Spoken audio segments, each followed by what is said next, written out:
So someone put in the chat, Condoleezza Rice was seen walking into the White House. I'm driving. Yeah, I did. I put it there. It's being read by multiple outlets. I hope she didn't have a pew-pew in her bag. I'm just saying. Wait, is that metaphorically or really? No, real, like multiple outlets. I don't believe it.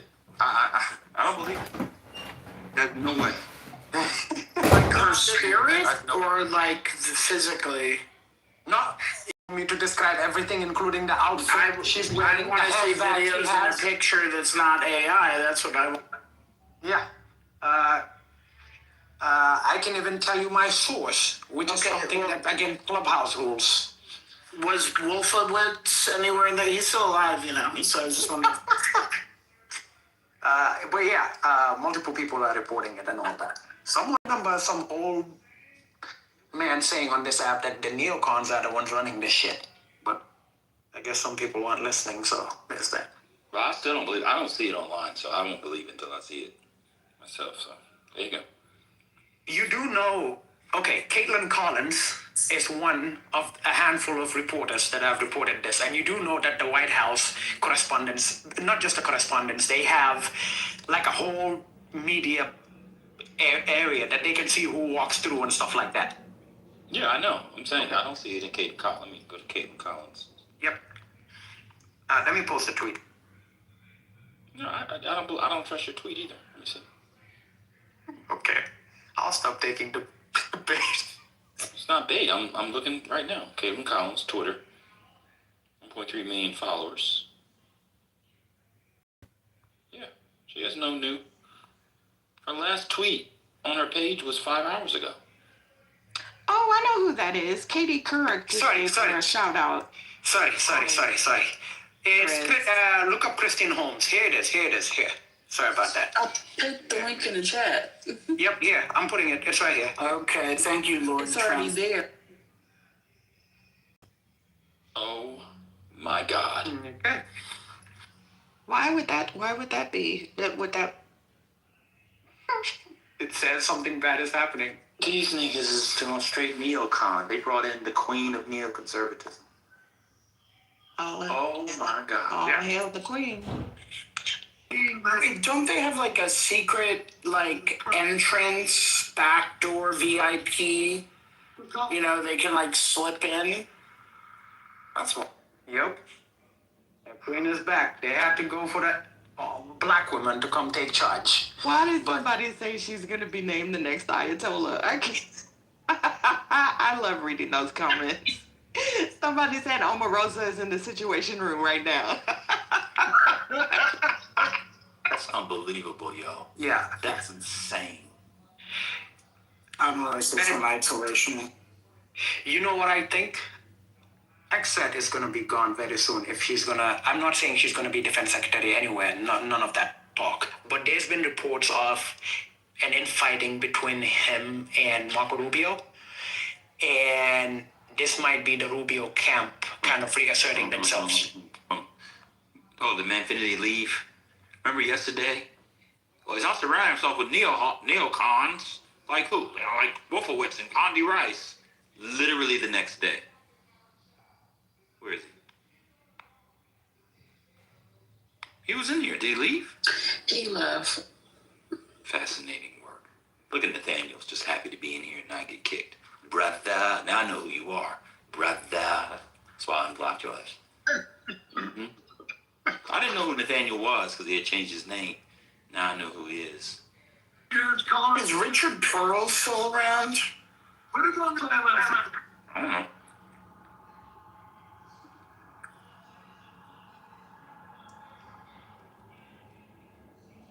Now, this is a good comment. Some of these people on X are pretty good. Condoleezza Rice at White House amid Iran escalation. Her war expertise signals Trump's pivot to season hawks for strategy could mean prolonged Mideast ops, spiking oil chaos. Ugh.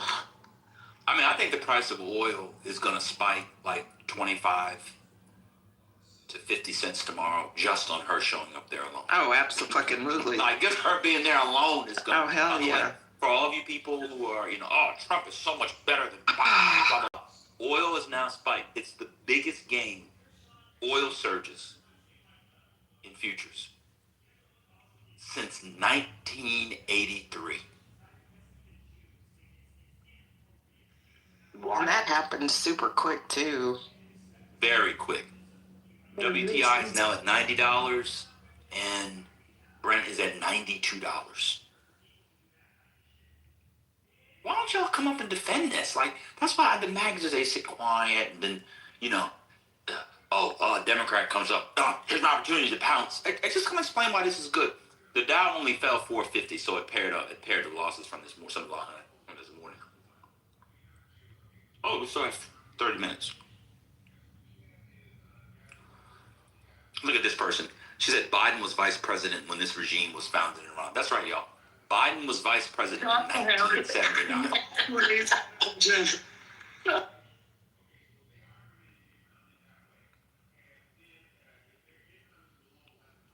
Joe Biden was vice president in 1979, y'all.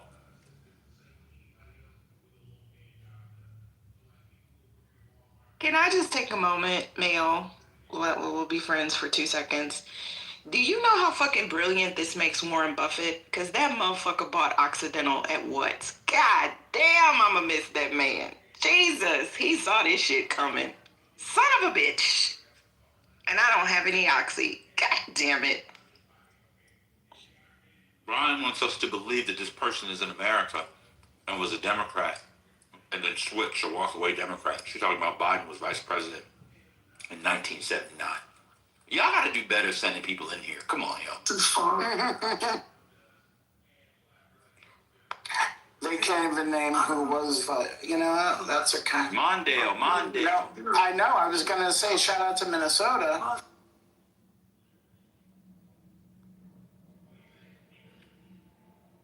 I wish I was a day trader. Just for like 3 weeks. Maybe somebody can teach me. So much. Yeah, I'm inviting some maggots up. See if they can talk us through this. I got Omari, Matt Cool, Owen. Wait, Owen's not MAGA. I know he's not, but I like to say it. Oh, okay. It was just what the fuck? Let's see. If you get Owen on stage, I'm liquidating my entire portfolio. That's a sign. Yeah, seriously. What other maggots are in here? Oh, here, Maz. Let's let her go. She's MAGA. Yeah, because wasn't Trump literally at his State of the Union address just bragging about how cheap eggs were and gas were? Of course. Gas was, if I'm not mistaken, like, wasn't he saying that the tariffs were working and everything was right and everybody was being a hater, and yet a few short weeks later, really? So yeah, No, I think it was the same week. Wasn't it the same week? You know what? Yeah. So let's. Was it the same week? No. Wait. Well, let me see. The State of the Union was when? When was it? Yeah, it was a week ago. Yeah, it was Tuesday. Wow. What say By ye? Saturday, we're in this mess. What say ye, MAGA? I'm curious too. The jobs numbers are insane. We'll have Nat Cool come up and tell us, all right, lose some, you win some. It's wild, to be honest. And you saw they revised down December from 50 to like 17.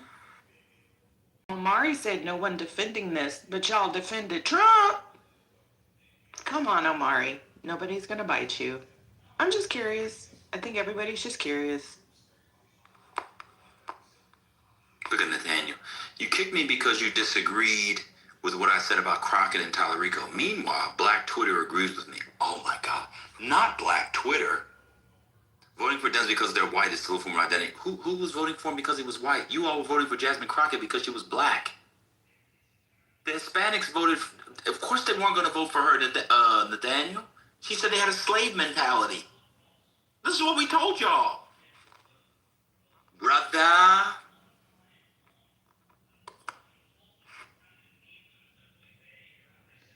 How was she, watch this. What are the qualifications to be senator? What does that mean? She's the most qualified.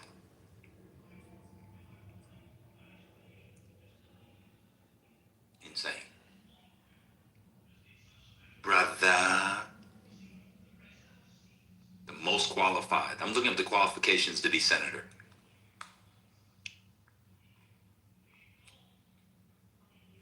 Okay. Oh, congressional experience is what qualifies. Okay, well, then why was Obama senator?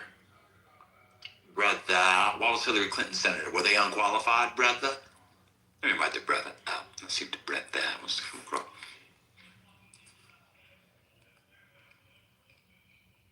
She didn't even have a ground game.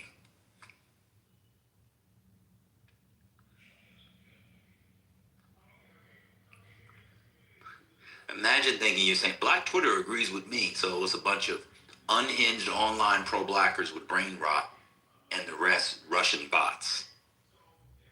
Incredible. Well, she wasn't more qualified than him. She couldn't articulate a vision better than him. She had no ground game. Didn't you read what the lady wrote? Brother, just come on up, brother.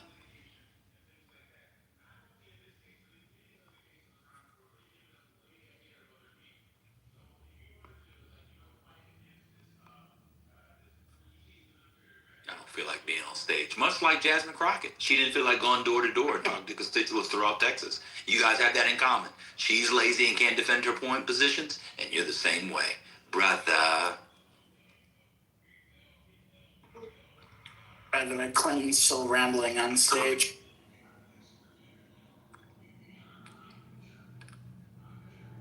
It cracked me up when he was doing his deposition. He reminisced so much. He was smiling as if he was flipping through a family photo album. Yes, when he was smiling looking at the pictures. I was like, not his ass having a big grin on. And that black woman snatched that shit so quick. Hey, Reform, I was about to say, if you paid attention, his attorney noticed and snatched that shit out of his hands. Like, like if you don't quit reminiscing in front of everybody. Yeah, he just don't give a fuck. Nah, you don't. He got Hillary fighting his battles. He ain't got to do shit but be bonita. Black Twitter includes black intellectuals. Oh, no. Not black intellectuals, not black influencers, not black politicians. Well, there's a black politician, arguably the most prominent and influential state black politician in Texas. And she said, this L is on Crockett. Deal with that, brother. And also, black voting in Texas sucked. So if you're going to be mad at anybody for Jasmine not winning, be mad at black folks. How many showed up that were actually registered? And I'm in Texas and I'm a black woman and I didn't vote for her. So please take that bullshit somewhere else. She insulted them. She did not run a good campaign. She barely even brought her ass over there. She did not cater to their vote. Oh, well.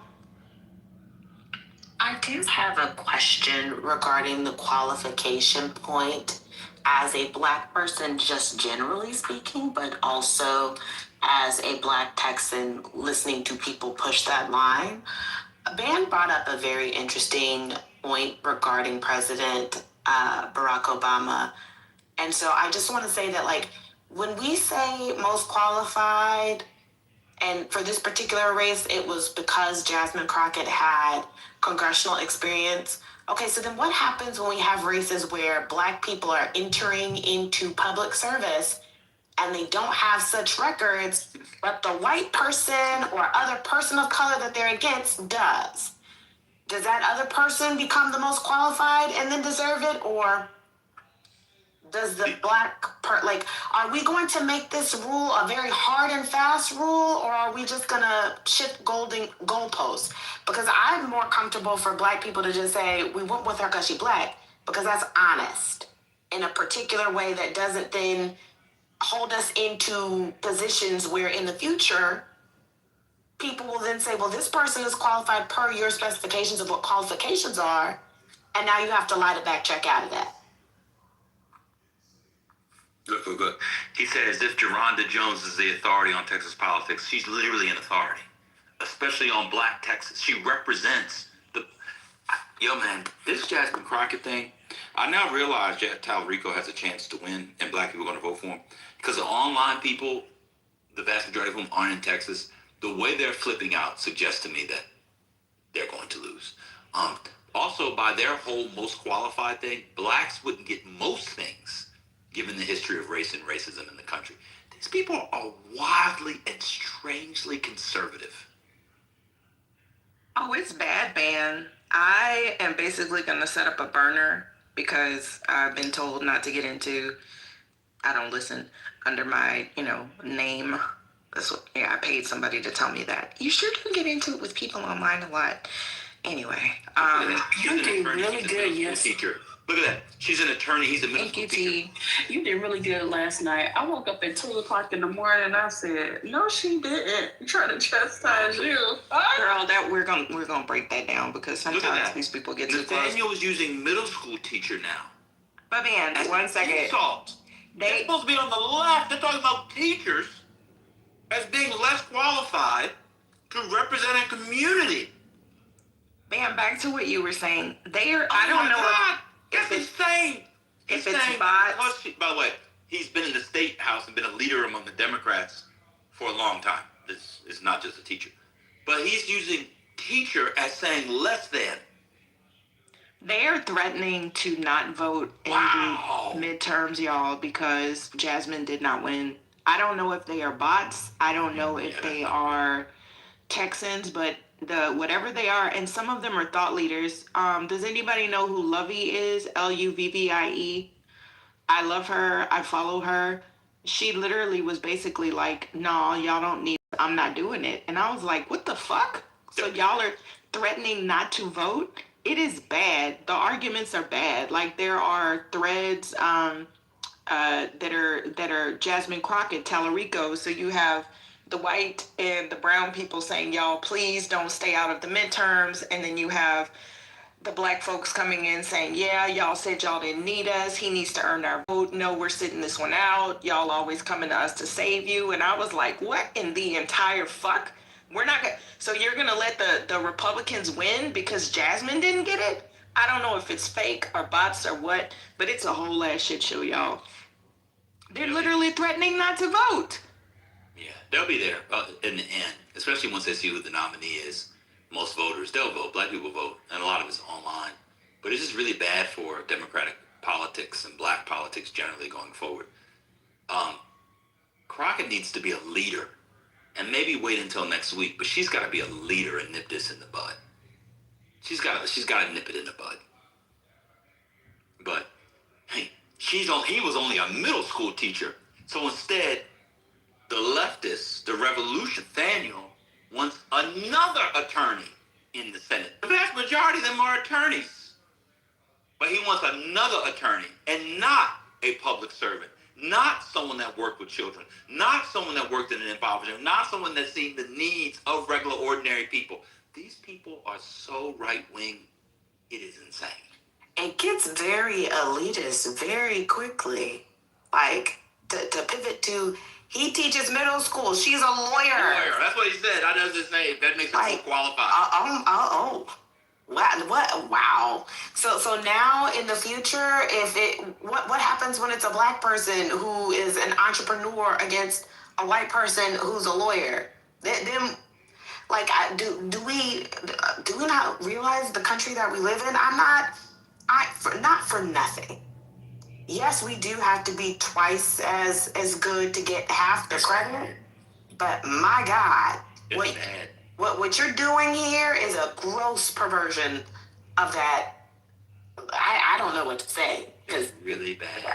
Very reactionary. The way that they have talked, including Crockett herself, have talked about Tallarico and his profession and his history of public service is so reactionary. It is exactly what the right wingers do. It's exactly. It's bad. And just think about it. Black women are more teacher than they are to. Imagine so a white dude who's an attorney is running as a black guy. Here's Nathaniel. Well, he's more qualified to be in the House or the Senate because he's an attorney. She's only a middle school teacher. That's his logic. Nasty. Notorious, A teacher and an attorney are similar careers. I'm going to be honest with you. A young man choosing to be a teacher, yes, is more valuable to the community than another attorney. I'm sorry. No shade, Britt. No shade. No shade. But we want more young men to be teachers. We need more young men to be in the classroom. That is a huge problem right now. What are y'all talking about? But he's also in the House. He's a leader in the. That's what's so dumb about Nathaniel's point, brother. He's a leader in the Texas House who's been working for Texans for the last decade.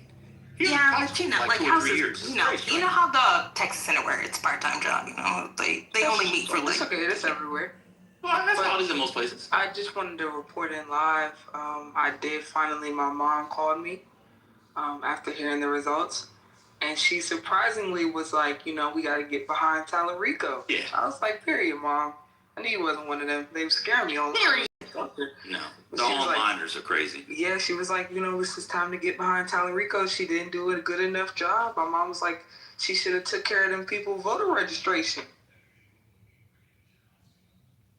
Oh, the Nachstuhl Regional Medical Center, the largest military hospital abroad, suspended its labor and delivery service until further notice. The suspension prioritizes the hospital's primary objective of treating combat injuries amid the escalating U.S.-Iran conflict in the Middle East. Oh well, it'll be over soon. Don't worry. Wait, y'all just taught me something. It's normal everywhere for people, for their legislatures to only meet once every 2 years? Oh. Not everywhere. No, not everywhere. But it's part-time in a lot of places. Oh, okay. Yeah, because you know in Texas, their regular session is only once every 2 years. Yeah. Oh, yeah, ours is yearly, but it's not. It's part-time. It's the same.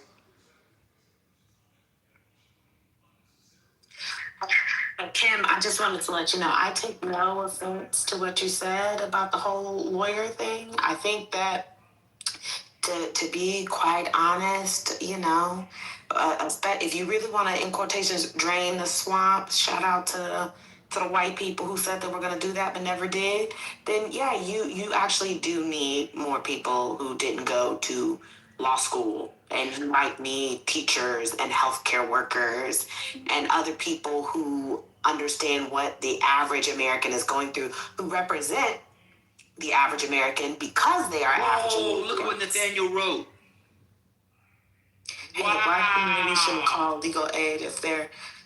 Are you okay? No, you're trolling. No, you guys. They're all Republicans. Nathaniel's trolling. That has to be the nastiest troll that I have ever seen possible. And, you know, I don't... Are you even a lawyer to be this incensed? Like, that's just weird. He just doesn't know much about the race, and so this is the only way he could participate. Yeah, he's Nat Turner. He has to be fake pro-black, of course. Whatever. No, we know who he is. We know who he is. Because he used his real voice, not the AI voice. We know who he is. But that's crazy. Now you don't want people teaching. That is insane. Do y'all think that Jasmine is going to address it? Because it is getting out of hand. It got out of hand during the election, actually. Now it's ridiculously out of hand. I do agree that she needs to address it.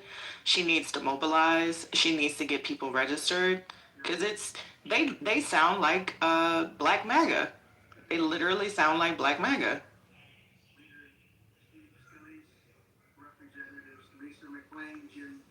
I think it'll burn itself out. There's no way that this is sustainable. It's already dying down on my algorithm a little bit. You gotta give them a week. They'll be okay.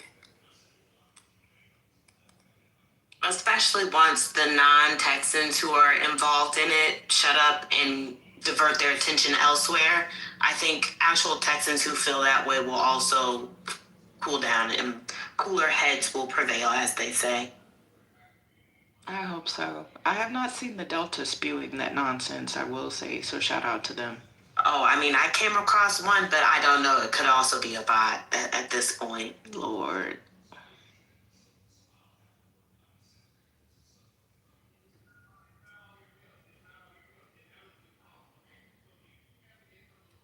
I saw some, I guess, interesting, at least, analysis from Gary Chambers about how Tallarico won. I mean, he was just reading numbers.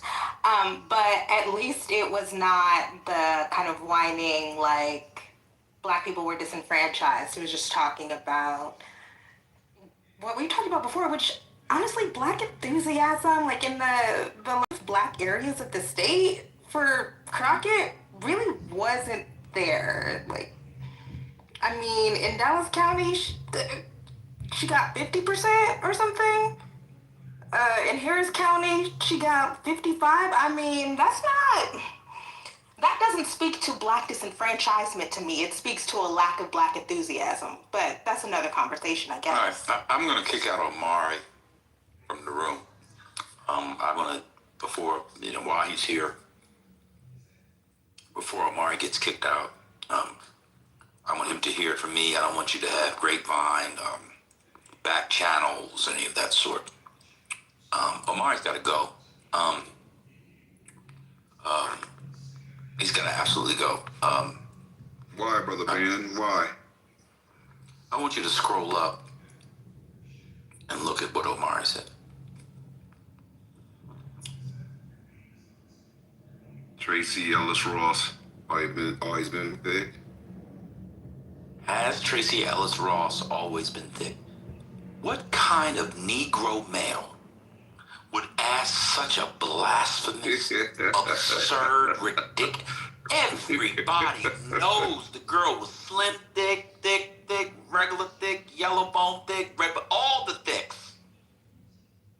I was just making sure that was the comment before I read it, and so that's the comment. Okay, got it. Like what? Why would he? I have not been more. I'm more offended by this than the Iran war. Wow. Why would he do that? He's got to go. I'll see you next time, brother Omar. Ben, when Joan wore that dress when she had the recycle your boyfriend's party, and remember she said, and now I'm going to turn around so he can see what he's missing, all that ass. I was like, God damn, Joan. Don't hurt him. Tracy has always been one of my thick inspirations. She's a beacon for the thick community. How can she be one of yours? She's like 2 feet taller than you. Those of us who have, please don't make me do this. I always have to prove my ass bona fides, and I cannot. But you're too short for her. I cannot. Okay. We don't believe you. We do not believe you. You could be fine, but you could be thick. But I'm saying she's tall. Okay. Okay. But in the early 2000s, when there was a different kind of beauty standard, the thick community had to take any representation that we could. There's a thick community? It was all over the music videos. True. Wait a minute, Ben. I'm trying to explore. Is there truly a thick community? Yes. Yeah, it's called Black Women. What about Melissa Ford? We didn't want to be fucking video girls. We were going to college. What's going on? Not too much on Melissa. Style. Oh, you meant the whole package. Yes. Melissa Ford drive a Honda Accord. Not too much on her, please. So she's trying to be a political now. She's wearing smart people glasses and showing them on MSNBC. Did y'all see that? Yes. One day when I do go back to being a content person, I do want to talk to Melissa Ford. She's interesting. The content market is hot right now, Kimberly. She's a friend of mine. Oh. IRL. If you want to talk to pictures. Yeah, absolutely. We used to work together. You know who I was just thinking about would make a great conversation? Years ago, I talked to Corinne Stebbins. We would talk for hours, and maybe I published an hour of the conversation on the website. Corinne Stebbins is probably one of the most interesting people I've ever talked to. You talking about Superhead? I would love a conversation with Corinne Stebbins and Melissa Ford. I think it would be so interesting. Kimberly, I can seriously go ahead. I need to respond to a couple of things. So, Steve asked for shorter, thick women. Was Skin Diamond an inspiration for you all? I don't even know who that is. Is he okay? Don't go. Britt, you're not supposed to know who that is either. Oh my God. You're not supposed to know who that one is either. And then the second question was, y'all know who invited her on MSNBC, right? No, who did? It was Ari Melber. Oh, Of course. When are black Twitter and black content creators going to call out Ari Melber's obvious racial slumming?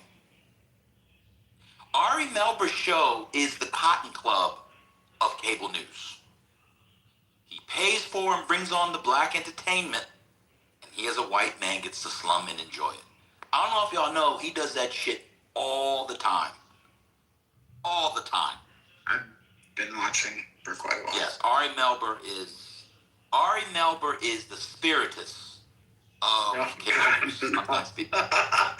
I don't deserve that. Thank No, you. he's more like you, though. That's too nice. That's fair. I'm just messing. No, You he's more. deserve it, sir. He's more like you, Ben, in that he will throw a rap lyric in the middle of delivering news, breaking news. Like it's almost like Tourette's. He'll throw a rap lyric. Yeah, you throw lyrics into stuff all the time. I'm not a white Jewish man.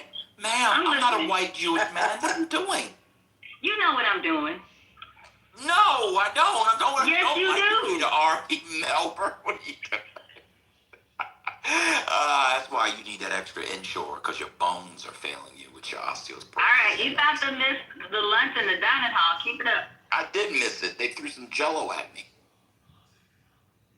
There is Osteoporosis. Oh my God. I will just say this. There is a niche of Jewish men of a certain age that grew up in the hip hop era that are also like kind of deadhead jam band people as well. And he's like exactly that, because it's really about the love of music. So it doesn't matter what the genre is. So he fits like perfectly in. Yes, they're called Jewish men. It's not a certain age. That's been Jews from the beginning of their encounter with black music. All Jewish men like black music. If you go to a rap concert, say you go to you go to a Wu-Tang thing and they're all there, it's a bunch of middle-aged, I say this all the time, middle-aged and up black guys and Jewish dudes from 16 to 60. I mean, They love that music. yeah, y'all were talking about, the hip hop archive at the university I attended. The source was started at Harvard, right? Yes. By Jewish men. With Tahir Hempel, was that also? Yeah. I mean, he was there when I was there. Yeah, okay. I love that. Why did Owen say this is like when they have Drewski on CNBC? Wait, was there a clip where they asked, who's the one in the pink? What? Where they, Wait, what did you just say? that's what Owen said. It's like when they have Drewski on CNBC. Drewski was on CNBC? No, you're lying. Oh, man. That's hilarious. He's a businessman. He's actually hella smart. Yeah. Drewski is smart.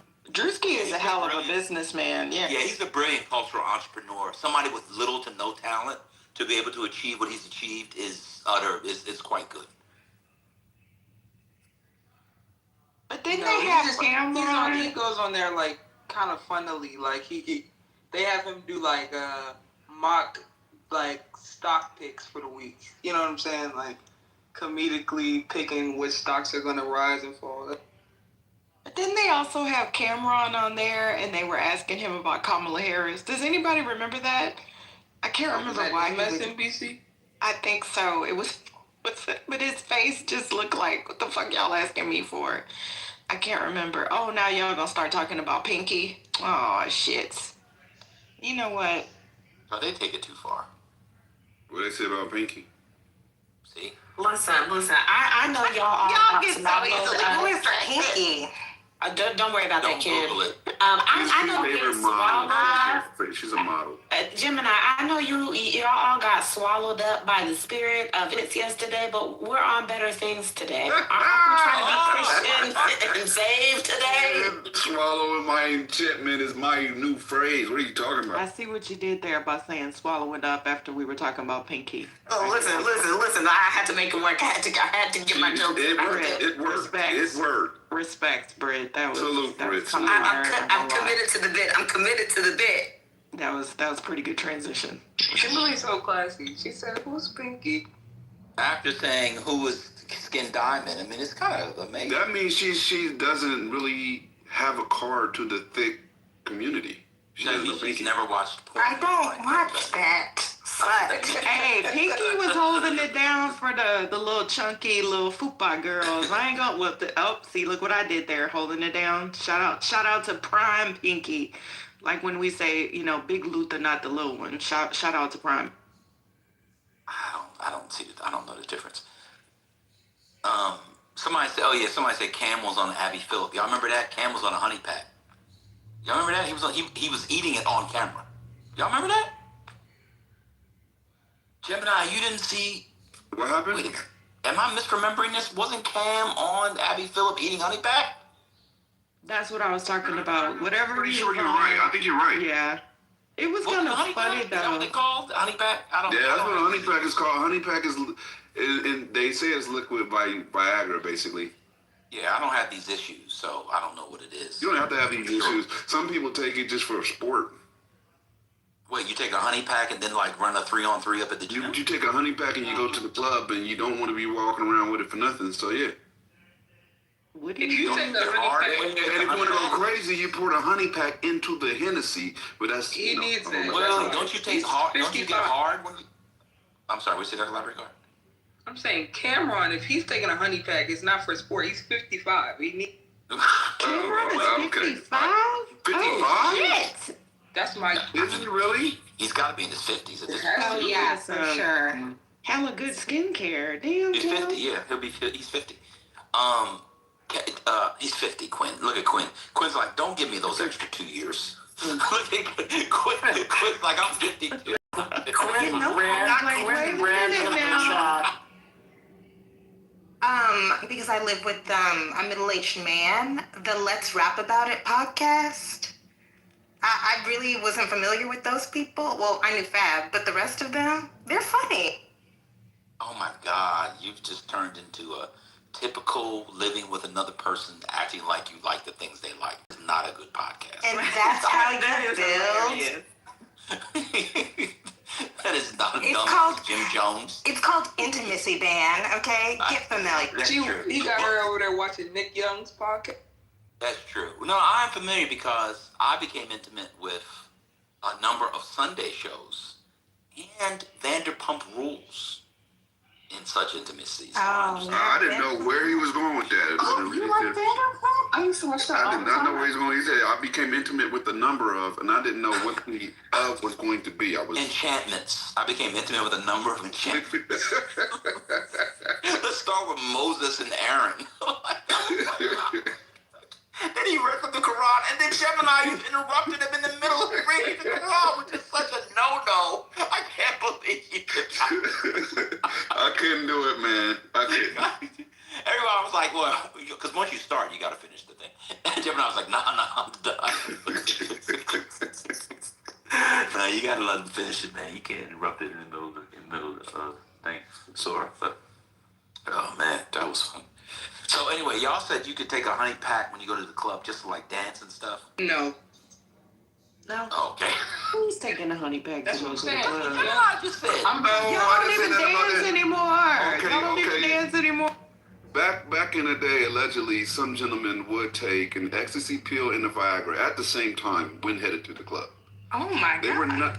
They were not going to the club to dance, man. They were just like they fuck in the bathroom. Man, you gotta think about it. Whenever a woman tells you, "I like dancing," me and my girls are going to the club to dance. That's not fucking true. No guy looked at another guy and said, "Let's go to the club and dance." That's true. That's so never there's fucking happened. matching in the bathroom. Not in the bathroom. You're going to meet a nice young lady and probably go home with her, or wherever you guys choose to party afterwards. And then she's going to be in for the thrill of her life, having no idea that he is rolling on ecstasy and Viagra at the same time. But how long does the Viagra last? I thought after 4 hours you're supposed to call a doctor. Okay, then take Cialis. I'm gonna be honest, y'all are still young people. Y'all need to clean up your diet. I don't think y'all need to. No, y'all don't understand. Y'all don't get it. Y'all don't get it. Y'all don't get it. Y'all don't get it. Let me finish, and it'll make sense, right? After you do this performance band, the only problem is there's no way you can be with that same woman again without those pills, because you've put on such a superior performance between the combination of the ecstasy and whatever enhancement you've taken, that even though you're naturally able to be aroused, if you will, it's never going to be the same as the supplemented arousal. Right. No, but I'm asking. Why do you take it before? Man, they got Because ED. you know you're gonna hit. You already know. Like Man, if you I'm want trying it, to you tell you know. why. The young It's niggas eeny, in this money, more if you generation, got any kind of game. the young niggas got ED at 30. These niggas can't fuck without honey packs. Straight up, that's the reason they take it. Y'all don't get it. That's how I know y'all old. Y'all don't get it. They're not doing it because they can't I'm fuck. probably 10 years younger than you. No, Y'all, They're not doing it because they can't fuck. yes, It has they nothing to do are. with My that. God. It literally has nothing to do with that. Trust me, it's nothing to do with ED. None. Y'all missing my question. I'm just saying. I understand why you take it. I'm saying, why not take it in the Uber on the way home? Because they have to take it early to get it. But now I see what you're Yeah. saying. Take it early. Okay, that's what I was asking. I understand why you take it. I just understand why you took it at home before you spent 3 hours at the club. That wouldn't seem to make sense. Oh, Gotcha. Remember that movie, y'all? I Hate My Wife. They do in Atlanta. The Uber started selling honey pack in the Uber, so they probably do it on the way home. Like, That's oh my God. crazy. But it can take a while to start. Remember, I Think I Love My Wife, or I Think I Hate My Wife. By the way, she looked amazing in that movie. Speaking of beautiful black women, remember the guy had the Viagra. He gave it to the white guy, and then he was freaking out because it was still looking like that after a long ass time. Yeah, they have to take it to prep. I Think I Love My Wife. Yes. I like that movie. Yeah. When are they gonna put a needle in it or something? Yeah, the needle. Yeah. Oh my God, point of clarification. The honey pack, like Viagra, in terms of the amount of time, the rapid response, like what's the deal? No, bring up Trent. I've never taken a honey pack. I'm just. I mean, I've only seen that. No, I'm not taking a honey pack on my daughter. I've never. Well, I shouldn't put that on. No, but Please to don't. Dylan's point, I Oh, don't Yeah, that's what the fuck am I doing? I'm going on mute. That was just horrible. I don't know why you wouldn't take Viagra on the Uber home or whatever, or at least have one on the ready. You know, I don't know about like dancing with it. I was just talking to my friend like 2 hours ago, and she was talking about she was at the club and this dude she like knew, they like, you know, they knew each other and they bumped to each other at the club. And she's like, yeah, he whispered in my ear and was like, he was on a honey pack. I was like, I could tell. She could see it. That's what I'm saying. These niggas be walking around like that in the club. Wait, just bricked out in the club? Yes, grinding the fuck out of you when you dance. Sometimes you gotta let them see what you're working with. Don't be ashamed. Nobody likes that shit. Yes, they Shit is do. weird as hell, Yes, they bro. fucking do. If you were that damn bricked up when you dancing with a girl, like, I god was damn. trying to troll y'all. Bro, that shit is not cool. That is not cool at all. And it ain't be too much that bricked up to begin with. That's even worse, because now you telling her you ain't got... Oh, stop it. Ain't nobody... It doesn't. Nobody's walking around bricked up like that. Size queens are 95% real, fake, 5% real. Y'all, I actually agree with that, man. That's not fucking true. all you gotta do is touch a little something. And y'all be done. Oh my god. Oh my god. Okay, y'all keep it No, up. he's right. Clitoral stimulation, this man don't. Keep it But up. size You know matters. who is gonna join the conversation? It's gonna get weird. Dylan said, so this makes sense. Finally somebody hit. Thank you. I know exactly what you're talking about, Johnny. It can take a while to kick in, a release time similar to an edible. Thank you, Reformed and Dylan, for answering the question. Similar to an edible. You're Edible kicks welcome. in like 45 minutes to an hour. Cause Take that long? but I will say before honey packs, remember they always had those little Energizer packs at the gas station, like You playing with your life taking that shit. you'd get, yeah, and then they had the little energy things. What were they called? Like the little tiny ones. You don't remember what I I'm almost talking had a about? heart attack taking that shit. You don't take that shit. Those little energy drinks. The 5-hour thingamajiggies, yeah. So that's what they were doing before the ecstasy. Because you notice they always have it prime position right there. But anyhow. Right next to the magnums. Just drink some water. I was not doing that. I had heart palpitations taking an energy drink. I'm not gonna lie. Like I Drink literally. some water and exercise. I feel Y'all like I not was supposed to gonna be die. giving A1 stroke to randoms anyway. Where is the male hierarchy? You don't give it to her like that, because then if she crazy, she gonna be. That is very, And I very speak from true. experience, trying to find your ass at 3 o'clock in the morning, banging on the door, and then you looking at me like it's my. Oh shit. Yeah, you done hit the crazy button. You went deep enough to hit the crazy button. I'm gonna have to drop her. She's not lying. You should not take, You should not take anything like Cialis or Viagra. What's going on? Prior to engagement. So no, you don't. You don't take Cialis prior to engagement? No. But prior to getting to the club. Like I was listening. Are you sure with the Cialis of it? Are you sure, brother? Yeah, I'm fucking positive, nigga.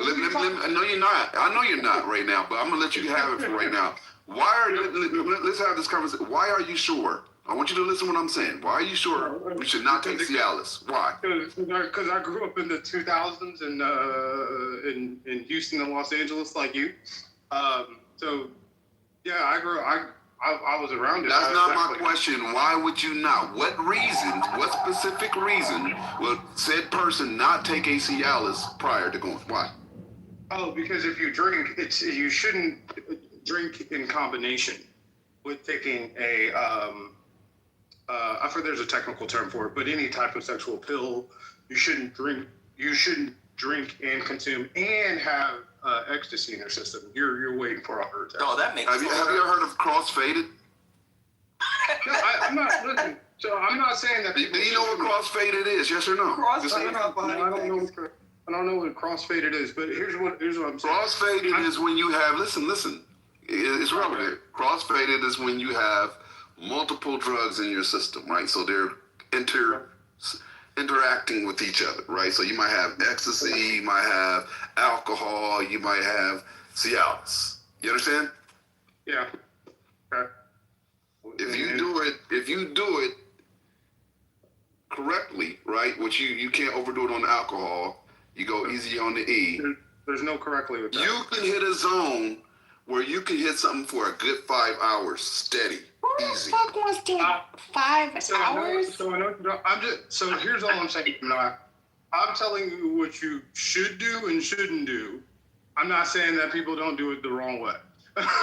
I'm just saying for your heart safety, you should not mix, especially mix excessive alcohol with Cialis or Viagra. Definitely not in combination with MDMA or Molly. Yeah, I agree. I totally agree with Trent. That's a heart attack right there.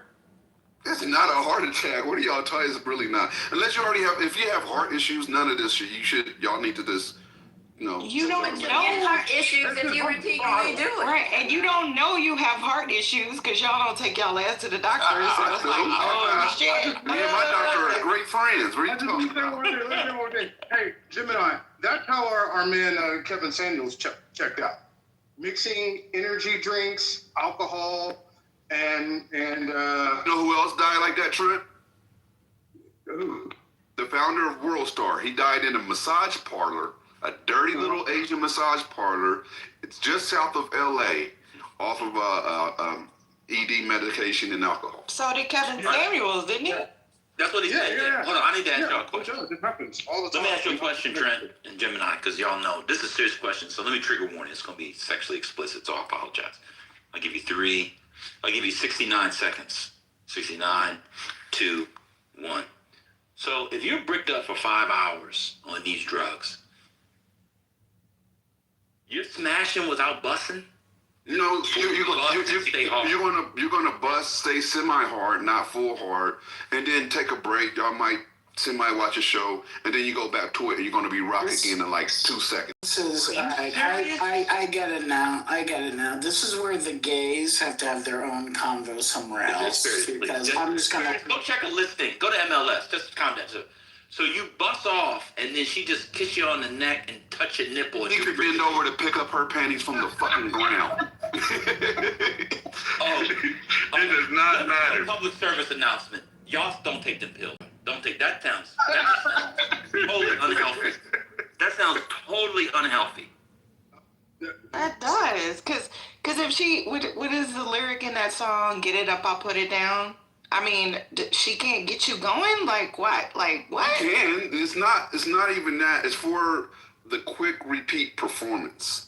Yeah, you go 2 rounds and you're not on it. You might need 10 minutes. You might need 10 minutes, 15 minutes, 20 minutes. Maybe have a cigarette, go make an espresso. Read an article in the New Yorker. Then you can go back to, round 2, 15, 20 minutes later. Right. But you're telling me that just need to get the name. So you're telling me if you're on this pill, Trent Gemini, I take the pill, 5 hours, you spend, and then does it take you longer to bust off or regular? I'll say, look, I'm unique and I have that issue anyway. But it will does it take one longer? I'm sorry. Does it take one longer to bust off on the pill? Yeah. Okay. Yeah. So you took 45 minutes of in out. You bust off. She's like, oh, babe. Oh, damn. And then you hard again? Yes. Oh, yeah, that's me. Y'all need to stay away from that. They're gonna kill you. That's not natural, bro. It's not natural, and this is I'm being serious. I can't be with y'all because Gemini is right.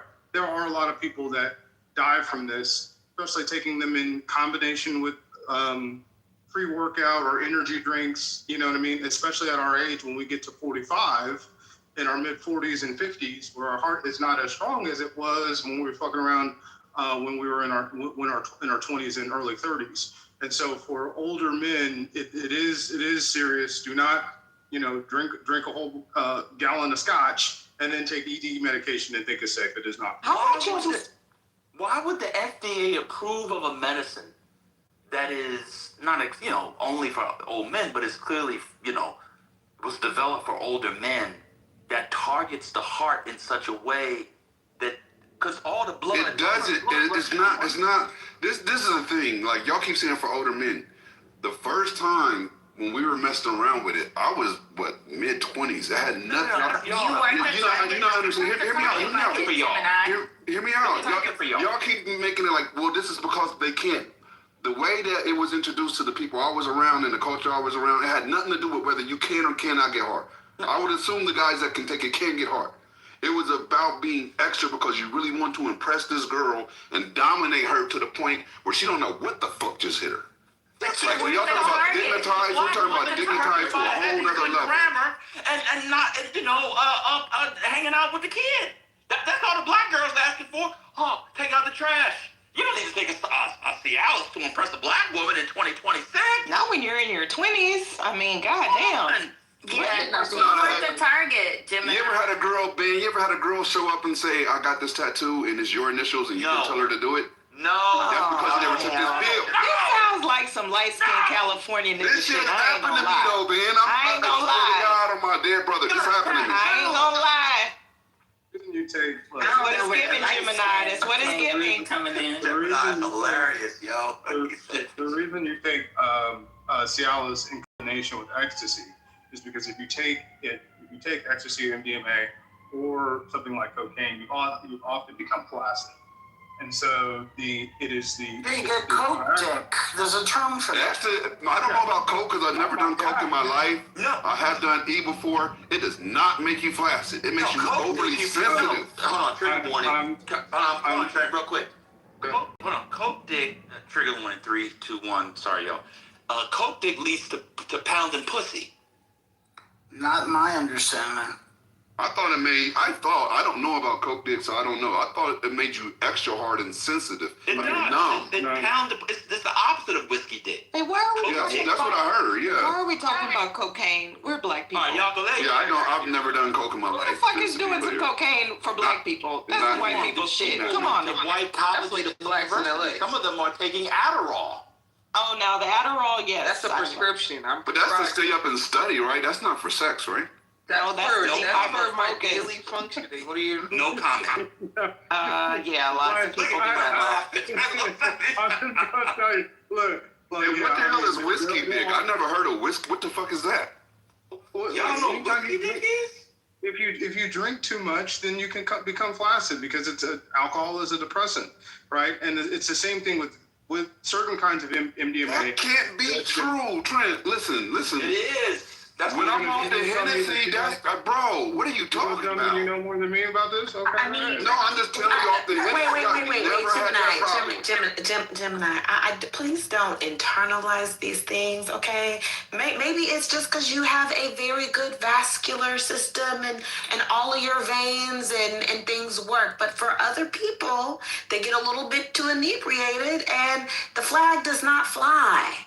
Because very common. The alcohol restricts The blood flow. Yeah. So yeah. It's serious. Okay, okay. No, the term is called whiskey dick. It's Yeah. a normal thing. Okay, I learned something. I But didn't know. that's the thing. This I is didn't going know. to be a little bit too much. But sometimes when you're more drunk, to me, you're more uninhibited, especially Exactly. Very so. Because what I know, y'all get nervous. I had a lot of guy friends. I have frat brothers. Shout out to the Sigmas. And y'all don't, right, like y'all can get super, super, super nervous. Because I had a homeboy that said that. It was this girl, he'd been trying to crack her for years. She was the finest thing in high school. He got her and he freaked the fuck out. So they surreptitiously go to the bathroom, you know, rub one out so that you get that first one going. You know what? I'm a hush. He's not wrong. She is not wrong. That was Y'all are fine. I never recommend. I don't recommend that practice. I do. I don't recommend that practice. it's a terrible. Let me tell you, I don't recommend. Trigger warning. 3, 2, 1. I don't recommend rubbing one out within 20, 30 minutes of the encounter. I recommend rubbing it out earlier in the day. Okay. Then doing it. Rub out something. If he's just hanging out, or whatever, you might rub one out and then you can't perform later on. Yeah. I recommend an afternoon rub out. Then wait till you get to the crib. I'm done speaking. Well, everybody has a different rebound time, Ben. You got to know your rebound time. Right? No, that's fair. That's fair. Plan the rub out. That's right. Because, I mean, y'all, you get it. Yeah. And most women will understand, like, unless you're really just dealing with a bitch that's like, you can't, and then she's just going to walk out. I'm just saying. Or, as a form of foreplay, that could also be what she does. You keep sharing and then pause and after you say the awkward thing. Right. Well, how is this awkward? We're not even talking about toys. We're adults. Y'all just don't fuck or don't get fucked well. But hey, I mean, I'm just saying. Ben, you could always do the stall, and the ultimate stall is going ahead and making her come before you even get started. That is the ultimate. She will never complain at that. That is very true. Jim and I, what you're talking about, those of us, like you and me, I'm older than you, but I didn't experience some of the things that my friends complained about in terms of that until later in life. It started to happen in like my early 40s. And then my performance wasn't as good as when I was in my 30s. And so, it is it's definitely a thing where your performance begins to decline, but I don't know how old you are, but you'll experience it. You'll get there, my brother. I don't doubt about. I'll tell you this. One thing I've always been big on, and I highly suggest this to everybody, just the sexual conversation, is doing cardio. Like cardio and doing Kegels can improve your life drastically. Like I always want to do 2 to 3 miles at least 5 times a week. Like that's mandatory. And when I do 2 to 3 miles, I'm doing at least a mile every 7 minutes, maybe give or take, depending. That's the pace I like to keep. Like the more you do that, the more your body responds. Like your heart is a muscle. You can condition your heart just like you can train your body. You can train your Kegel, your pelvic floor. Oh, the same way you can condition your heart. Wait a minute. I don't think enough black men do cardio. You're right, Gemini. I'm glad. He ain't right about the pelvic floor. I disregarded that. I'm only talking about. I absolutely know about my pelvic floor. How do you know about that? I was taught. Break that down. I was taught. I know the different exercises. I know the clenches. I know the long holds. I know how to. Told. Yeah. Yeah, definitely. And it works. It's a real thing. See, now Fish Belly put something in the chat. We can't have this conversation because people are going to be like, ew, y'all about sex and we don't have any. Fish Belly said, when I bust off, I want volume. I'm just going to say, when that shit, Fish Belly, when that... really weird if a certain person joins and then everybody's uncomfortable. That's why we can pivot right back to politics. I think we... All right, but I'll just say this, since, people are like... Anyway, Fish Belly, when that shit explodes and it hits the fucking ceiling, bro, the level of accomplishment you have, like... Anyway... Happy birthday. It's Friday. I hope everybody's having a positive, productive, profitable day. Get up, move around, touch grass, touch ass, do something besides sit here. I'm having a positive, productive day because of the news that just broke. That's the only reason I came in here, Jim and I, because we are much closer to pre-drinks free martinis down here. Wait a minute, mute up, because I'm shocked and appalled at the same time, and that's hard for me to be shocked, appalled, right? But I can remember the other day coming in conversation in IGB where y'all was talking about people be talking too much about sex in America, Nikki. And now you talk about sex in America. What the fuck is going on? What are you talking about? Y'all don't remember our original social group?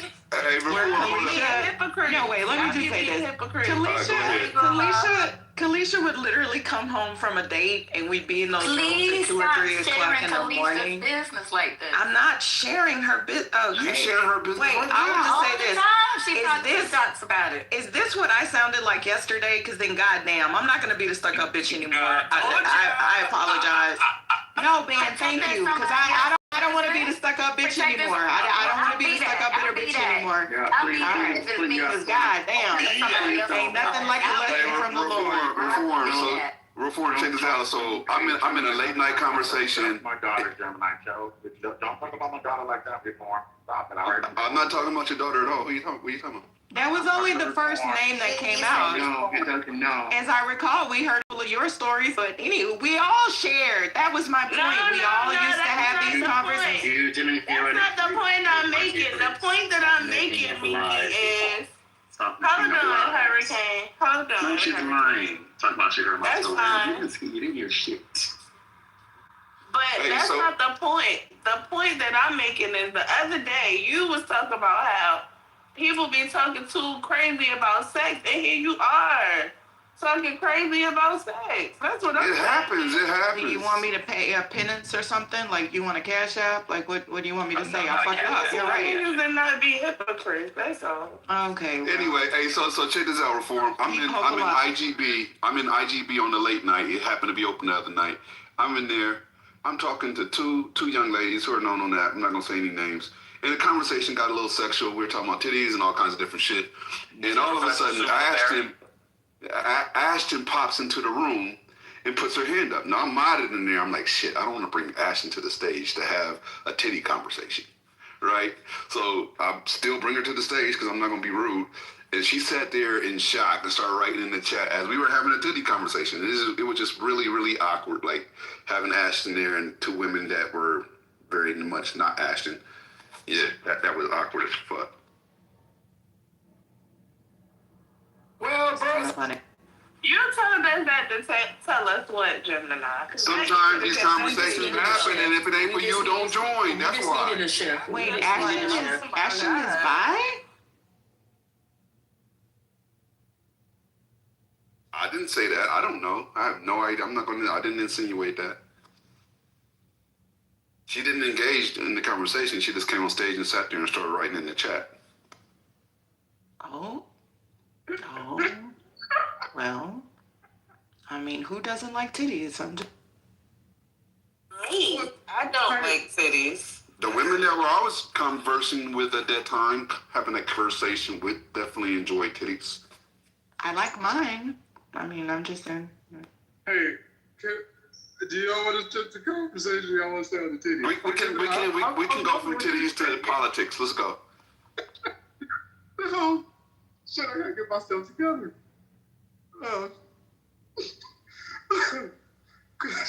General. Divine, please. Stop putting two in the chat. Two in the chat with titties. But you know what? You can only have these conversations so long before it makes it awkward and weird. So let's just exit while we're still. I'm trying to protect y'all. Yeah. So let's exit while it's still. Yeah, I guess we'll get back to war. Let's talk about warmongering. The general Ismail was Kiani. I'm probably saying it wrong with these neoliberal in here. Who was thought to be, he escaped the first bombing. So a lot of people thought that he was a turncoat. And then there were reports that the Iranian RGC had executed him for cooperating with Mossad. It has just broken within the past hour that General Khani is in Israel and is safe. He is the Brigadier General of the Kitover Force. He is the general who replaced Soleimani.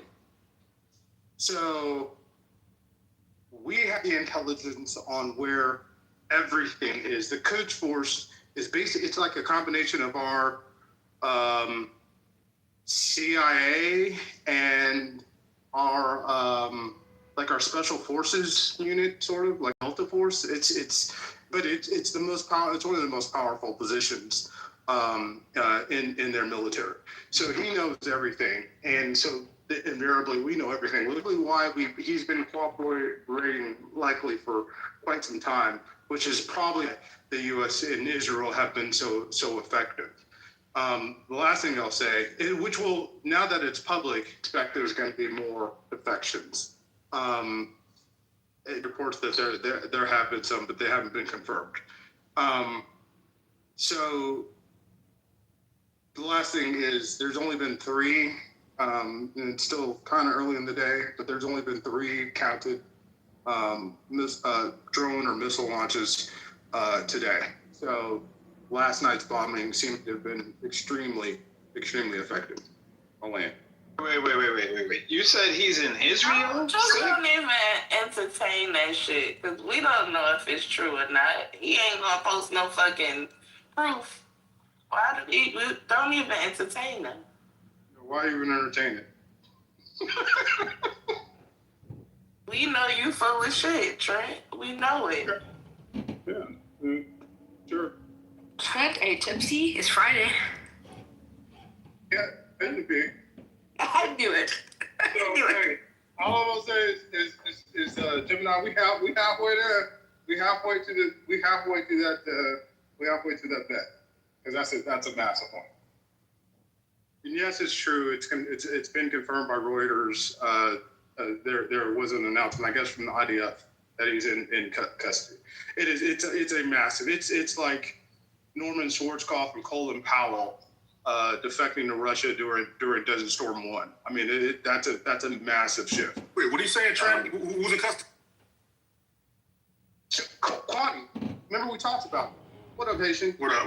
Kwani, General Esma Kwani, the Brigadier General of the Quds Force, the leader of the Quds Force, defected. He defected to Israel. The pitchforks? I'm sorry, what'd you say? Quds Force, QUDS. Oh, okay. I thought it said the pitchforks, John. Yeah, he defected. That is a huge part of their, he was their leading general after all the generals were killed. And he has now defected. So that's massive. So that means it's gonna be over by Sunday? That's what you're saying? The protests will begin on Sunday. That's what I believe. What protest? Protest for what? I have some breaking news courtesy of the chat. Sorry, Trent. Trump wants to say VAC pass before he endorses Paxton or Cornyn.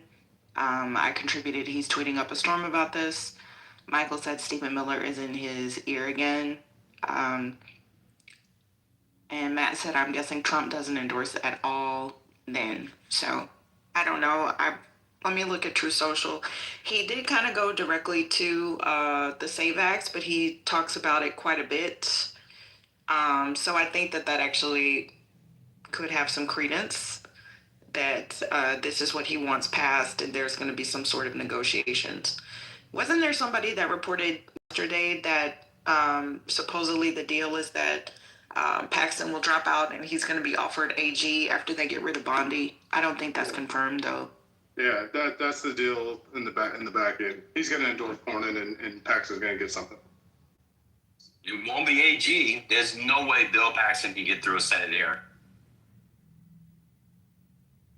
Not Bill. Bill Paxton, but oh my God, Ken, what am I doing? There ain't no wrong with that. We know what you meant. I keep doing that. He hates Bill Paxton. I think I like Bill Paxton. Well, you got to back on stage. Notorious is finally on stage. Notorious, why don't you tell us how you think the war is going and why Trump turns into a neocon and why Condoleezza Rice is at the White House?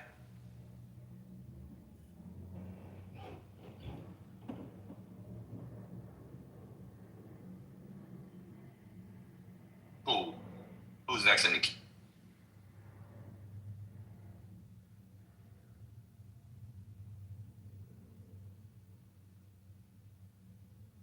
Go ahead, Matt. Can y'all hear me by chance? Yes, we can hear you. Okay, thank you so much. I think Trent is retarded because this is actually what makes more sense than what I was talking about. Sorry, Trent, let me down. LOL, I know. Clearly the president's playing hardball. If you're going to say, I want to say that pass before I endorse either Paxton or Cornyn, that means you're playing hardball with Thune. You're playing politics. So that Thune clearly guts the filibuster since you don't have 60 votes, so that you can pass the Say Back with just Republican support. That is what he's doing. Basically, he's telling Thune, I'll risk this seat. I'll risk Paxton being the nominee. I'll risk not endorsing. Or you can get rid of the filibuster and you can have the candidate you want, Cornyn, to win, obviously with my endorsement, and we can have to Stay Back pass so we do better in the midterms. That's what's going on. I'm intelligent, I'm smart, I have a brain, I understand politics. I watch CNN and actually listen to Anderson Cooper when he does his interviews. I know what's going on. That's what's going on. Not what you're talking about. Whatever you said made no sense. What I said made sure sense. He wants to Say Back pass and he'll throw Cornyn in. Otherwise, guess what? Paxton's your nominee. Want to know why I also know this? Paxton said I'll drop out to Say Back pass. Let's one Michael Trent.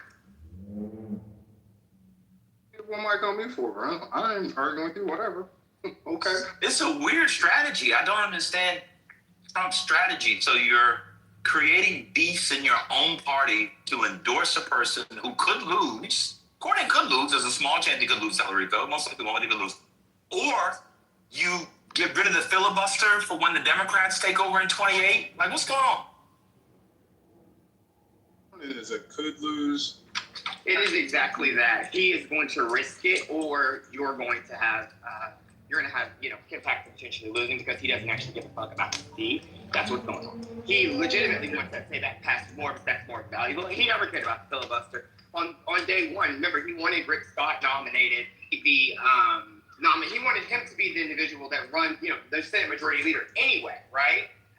It ended up being Thune, but he supported Rick Scott because Rick Scott said, I will get rid of the filibuster. Trent wants the filibuster. Trump wants the filibuster gone. He doesn't care about the longevity of the party, about what's passed in 28 or with other Republican presidents. He doesn't have any concern about that shit. He cares about now. So that is clearly Trump's strategy. I think it's stupid, but this is what the man wants to do. I think it's retarded, and guess what? I genuinely pray. I pray he doesn't endorse either candidate, and that he holds out, and that Paxton is the nominee. Hi, go. Guys, I don't even understand. how are you, all of you? Hey, what's up? Actually, I'm not a political, but I have something to say. This Do you want to Cornyn and Cornyn Paxton? When we talk about our country, I'm here from Sudan, and actually, I brought to the conversation. Yeah, come on, diaspora. Hey, you also did an offer to the current conversation. If not, feel free to introduce yourself in the chat so people can get to know you there. So it just doesn't make any sense. I don't understand why you would change the filibuster.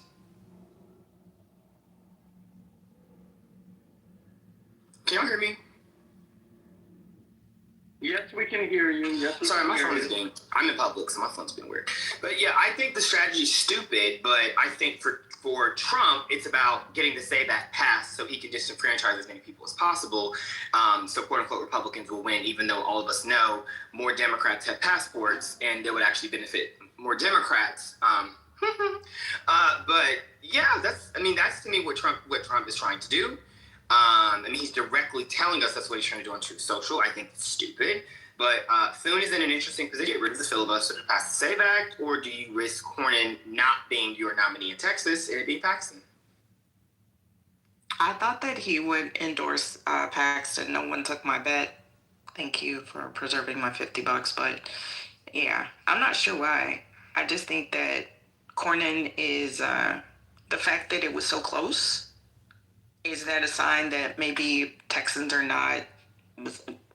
just not as happy with him? So that in itself, Trump tried to blame Wesley Hunt. He tweeted about it. That's when he said, I'm going to endorse somebody, and then I want the the person I don't choose to immediately drop out of the race. So that was an indication to me that it was going to be Paxton over Cornyn, but we'll see. I'll take your bet. You want to do a bet? No, don't bet. The other thing that's interesting.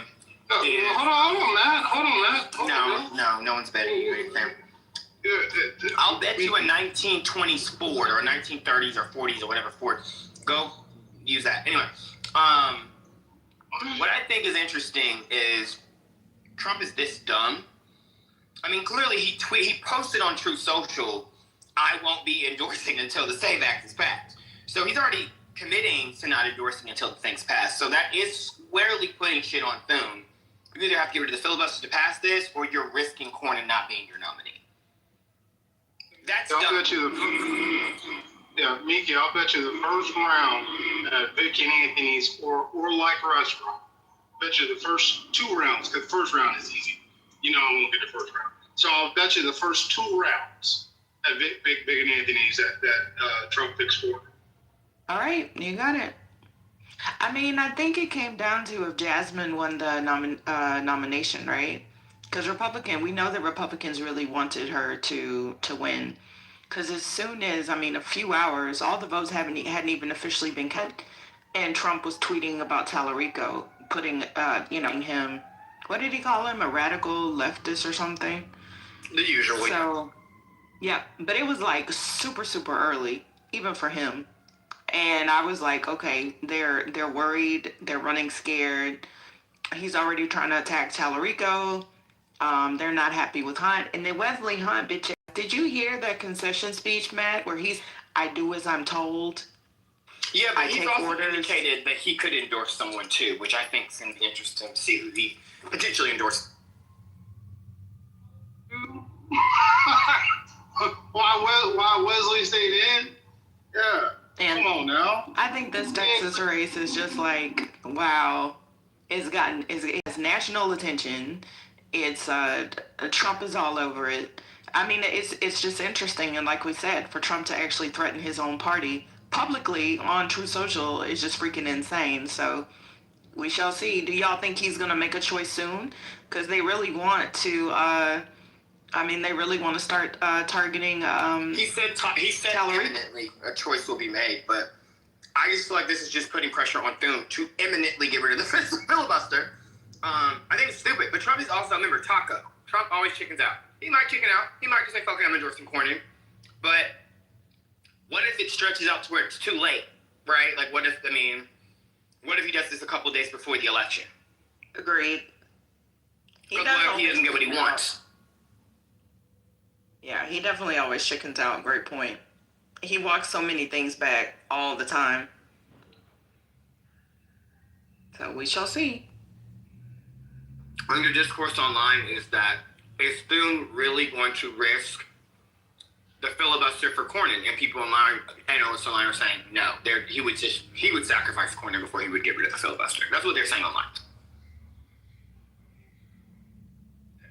Miki, if Trump endorses Paxton, Tallarico can pull up to 11th Street. I think it's 11th Street. Yeah, and start picking out the drapes. Because Paxton, you and I, but we live here. They have not hit Paxton hard on all these things. That's not what it's been a very light, John Cornyn is a great guy, but it has not outed. To be told he's a great guy, that's what, really? Well, look, for the $100 million wouldn't actually. What am I talking about? They spent $100 million.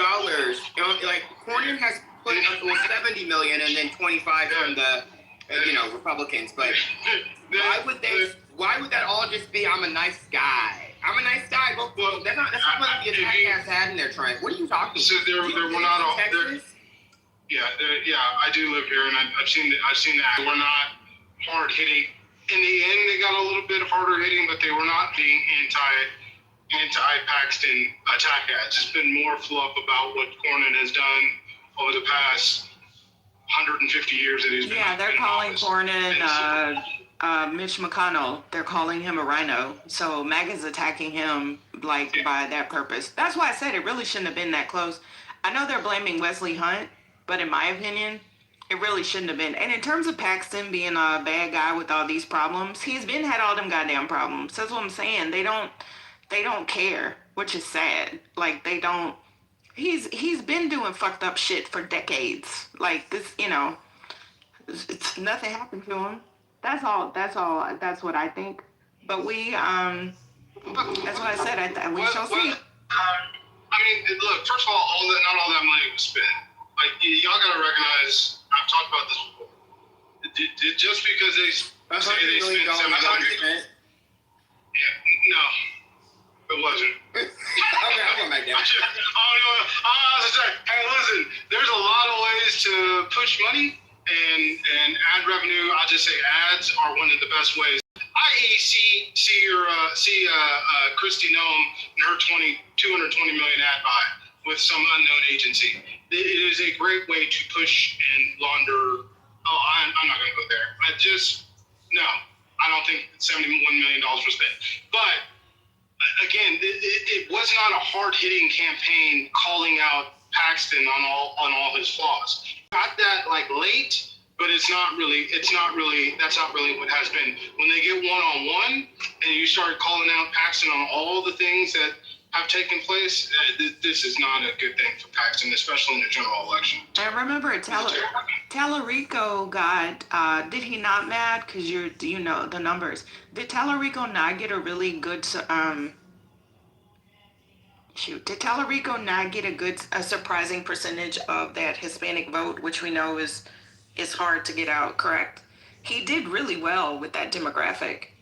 I told you when he was down here that they was fucking couldn't wait for him. But that's what I'm saying. He got Bobby Plico, he got Luke Burrell, he's got all the Hispanics rally around him down here. I think he has a hell of a shot. But this is also why he does have a hell of a shot. A couple of us that are Texans, that are black women, that support black women, that, I love Jasmine Down, but we strategically made that decision to support and volunteer for Tallarico. Because I'm going to have my happy ass out there too, because I think that he has the best shot. Now, granted, I also thought that Beto had a shot. I also thought that Allred had a shot. I mean, goddamn, I'm going to pray that they always, thank you, First Lady, always have a shot. But statistically speaking, I think that Tallarico is going to be the one to do it. I do.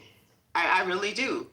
As long as he doesn't say we're coming for your guns or anything like that, I think that he's going to be the one to do it. The fact that he had a majority of the Hispanic vote, I think is a great sign. So let's fucking go.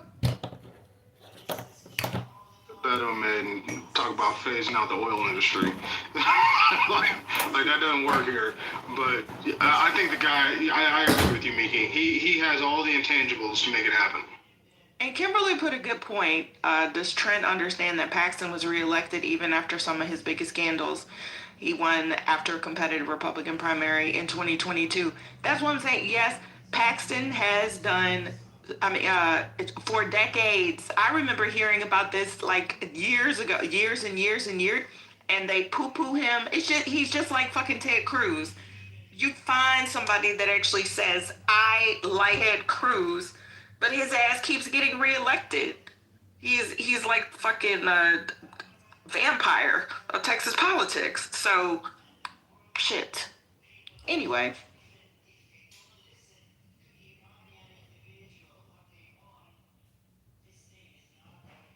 General, what we're actually talking about, can y'all talk about the general that just, of the Kush Force?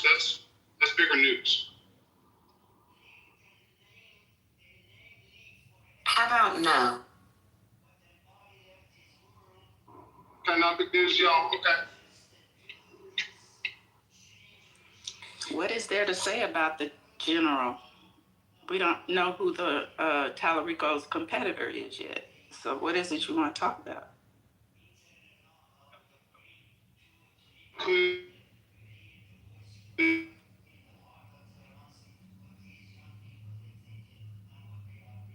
The fact that he is in the Matrix is just music to me.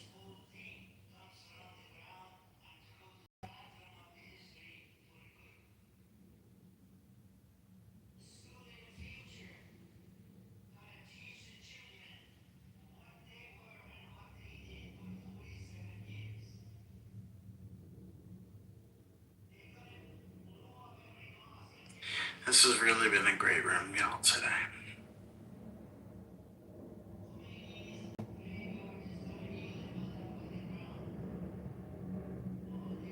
Congress is saying that they want to do a deposition with Trump finally.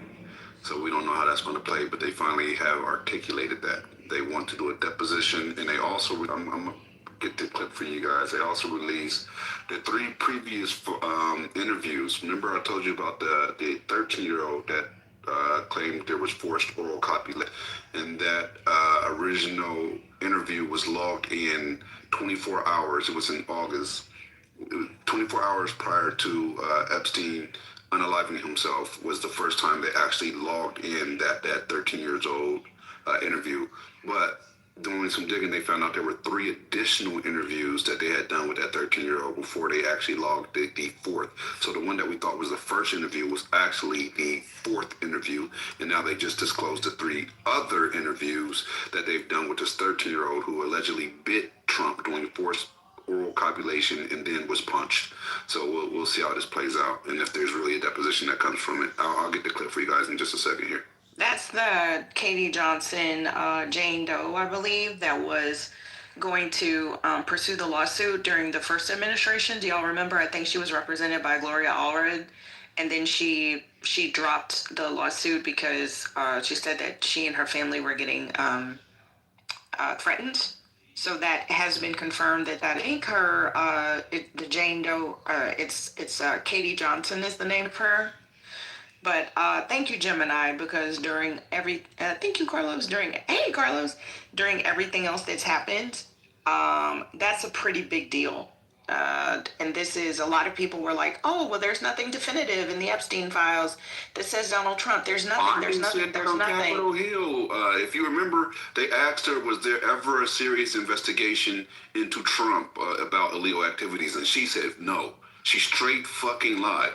Because this is not 1, 2, 3. There's 4 interviews with this alleged victim done by the FBI, right? So obviously they know there's some credibility there, or they wouldn't go back for 4 interviews and only log 1 and try to suppress 3 until today. Gemini, what is Paul Bondi? I think she was asked, wasn't she, about that or no, during her deposition? Not about that specifically. They asked, was he ever under investigation? So she lied. Right, and she said no, she lied. So she lied under oath. Yeah. Good job. And shout to Hillary Clinton for bringing this up the other day. Finally.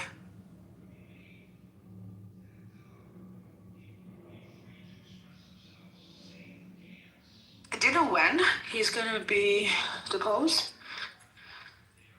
Is he going to be brought before Congress? Like, do you guys have any details in terms of Trump? No, I don't. I know that Congress is saying that they want to depose him. He has not agreed. I don't know if this deposition is actually going to happen. I just know that Congress is now requesting it or articulating that they want to request it. Oh, wow. Okay. Let's see. And also, I believe we lost 92,000 jobs. So, yeah. Trump also tells Time that Americans may die at home from Iran attacks. Asked whether Americans should be worried about retaliatory attacks at home, Trump acknowledges the possibility. I guess, he says. But I think they're worried about that all the time. We think about it all the time. We plan for it. But yeah, we expect some things. Like I said, some people will die when you go to war. Some people will die. And yeah, I've seen that. That's horrible, man. It is. Tonight, the DOJ, this is from Aaron Parnas, I follow. He said tonight the DOJ published, so this was yesterday. Tonight the DOJ published the FBI 302 interviews.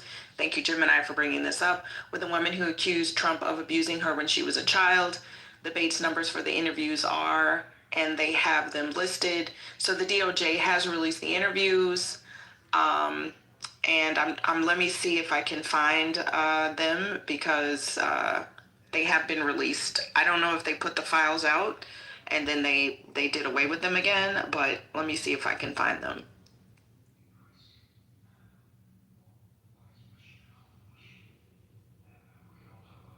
But there was a member of the on that Epstein committee that actually confirmed this, and then they demanded that it come out. So I think this is being swept under the rug, but yeah. It's just a lot.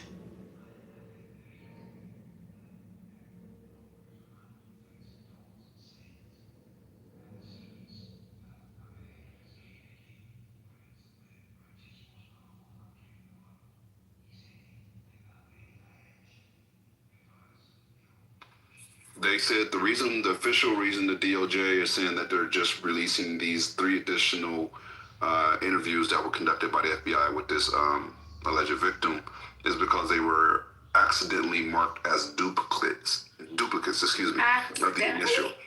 Accidentally marked as duplicates of the original intake interview, and then they came to find out, oh no, these are 3 separate interviews, not duplicates. So that's their explanation at this point right now. It doesn't sound very logical or plausible. Convincing? Yeah, I got you. Yeah, it doesn't sound plausible to me, but that's what they're saying.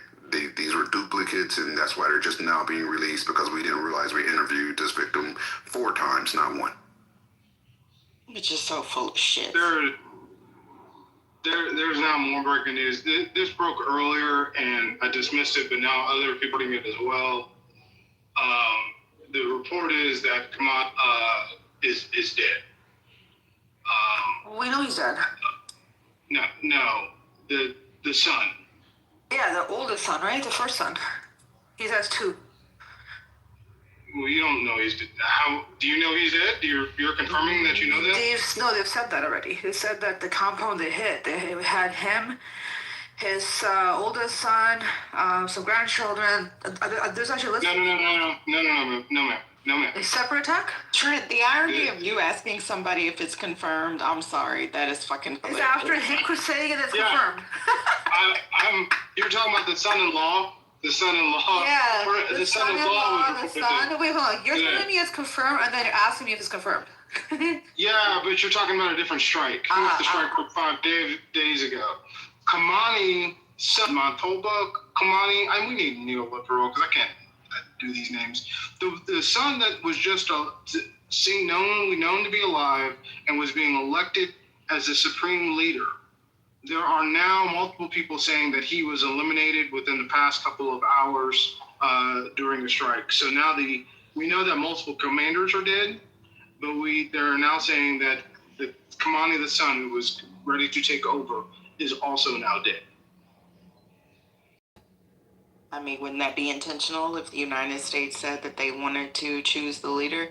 Did y'all see the picture? I wanted to make it my PTR so bad, but I'm trying to, preserve my little karma on Clubhouse. Did y'all see the picture? Somebody put Marco Rubio in the in the gold chains of the Persian guy that was in the 300. Did y'all see in the 300? Yeah, change. That shit was hilarious. That was hilarious. The leader of Persia. Oh my God, I have fucking tears coming out. Can I put on my tinfoil hat real quick, just briefly? If you notice, like the way we're giving the news right now, right? Trent's giving the breaking news as far as it pertains to Iran and who's in boots on the ground, even though we don't have boots on the ground, but y'all know what I mean. And then I'm giving the news about what's being released as far as the 3 additional reports about the victim that is claiming that Trump, sexually assaulted and sexually assaulted her. With that being said, do you think that the timing is playing a role? Like they're releasing these now while there's something else controversial to kind of distract us so they can say, oops, we did this, here these go, and hopefully they fly under the radar because we're focused on what's happening with Iran, or am I thinking too much about it? I think that they are doing it at the timing, but everything else you said, it can be multiple reasons, not just that, in addition. And that they do, I agree, they do it on Friday when they put out the news on Fridays that they want to kind of slip under the radar. No, you're not being too you're not thinking too far into it, Gemini. I thought that too. The timing is very, very. I'm sure if we made a chart, we could probably sort of create a kind of see a pattern of what's going on, because I think Trump did say. So this is the second oldest son who they said would be the Ayatollah after his father was assassinated.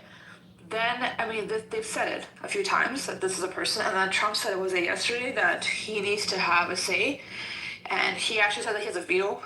I don't know how you have a veto in another country's business, but whatever. He thinks that he's too soft, is what he called his second oldest son. And then I think it was Netanyahu who said that they would assassinate whoever tries to take that position from the IRGC. And with all this being said, plus what you just said right now is pretty intense, Gemini, with 3 additional interviews being included. And then this comes out a few hours ago. So if that's all, if that all lines up, then I don't think it's really a tinfoil thing. I think it's reasonable to say that there is a pattern here. Yeah. If we are to go back and look at what's really going on in the Gulf at the moment, there is a company called Planet Lab that publishes satellite images. The company has now said it's going to wait for 96 hours before it will publish images of the Gulf states, of the damage that has been inflicted on the Gulf states.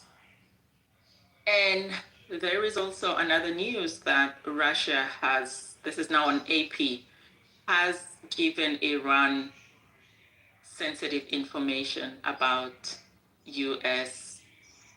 locations of U.S. military installation.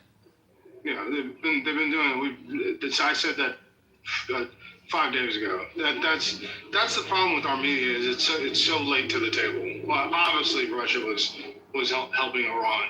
And that, but this means that the conflict is worse than what's being reported. That is I'm with you, Miriam. They want to. Why are you talking over her? Go ahead, Miriam. So simply put, the conflict is worse than it's being reported. The Western countries are trying to limit information on how much damage has been caused to the Gulf states and Israel and the position of Iran, while they are happily showing damage caused to Iran and bragging about it. The other part to it is the companies with satellite images refusing to publish those images as it happens means you know by the end of this week we are going to have a very good picture of the impact of this conflict. That's true, Miriam. What I'm not understanding is why we're bombing. Hold on. We've bombed about how many? Was it 4 or 5 civilian hospitals? Like some of the stuff that we are reporting on that we've done to Iran. I mean, again, military installations, all that stuff makes sense, but now apparently closed door meeting, and again, I'm not sure if it's confirmed yet. Apparently, the hit that was put on those school in Iran, the first day we had those elementary kids, 100 and I think over 60 passed away. That's apparently been done by us, apparently. But we know for sure that bunker buster bombs have been hitting civilian areas. I don't know why this is all coming out as if it's like a win. I mean, taking down any type of military installations that would be, you'd have to destabilize to protect your bases. That makes sense. But when Iran's hitting up, if you guys go look at some of these reports from people that are on the ground that live there, I mean, have some family, and the images that are coming out, they're hitting up U.S. military installation within the Gulf states. There are some civilian areas that have been hit, and yes, Massaudis have been arrested in Qatar, and I think in Dubai as well. So I'm trying to figure out how we sort of create a narrative on what a win is versus what an actual win is. I don't think, bombing the fuck out of civilian areas is something we should be celebrating. Yet Pete Hegseth is like, we're dropping bunker buster bombs, 2,000 pounds worth of arsenal on civilian areas. So I don't know what a win is actually at this point. So it's everything you said accurate. Here's what you don't know that is just broken is that they have hit Camp Victory, which is in Iraq. There is flames up right now. There's an Apache, one of our Apache helicopters in a firefight with some Iranian-backed forces near the Iraqi border. That is happening as we speak. You'll hear about that in the next 4 hours.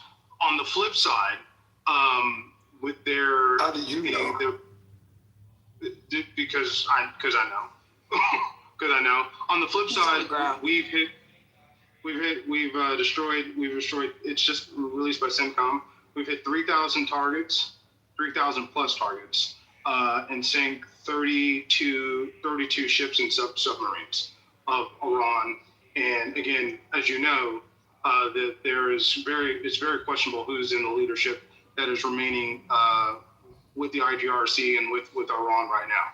So all these things are true. The reason why they're holding these satellite images for 96 hours so that Iran doesn't know that they have hit certain targets. They don't know that their targeting is accurate, because while Russia's helping, they don't know that what they're hitting is right. That's why there's been a blackout, neoliberal said before, from Saudi Arabia on sharing images in real time, and that's why the information is so in flux. But if you take it on holistically, the annihilation of the Iranian army and its military by Israeli and U.S. forces is without a doubt. We have full control of the airspace, and they are preparing to invade with ground forces supported by us within the next probably 48 to 72 hours. I'll end at that. Talk to you guys. When has oil spiked? When's the last time oil spiked this much in a week? And you know, Trent, do you have any idea? He left. 83. 1983. It's just so absurd, yo. So But you know what? I'm gonna be a little bit more nice to Trent. He's just reaching his old black man era. If many of y'all's uncles and daddies had Twitter, they'd have been saying the same shit at the house in '89. Why, when you came back from T-ball practice, Daddy, I hit a double because when they threw it to first base, he dropped the ball and I got said, that's not a double, boy, that's a single with an error. Instead of like dashing your dreams to play Major League Baseball, your dad would have been like, let me tell you something that's going on in Desert Storm, boy.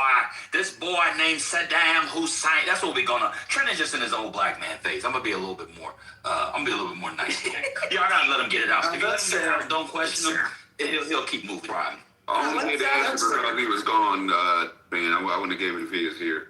No, I mean, it's like my uncle sitting in the lazy boy recliner, staring at the TV, pointing the clicker at it, changing the channels, drinking a Budweiser, and yelling at everybody. With a TV tray and a TV dinner. The clicker, if you know.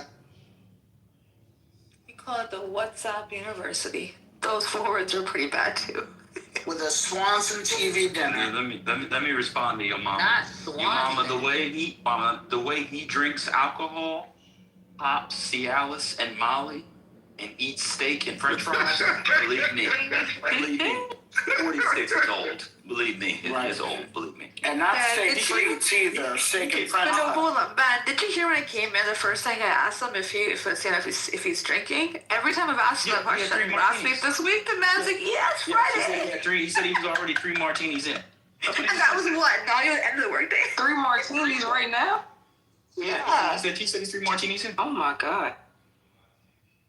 Yeah. Y'all heard Trent drunk on the app plenty of times. I know y'all heard him slither on here before. Yeah, but Gemini, it's more often than usual. Because, I mean, I'm not here all the time. And not at 3:30. Not at 3:30. That's crazy. Exactly. No, it is. I agree with y'all. If I'm getting drizzled like that, I'm not gonna be 3 on martinis by 3:30. Ben, have you ever heard me drunk on here? No, in fact, I don't think you drink. If I had to guess, I don't. You drink. I don't. Yeah, I don't either. Oh, but it's crazy. Every time I've asked him, jokingly, he's always said, yeah, it's a Friday, it's a Sunday, it's a Saturday, something for him. And I just Hey, want man, I'm about to marry really make you laugh. I really don't smoke like that either. That's the funniest thing. This is business for me. Oh, I know that. I don't run around smoking this all day. You can't do that. That's why you're successful. Don't get high off your own supply. That's the rule. Not saying, not that's the rules while sounding high.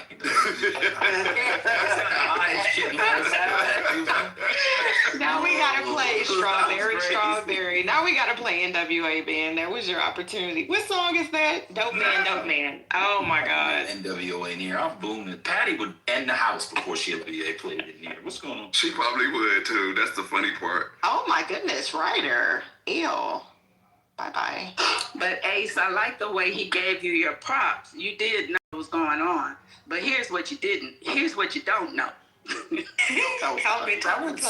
That was obnoxious. I'm gonna. No, it's because he didn't want to speak on what I was saying.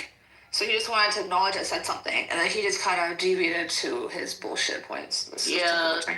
Trent seems to know all the most sensitive information because he knows it can share it on a public app that's always being recorded, even if the room isn't. Miss Cleo, what's worse is, I believe, so, I can't remember who was speaking. Yeah, Samir was giving a great account, and he was off mute. It was dying to jump in, so I on purpose muted him so I could say something relevant.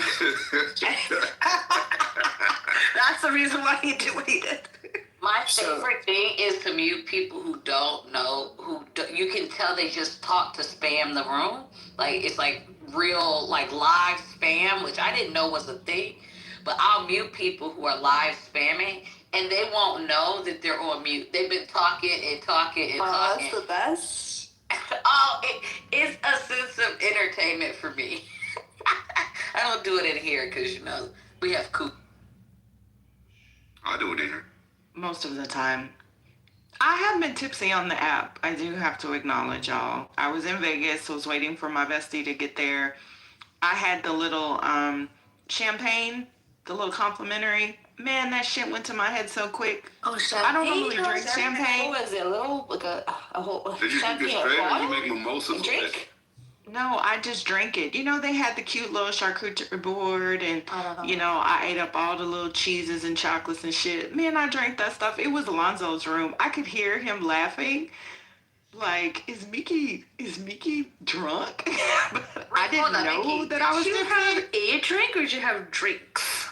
Girl, I drank 2 of them little hoes. They were so good. And I was like, we were going to see New Edition, so I was hyped. We had the little suite. We were doing good. I did not realize that champagne could get you drunk.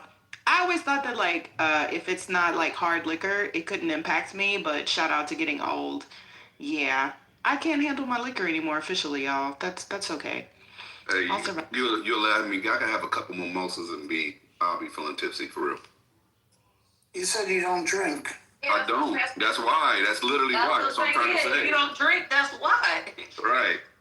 Oh no, I get that. I have one drink and I'm fucking toast. Scotty, when I say I don't drink, I mean like almost never. Like I drink here and there. Like if I'm in a social setting, there's alcohol, I'll drink, but I He's not a drinker, Yeah, Just I have no not a tolerance. drinker instead of I don't drink. I probably have. In black vernacular, what he meant is I don't be drinking, which is different than I don't drink. Right, exactly. Exactly. Thank you. Okay, I understand now. I probably have like 2 drinks a month, maybe. I bet not on the same day. You won't see me on here like Trent drunk on a Friday afternoon, casually off of some Johnny. If Trent is an example of what drinking looks like, I don't think anybody would want to. I was thinking that, Ace, I was like, well, if Trent's the bar, I mean, it's some bitches I don't think are sober who are. Yeah, for real. And he doesn't get it. The best part is he doesn't get it. Like, he doesn't care. I think that's just his, I think now this is just his, like. Y'all see the chat? Trent doesn't drink at all. But he eats McDonald's back to back to back. What's worse? McDonald's. I don't know. The fact that he doesn't drink actually is more concerning to me. What is loony? There's no explanation for his loony. I think that's his default now. No, guys. Trent is default. That's his default now. Like how he is here is his default. Trump. Yeah. Trump. I heard Trent. Okay, Trump. No, I'm saying Trump. They said Trump doesn't drink. All right. You got. Did say he's a cokehead. I'm not sure. Hold on. You guys have Trent derangement syndrome, huh? I was moving on to Trump. Let's go to Trump. Let's move on. Something worse. I also find it funny, just people on the app, and then we can get back to whatever breaking news we're talking about. I think it's funny that people, when you ask them, are they drunk? No, I'm sober. And I'm like, ooh, that's even worse. Like, at least if you were drinking or you were on drugs, there would be an excuse for the shit that comes out of your mouth. Instead, you want me to believe that you got to this thinking all independently? That's terrible. He could be a casual. I mean, I can't say anything. I'm in Texas. Like, there were routinely beers in the office, bottles of champagne, like hard liquor, like, does everybody else do that? Like, hey, we just had a great deal. It's 12 o'clock in the morning. I'll take a shot. Like, my partners are like that. I don't. They are. Yeah. That's not what I want. The thing is, everybody drinks. Yeah. So it's like, that where that happy hour in the office. And no, remember how like some of the happy hour deals literally start on Friday, like at 2 o'clock. Shout out to Papa Do's off of 610, because goddamn. Papacitos and Papa Do's. The Black Do's, we'd literally be there, y'all, at 3 o'clock, just already having all the damn not mimosas. What do we like here? The daiquiris. Do you know you can do drive-through daiquiris here? So Yeah, they got drive-through liquor stores in the DMV. Drive-through? Yeah, drive-through liquor stores. Ohio Yeah, we has have them, drive-through too. smoke shops.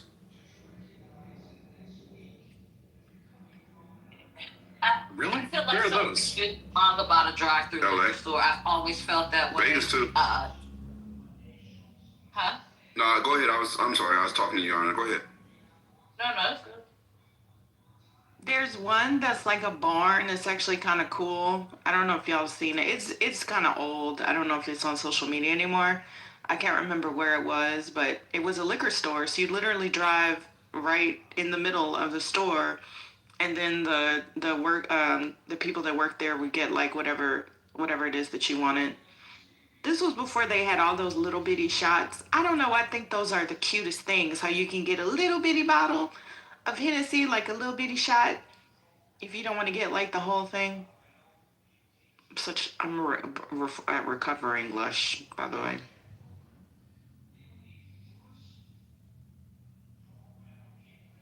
We like our daiquiris, Michael. But remember, the old people literally used to dab bourbon on our teeth for teething. So, it's their fault for exposing us to that so early.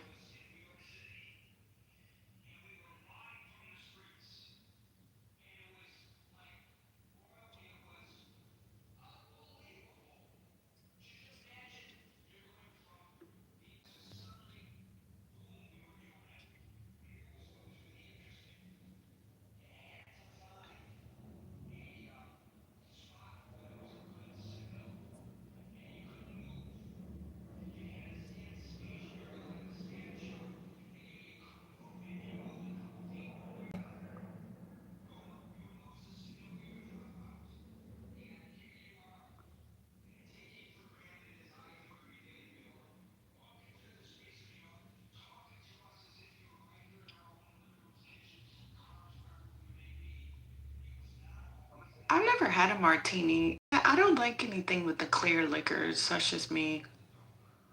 But anyway, I knew how we can were. y'all I drink? knew I liked you. I knew you liked you. I am not a clear liquor girl. Me Brown either, liquor child. girls.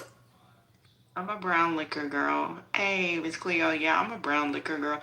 What is the most disgusting thing in the history of the world is vodka? Who the hell drinks vodka? Russians. Bro. It's like And rubbing Latvians. alcohol to me. I Eastern know. Europeans, they can down that shit. Exactly. Oh, Jeremy has that PTR with Marco Rubio. Jeremy, when I saw that, they said Marco Rubio, the king of Persia. Like, They're about to appoint him. They're about to appoint him for Iran. the internet is undefeated because that shit is hilarious. Not they shaved his hair too. I am crying. My God, the nose piercing with the ear dangle.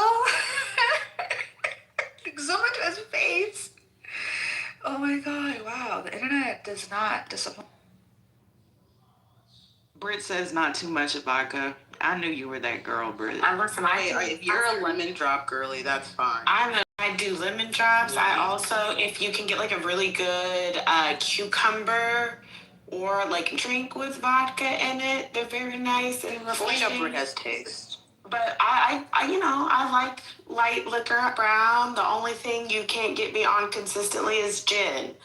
I can't do gin very consistently. But everything else, So long as it cooks well. Y'all talking about my expertise. Right. So long as you mix the drink well, I'll dabble and dabble, So yeah. What don't you like about gin? Is it the juniper? What's your Like for me, it's just not my go-to. Like if I look in my little fake liquor cabinet, it's vodka and whiskey. and I do have Hennessy in here. So like that's where I fall. Is that your Most of that is dark. I don't really have a preference. I don't mind Hennessy, and then I like the one I have in there is a pure white. So okay, but well then, like I said, I know you had taste. I just still like a little bit of the sweetness of the brown liquors. I guess it's such a. And now I can't remember who told me to. If I have something, I put it in the freezer. Oh my God. It's just like now back in the day. But yeah, that does make such a huge, huge difference. It's kind of fascinating to put it in the freezer and it doesn't freeze and it's just like perfect. I wish they served it like that, I guess, when we were out and about, but. Did you ever go to a bar? In Houston or wherever and they have that big Blice and they like chip it off into the glass? Like I mean, big. Yeah, I know what you're talking about. One, I love huge ice cubes. Oh my goodness. I love that. I think that's cool. I'm like a little pseudo ice connoisseur. I love old fashioned. Certain kinds of ice. Favorite drink. That is my drink. I literally have a PTR of me as a cartoon with an That's all I drink. If I drink. Who is that? LA? I noticed your boys. Y'all stayed up all night, and I'm old, so I slept half the day. Like, god damn, I cannot hang with y'all till 4 or 5 o'clock in the morning. Shout out to young people for that. Y'all don't realize. You say that, but shit, I was up at 4 in the morning. That's when you thought. Damn. Oh, y'all were getting up, and we were still up. But shut up. Y'all don't realize how much of a superpower that is to just be able to, like, stay up all night, party, get up 3 hours later, and go on about your day. I tried to explain this to a young girl on this app, and she don't think she's young, but she's like 26. She's like, when I did that, I said, girl, you just became an adult. Like, what are you talking about? You say, I was like, that's how I know. That's why I know I'm old, is because when people say shit, I go, you ain't even seen nothing yet. I will say, Reformed, as a former bartender, one of the reasons why they probably don't freeze the liquor, like, you know, to make it smooth and kind of silky, we already had issues with our freezers sometimes, just like keep everything staying cool. I would imagine a freezer would be even worse. It's because everything not supposed to be drank cold. Also that, true, yeah. Because then you can't taste yourself. When you, like, it just tastes too change good. the temperature of certain spirits, it changes the... Oh, thank y'all for that. Isn't that why you're only supposed to put like the clear ones in there? But I didn't think about that. It's your preference, but yeah, even tequila. But all of those brown spirits have oils in them, and when you freeze it, that's why a lot of times when you see the drink, you get, you know, that little like, if you mix ice in a drink, it kind of, you can see the texture change. It's because the oils are being released more, you know. So she's something like a tequila that's like agave, like aria pasado. Like, it's just, you can tell. That's why some people like, what's it, On the Rocks? They prefer something neat because they don't like to see the cut. It's a very aesthetic thing. Yeah, like a shot. I was never really a shot girly. I'm not good at that. Oh, I cannot take shots. Yeah, I have a great deal of respect for anybody who can just take it neat and just, you know, if you drink an old fashioned, Miss Cleo, you just sipping a big. Basically. No, because it still has ice and it has bitters, and so that little bit of cut, like the same thing, just straight without those two elements, is very different. It certainly changes the profile, and some of the bitters. Yeah, I can see how that can change the profile for sure. Is that why some of they have those the ice that's like not the real ice, like it's in the, what do they call it? I don't want to say plastic ice. Yeah. Whiskey stones? Did they have a name for it? Thank you. Yeah, so that it keeps it cold, but it doesn't, like you said, dilute it. Because there's nothing worse than going somewhere, paying $20 for a drink, and then you're having conversation. Yes, and then it's nasty as shit. Like, but some whiskeys are meant to be just because of that. They're meant to have water added to them, so that's why I say everything's different. Some are meant to. They taste better when you add a drop of water, so the ice could actually help. So It's interesting watching some of the executives like at like a networking event. They'll come and be like, "My drink is watered down." And it's like you just did a whole marketing pitch, and now you're gonna throw out a drink that you just paid for. Fucking strange. I did not think about that, y'all. Thank you, Britt and Dr. Library Card. I guess is that why certain drinks like you'll mix it with pineapple versus orange juice, I guess, or cranberry. I guess I just thought it was to taste. I didn't know that it could like change, like something within it. Some spirits naturally have their own citrus notes to it. So when you pair with the citrus, it enhances it in the spirit. Right. It brings something else out. It's actually it was actually Billy, it wasn't Britt. Britt was the one that we interrogated about the vodka. But, well, actually it was a gentle. Oh, Billy, my bad. Gentle inquiry. And we need a room on how you pour on your some drinks. level, when you think through how citrus plays in, it's one of the reasons why people don't like the quote-unquote lighter liquors is because it's hard to like mix things with.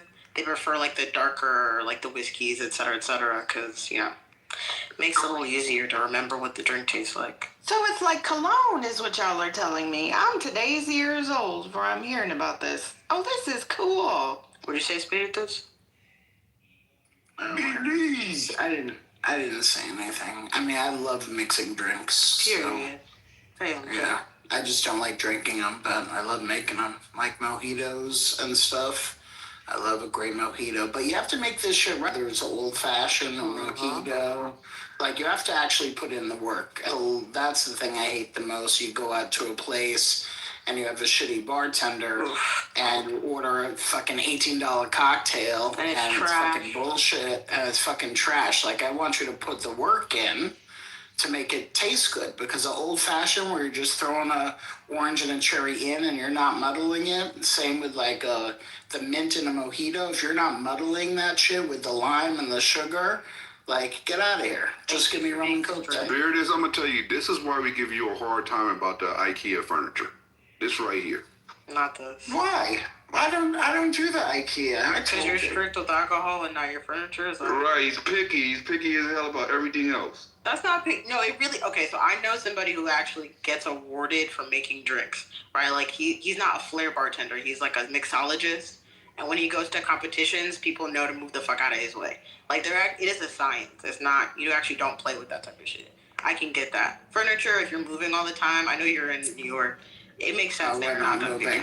I'm not moving. Who says I go IKEA? I went for a ferry ride to the IKEA store that was free. That's it. So, yeah, I actually have to take a sip of my drink first, and then I decide what I'm going to tip the bartender. That's a good practice.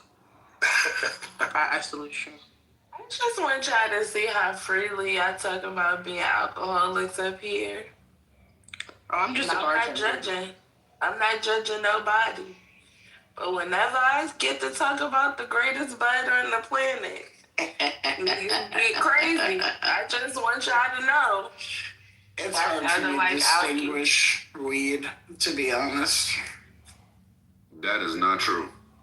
It's hard for me to distinguish weed, and I'm anti-edibles, tinctures, and all that stuff. I like a joint or a blunt, and that's it. Get out of here with all the other bullshit that doesn't give you the same high that a flower does. I agree with you. A joint or a blunt, and that's it. But there's so many different types of flower. Take your gummies and get the... There's so many different types of flower, though. Like, I can smell it, taste it.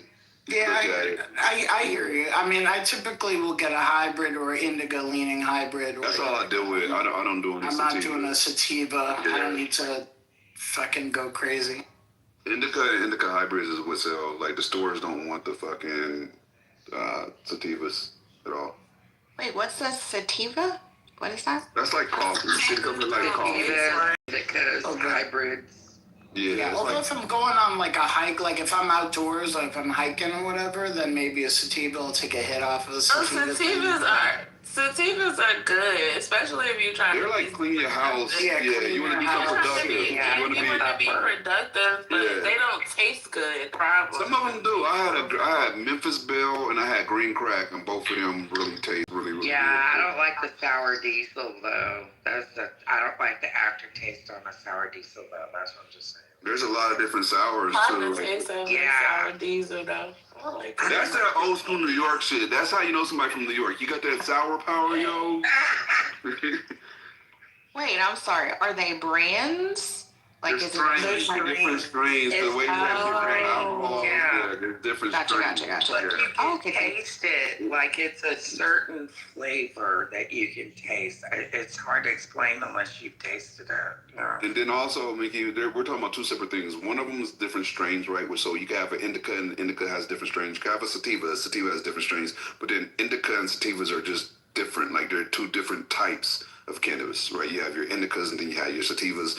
Then you have your hybrids, and your hybrids can lean. You can have an indica leaning hybrid. You can have a sativa leaning hybrid. It depends on how it's bred. Okay, Janita is saying in the couch. What does that mean?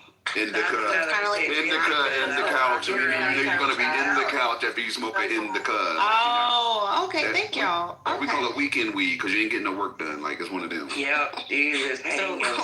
Weekend weed is hilarious. I only know dro and weed, and then I know.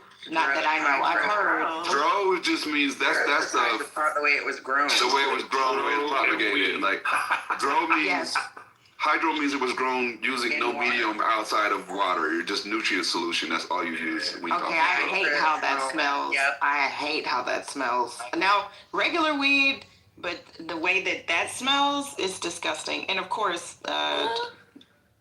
when they put smack, but a fry, but that's not what anyone's supposed to drink. I mean, do.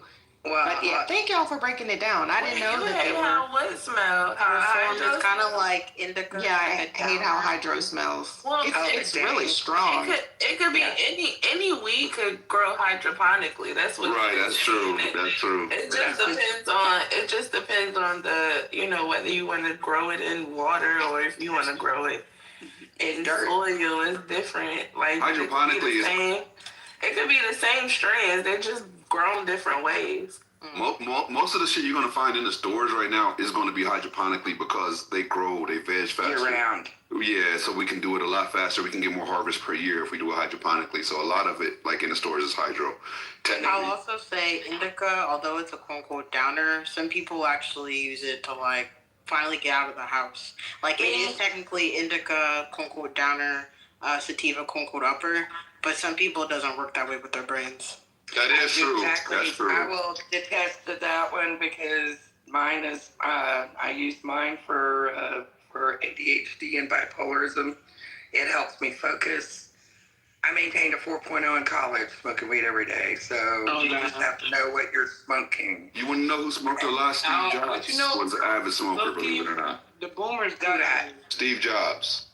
Yeah.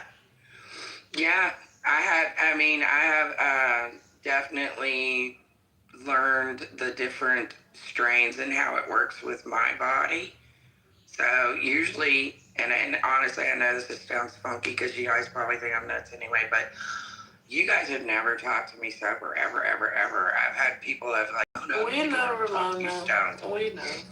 Oh, stop it, Brooklyn. Well, also, if we're being clear, Steve Jobs also pointed a lot of his vision and creativity to the fact that he did drop acid several times. So, okay. Did he say that? That's interesting. Oh, absolutely. Absolutely. I just want to say that Gen X low-key is right. We do gotta stop smoking so much weed. It's bad for our brain, bro. The studies coming out like it's not good. I'm not because I don't smoke backwoods like y'all, but y'all backwoods. Backwoods. Backwoods. That's how you. I know you got shitty weed if you put it in the backwoods. You have some dirt. That's some kids, bro. That's some young. It's not about people quality of weed. I'm saying it's cultural. You know, some people culturally. And That's we don't smoke. We don't smoke backwoods. We smoke vape. So that's not what I do. But some people, that's just what they do. They smoke woods, then they addicted to weed because they are really addicted to the woods. So it's getting better. I definitely I'm gonna tell you know some this, young right? people that are addicted. They spend like $300 to $500. To weed though. No, I mean, they smoke it every single day. Like they can't not smoke it. I smoke every day. I will say this though, right? When I first got into the business, I came in on the cultivating side, right? I had a 50 light warehouse in Tahoe where we would turn maybe like 80 bales every 2 months, so give or take, right? Then I got into actually opening up the store, and that's when I really got to start meeting the people, because other than that, you just meet the purchasers for the store. And when I started, it was in Pasadena. It's called Golden State Collective on Mentor Street. But when we were open, I would notice a lot of the clientele were not the college students, and you would think because we're in Pasadena, which is a college city, that would be mostly college students. It was mostly working class people. It was mostly your blue collar people. You'd be surprised. And a lot of teachers. A lot of teachers. They do all the drugs. Of teachers. Like, they don't get drug tested. They need it, man. I'm telling you, all of them kids, they need it. They don't get drug tested in Atlanta. They don't. And Shout out to a lot Dr. of Library teachers. That's Shout not out real. to Dr. Library Card for telling the truth. Keep speaking the truth, Dr. Library Card. No, I'm just. I absolutely Keep telling the Because truth. reading the research that come out, I mean, it's bad, y'all. Like A lot of this research, though, we gotta have context, because a lot of people don't know this. But if you do your due diligence, which I do because I'm part of a lot of safe access groups and things like that, a lot of the research is being funded by big tobacco and fucking alcohol. No. A lot of it is. A lot of it is. No. We're hitting their markets right now. Hold on. I'm not talking about that. Wouldn't even. I'm talking about more recent research since people have That's what started I'm talking about. No, but wait. Big tobacco is not even. Yes, they are. Yes, they are. Oh my God! Damn. All right, y'all got it. A sentence, please. No, but Dr. Library Card, what were you saying? I was trying to say, this is like something you could also see. So like, I'm a part of the generation that weed was legalized when we turned 21, right? So like, we grew up with access to weed in a different type of way. It's starting to be more prevalent. I forgot the name of that disorder, but where people who their bodies start rejecting the weed and they start vomiting every time they smoke. I've never seen that in real life. I've only read about it. I know two. I know somebody who had it. I have two friends who both have that condition. We've been smoking forever. Their bodies start rejecting it, and now every time they smoke, their body vomits. Like their body rejects cannabis. Like that's what I'm saying. Where are they getting the weed from? I was about to say they smoke some contaminated shit. That's a real condition. They smoke some contaminated shit. Now their body's got a problem. Wait a minute. I have a question for Dr. Library Card. Okay, go ahead. Yeah, it's a question, please, because I'm trying to learn. Y'all are just trying to push back and just make stuff up because you don't like what you say. Dr. Library Card, what are the negative effects of what would you call excess weed consumption? I'm trying to figure out what the research says. What does the research says is the result? Oh, I'm no scientist, but I've read some research about brain cell deterioration with prolonged what they would call excessive use, which is how most people do it. Like smokers, they smoke every day, multiple J's a day. Nobody really a social smoker. I mean, unless they just like, people who just, when I'm around my friends, I smoke. But I'm talking about the research about people who excessively smoke, like, often. Especially the funnel users, because that's a lot of tobacco. Yeah, all of that shit. That's what I'm saying. It affects, like over time, they're talking about, like, short-term memory function decline. And like brain cell deterioration. I'm not anti-weed or nothing. I smoke weed. I don't smoke weed as much as some of my peers, but I'm just saying it's like there are negatives that we're going to start to see because now they're able to actually do more research now that it's legalized, and we're having some time apart to see people who use it in adolescence and now use it as an adult, and it's legalized. They're just able to do more research. It's not a bad. All right, I'm gonna tell you this, right? I've been in the business for about I'm not even going to date it, bro. Longer than a decade on the legal side, and another decade if you want to take it to the legal side. With that being said, research has shown, and they didn't just start researching it now. It just became legal for other states. It's been legal in California for 30 years, and they were doing research even prior to that. Right, their research predates when it became legal in California. So they've done a shit ton of research on it that they don't want to release because they want to control the public narrative. So you can say shit like you're saying right now, right? That's the way they do it because they need to be able to control it, to be able to monetize it. Their whole thing is to monetize every aspect of the plant. They want to tax the plant. They know good and well that everything else they have legal right now, alcohol, tobacco, is far more deadly and has no medical benefits at all. They understand that, right? So they need to control the narrative to control you. With that being said, it's been tied to short-term memory loss. It's been tied to lack of focus for some people, and it's been tied to most recently, and this is where big alcohol has came in and tobacco has came in and did their due diligence according to them, which I don't really fully believe them because they're competitors and we're directly impacting their market. They've done studies that show that where people are using recreational and medical cannabis, they're not using as much alcohol, which alcohol is not liking that because we're literally taking money out their pocket. They say it's related to like a high long-term use can be related to heart issues. That's the big thing they're trying to push now. So they have not really been able to justify it on a large scale, but on a small scale, they said they believe that smoking it, like if you ingest it, it's not the actual THC, it's the method of ingesting it that actually is creating the impact. Your lungs lead to heart issues is what they're saying. So those are, if you were to be specific about the main issues that they're pushing back on.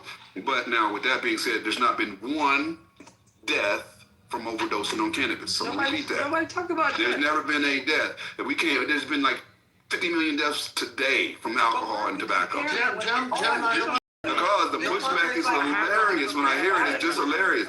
Let me finish and I'm gonna land right here. I'm gonna land right here. Some of the things you guys are talking about are due to the way that it's propagated and due to the shortcuts that people take when they do gray or black market cannabis, right? They'll take shortcuts, they'll use all kinds of shit that is not organic, that is fucking deadly, and then you inhale that into your fucking body, right? Since I'm licensed, we're controlled by the Department of Health. We report directly to the Department of Health. A lot of people don't know that. We're not fire like tobacco and everything else. They go to a whole different place. We go to the Department of Health because they understand that what we're doing is actually a healthy thing, right? So when you start talking about the different things that are happening, every time we turn in a pound to a collective is the name of the stores out here. When we turn in a pound to a collective, we have to have the accompanying lab paperwork. The COA, your certificate of analysis, that shows every aspect of that plant, from the pesticides used to the mildew, mold, no spores, everything has to line up. And then they have a metric system that ties it to each individual plant. They do that so they can tax each plant. They have a proposed weight that each plant has to have, and you have to pay the tax for the minimum. So you better be able to grow. So this is a lot more control. This is not just, oh, I got some weed type shit. This is a whole different element that we're doing because I supply both medical and recreational stores. Value. I don't want to go Real quick.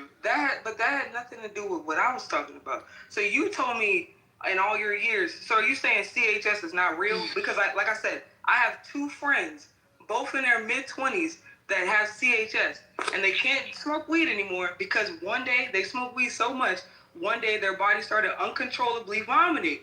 I'm saying they probably ingested some contaminated cannabis. Hold on. This is a medical diagnosis that doctors have said this is a real side effect from prolonged daily cannabis use.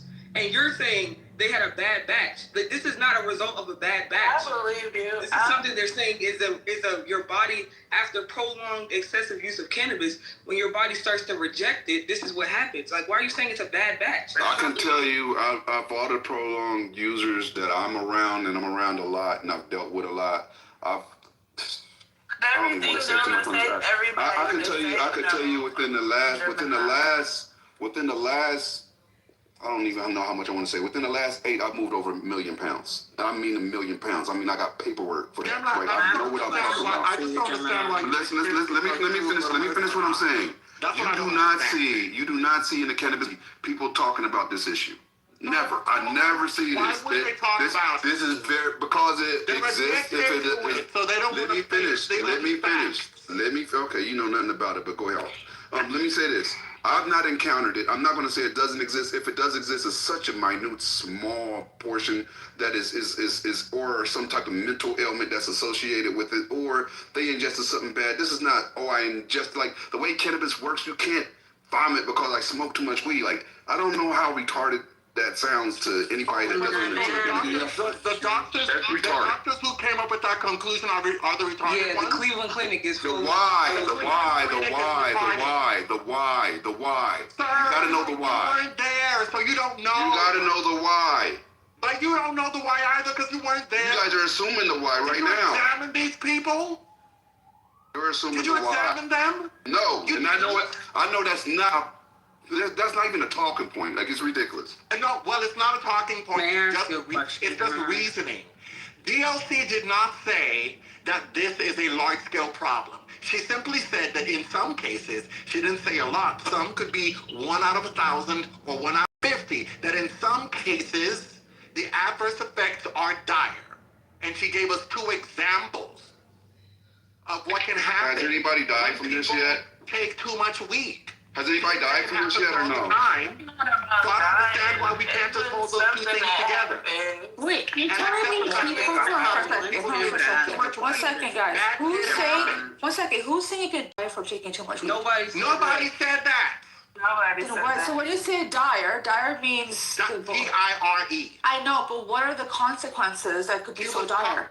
DLC was talking about 2 friends that she has who are in their 20s. So that's they were chronic weed smokers, and one day their bodies started rejecting the weed. And they started vomiting That's uncontrollably. not dire. That's not dire. Dire is... I'm not going to argue. I'm not going to argue with you about my use of the word dire. If you don't like it, you don't like it. It's fine. No, all I'm saying is I'm not a weed smoker. I don't drink. I don't do anything. But I can tell you for a fact that people don't like vomiting from something. Actually, and 2 people. The full submission. Wait. Can I say something, please? I'd love to be able to ask my Can the weed smoker say something, please? It's clear that you don't know what you're talking about. Okay, please. It's an actual condition. I actually seen the report on CNN like December or some shit like that. Last year sometime about it. It's a condition, but it's just like anything. Everything comes with pros and cons. I don't understand what the big deal is. They do not want to deal with the ugly side of the thing. That's what it is. I'm looking at it right here, right? This is what it says now, right? Brother. The cannabinoid hyperemesis syndrome, CHS, is a condition seen in long-term frequent cannabis users that causes repeated episodes of severe nausea and vomiting. It is highly unusual because cannabis normally reduces nausea, but in random heavy users, the body can react the opposite way. Yeah, May I ask a question? You know, get the fuck out of here with that I shit. feel like I've asked that 4 times. May I ask you a question? Please do. Wonderful. So one of the lawyers that I know works specifically with helping folks who do this work, your industry, cannabis, making sure that they can find places where they can legally either rent or own a building, brick and mortar, whatever you want to call it. And in the conversation that he has with folks, I think there was a recent, I don't know if she's a graduate of, I don't remember where she's from, but I know for a fact that the first Black woman in Denver to have her own brick and mortar, I think it's called All Natural or Natural something. She's been talking about what it's like to be around long-term users in general. I know there's a condition that is remediated, or not remediated. People have an easier time dealing with their condition because of cannabis. But I'm trying to figure out if you don't think that it's if you think that it's random, quote unquote, what do you think is causing this random reaction?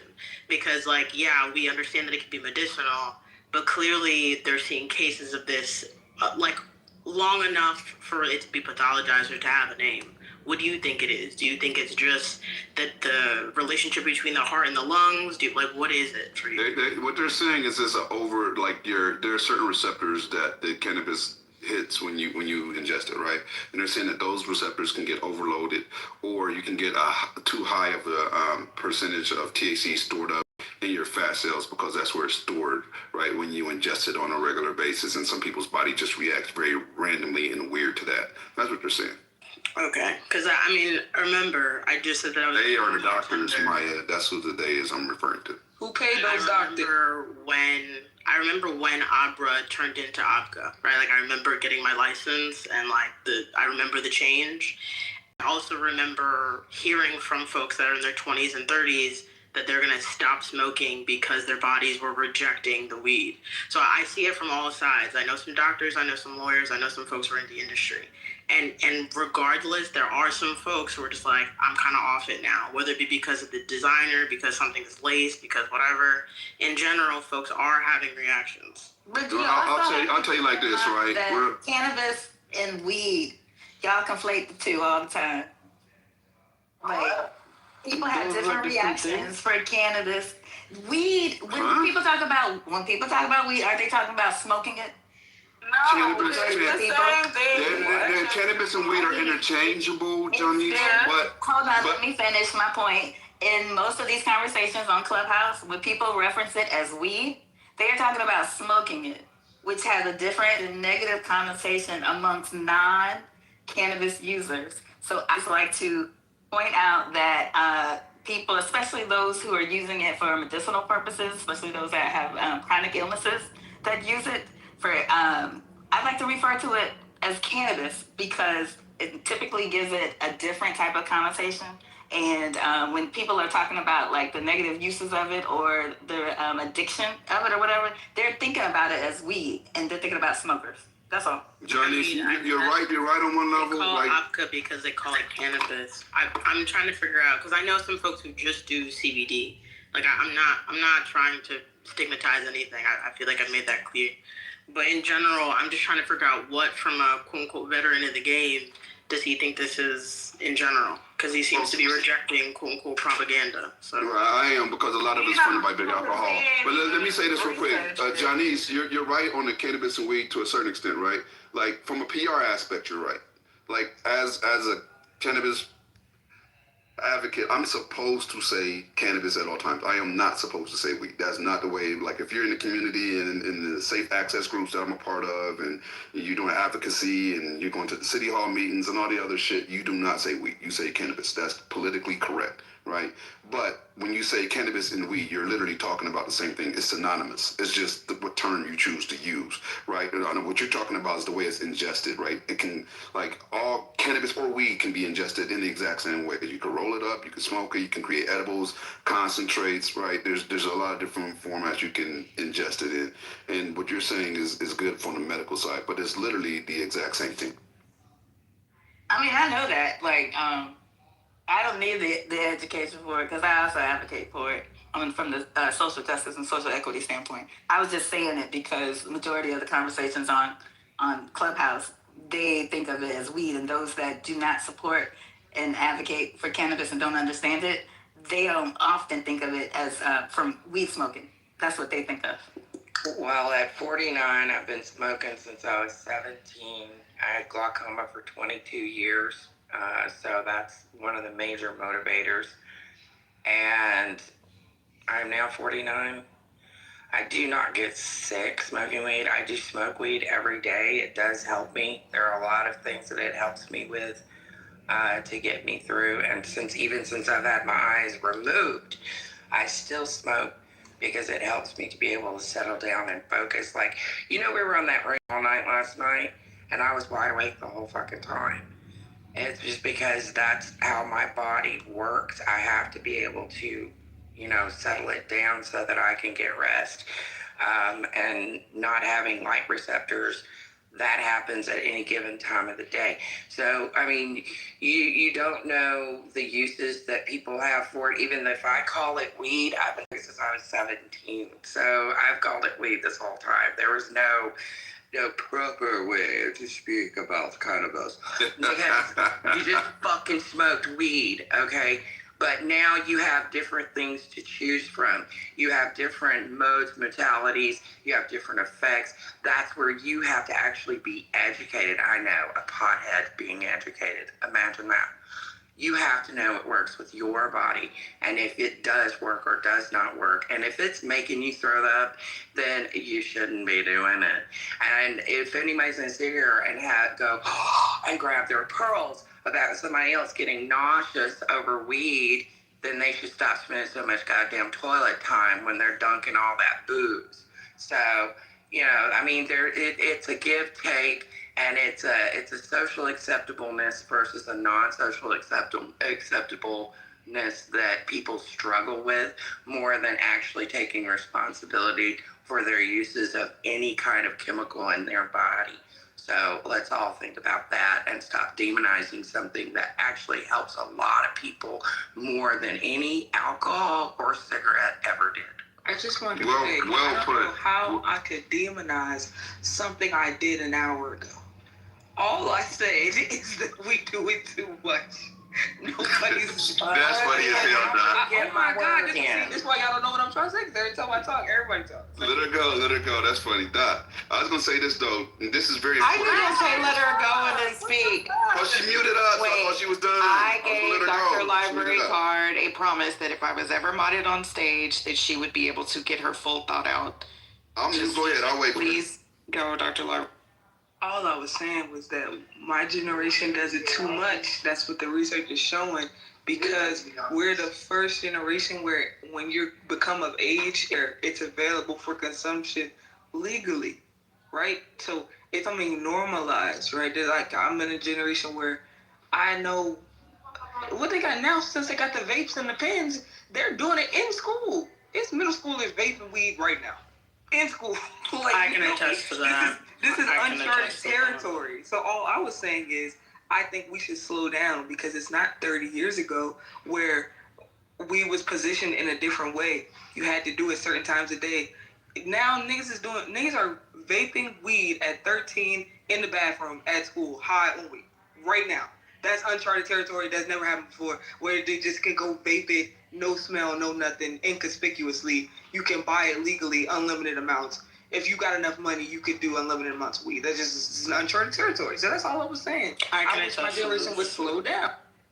One thing I agree with you. It's also one of those things where now that they can't drink in some spaces. So now the same way that they're like, oh well, I'm sad, I'm gonna go to the bar. They're like, oh, I'm feeling an emotion that I can't regulate. Let me go hit the vape. It's getting bad. We gotta talk about how much ADHD medication is orally prescribed to children, right? Like that is an epidemic on its own. I know weed can be an issue at a young age, but let's talk about the real elephant in the room. But we're talking about recreational use. You're talking about. I want to be clear on this though. Kids are overly prescribed, guys. It's a real issue. But we're talking about recreational use. I know. There's a couple things we done skated over though. First, there is no way that a child is legally consuming weed. That's illegal. That's just like them getting a hold of their alcohol. It's illegal. They are carded. The stores are held accountable. They have undercover agents that sit outside the stores hoping that you will go in there and purchase for them. They try to get you to make illegal purchases for them. So if a kid is getting a hold of that, which is horrible, and I'm anti that all the fucking way, I'm a father, that should not happen, and it's being done illegally. No store is legally selling to a child. Now, let me keep going real quick. Their parents weed. Like, I've seen it happen. But that's on the parents. The parents need to be on top of that. Okay. Outside of that, most of the research, and this is important, has been funded by the National Institute for Drug Abuse, right? That's like 90 to 80% of the research that's been done. So they've been looking at all the negative elements. There's so much, this is what the advocates go big on, right? Only like 15 to 20% is done for the therapeutic benefits that it brings to the table. Most of it is hyper-focused on addiction, negative impact, and they still can't find very much after fucking decades, right? If it was really that bad, all of their research would have led them to say, we can't legalize because of X, Y, and Z. There's not been one state that has implemented a medical marijuana policy and reversed it because of problems. Not one. But that's They medical. are the ones that are addicted. They're more addicted to the money that they get from the tax, from the medical marijuana program, than any person is addicted to cannabis. But that's the U.S. That's what we're saying. Medical marijuana. Did it, Colorado said we can't balance our books without it. And that was before they went recreational. But making money from something is, come on, Gemini, making I'm not money even from talking, something. let me finish. I'm not talking about the money aspect. I just want you to think about what you're hearing about. All, everything that you guys are talking about, all this negative shit is coming from them after years and years and years doing mostly negative research medically. They haven't been looking for the benefits. What is negative research? But if someone is dying from cancer... I can explain that if you want. Well, just 1 second. If someone has cancer and they tell them that you can smoke weed to help with the, your appetite and headaches and pain. Yeah. Exactly. Like I know someone that has basically like a tumor in their head. They have severe seizures and they can do medical marijuana. The funny part is he actually smoked marijuana before he started having seizures, so he thinks it's hilarious that now he can, get a prescription for it. But that's two entirely different things. We're acting like this is new. It was pot in the 60s and the 70s. Like, they've been smoking it forever. Like, I just don't understand this is not true and there's nothing bad about it. All Dr. Library Card was saying is that too much of anything is going to be harmful. And we know this. There was that lady that died because she drank 4 bottles of water in 20 minutes. Like, I don't understand the pushback is all I'm saying. The reason, and I'll address that, but Hurricane said, what's the negative? Why am I saying negative? When you have an agency you said negative research, so yeah, tell me. I'm about to explain that to you right now. When you have if you look at the National Institute of Drug Abuse, their focus is like drug misuse, the negative consequences, right? They're looking at the risks, not the benefits. So they're coming from a negative perspective. They're not looking at the therapeutic aspects of the plant. They're looking to find anything negative about it. Sir? Because the steam train won't stop running. We're not talking about medicinal cannabis. That's not what we're talking about. We're talking about people who use cannabis or weed recreationally and do so excessively. Yeah, I keep saying that. And DLC simply said that in some cases, this is one of the adverse effects of it. And my generation in particular has been found to use it excessively, and we're suffering for it. I don't understand why you can't accept the truth. You want to deny it and say that people are coming up with these conclusions because they want to stop you and others from making money. You sound biased. You don't sound objective at all. I sound informed, and you sound uninformed. I happen to be informed on the topic. One thing I do is I don't speak when I don't know what the fuck I'm talking about. Okay. This is a topic that I'm actually versed in. And I can tell you right now, there is a lot of negative research that has been done. Research done from a negative aspect. You don't believe me? Look it up yourself. Most of the research, 80% of the research has been to find out what can this do on a negative way. We're not even talking about the medical aspect. We're talking about recreation, right? They want to see how it can have a negative impact on the market. They haven't found much after a shit ton of years, Hurricane. They haven't found much to the point where they're saying, you know what? We're going to not deschedule, but at least reschedule the plant because we see the medicinal uses and we try to not see it. So yeah, there are some people that are overusing it. There are some people that are going to overuse water. There's some people that are going to overuse alcohol. There's some people that are going to overuse tobacco, right? But does that mean that that's the problem, or is the person the fucking problem? So comparing cannabis to water is just dumb. It's stupid. Drinking too much water versus you can die from it. Using too much. I'm not an idiot. So when I hear idiotic arguments, I'm just going to... More people die from drinking too much water than smoking too much weed. How about that? I don't know. How about that? We don't know that, though. Can I say something, Show me the numbers. I don't know. Show me the numbers. I know you don't know. I'm telling you what you don't know. More people have died from water than cannabis. I mean, so if it doesn't kill you, it's acceptable? What in the fuck kind of metric is that? God damn, like, really? So if it doesn't kill you, it's fine? What the hell? Oh, Brooklyn wants to say something. This just got out of control for no fucking reason. First of all, Gemini, you just be too extra. Like, just chill out a little bit. You might need to smoke some weed. Because you be violent in how you be talking to us. I ain't gonna lie to you, but Just everything comes with pros and cons, guys. I don't see what the issue is right now. This is just everything that we consume. Goddamn it, water, motherfucking air, got a pro and a con, everything. So just relax. What's wrong with y'all? This whole conversation started because we were talking about having a little bit too much fun talking about mixing drinks, and then somebody was like, oh, but we can't talk about weed, so consider the source. But anywho, happy Friday. Happy fucking Friday. Can we go back to honeypack discourse? I would prefer y'all talk about honeypacks. No shade. Me being somebody that mentioned that y'all was talking too much about alcohol, because y'all do be talking about alcohol. And all I said was, y'all be talking about alcohol freely, but then when people start talking about weed, then we get conversations like we just had. That's my whole point. Ain't nobody had no pushback, no effects of what alcohol could do to the liver or how it could kill the shit out of you. Nobody talks about that. But anytime we come into the conversation, let me finish. Anytime we come into the conversation and we talk about all the negative parts of the weed, and I don't appreciate that. What I'm saying is, y'all should have the same energy for all substances out this bitch, not just weed.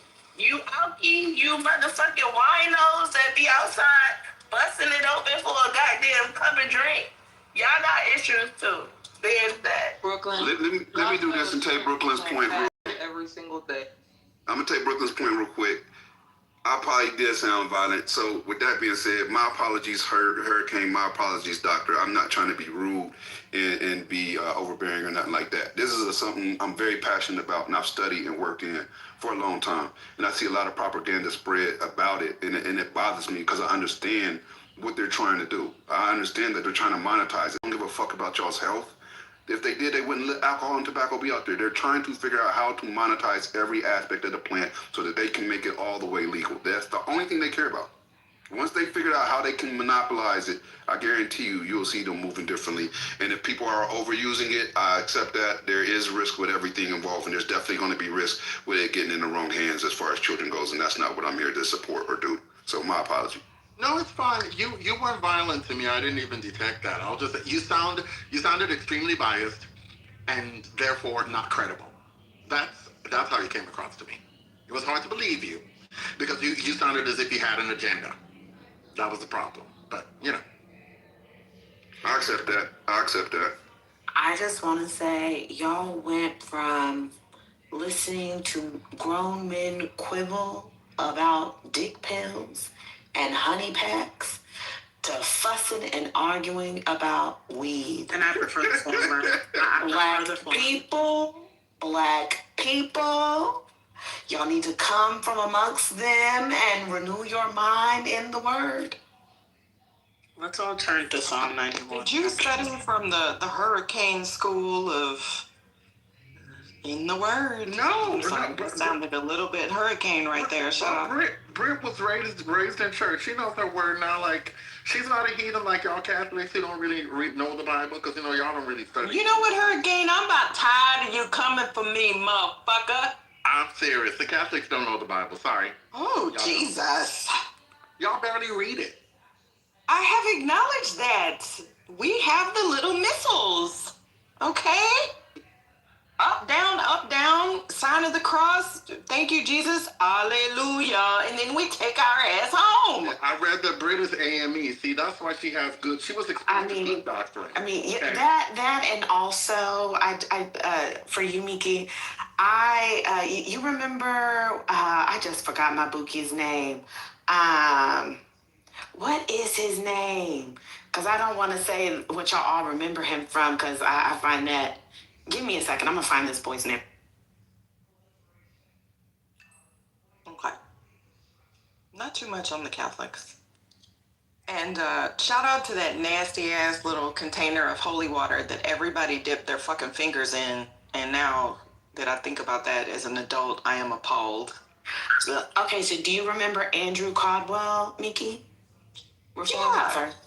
Yes, so that's one of my faves on the internet, and he also has a video where he told the girls to do that, and so it's one of my the youths would call it a stem. It's one of my favorite stems. You need to renew your mind. You need to come from amongst them and renew your mind in the word, okay? All of that. And he also had one where he was talking to the people and he was like, you know, if your friend gonna be a whore, you gonna be a whore too? I say, yeah. Sometimes you have to ask these hard-hitting questions.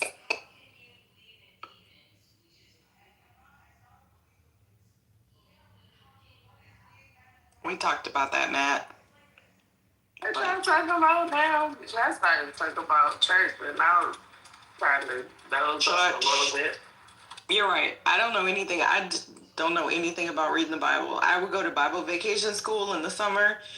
Wait at those kids, they would say, Matthew, da-da-da-da-da, and they would just look at that Bible and read, da-da-da-da-da-da, and I'd be looking like, let me go to the back so I can see the order in which they're in. I am jealous of all the kids that used to win the Bible Bowl. Shout out to y'all. How many books? How many books are in the Bible? Shit, don't get me to lying. Wait a second, you don't know? No. Oh my God. I was not even allowed to touch the big ass. 66. What's the last book in the Old Testament?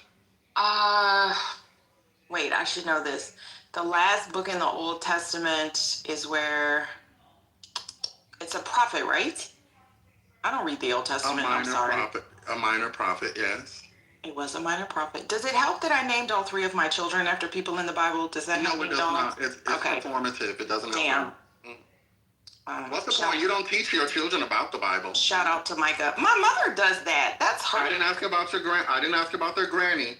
Actually, my ex-husband was Kojic, so my kids did learn the proper way of the Bible. Thank you very much. Not really. Actually, Kojics are really light on doctrine, so they're not even good for that. So. No, but they do talk about the Bible, so shout out to those praying people from Fort Worth. I'm just saying. Shout out to them. Yeah, Kojic doctrine is so bad. I have breaking gay news. This is according to what the I don't know if this is credible or not, so I'm putting that out there. The Borowitz report. I mean, it says they're based in Washington, and they're saying this is credible online. It's giving Punchbowl News vibes. New. Mark Wayne Mullen has now been romantically linked to Corey Lewandowski. Huh? Wait, say that again. I think I might Mark missed Wayne something. Mullen, from the senator of Oklahoma. This is according to this Borowitz report. It says that Mark Wayne Mullen has now been romantically linked to Corey Lewandowski, who's already romantically linked to Christy Nolan. They're cheating together. What is going on? What do they call that? Is that a throuple? I'm trying to be hip, y'all. Is that satire? Okay, thank you, Kimberly. I have no idea. So, girl, I was like, they gay? Oh, it's the satire that's reporting that? I'm glad. Is that like the Onion? I'm not familiar with Borowitz. This is like an onion. Never mind, false alarm. Sorry, I'm glad Kimberly's here, because I was really, I'm like, girl, they fucking? But since you brought them up, the indigenous are all over social media explaining to everyone that they do not claim Mr. Mullen because they have said that he is. Is he part of a tribe, or that's how he identifies? He's supposedly Cherokee, which I don't believe. He looks Caucasian. Yep, they are disavowing him. So, because I think that one of the chiefs came out and made a statement saying that they were, this was a historic moment, yada, yada, yada. And then all the other groups were like, yeah, we don't fuck with him. Just letting y'all know, so. Yeah, he's giving John Smith and not Pocahontas, even though Pocahontas was terribly treated. So, he's just, I don't think anything about him Cherokee except the car he drives. So, anyway, I'm gonna go back down. Oh, the president of the GU says that we should return to politically aroused. Oh. Ping sweet to the room. Please don't bring in totem pole. Dear God, I don't. Well, we know you like polls, Reformed. Not that totem. No, sir. What, am I supposed to like peaches? Nothing against peaches, I'm just saying. You know what, honestly, in this economy, for the right amount of money, I would watch. I'm just saying, fuck it. What is it? Fuck it. Who cares? Who cares? Do you? Should we talk about toys next? Silicone? No, I just steel, glass. What do y'all? Plastic. People should just go out there and have sex. Don't come on here and talk about your proclivities, please. Just go out there and fuck. If that's what you want to do. We don't want to hear about it though. But everybody exhibits their own proclivities on this app, don't you think? I can definitely tell that some people are getting aroused. It's one thing to talk about sex generally. It's an entirely different thing to talk about the shit that you want to do and like to do. It's just that we don't need to know. It's strange. We heard people talking about taking ecstasy and having sex and counting strokes. That was. Oh my. Yeah, but those people are crazy. People that come in here and commit verbal masturbation on a basis, and you have to tell them to land their plane like 5 times before they get it, or they run out of lube. So, you know. That's a fact. Oh God, remember that, you know what, I'm not going to bring it up because that's still going to trigger people. You just said that, so we asked what it is. So what it is.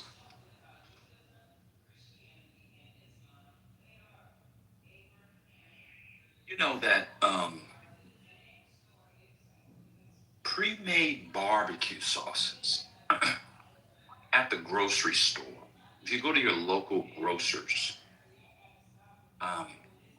there'll be an assortment of barbecue sauces. Mr. Stubbs, Kraft Heinz, your Sweet Baby Ray's, local artisanal barbecue sauces. You make it spice, sweet, heat, etc. None of them are good. Some are okay, but none are good.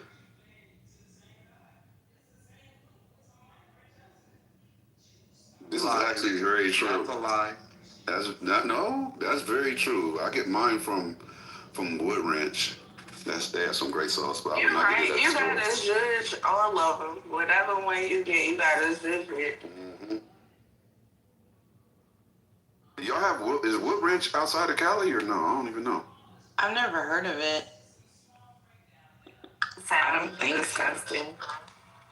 I use something called Miller's. I don't think I've ever seen. I think they offer it in Houston. Like Fiesta has everything, but it has like it's like a sweet onion based.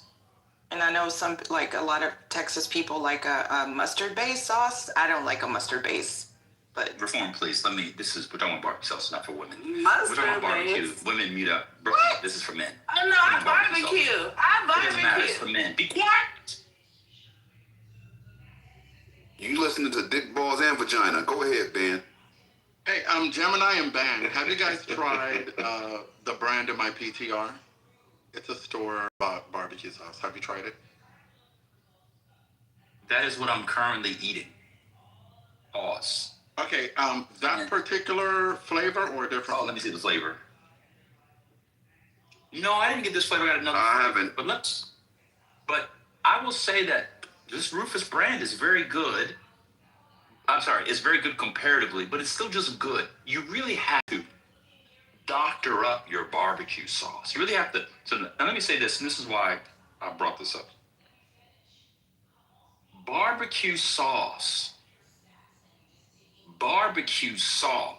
if you don't doctor it up, has a hard cap. However, I'm about to give y'all a defeater. Everyone under the sound of my voice needs to hear this. When you season your chicken for your barbecue, white pepper is the defeater. Huh? White? Yes, Ben. I love white pepper. White pepper is fire. White pepper with your salt, I know many of you don't like kosher salt anymore because you don't like Israel. But with your kosher salt, with your white pepper, little black pepper, and then watch this, and then watch this, and then for your oil, watch this, avocado oil. Now let me give the ultimate defeater. Unless you can stand outside and you have your layered brush and you're doing your thin layer, 4 or 5 layers, and you turn them so it doesn't caramelize too much. This is after the Maillard reaction. These people don't know what the Maillard reaction is. They don't know. I'm almost done, sir. Well, they'll look it up, but you're right. They wouldn't know how to spell it either. But anyway, after you instead of putting barbecue sauce on the chicken on the grill, take about 3 tablespoons of barbecue sauce. Put it in a glass bowl. Back in the day, we called it a Pyrex bowl. You see. Put it in at the bottom. Then you kind of just swirl the barbecue sauce so that it just coats ever so thinly the bowl. Put your chicken in the bowl, skin side up. Allow that to be, watch this, where the chicken rests for 5 to 7 minutes. And then take your right hand and your left hand and remember your hula hoop days and just circle, circle, circle, circle, circle, circle. And the heat from the barbecue sauce will still caramelize on the chicken without, watch this, sacrificing, watch this, the crispiness of the skin. Happy Easter. There's your Easter gift. So I just have a question. What flavor of the Rufus Teague did you get? I'll tell you. It's right here. I have the Touch O Heat. It's the orange one. Oh, that's the problem. So they're not all created equal. And the Touch of Heat I don't like because you get mostly heat but not much else. They also have some weird apple sauce flavor. They have a honey flavor, which is decent, but the whiskey maple is my favorite. No, I'm gonna get it when I go to the store. I'm gonna try that one because I think it's pretty good. Mm-hmm. Yeah. I mean, I do agree with you that the best barbecue sauce is homemade barbecue sauce. The best barbecue sauce I've ever had, barbecue sauce made in someone's home. But for store brands, Rufus Teague so far is my favorite. And I dilute mine. So whenever I get it, I just have an old Rufus Teague bottle and I just pour half of the Rufus Teague into another Rufus Teague bottle and then I add water because otherwise it's too concentrated for me. It is very concentrated a little bit, but what I'll be doing this summer is introducing and perhaps acclimating myself, watch this, to Japanese barbecue sauce. And I'm going to try to make Negro barbecue with Japanese sauce, you see. And I believe that the Afro-Asian synergies are possible. Let me make another point. Many of you don't make, please, sorry, you don't cook. Many of you... Barbecue, what? You don't. Many of you buy it. You don't do anything. You're rich. You have everything. I'm about to show you the barbecue built into my backyard next to my pool. Give me one second. Yeah, next to my pool. You don't use it. Your cook uses it. Anyway, you see. So the barbecue, let me give you another barbecue trick. Besides the white pepper, indirect heat. Put your chicken skin side down for about 2 to 3.5 minutes. And the fat begins to render out of the skin, you see. and it crisps up nicely. You get a nice sear on the outside, you see.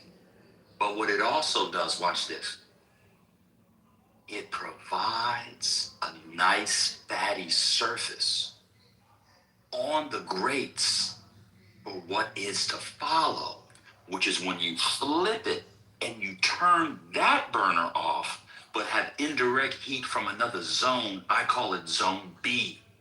Zone A is for the indirect heat, you see. I'm giving you all barbecue defeaters, but since you all cook via DoorDash, Grubhub, and some rusty nigga coming to pull you down and he brings spaghetti from the local Italian store, none of you care about this. I'm done speaking. As bolognese, thank you. Not just regular spaghetti. I'm just saying I prefer the angel hair, but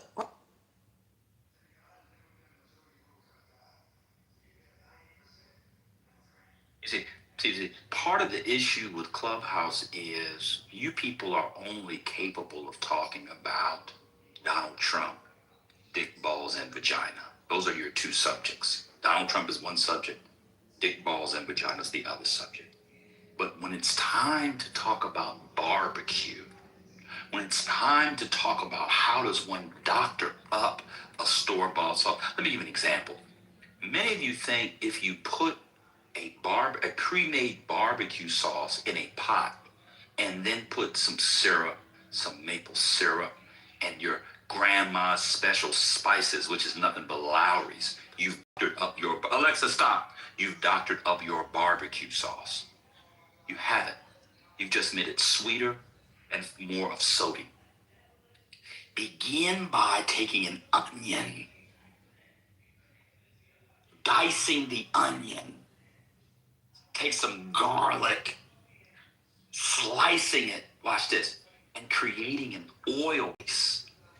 Then remove the solid part of the onion and the garlic unless you can what? Grind them. Shout out to the clips. I need to be grinding when you can be grinding that. And then you use that oil as your base and build flavor. And this is where you blacks miss it. That's why many of you black people can't cook. You don't use mustard and you don't use ground mustard. Huh? Huh? That's the problem. Huh? You need to use mustard, you see. Now, the white people on television have told you, and for some reason you people think that you need to use mustard as binding on your meats. Oh, put some mustard on there, we'll make our beef Wellington. It's got mustard. You don't need to bind with all that. I use yellow French. You don't need that. Use ground mustard. Or like I like to do because it's going to help me live longer. I get mustard seed. What's the Bible say about mustard seed hurricane? What's the Bible say about mustard seed hurricane? I use mustard seed, you see. Faith the size of a mustard seed. That's my faith. Not to be confused with George Michael and his faith. But as soon as I get home, I'm going to grind the mustard seeds. That's how I'm making it up to you. But you people are blacks. And you blacks can't cook. And I want to say something else, and I'm going to end here. Your mom couldn't cook either. Many of you blacks in here believe that your mom can, that food was so good. My mom used to fry chicken. She made great spaghetti. You know what spaghetti was? She got a box of 69-cent generic spaghetti. She got some ragu sauce and some horrific ground chuck meat. Put it in a pot, overcooked it, threw the sauce on top of it, mixed it 2 times, put the sticky, nasty, cheap pasta on it. She didn't even cook the sauce down. She didn't let the sauce simmer. Your mammy couldn't cook, and her mammy couldn't cook. I'm done speaking.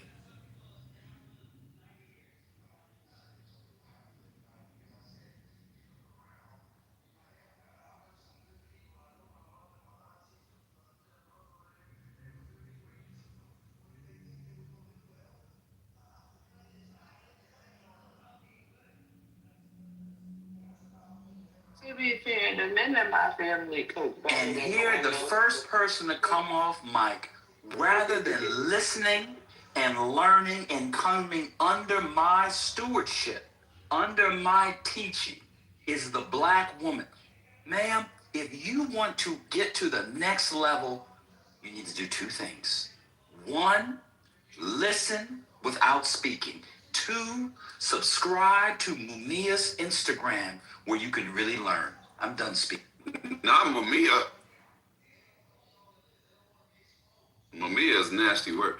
I just got back. What was the silence for? As soon as I came back, it was silence, and then I heard Brooklyn came off. What happened? The problem, Gemini, is I let these blacks know that they couldn't cook and their mammy can't cook. You see. Let me give you another example.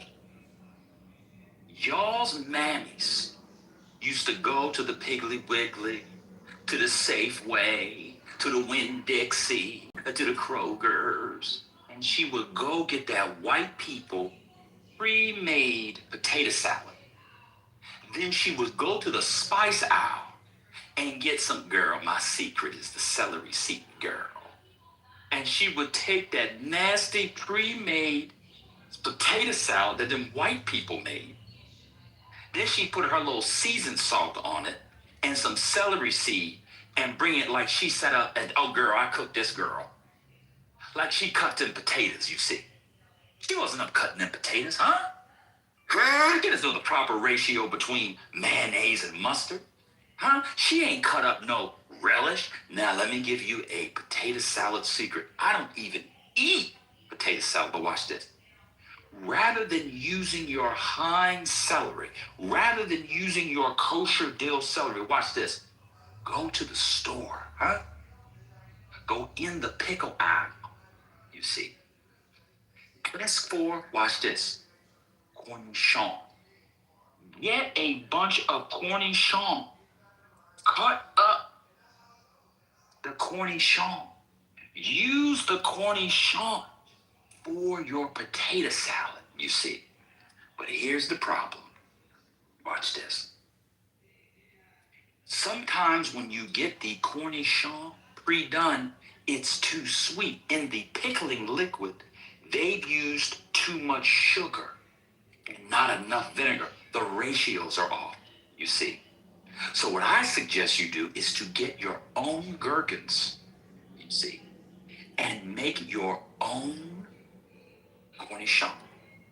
Now, I can tell a story about where I get my cornichon recipe from.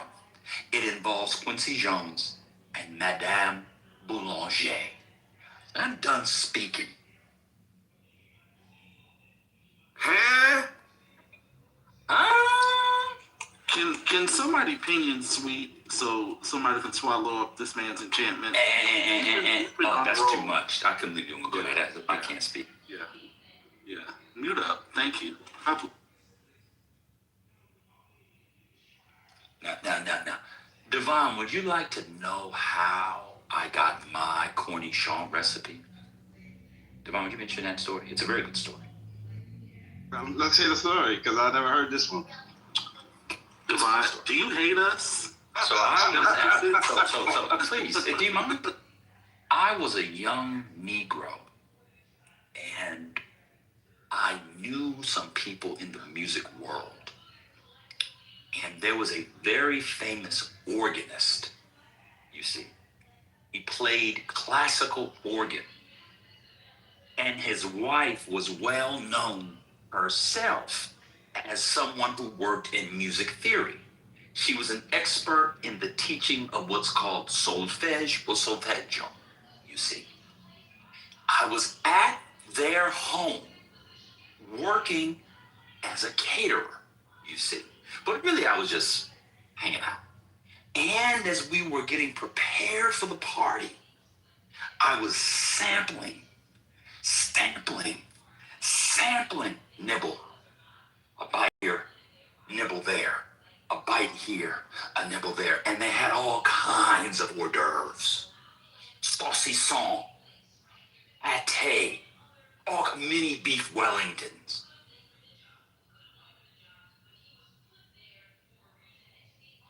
The button.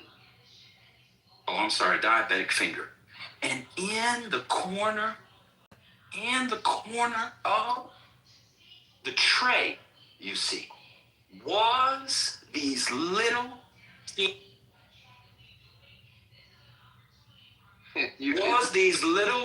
green things. And they were these small pickles, also known as cornichons. So I went to the hostess and I had sampled these cornichons. And these cornichons were the most delicious cornichon I ever had. And I said to her, I said, you know, you studied at the Paris Conservatory, watch this hurricane, with Madame Boulanger. If you don't know Madame Boulanger, many of the music you all like would not exist if not for Madame Boulanger, because she was the leading music theory teacher who taught the likes of Quincy Jones and others at the Paris Conservatory of Music. So I was talking to this woman who was Madame Boulanger's student. And this is an old white lady. And she said, well, bitch ass nigga, what I did was I made them myself. I said, what? Oh, you mean you made them yourself? She said, oui. Bitch ass nigga. She was using my government name. At the time, I no longer have a government name. My name is bitch ass nigga. And I said, well, you studied at the Paris Conservatory. You studied alongside the likes of Quincy Jones. I can name a whole bunch of other people. If you just look up her students, it's unreal. This is Madame Boulanger. She said, you know, this may be one of my favorites, perhaps my things ever. I was at a party one time in Paris, and there was Jacques Pepin. I said, the Jacques Pepin? And she said he had these cornichons at the party he had made. And she said, on a whim, bitch ass nigga. I just wrote him for the recipe. I said, wow, so how'd you get the recipe? And she looked at me and smiled, divine.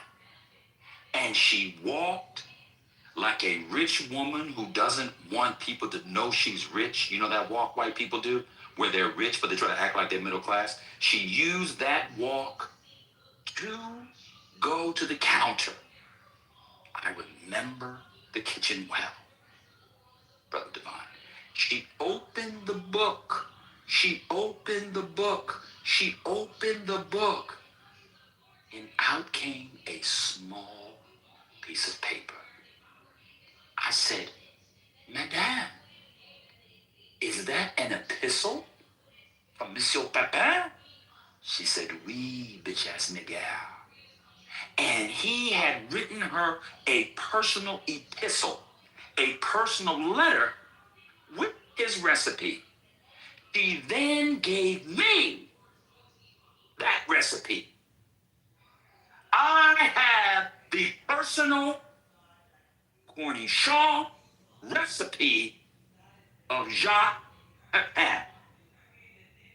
Anthony was correct. I cannot be on the street and hang with the boys. I'm not down. But when it comes to cornichon and that good 2 to 3 inches, I can provide it for anybody who wants it. I'm done speaking.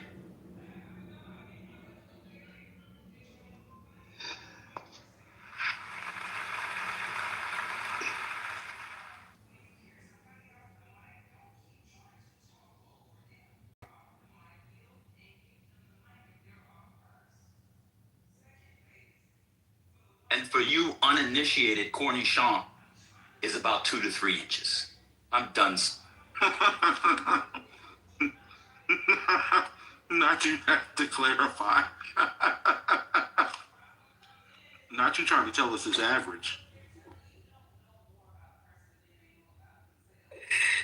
Please look at the chat. Now, Reform I don't know where Reform got it, but look at that resume, Reform. Look how Aaron Copland, Philip Glass.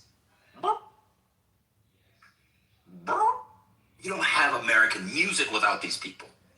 That's Madame Boulanger. Oh, what a blessing she. I did not know that, Van. Thank you for doing your shenanigans and look forward to you shenanigans again. You always provide some education, so I appreciate The that. last time, well, let's just say I've stopped shenanigans, because the last time I well, the child is upstairs sleeping. I'm done speaking. Well, you shenanigans so well, so I understand. But I did not know that this creature existed, and what a creature she looks like too. No, nothing on the looks of Madame Boulanger. You're not supposed to look at her, you're just supposed to know who she is. But yes. She was known as Mademoiselle. I did not know that. She was the first woman to conduct many major American and European orchestras, so shout out to her. Super cool. That's why the likes of Quincy Jones, that's why you get that music.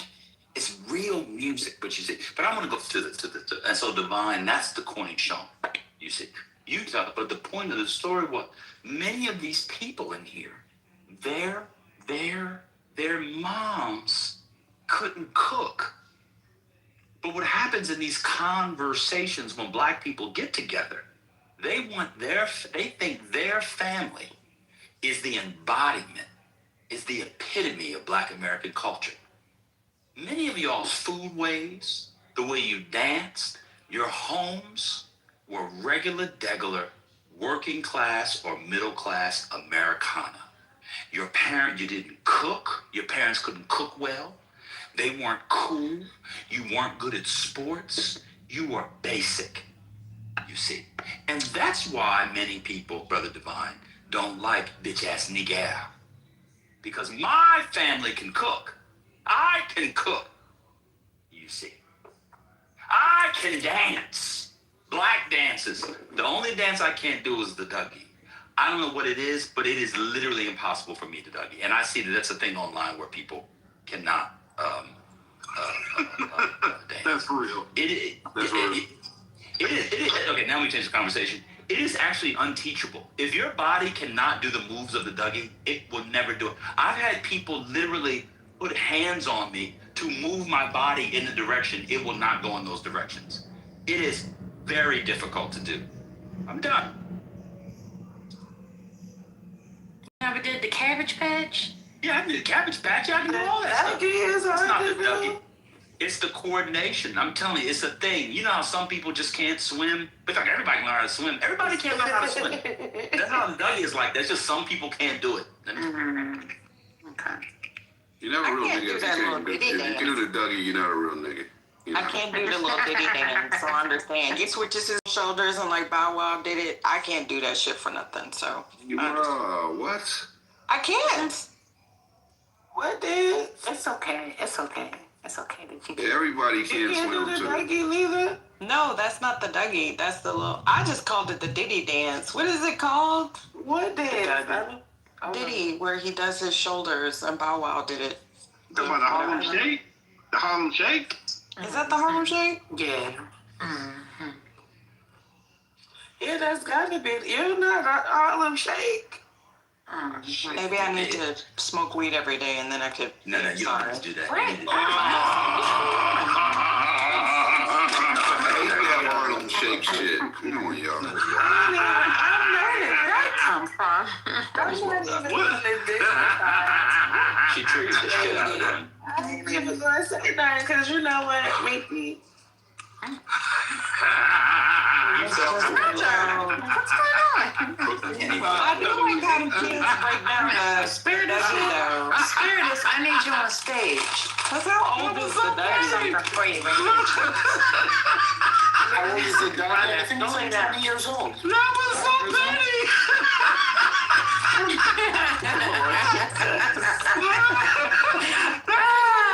I am reformed, pseudo. Lord is working on me every day. If I smoked weed every day.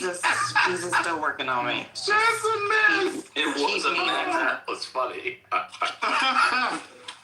He was dead ass too.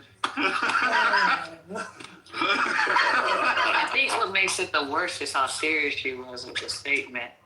She knew. Hey, Miss Cleo. Let me see something. Can I send you something, Miss Cleo? Unlike American bombs that have precision. You said, did you send me something? Oh, that's nasty word. That was bad. Too soon. I told you I'm not good with social. This is the only social media I use on a regular basis. Yeah, no. I sent you it on here. I sent you a coin on Twitter. Oh, really? Mm-hmm. Bruce was still mad on me. I don't even know where to find that. Brother, what are you Thank you. Let me say thank you. Let me say thank you. That's expected from Nikki. This is what she does. She pissed. It's okay. She is. I'm not She mad. threw her bag of Doritos. She said, fuck. She said, Oh. not the Doritos. You know what? The weed Flavor jokes. Doritos. Oh, for weed heads? Oh, Cool Ranch. Oh. Not God. Cool Ranch. God forbid. Nice. These are all stereotypes that I do not fit, but whatever. Okay, so what? If I start throwing stereotypes out, niggas will crash the fuck out in time. Sure, don't take the bait. Don't take the bait. No, You know what I'm saying? Be the bigger person. Exactly. Not Brooklyn. Now listen. She's growing. She's growing. You gotta laugh with it. I've been called everything.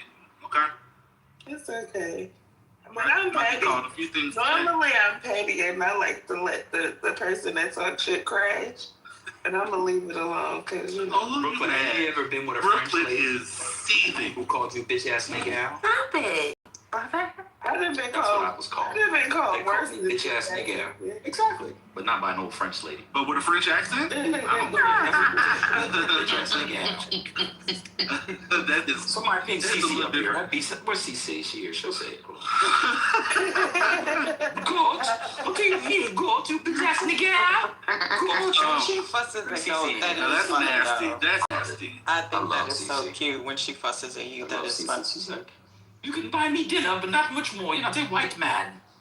Where's CC? Somebody ping Oh CC. my God. I love CC. She's a divester? Not let's get into it. Not let's get into it. Of course she's a divester. I didn't know Well, CC was a divester. to be fair, if you're a European, it's just It's what? normal, right? This shit is regular shit. God.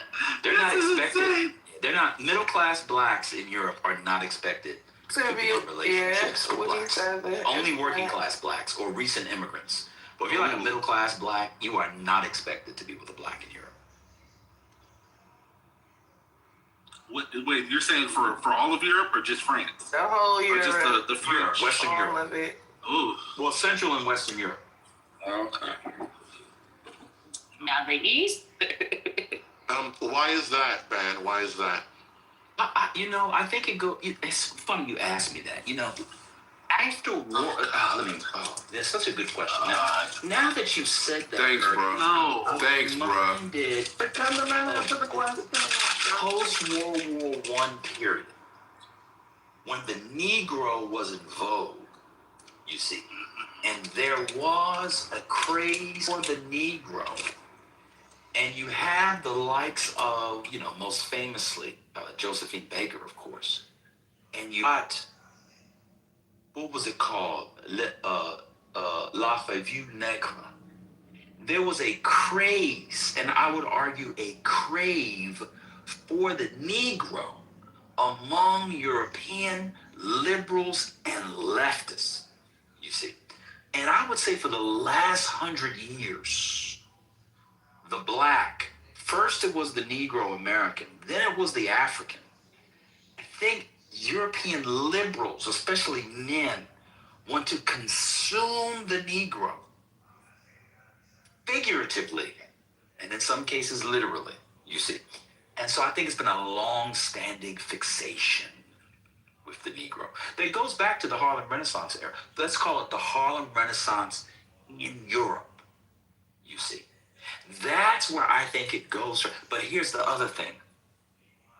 After then, you get World War II. And when those GIs were toppling those white women throughout Europe, when that black ram was toppling those white youths, shout out to Iago to Brabantio in Act 1 of Othello. that became the dominant representation and understanding of blackness, of the black male. And so what you have is an Othello complex, you see, where the black man, the European woman, wants the black man, watch this, to put out the light and put out the light, you see. That's going on. And it is most acute in Germany. As a Negro male in Germany, you cannot make it through a bar without being sexually abused. Ain't belly in here. He was stationed in Germany.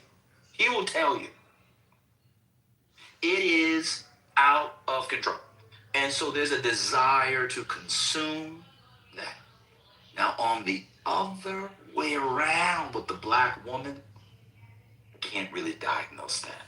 It may be some of the residuals of what we can call the Josephine. Remember when Josephine Baker was in the chorus of La Revue Negro? Josephine Baker was a chorus girl hurricane, if you recall.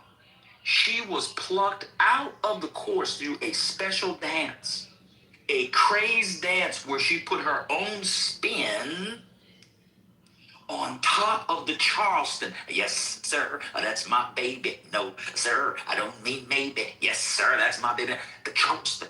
But what they did was, because they saw the negress, the ne plus ultra of the primitive carnalities and primitive delights, they had the woman, this is Josephine Baker, perform the dance topless.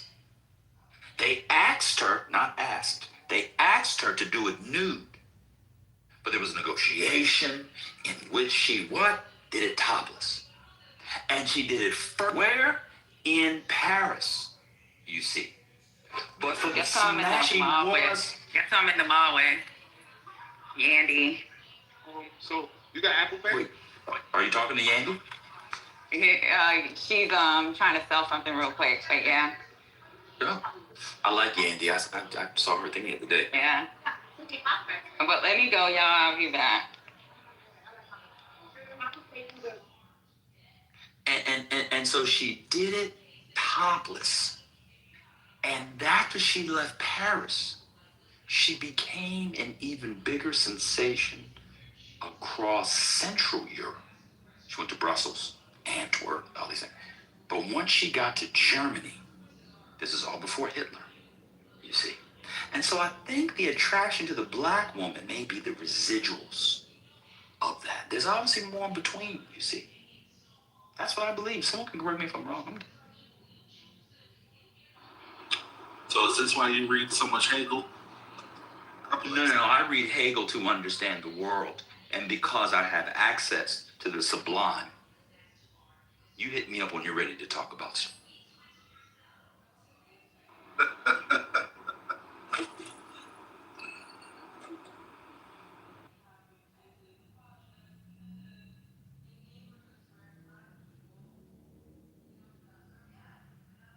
Wait, you mentioned Fish Belly. Are you referring to the story he told about stuff that he did in Germany? Is that what you're talking about? Oh, he's always talked about his German exploits, you see. Anybody, my uncle was stationed in Germany. He was stationed in Stuttgart. They all have stories. There's a novel one could read. Of course, it's imagined, it's a true story, called Slumberland by Paul Beatty. You see, it's a real thing. Y'all get into it. Why y'all think these black men want to go to Europe so much? For inspiration? Please. Yeah. My brother was born in Europe. What's that? Where was Hegel born? Hegel was born in, I believe, what is now Stuttgart. Stuttgart, wasn't he? Yeah. Yeah. The last time I went to Stuttgart, it's so funny you'd say this. I went to Stuttgart when I was a boy. This is funny. I went to Stuttgart as a boy. I didn't know about Hegel. I did, however, know that you could not eat German ketchup Because German ketchup is the most disgusting thing in the history of Epicureanism. Why is that? Oh, it's nasty. They don't put sugar in it or any other spices. It's super nasty. It's incredibly gross. Was it like tomato paste or something? Yeah, it's like tomato paste with like German spices. It's really nasty. When you say German spices, what exactly are you referring to? Oh, here we go. Whatever kind, probably like yeast from some lager. Like it's really, I don't know what the fuck it was. Ooh. But I remember I was with somebody and we got a thing of fries and we were going to share it. And I got the ketchup. He said, hold on one second. He took his fries and removed them from the plate because he didn't even want a speck of it touching his French fry. I was like, what is this? And then I tasted it and I threw my fries out because I put it all over the fries. You see? Oh, wow. That's hilarious. I would ask you blacks if you had similar stories, but you don't have passports and never leave the country. That's wild. Y'all gonna take that? He's not That was talking nasty, to me. Scotty. That was nasty. Not you added to it, Scotty. Well, I have a friend story that went to, not me. Where did they do the Dresden, China? Like the little, what is that, East Germany? So she's a big girl. She's probably like 5'11", had these dreads. Pretty girl, but like, you know, you want to fuck around with her. She was getting pissed because they would literally stop and stare. This is maybe like 15 years ago. She went there for a conference. She said they would like stop, like the whole family would just stop and stare at her like they'd never seen a black person like that before. So she was like, I wanted to fucking fight everybody. So she didn't have a good experience. She's probably, Misty was like 5'10", maybe 180 pounds, solid. But she had these dreads. Wait, you moving too fast. 5'10", 5'10", 180 pounds? About 180 pounds. She likened it to that. She's from Texas. She went to, I can't remember where. Put the social in the back channel. You know what? Not the social. Remember it was East Germany because it was where the Dresden factories were. I think the Dresden, China, or the Dresden. But anywho, she was like, and she's crazy. So she was like, I'm about to beat somebody motherfucking ass. And I was like, not you about to have an international incident. But she found it to be very uncomfortable. But maybe it's different on the other side, I've heard. But anywho. That's not even that big. That's incredible. Well, I've never been to Germany. This is true. I do have a passport. You can't do it. Yeah, I can't. But I have heard of people talking about the German gays, not the ones in Berlin. Scotty, you gonna take that? GAZE. You said the German gays, Scotty. You gonna? I won't go to Germany. But you know, but they stare. Like that's just a thing that happens. It's very unsettling. But there's if you go to TikTok, there's a lot of black folk and non-black folk talking about the stare. I forgot what they call it. I don't know if it's the gaze or the stare, but yeah, they stare. I don't know if other people have that experience.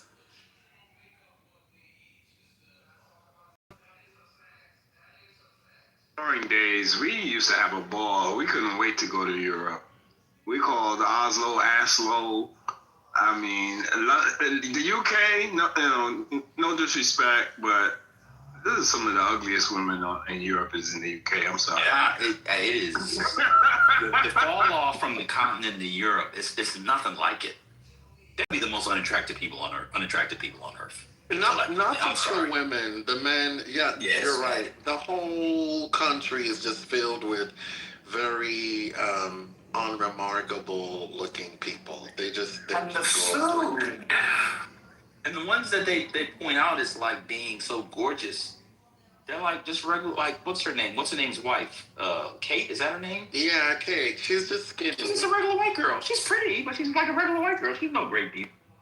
Yeah. Germany, definitely. I mean, so Sweden, Norway. I mean, all the beautiful women, beautiful people. And I guess because I was with rappers, I didn't really have to deal with the racism thing because it's just like, oh, you're with him? Can we hang out? Sure, come on, you know. So it was just different. You know, we were treated like There's no royalty. racism, Divine. Don't worry, it's fine. Well, there is, because I know if I was just some regular degular, not rolling with a superstar, I probably would have been treated differently. But love Europe. They would have gawked at you and stared and wanted to hang out because they think you're a cool Black American. They just think you're cool. Yeah. I mean, that is a form of fetishism and racism, but it would have been fine. Yeah, but it's the men. I don't think it's the women. Because I've heard of the sex clubs in, in Amsterdam, where you go in, you get undressed, and they just kind of are like, hey, I want to have sex with you. Let's go in the back. I'm just like, huh? Welcome to the gay world. What else would happen in a sex club? Shout out to Secrets. I never went. It's a sex club. What else are they supposed to do? I mean, but I don't think that. Can you do that here? I mean, no. It's just like. But I hear Can you do what here?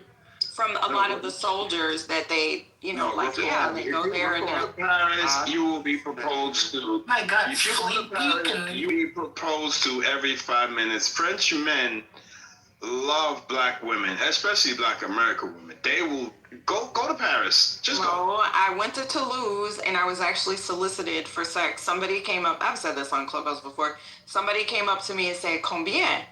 And I'm a baby practicing French person. I'm like, bonjour. He's like, combien? And I'm like, combien? Combien what, motherfucker? And I started hollering, and then people were looking at me, and he scurried off. So I was like, yeah, no thank you.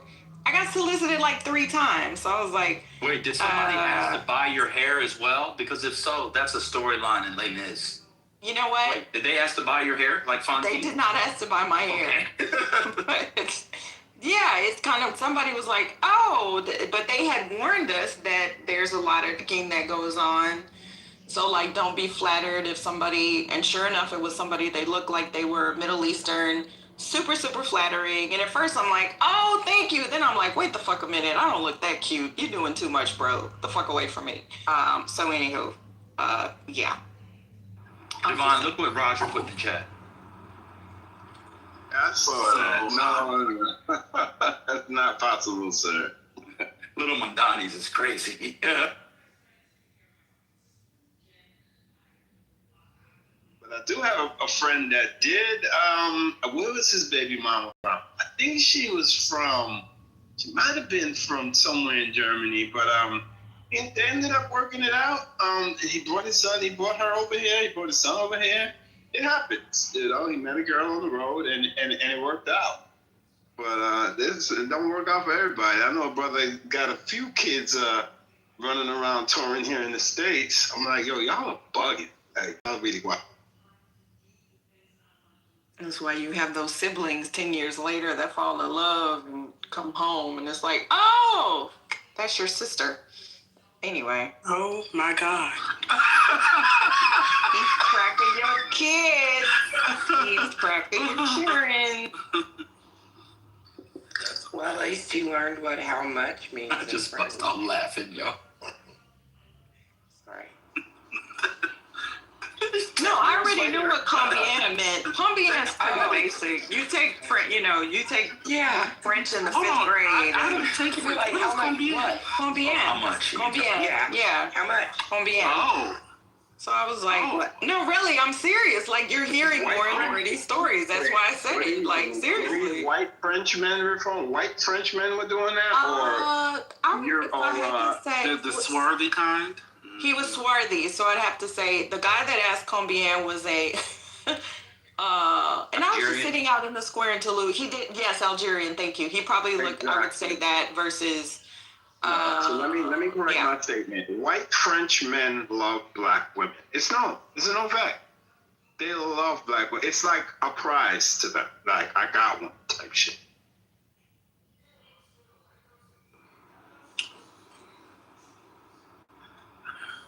Y'all, when I say I literally started hollering, because I was like, bonjour, comment allez-vous?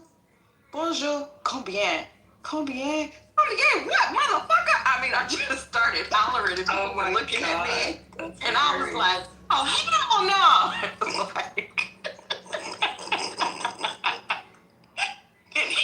Anyway. No voulez-vous coucher avec you, motherfucker. Like, coucher with me, bitch.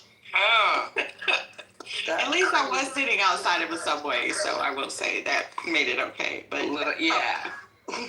And nobody ever approached me talking about how much. The fuck? He was old too. Not that that would have made a difference. You know what? Like,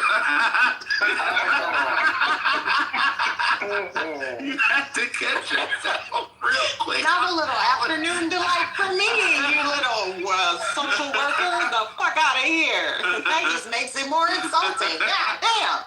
The self-awareness you had immediately after you said that. Well, you know, brother. I mean, God damn. Oh, that was funny. That was funny. My bad. You're on a roll. You're on a roll. God bless.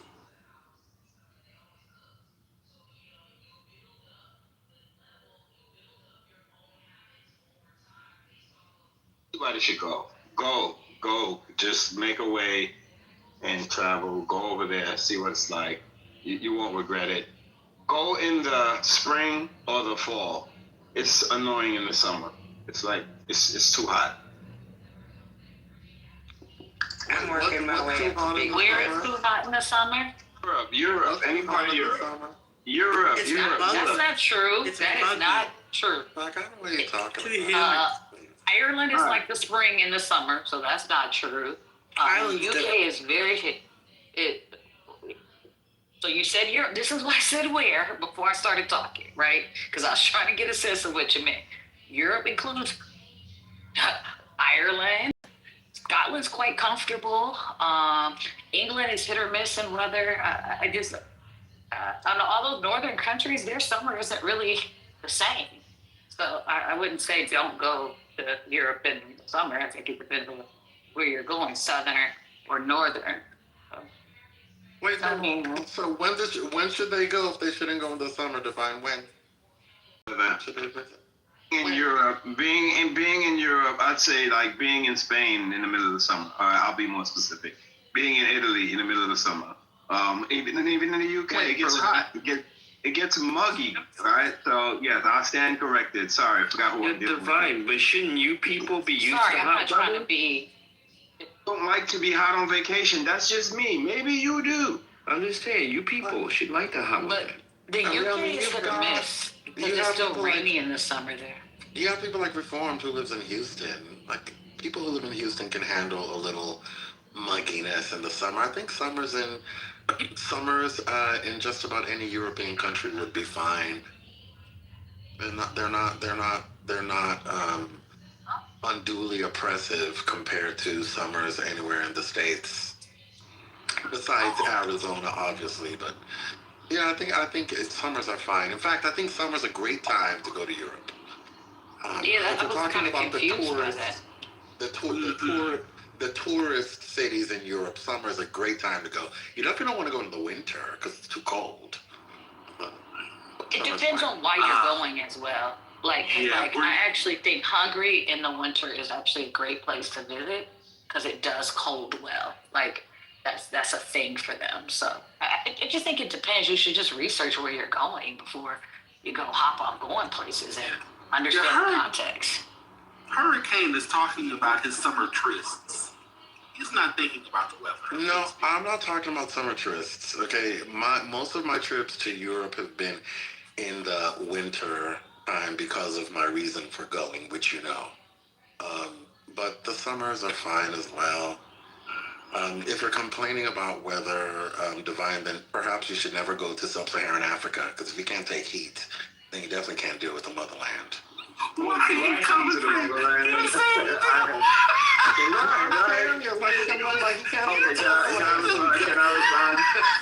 Can I respond? I've been just about everywhere. I just don't like when it's hot. That's all I'm saying. And I've been to Africa. Yeah, I've been to extreme heat. I've been to Angola in the summer. I've been to South Africa in the summer. I've been to Australia in the summer. Our summer or their summer. Have you done? There's summer. Have you done any of There's summer. the equator? Have you done any of the countries on the equator in the summer? Name some, and I'll tell you. Nigeria. Yes, I've been to Nigeria in the summer. I actually have. I've been to Port Harcourt, and I've been to Abuja. And I am a hot body. I'm hot in the winter, so when it's hot, I feel very, very, very uncomfortable. Again, I will speak about me. Everybody's different. Hold on, Devon, I have to give you the city of my youth. So, and you visited the city of my youth, so I'll give you a pass. At least you made it there. I was more just saying that, like, Northern Europe is just different. It doesn't get to me nearly as hot in the summer. I actually was cold in Ireland when I went in the summer, and I was confused. I was like, yo, y'all are y'all on a different summer schedule than what I thought? Because it was actually chilly. So that's why I was saying, like, I think there's too much weather variability across Europe to make it, that general of a statement. I've been a couple of times in the summer, and it's hit or miss. Some days will be really nice, and some days aren't. And almost every time I came in, like, oh, you brought the warm weather. It's normally not this warm. So I just think it depends. Yeah, I've never been anywhere. I mean, granted, I haven't been that many places. I've never been anywhere as hot as it is in Houston in like August. Where you just literally like go outside or you will die in 2 seconds. So I live in the Middle East, so yeah, I'm like, listen, reformed, you haven't seen heat yet. Yeah, that's what I'm saying. So I'm pretty prepared. I'll just get my cute little sandals and my little linen and nice little hat and slather up with a SPF and head on out. Oh no, but y'all are avoiding an important. So you have to go somewhere where you're covered up. But y'all are avoiding an important. When it's really being hot. covered in those countries actually sometimes is cooling. That's Yeah. one misnomer a lot of people have, is that you're like, you're all covered up and it's all hot. I'm like, yeah, actually the cover is what's actually cooling, because that sun directly hitting your skin is like. So I think it depends on the fabric, though. I have a question for y'all. I agree. So But Before the you ask your fabrics they're question, wearing are chime fine. in real quick. I'll just finish this statement. I'll finish this statement. Okay.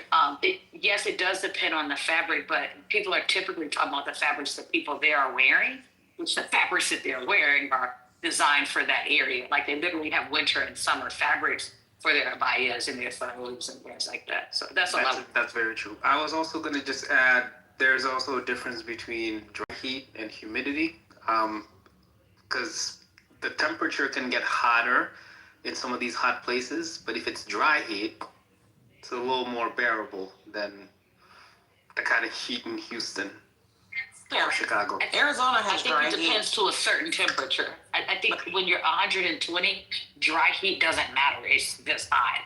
Like, I think that's only true for like 105. I think once you're in like the 115s, 120s, hot is hot. Yeah, because my allergies were so bad at one point. The doctor didn't tell my mom to seriously consider moving out of state. But like Arizona, so even at those temperatures, I will say a dry heat is better, because a lot of people, like my allergy sinuses are absolutely horrific here. My mom had the sinus surgery, but in Arizona, like it is a little bit better. But the question I honestly wanted to ask y'all, because eventually I will make my way there. So were y'all saying it's better to like purchase your clothing once you get there? Because I guess my Houston summer attire wouldn't really benefit me there. Like I'm asking genuinely. So I should fly air. Yeah, if you fly Air France. If you fly Air France, so they don't move your luggage. Ooh, I hate Air France. Oh, Can y'all give me some cities? So I think it depends. Well, Hurricane, you spoke about this too. I mean, no, I'm genuinely curious, because I guess I never thought about that. Like, I'll wait for Miss Cleo to answer, but we have the question already. I was going to say, I think it depends. I think these generalities are where I'm having a hard time, is because like Kuwait is in the Middle East, Doha's in, like Qatar is in the Middle East, and so is the UAE. And their temperatures aren't actually really the same. So you would really need to look at where you're going. And maybe your clothes will be fine, because most of their activities when it's really hot won't be outside anyways, right? So when it's really hot, the culture, moves towards having more things that are indoors. So I don't know if you're only going out for a little while, it doesn't matter. I was more, when I was talking about the clothes, comparing how people go, oh, that's unbearable. And I'm like, yeah, but you're comparing like things that are different. I wouldn't suggest the Middle East in the summer, even though most people would say it's a drier heat. I wouldn't call it completely dry because of how much water is actually nearby. But it is likely drier than what you're used to. So those are my. So I'll be quick. If you're going in the summertime, or if you're going to the Middle East when it's going to be super hot there, taking a few summer clothes should suffice. I always recommend leaving some space in your luggage to buy stuff in the city you're visiting so you can take some culture back with you. In a lot of the Middle Eastern cities, the people who walk outside for long periods are the poor people who don't really got it. Because if you got it, you're going to be in a car. People who walk for long periods outside are struggling. Okay? They don't like the heat. And in a lot of those countries where, in the countries where the natives are subsidized because the government likes to take care of its people, you're just not going to see a lot of them struggling outside in the heat, suffering. Now, I'm not talking about the desert where you go and get on camels and all that shit and have dust blowing in your face. I'm just talking about you being in the city. You're going to be in a car most of the time. You'll be indoors most of the time. You'll be fine. Okay, thank y'all. I appreciate it because I genuinely never thought about it, but just want to be prepared. Thank y'all. Appreciate. Yeah, I did though. Well, I would pack light and get some local garbs, and dress like the locals. I feel that idea. Again, the way travel is now, and I was dead ass when I said don't fly Air France because they always lose your shit.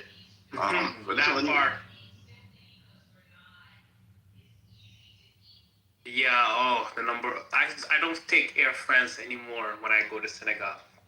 A, there's a long ass layover, and B, the thing you just mentioned, Divine.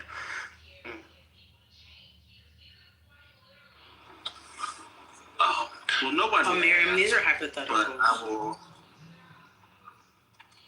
But I will. Oh, sorry. Somebody.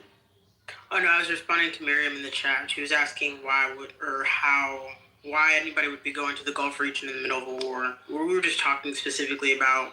First, we were talking about Europe, and then we started talking about the Middle East. It wasn't. Oh yeah. Yeah, I don't mean tomorrow. I don't. Yeah. My dad lived in the Middle East during the Gulf War. He was fine. It all depends on where you are. It's not. The Middle East is huge. It's not a small place. Exactly. True. Yeah. What were you saying? Yeah, my dad was there during the Gulf War. He was fine. Nowhere near the action. Brother, my dad did not live in a shithole. Thanks. All of the Middle East is a shithole. I'm done. I lived in a Gulf. I lived a charmed life. The Gulf. You guys are talking about the Gulf. I'm talking about it all. It's a shithole. Wait, where is Oman? Sir, the amount of people I met from Oman. That's trolling. He knows it's not a shithole. That nigga wishes. I hate the Middle East. I've been saying it all week. He wishes he could live like the rich people there. I don't want to live. Who are currently being bombed. I said live like. This is how they live, under threat of bombing. Oh, shut up. Yeah, let's get into it. Yeah, he's matching your energy. I was going to say, nobody asked, but I was just thinking of extreme weather.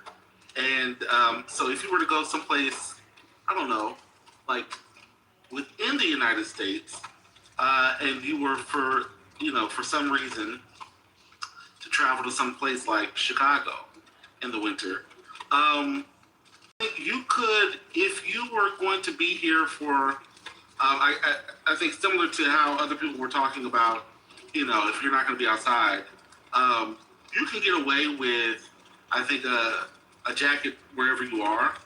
If you're going to be here for a long period of time, then you might want to buy a jacket from the area, right? So my mom or my parents, they come frequently. They're in Texas, and they have Chicago clothing, and they just keep it at the house. But they have, boots. They'll come with a jacket, but then they'll transfer everything over to the stuff that they bought here, and in part because you can also just you can assess the how good the clothing is because you've been in the weather the whole time. So yeah, in a place like Chicago, I found my jacket wasn't sufficient for the weather, and I had to buy a few different pieces locally, but it took some time to figure out what the weather was. But for the most part, you're not outside. But if you have to walk, then yeah, it's a problem. So it's similar like international travel. That's all. Oh no, I appreciate that. Cause shout out to the New York people. I think Heritage, some others. What's his name that y'all we make fun of? Let me not say y'all because he get on my nerves too. What's his name? Y'all really prepared me and thanked me for that because I was really going the Rambler because I was really going. I went for Thanksgiving weekend. I really was going with my little cute boots and coat, and y'all were like, no, don't do that. You need proper winter clothing, like real winter. So I brought my full length coat and I was still cold. I can't imagine how much I would have been freezing and had to go spend money on like a real big ass coat had I not listened to y'all. So yeah, absolutely agree with that. I agree with Brother and Dylan. New York cold is not the same thing as Chicago. It can pre-prepare you, but it's really not. I go in January for a conference, and every single time I'm like, New York is not preparing me for shit. I'm in like 2 stars. I can't. It's too much. But sometimes in New York, we'll get a decent Thanksgiving. This year was brutal, but New York is weird. Like I remember some Christmases. No, it's weird as well. You're not old enough. I remember some Christmases way back where we were outside playing. We were outside. We were playing with our gifts. New York is real weird. This winter. January and February. That's difficult. That's it. Yeah. Usually we get a decent Thanksgiving. You could still, it's not Chicago. It's fine. April is the one that can really turn on you, though. I think it's just the wind with the buildings. My God, when that wind whips around that corner, especially if you're by the lake, it's nasty. Yeah, it's really rough. I think Muhammadu was talking about this before. The dry versus the humid weather. Chicago also is really dry, and you really feel it in the wintertime. And so, your skin can get a little itchy. You gotta make sure you moisturize. You gotta put on, you can't, like Jergens, like that lotion that we used to have as children, like that doesn't work. Like it can't be the watery, Jergens or Queen Helene or what are some of the other Suave. Shout out to that Queen Helene, yeah. Yeah, it's not gonna work. It will slide right off your ashy, dry leg. Using ammonia in your face. Yeah. You're gonna have to do like our ancestors. You're gonna have to use some shea butter. Period. You might have to use some Aquifer. You're gonna have to use you might have to use a cream that's gonna go on that body because that regular cheap lotion ain't gonna cut it. Y'all know that works really well. I'll just say that works really, really well. And it's for the guys too, because it does not smell too florally. Rihanna's Fenty Skin, holy shit. This butter, y'all, it's like silk and it goes into. I'm just saying, if you've never tried it, get some for your lady, your boo, and then use it. It's the Whip Oil Body Cream Butter Drop. I love this shit. It's like replaced pretty much everything. I'm just saying. Well, living in Reno, it's really, really dry here as well. And there's a lady here that makes a beef tallow cream, and she has different herbs and things that she uses in it. It is amazing, and it soaks in. You're not greasy or anything, but it is thick, and it does keep that moisture that you need, like he was talking about in both Spain and Merino, because of those elbows and baby. Yeah. But yeah, I use it. I have lots of different varieties and different herbal mixtures that also antioxidants and different things like that. So yeah, it's really nice. $25 a bottle, not bad. 4-ounce bottle. Anyway, that's all.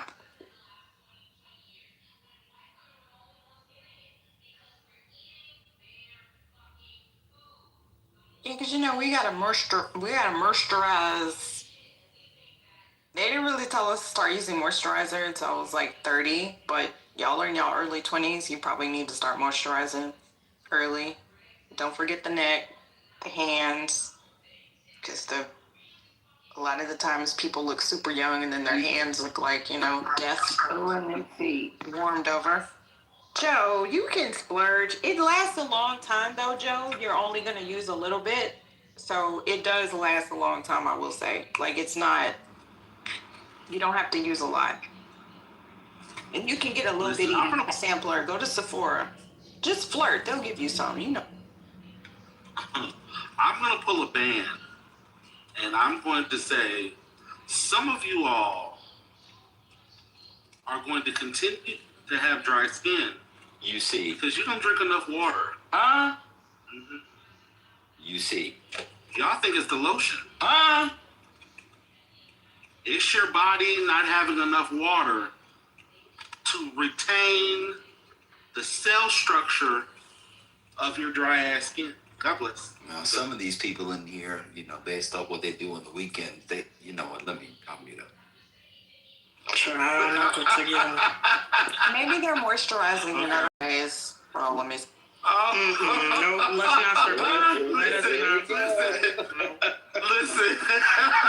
Hold on. Let me be very clear. And Miki, I'm glad you come around, because the other day when you were yucking our puns, I was a little taken aback.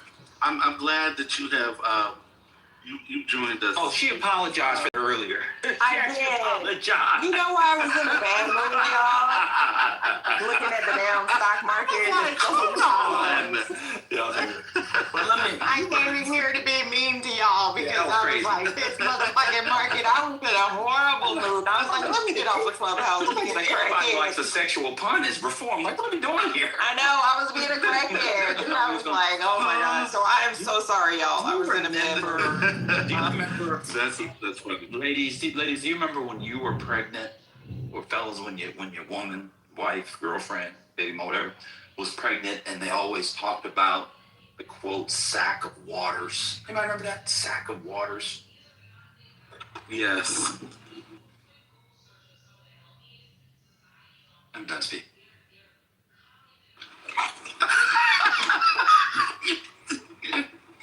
You're ridiculous. What's going on? What's happening? Somebody said, don't follow up on with him. Okay. Don't do that. You know better. Let me ask y'all a quick question. Have y'all seen that movie Highest to Lowest? Yeah, it's horrible. Yeah. Wasn't it horrible? Yeah, it was bad. I mean, it was really bad. Yeah. It was embarrassing. The apartment was dope, though. The apartment was dope. That was nice. That was nice. The apartment was dope. The view and everything was absolutely amazing. But other than that, what movie was that? Denzel Washington. I didn't watch it because of band. What's his name? A$AP Rocky was the psycho rapper. It was bad. it was that was horrible. The whole time I was watching it, I kept saying, I wonder if the people in Clubhouse seen this. This is horrible. Nobody said anything about it. Oh no! Listen, I didn't watch it. I didn't watch it because of band. Band said it looked like. Oh, Band said it looked like old boy had a stroke. Yeah, that's I saw what's that boy name? What's the man that wear the perm? What's that boy name? The comedian. Cat Williams. Cat, yeah. Cat had said, he was like, y'all gonna keep on playing like y'all don't know that man had a stroke. I didn't know who he was talking about. He did the face and everything. And I'm watching, I'm like, oh shit, was he talking about him? Like, I don't know, that was just horrible. Spirited. We're talking about highest to lowest with Denzel and A$AP Rocky. Remember at the end when he... Sorry, I didn't see right. Remember at the end when he was running up the stairs? And he looked like a 70-year-old running upstairs? That was really embarrassing. But, you know, I'm going to tell you the embarrassing part for me was they were on the train and there was literally no words for maybe about 5 minutes. It was just this horrible music in the background. I was like, what is Spike Lee doing? What's he thinking? What are you on drugs? What? Like, I'm totally confused by the plot, the story, everything. It just did not add up at all. Spike loves those musical interludes. Y'all remember in Malcolm and X when they were doing Lindy Hop and it was like, God damn, we get it. They danced for like 10 minutes. He did that in Mo Better Blues too. I think that's like Beans and cornbread. That was the song. Beans and cornbread was the song. Yeah, the Lindy Hop. And then it ends with a close-up on Denzel Washington's face, and he's sweaty like he just did a minstrel show. Yeah, I remember that part. Yes, the hair. Yeah, that part was dope. Then he gonna suck that white girl's toe, and all the black ladies acted like you didn't see it because you love Denzel. Hey, April. Yes. And then why, speaking of that movie, why did the good girl have to catch the stray? Remember he was dropping her off at grandma's house, then going with the white girl, and then we showed her like taking the old boy besides the buildings. I'm like, why did she have to catch the stray like that? I was like, really, Spike? But anywho, that always bothered me. Cause shout out to her too. She's always been one of my favorite actresses. Shoot, I can't remember her name. It's like Teresa something. She was the girl. Teresa, Girl 6. Yes. Oh, I didn't like that one. I'm sorry. I've always thought that she was just a very gorgeous, sensual creature. She was also the one that was in, Denzel, not Denzel. Well, you think I was, because y'all took it away. I just want to go back real quick. Why did they spell it like that? Highest, the number 2, and then lowest. Rap together. That's hip hop lettering. You know what I'm saying? You know what I'm saying? Done, son. Done. That's how we do it in Harlem, son. How we do it in the BK, son. Manhattan to be making that and Brooklyn, BK. Yeah, they clapped that movie together, First Lady. It was bad. And the way they hyped it, you know, when I saw that it was coming out last year or something, whenever, I was like, oh shit, Denzel got a new movie with Spike. This shit should be good. I thought, they had a lot of good actors in it. Yeah. Even down to the wife. You know, she played him with, what was it, Harlem Gangsters or something another? Godfather of Harlem. Godfather of Harlem. Yeah. She fine as all outdoors, but she couldn't act her way out of a brown paper bag. That girl has no talent. Oh my God. You don't think so? Oh, she's terrible. I've seen her in that. She was good in Harlem. Godfather of Harlem. I mean, she's okay. I mean, she plays Mamie. She's also in She's Gotta Have It. When he did the TV show on Netflix. Did you see that? No. Oh, yeah. That was good. Oh, that girl is gorgeous too. No, not the main girl. No. I know you're talking about. She is gorgeous. That's LaWanda or Page. Yes. Her name is. It's the girl that played her girlfriend with the daughter. She's the lady. Oh, okay. She's like half Egyptian or something. She's really, really pretty, but she was really bad in this movie. So I think the movie, First Lady, it's a remake of a Japanese film. I think the movie would have been, I'm not even joking, 5 times better with somebody under the age of 70. Denzel was just too old. Maybe, but still the storyline just didn't add up. Thank you. Yeah, I mean, it didn't. That storyline was crazy. But you got the wrong son, really? Yeah, I mean, I know. Yeah. But I thought, Jeffrey Wright is great, but he was too old too. You needed younger guys. You need younger guys. And maybe that made the joke as well. I was just sitting there with my, like, on my neck. It's like, what's going on? I mean, you can't use Jonathan Majors because he's gone berserk and Daniel Kaluuya is in a cult. So there's no young black male actor? Well, I will stand on this, and I've said this before. God, I feel like guilt is when I said that. That the greatest version of that remake is with Anthony Anderson, The King's Ransom. God bless. Okay, so from years ago? Yeah. Yes. Yeah. Oh, wait a minute, that's a version. They got the wrong person too? Yeah. That's many years ago. I think I was maybe about 87. I mean, I gotta think about it. You caught yourself. Lord. I mean, I did like how Bennett Bunny paid homage to Spike Lee by doing that little walking scene thing that's so particular to Spike. He did. I thought that was a nice little shout out. Yeah.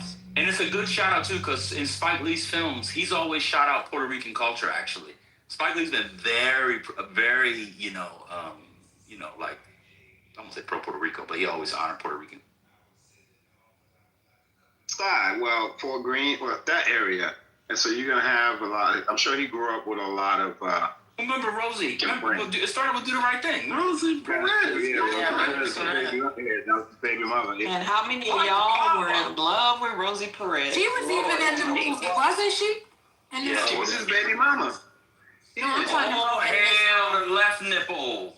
Oh, hell, the right nipple. We love radio. How do y'all remember this shit? That was a great scene. I don't know. Her nipples was standing at attention like she was in line and the sergeant major was coming by. You see the nipples on that scene with the ice cube? Can hot. Them nipples said, just popped right up. That's a classic scene, First Lady. You remember that scene? I'm afraid I remember this scene, but the words and all that, I don't remember. It's not the forefront. Sorry. The opening number with the credits is dope, though. With her boxing to fight the power, that's a dope opening. I don't care what nobody. She really turned white, though. I think who they modeled J-Lo after. I'm just saying. I know I'm all over the place, but it seems to me they always wanted to make J-Lo like that, Bronx Latina, it girl, like Rosie was. But anywho, just. Let me ask y'all a question, because I have this fight with my lovely spouse. I think women have a delete movie button in their brain. Like, she will watch a movie and not remember shit about the movie. But I remember. Like, I don't know, maybe it's just. I only remember words like y'all do. Yeah, we remember movies. We remember lines. We remember scenes. Like, we just, I don't know if it's like, y'all just don't give a fuck. Y'all remember I'm not just doing anything. You know what it is. Y'all watch more than one? Yeah, my favorites I watch more than once too, so that's not why. That's probably why. Women don't have the brain and mental capacity for detail. They don't have the mental. They don't have. That's the mental, a lie. They don't have, That's a lie, because y'all are creatures of habits, and when you break your habit, you're the first to recognize it. Denise, let me ask you a question. It's Johnny. No, I know what it is. Name two people who studied with Madame Boulanger besides Quincy Jones. Why would I know that? Well, it was details just an hour ago. You've already forgotten. I wasn't because you don't have the mental capacity for detail. I was not paying attention. Just because I'm sitting on the stage doesn't mean I'm listening to you, Papa. You was listening. You always listening. You're an ear hustler. Huh, baby? That's what you do. Oh, God. Now go get ready for the Now go get ready for the Easter show. Do you need to change? You need to be changed? I was already changed. What's going on here? Y'all remember, hold on. Y'all remember movie scenes, but y'all don't know your child teacher name. Oh. The men? Who, the men? Kamari's a woman? Kamari in the chat. Oh, she said, y'all remember movie scenes, but not your child. Well, not us. I mean, you talking to the wrong one. Y'all have to go. That's not me. These are elite. These are elite. I know mine. I'm not the one that one. These are the elite married Negroes. I know my children. I know. These are the fathers of Black Trust Fund babies. I know every one of them. You got the wrong one. One of them might be in the source. Come to the house. 2 of them owe me emails back. I ain't get a response yet. This is the wrong room for that. These are the elite Negro fathers. I was the one, Kamari, this morning, making speculoos and sun butter sandwiches. That was me. You see, I'm the wrong one. That's a nasty combination, y'all. Sun butter is so nasty. It's so nasty. It's so Don't nasty. say that too loud. It's no, but I'm far away. I'm not near. Oh, okay. It's so nasty. It is, but yeah. And speculoos. The butter that you leave in the sun is nasty? Yeah, it's not good. Now back to the bag of waters. Oh my God.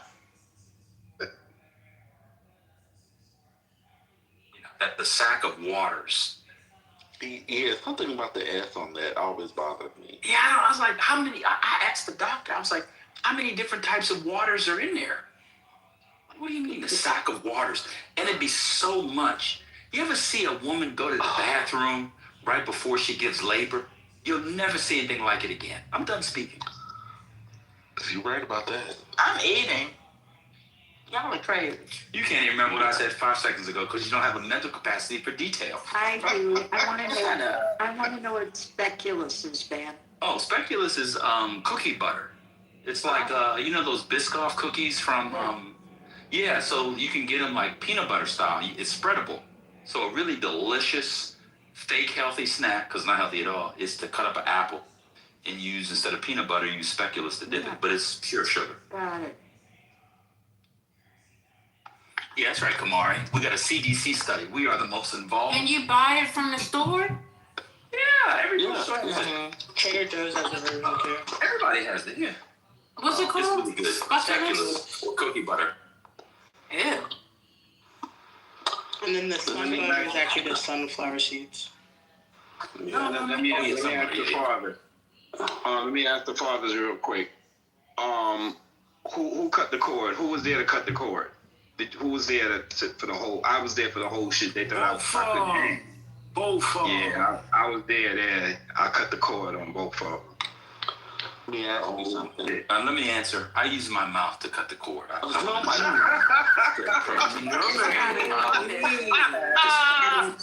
when I say stuff, it's like, oh my God.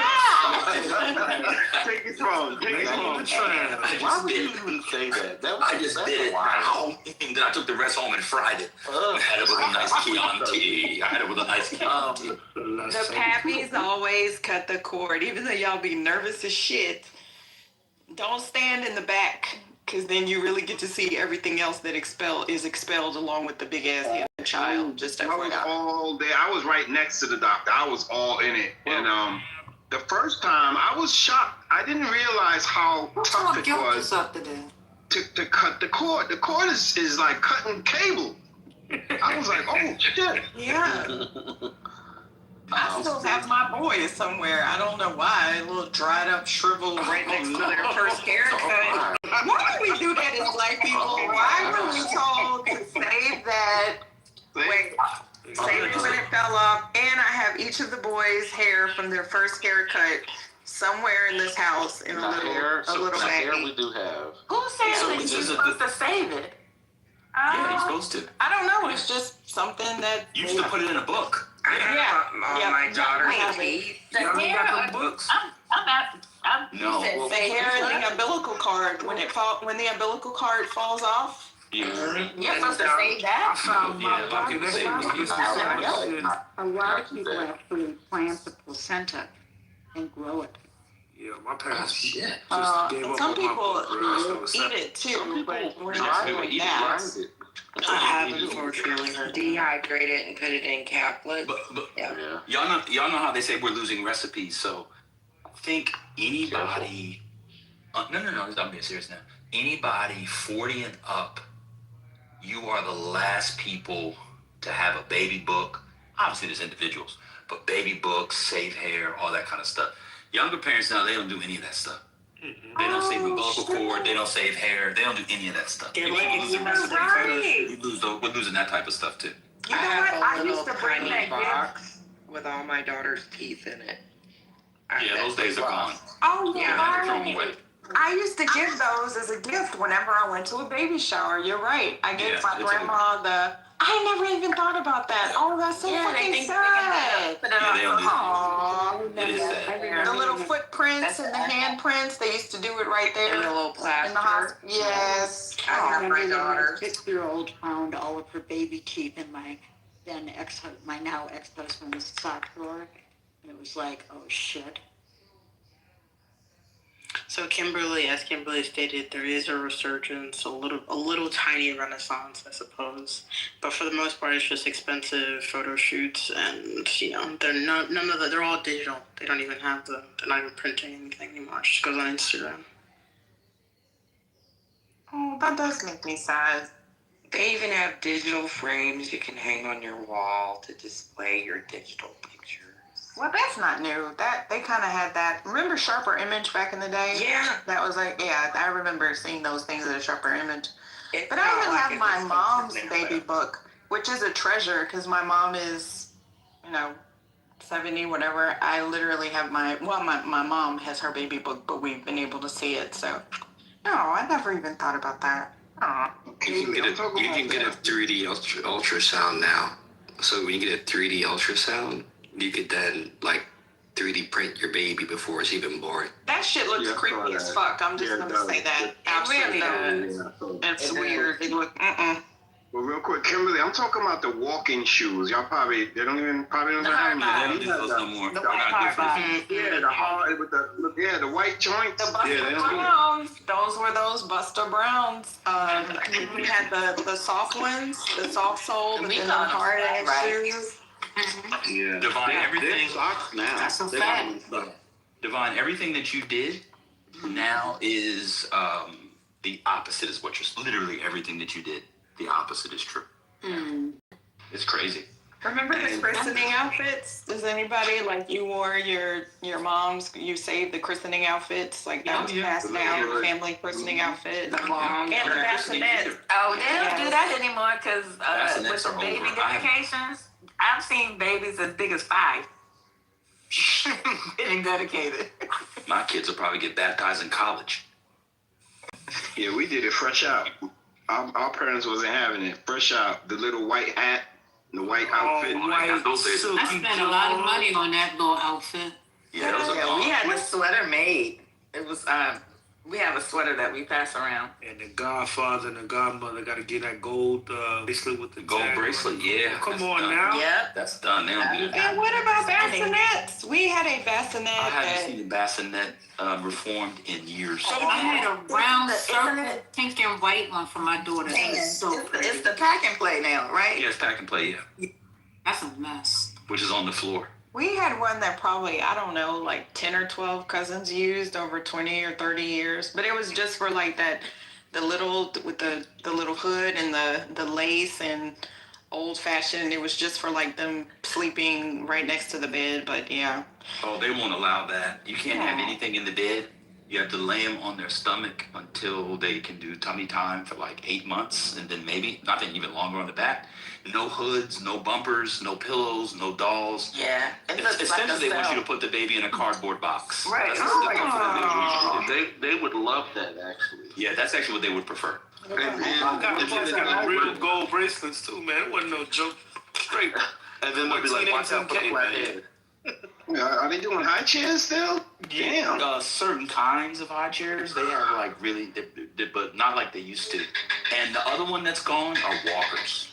Yeah. Oh, yes, they do not give kid walkers. But they have that bouncing station. Yep. It's like a little activity And the station. Johnny jumper. We just sold 3 of them.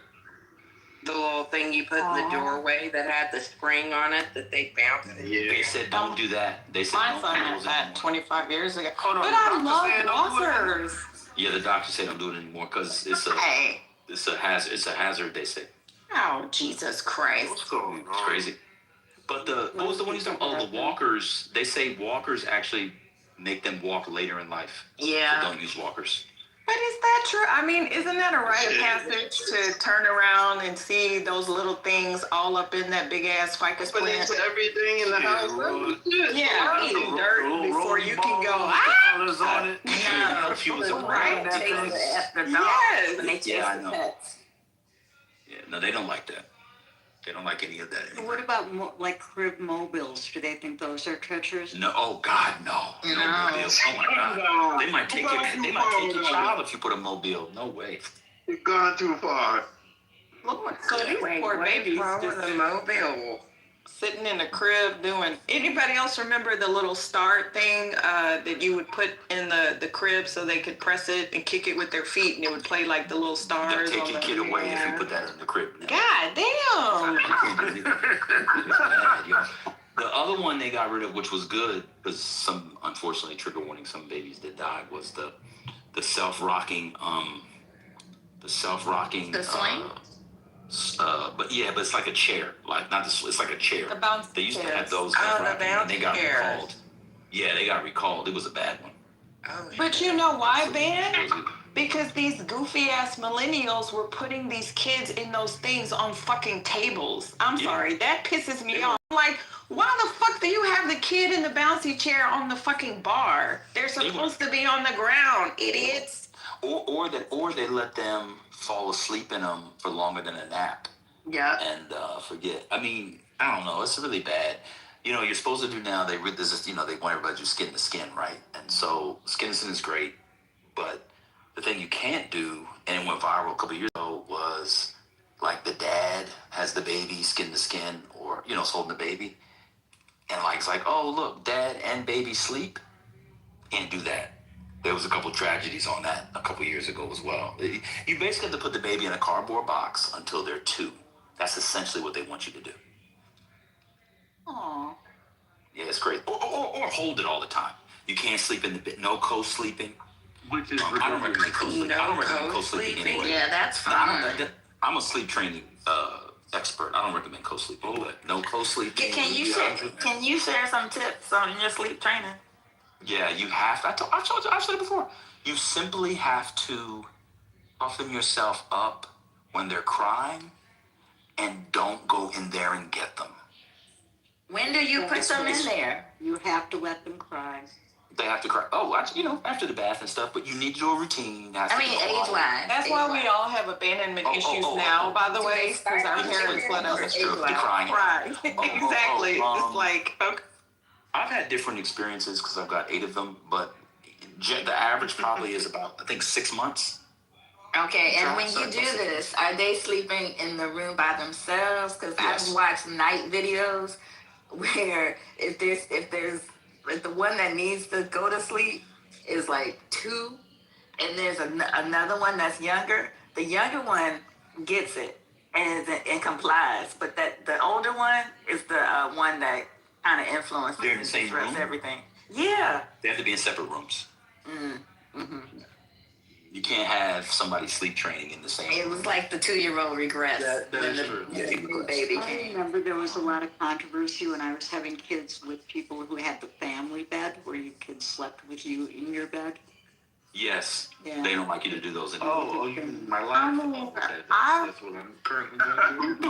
I would challenge somebody who's not breastfeeding to even try to not sleep with a newborn. First of all, breast milk is great. Not shaming, moms who can. Of course, it's whatever works for you. That runs through those little things like water.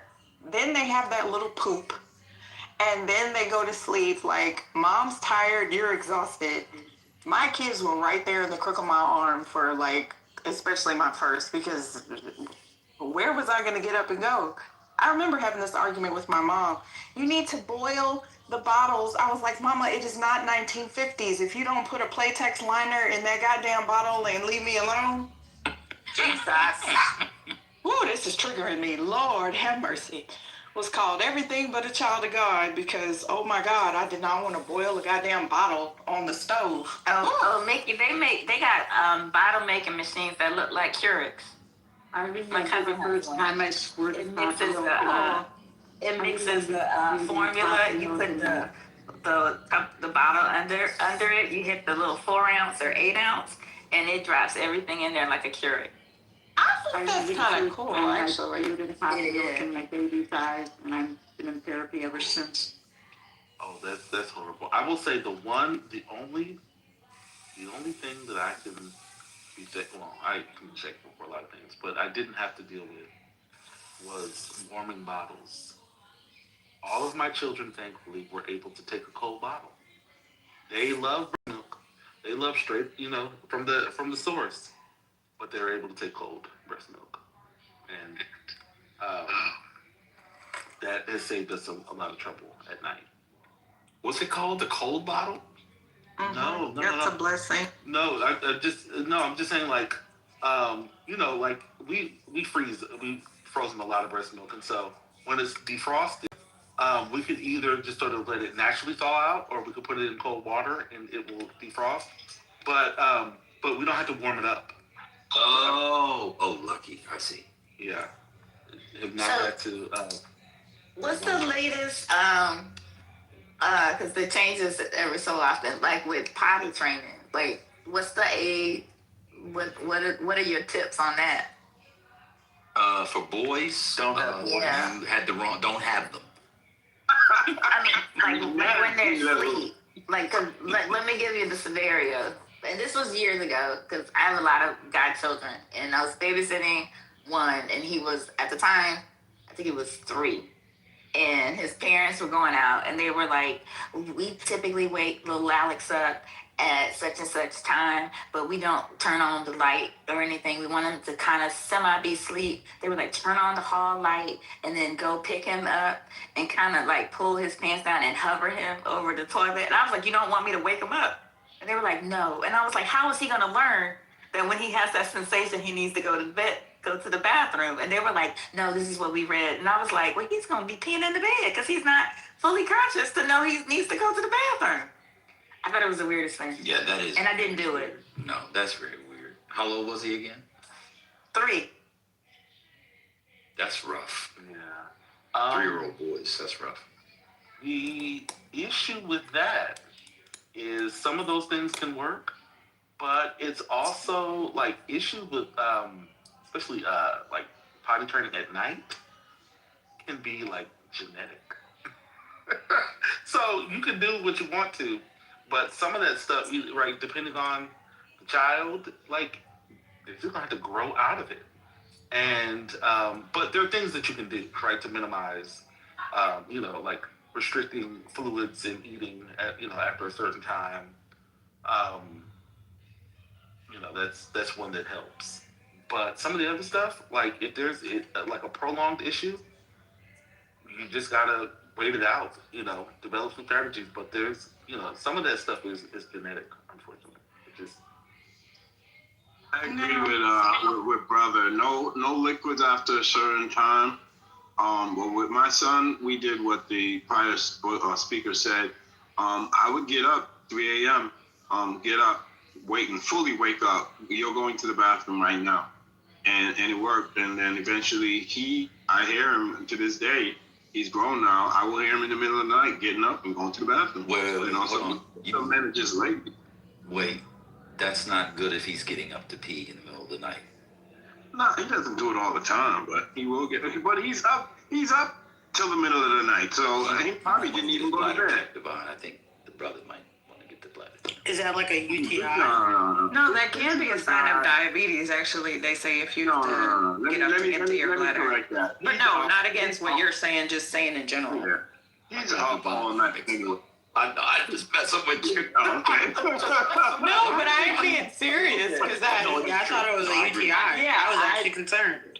I get my AARP thing, and it's actually that's why that's in my head. But what I will say, that's so cute. I'm sorry. When you get a chance, read Smitty's comment. That is so cute.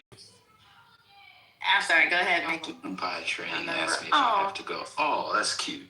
Girls and boys are completely different, and I say this being 10 and 11 years older than my brother and sister and having 3 boys. Girls are usually like, ew, something is in my diaper, can't even talk. You just point to that little thing, they're like, okay, bet. I just got to let you know. Boys will run around all goddamn day, just diaper hanging if you let them. The difference for me, boys also, in my opinion, they can be a little comfortable when they're little. It's like, yes, I knew I had to pee, but I remember a little nephew telling us, but it felt so warm, Auntie. Well, that's not good. Yes, it felt warm because you're under your blanket, sweetheart, but you still need to get up and go to the bathroom. So we used to start, and this I learned from my mom, right? OG, because I was reading books, and my mama was like, girl, ain't shit in them books gonna tell you how to potty train them kids. We had a couple of potties from IKEA. They would be sitting in the living room. We would just encourage them to sit like all the time, because some people might be eating, but y'all know that some toddlers have a fear of pooping because it feels like something is leaving their body, so they will clench up. Like, that's very normal. Yes. So we would do the, yay, you did a poo-poo, yay. We'd be all in the living room like, yay, because it did not matter. Wherever we were, if they were like, mommy, I gotta go.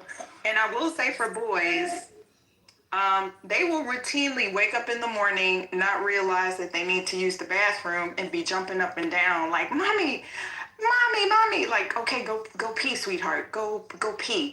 So anywho, God bless you if you were been there, did that. God bless you. You're triggering me right now.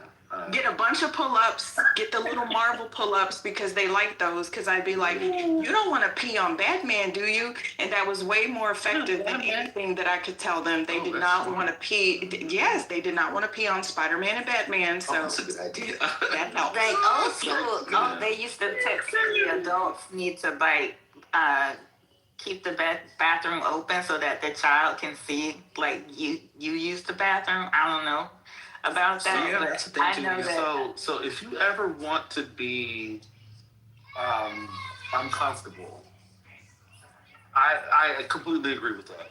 Have your 3-year-old ask to pee with you in the toilet at your home. That is funny. I don't know about that one.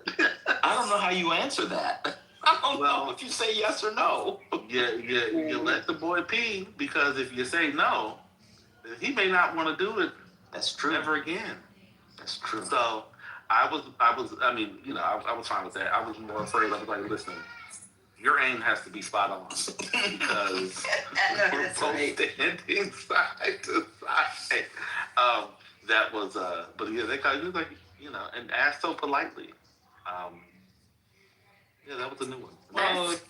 That's funny. My 2 boys, so I always changed their diapers from the time they were young, and they'd always cry when it was wet. And because of that, once I started teaching them to use the potty, they easily embraced it, because they just never wanted to sit on a dirty or wet diaper or anything like that. Yeah, that's a blessing. That is a blessing. Yeah. Because little boys are nasty. We all know. They don't pay attention. I think they're just oblivious. They don't sleep at night and not pee in their bed. They You don't want to give little boys when they wake up in the morning. And so as long as I jumped and took them straight away and put them in the potty in the morning, they were okay. But while asleep, they would never pee unless if they were sick. That they would wet their diapers. If they weren't sick, they would never pee. Oh, you're right. They do pee when they're sick. You're right. I forgot about that. If they're sick, they will pee. Yeah. Sleep. You gotta give the. I just know that when my godson was going through it, you have to, celebrate them when they do it. And so one time when I was keeping him, I came out the bathroom and he was like monitoring me. He was propped up against the wall. He was like, "Did you wash your hands?" And I was like, "Yes." And he was like, "Let me see." And he went in and he was like, "And you flush. High five, Auntie. High five." And I was like, "This is so weird." But I let him do it because that's what we do to him.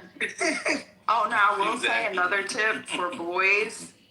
Do not let them see you go as mom, because then that becomes a whole other fascination about mommies and daddies, and then they will try to emulate you. Sit down. There you go. And then, and then when you try to do the pee and the Cheerio thing, they're like, well, let me see mommy do it. Well, mommy can't do that. Mommy can't do that. Just FYI, so.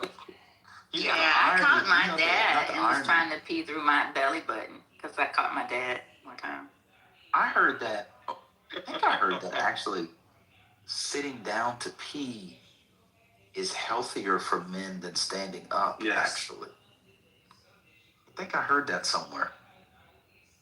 Read that somewhere. It's true. It's definitely meters. It's true. Don't the Japanese do a number 2 different than us? I heard that too. Like, they sitting on the toilet is even bad. I think they like squat. They kneel or they squat? Well, the squatting is So Squatting goes beyond just the Japanese. The Gulf states, Middle East, Africa people squat. But yeah, doctors say it's healthier. So if you are using it, if you have a stool, if you use the kid's stool, the angle that your body is put into, it helps things move easy. That's really the method.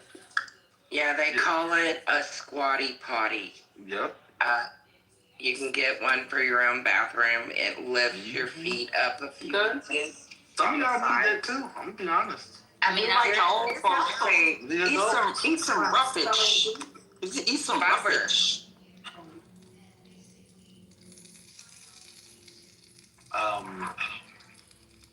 Yeah, I think for us, it was sitting down at home. In public, listen, I'm gonna be honest with you. I don't use public restrooms. I can't do that. My body just shuts off. So we don't encourage sitting down in public. Thank God for urinals, but it's difficult because like they're standing up, but they're not aiming. And they don't always aim, and then early in the morning when they're tired. Record us. Yeah, it's a lot. Wait, so if you don't do it in public, are you raising your children not to be able to go in public? I don't do it number 2. Like I'll get the calcium. There's certain forms of using the restroom that I'll do in public. Oh, okay, but gotcha. For them, we'll try and find a McDonald's. McDonald's tends to be cleaner in terms of public restrooms, but sometimes you don't have that. You don't have that option. Yep, like when you're traveling, we would stop at the McDonald's in Beaumont for decades. We'd stop at that McDonald's in Beaumont 2 hours out.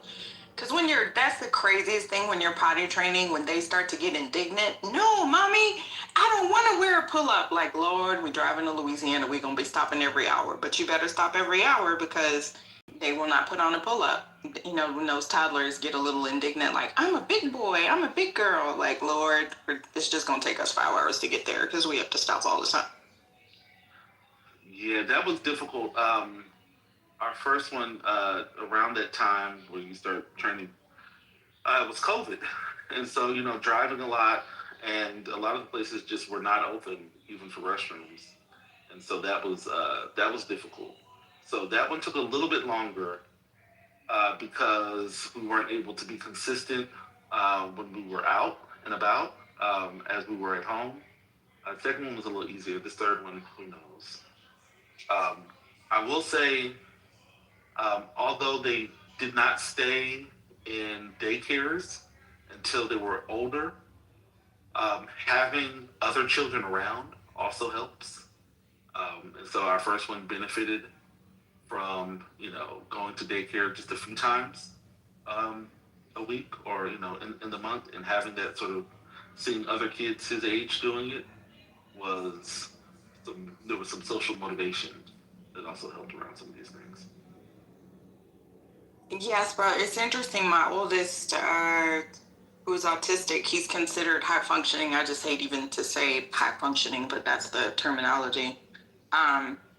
He'd only stayed with my mom, so I was super blessed. Every time we had kids, my mom made it to where she could at least stay for like 3 to 6 months with our kids. So that was a blessing. And then he was at a stay-at-home daycare, which I encourage people, like, you can get the deduction. There's always a deduction. You can get the deduction for the daycares, but there's a lot of stay-at-home daycare. So we found a nice little lady in the church.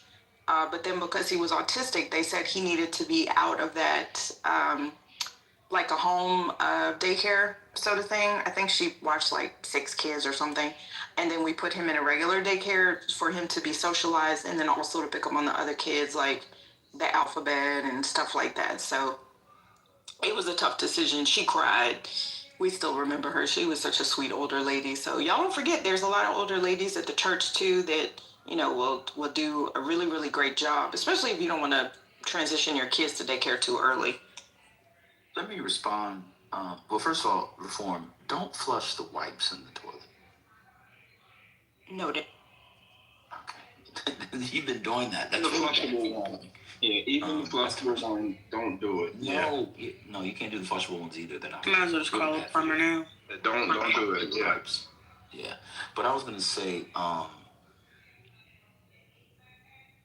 the toilet reform. Did you say you do or do not sit on the toilet in public? No, I have the little plastic things. That's what I was saying. So for the wipes for the kids, no, I have the plastic thing. No, but if you have to pee, do you sit on the toilet in public? Yes, because I have not. I have tried to squat a few times and it has not gone well. So, yeah. Cool. So for the people that said they don't, I don't understand this. Y'all's toilets are clean. That's not true. Y'all can sit on the toilet. No, they're not. Some of these ladies squat and they spray. Women can be not trifling. clean. Oh shit! Wait, the ladies' toilets aren't clean. Man, there are These some ladies, nasty they ass squat and they hoes. can't aim, obviously. I don't want to go into detail, but let's just say like people don't know how to wipe their ass and you can see the remnants. They also don't like to flush the toilet. And yeah, there are some nasty fucking people in these bathrooms. Yes. Toilet seat. Wait. Oh, I'm not talking about pee. I'm talking about other things on the fucking toilet. Yes. Oh my Well, god. if you squat, then it's gonna be pee on the toilet. Exactly. As a They squat and they're not looking, so. You know, from a man's perspective, we imagine the women's bathroom is as clean as, you know, heaven. Like They're just so not clean pristine. in there. No. Oh, that's because they got that dirty ass couch in the toilet. So we assume that if you're gonna be laying up in the bathroom, it's not gonna be smelling like ours. They have makeup and hair in the sink. Now, I'm just Gen X, and maybe that's just from my mom being old school, right? You know they did not play that. It triggers me to see a single strand of hair in the fucking sink. Like, can you not get a paper towel and take that out? I hate going to concerts because you see all of that shit. They leave makeup. They leave fucking disgusting. I can tell what kind of weave somebody done wore because all of that shit be in the sink. I'm like, if you don't rinse Don't forget the singular out. braid. You got Oh, yeah. Lord Jesus. Ugh. I agree with you. I hate the scraggly hair. It's disgusting. Well, you know, I live among black folks, so I see the occasional track blowing in the wind. The singular braid. You mean outside? Across the street. Yeah. Absolutely. I see the lonely track blowing in the wind. So one of the reasons I don't go to the mall bathroom anymore is because I watched a girl walk out of a stall.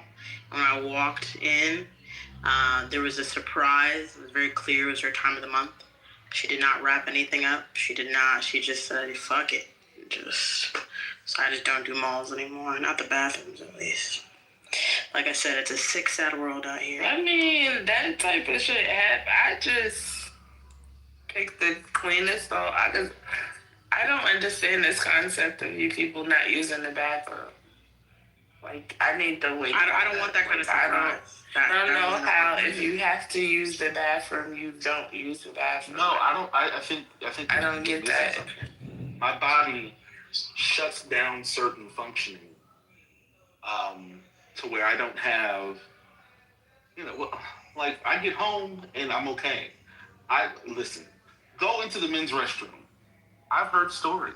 I have been afraid of I've been in sitting men's on restrooms that were cleaner than the ladies. I'm not gonna since a lie. child. Mm-hmm. I can't do it. Brother, there's a reason that you're afraid of the men's restroom, but I won't go into that. Oh, yeah.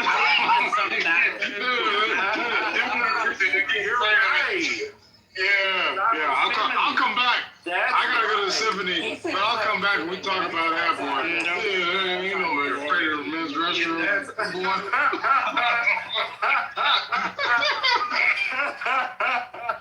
Well, brother, I'm the opposite, brother. I done left my mark across this globe. My wife be like, "How can you do that?" I don't give a damn. I'm going. I agree with brother. Me though. too. Sometimes I'm not about to play with you. And I'm I'm never saying I've never gone to a public restroom. But let's be clear. I could also, like, Trent telling me that he frequently uses public restrooms, I believe that. Tells me everything I need to know.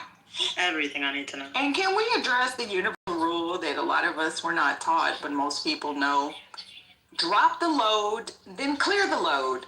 Drop the load, then clear the load. Don't sit your ass down on the load for 20 minutes, okay? Drop the load, clear the load. I'm just saying. Not you bringing up loads again. I had to make up for yesterday. But I'm just, how come some people don't understand this? Damn. I talked about this a while ago. The courtesy flush. Right. I like when you know, especially if you know there are other people in the restroom. I don't understand how people aren't flushing as they're evacuating. Like it's a very weird thing to me. I know, like, you know, like, don't clear your throat and pretend like that's gonna do the job. Like, you don't have to push them. And I know you were joking, brother. I know you were joking, but there have been times where I've walked into a bathroom and just seen what I needed to see, and I no longer have to go. I really will. Oh yeah, no, my body shuts down. It's like I'm just like, oh, that's how y'all live. Like, cool. Me too. Now, I've been in a gross bathroom and just was you don't get to say that now, Brooklyn. But you came in pretty I'm high. gonna find a bathroom that I can use. Though, I ain't gonna lie. We go out to eat.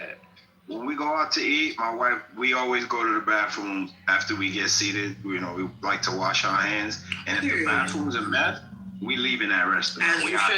As you should. We out. Oh, definitely. That's fair. The bathroom is nasty. I'm not saying.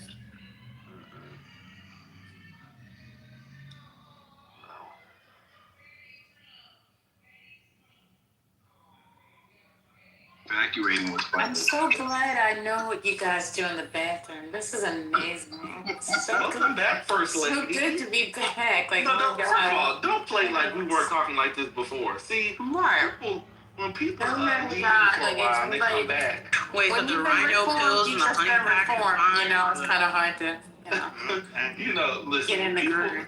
People are gone for a little bit, and then they come back, and then they want to act brand new, like we ain't been the same people the whole time.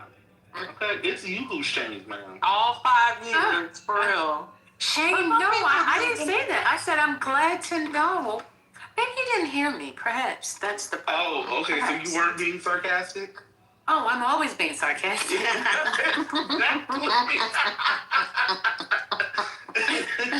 What did he say? Hello? Oh, Kimberly said I love a little mood lighting. Y'all know what I really love? The really nice hotels. I love those bathrooms. The bathrooms at like Neiman's and Saks. I'm sorry, I will spend a little, you know, they have like the little seating area, you know, with the nice little sofas and the cushions. And then I love that. I love the little area with the mirrors everywhere. So it's kind of like, you know, like a 4-part bathroom where you can check your hair. And then they have, I really enjoy that. A really, really nice restaurant, the bathrooms. I love the little towels and the little, you know, all the little dainties. I do. And shout out to the ladies in the club that, you know, hook people up with perfume and, you know, sanitizer and gum. Do y'all have those too? Tip her like $2 and she'll. Yeah, we got that. Yeah, shout out to that.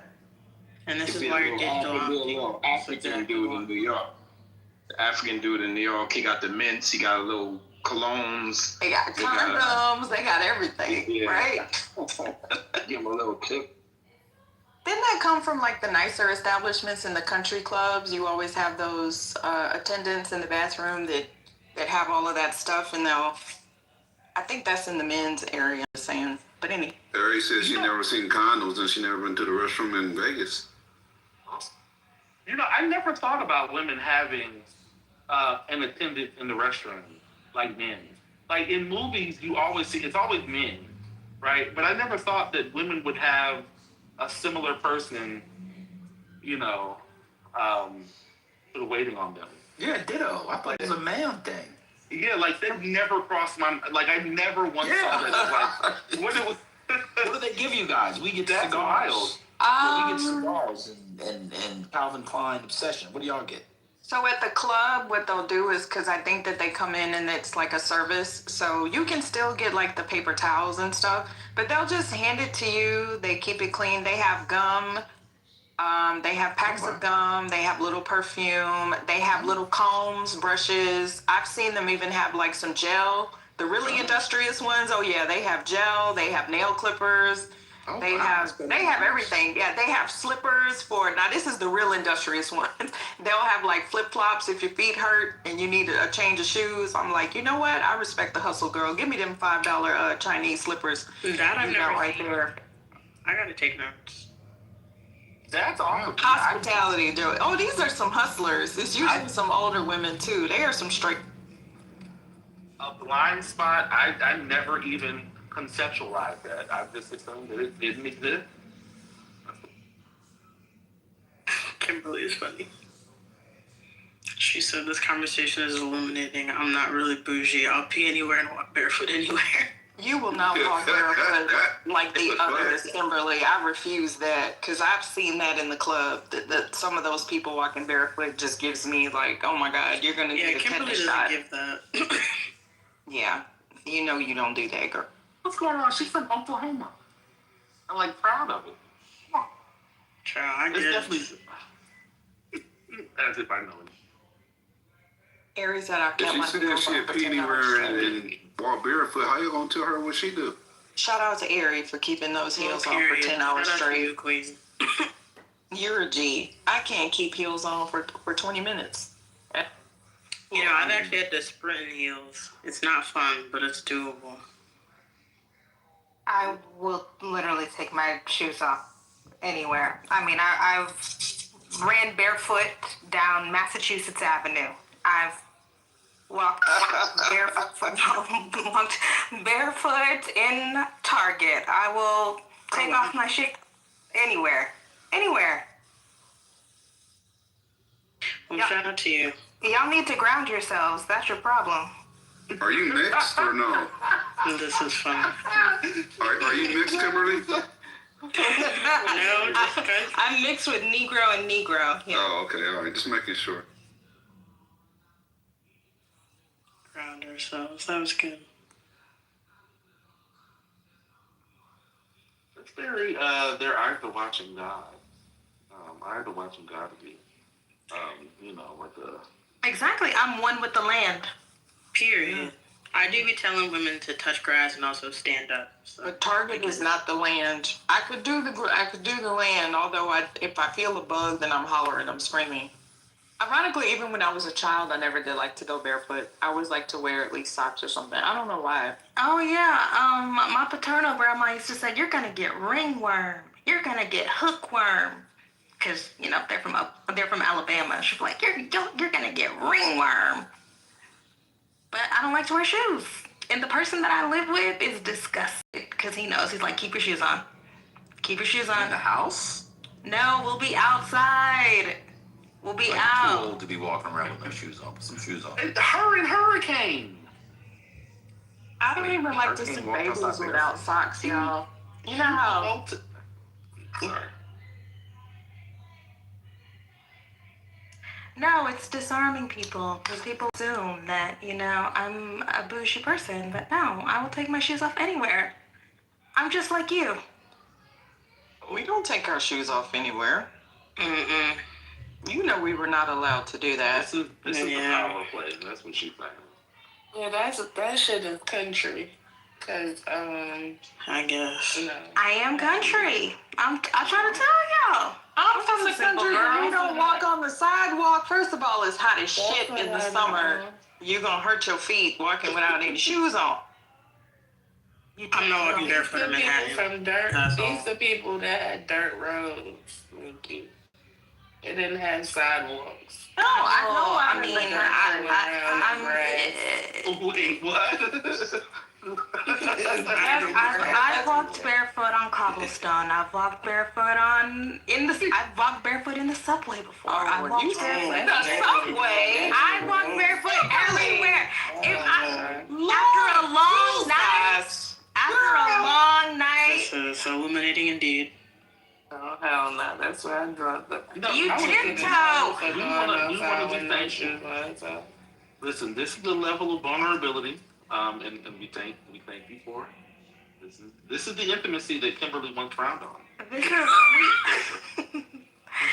But I naturally tiptoe. My whole foot is never touching any ground ever. I'm always on tiptoes. Oh. Well, shout out to neurodivergence. Yeah. I was about to say, that's my son. Like, yeah, I know that. Mm-hmm. I'm like, okay, you just gonna do calf raises all day? All right. it's so cute when they're little and they tiptoe naturally. It's so.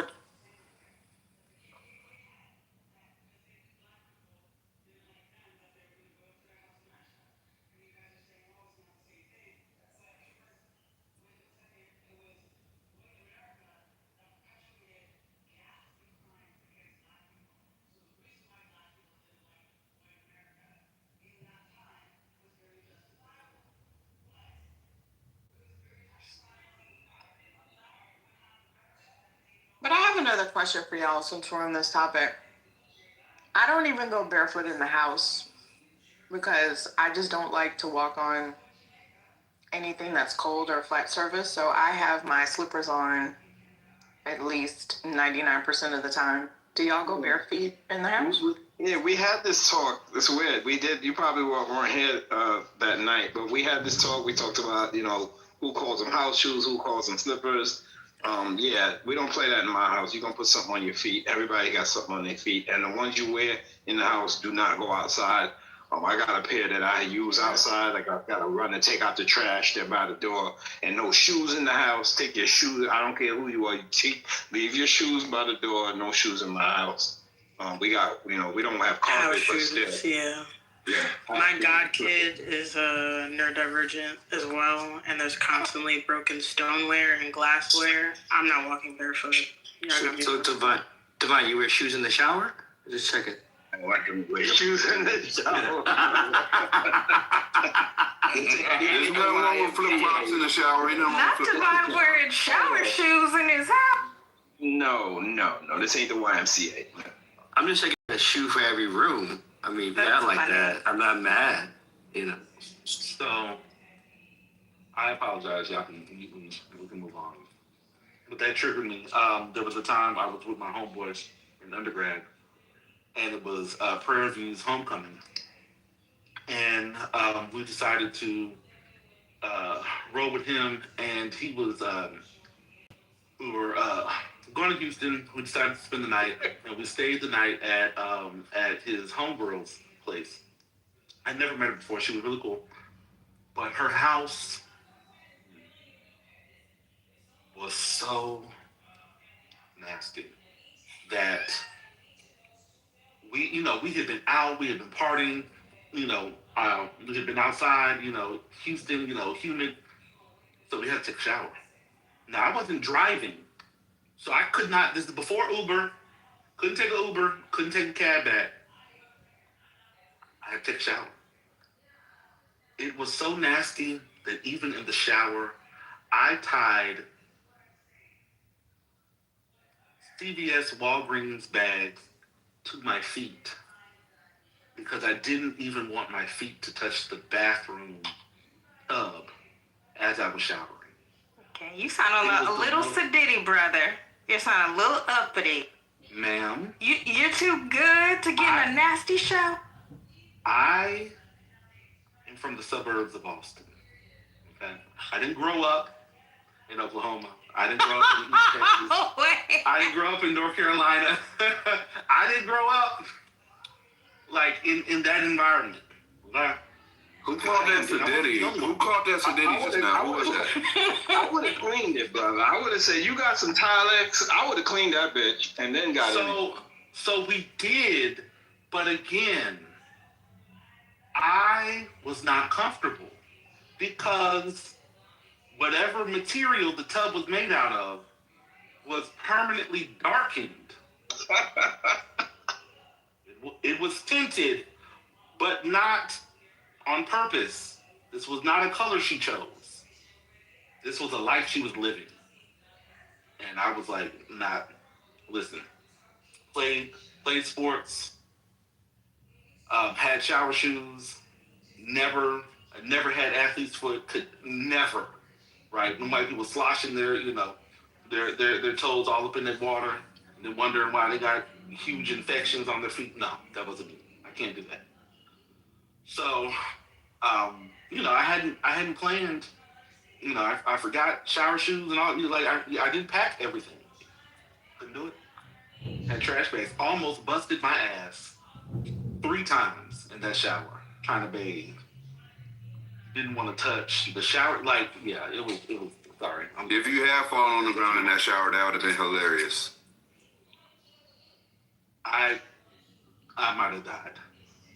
I might have gone through shock. Kimberly, can I ask you a question? Because I have a genuine concern. Oh, okay, Brother Gemini. Brother Kimberly, Sister Kimberly, what's wrong with me? My apologies. My concern is, during your submission, you inserted and said, "You're too good for a nasty shower." I don't even know where to go from there. Like, how can everyone should be too good for a nasty shower? Like, can you explain that? Who among us has not? Okay, in college, yeah. But that was the community shower, and you wore shower shoes, right? I've never put on a shower shoe a day in my life. Oh, wow. Whoa. Okay, cut the cameras. We need to cut the cameras. No, I'm loving it. I'm loving it. She got them Holy Ghost feet. I'm loving it. Yeah, let me tell you something. Those are feet that come out of the Exodus or ancestor, okay? They have gone through all the things that they could go through. Her feet were made for every environment. My black ancestry. That's why I'm blessed, because I'm closer to the ancestors. Not the Sooner heels. She was on the heels. Oh my God. Listen, Sooner heels. that raggedy soil that they had to make life out of. Oh yeah, no, them feet are ready for soil for sure. Red dirt. Yeah, no, I mean, I am who I am. I can't deny where I come from. I mean, y'all are talking about the bathrooms thing too. Like, that's another thing. I don't have that bathroom thing. I mean, have y'all ever been on a road trip and peed on the side of the road? Like, I don't have a bathroom. That feels fully different, Kimberly. That's all men. Like, we have outdoor plumbing. That's what we do. Oh, okay. But I don't know. I will pee anywhere. I'll walk barefoot anywhere. It's just who I am. It's just my nature. I mean, Kimberly, I don't know. I grew up in the deep country. There were houses I wasn't even allowed to go in beyond the porch, and I just instinctively knew. And we were taught as children not to shame anybody. But yeah, we weren't even allowed to go in your house if it didn't pass muster. I don't know how the elders knew whose houses passed muster and whose didn't, but no, they did not. But I'm different, right? Like my mom and my dad and my sister, they are like you. They're like you. I am separate from them. I'm the black sheep. They make fun of me. The person that I live with is disgusted by the fact that I will take my shoes off anywhere. But I gotta be me. I gotta be me. You gotta be. I'm a germaphobe, though. I'm not gonna lie. Well, Like, shout I out have hand to that. sanitizer in my car. Shout out to that. I have hand sanitizer when I go into the restaurant. My mom is just like that too. We go to the restaurant. We went to the bathroom, washed her hands. She pulls out the hand sanitizer from her purse. If I go to the gas station, I'm definitely not holding the pump, and if I am, I'm using my hand sanitizer directly after. What are you saying? I'm dead ass serious right now, brother. You're not holding the pump. See, now you taking it too far. No, I'm not. When I hold the pump, I have something there, or I use hand sanitizer. I'm dead. It's nasty people in LA. When I go to the gym, I got shower shoes when I go to the shower. Like, that's how I am. Lord God. I actually at one point Get a common cold and die. You have no germ resistance, bro. At one point, I bought a gas mitten that I kept like in the compartment. Shout out to that sister. At one point, I had latex gloves in my car. Like I have right now, y'all. I'm gonna be honest with y'all. Right now, I have them on. You know how on Amazon you can get them so they come like every month. I get gloves, the black gloves, every month. Oh, the subscribe and save. Yeah, the subscribe and save. I can get them every month. I have like air filters for my air conditioned vents, and like one for my fridge for my subscribe and save. Gemini has black latex gloves. Yeah, but during COVID, that was us, Gemini. The gloves, the hand sanitizer. Air filter. Devon, do you change your things every 3 months in your house? We don't have that kind of heat. We have the AC that I change the filter, but we have baseboard steam heat, hot water heat. Steam heat. Oh, okay. Do y'all change your things every 3 months? Yep. You change every 3 months? I'm gonna get a filterless. I change them every season, so what's that? Every 4? Yeah. I need to save up for it. My hot water heater is upstairs, which is crazy. Yes, they built the house with the hot water heater upstairs, which is insane. My mom clowns that every time. They do that in the garage. Yeah. I just have a little starter house, 90,000. My mom calls it a track home. My mom. Are they prone to flooding or something? Put it in the garage. Yeah, so I'm literally, because the guy was like, it'll probably be like $6 to $8 grand. But then again, this was 2 years ago, quote. So when my hot water heater goes out, I'm going to filterless, which means you change it like for the vents or whatever, and then I'm going to put it in the garage. But yeah. You got to get tankless. They got the tankless. That's what I have now. I just got that.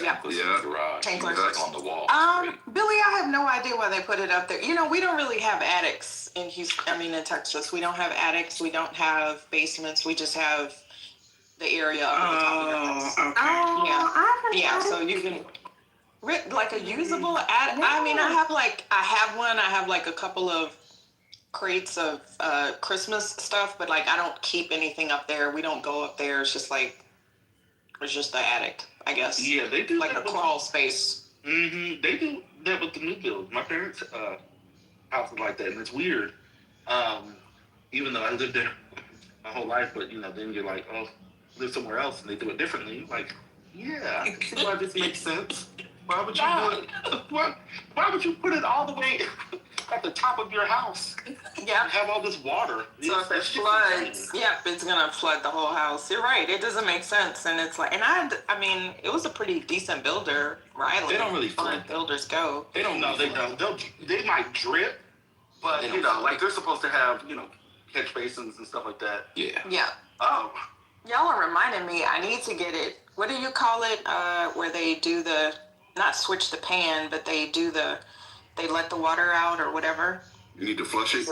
They bleed the lines. Yeah. Yes, flush the line. Thank y'all, because I always forget that.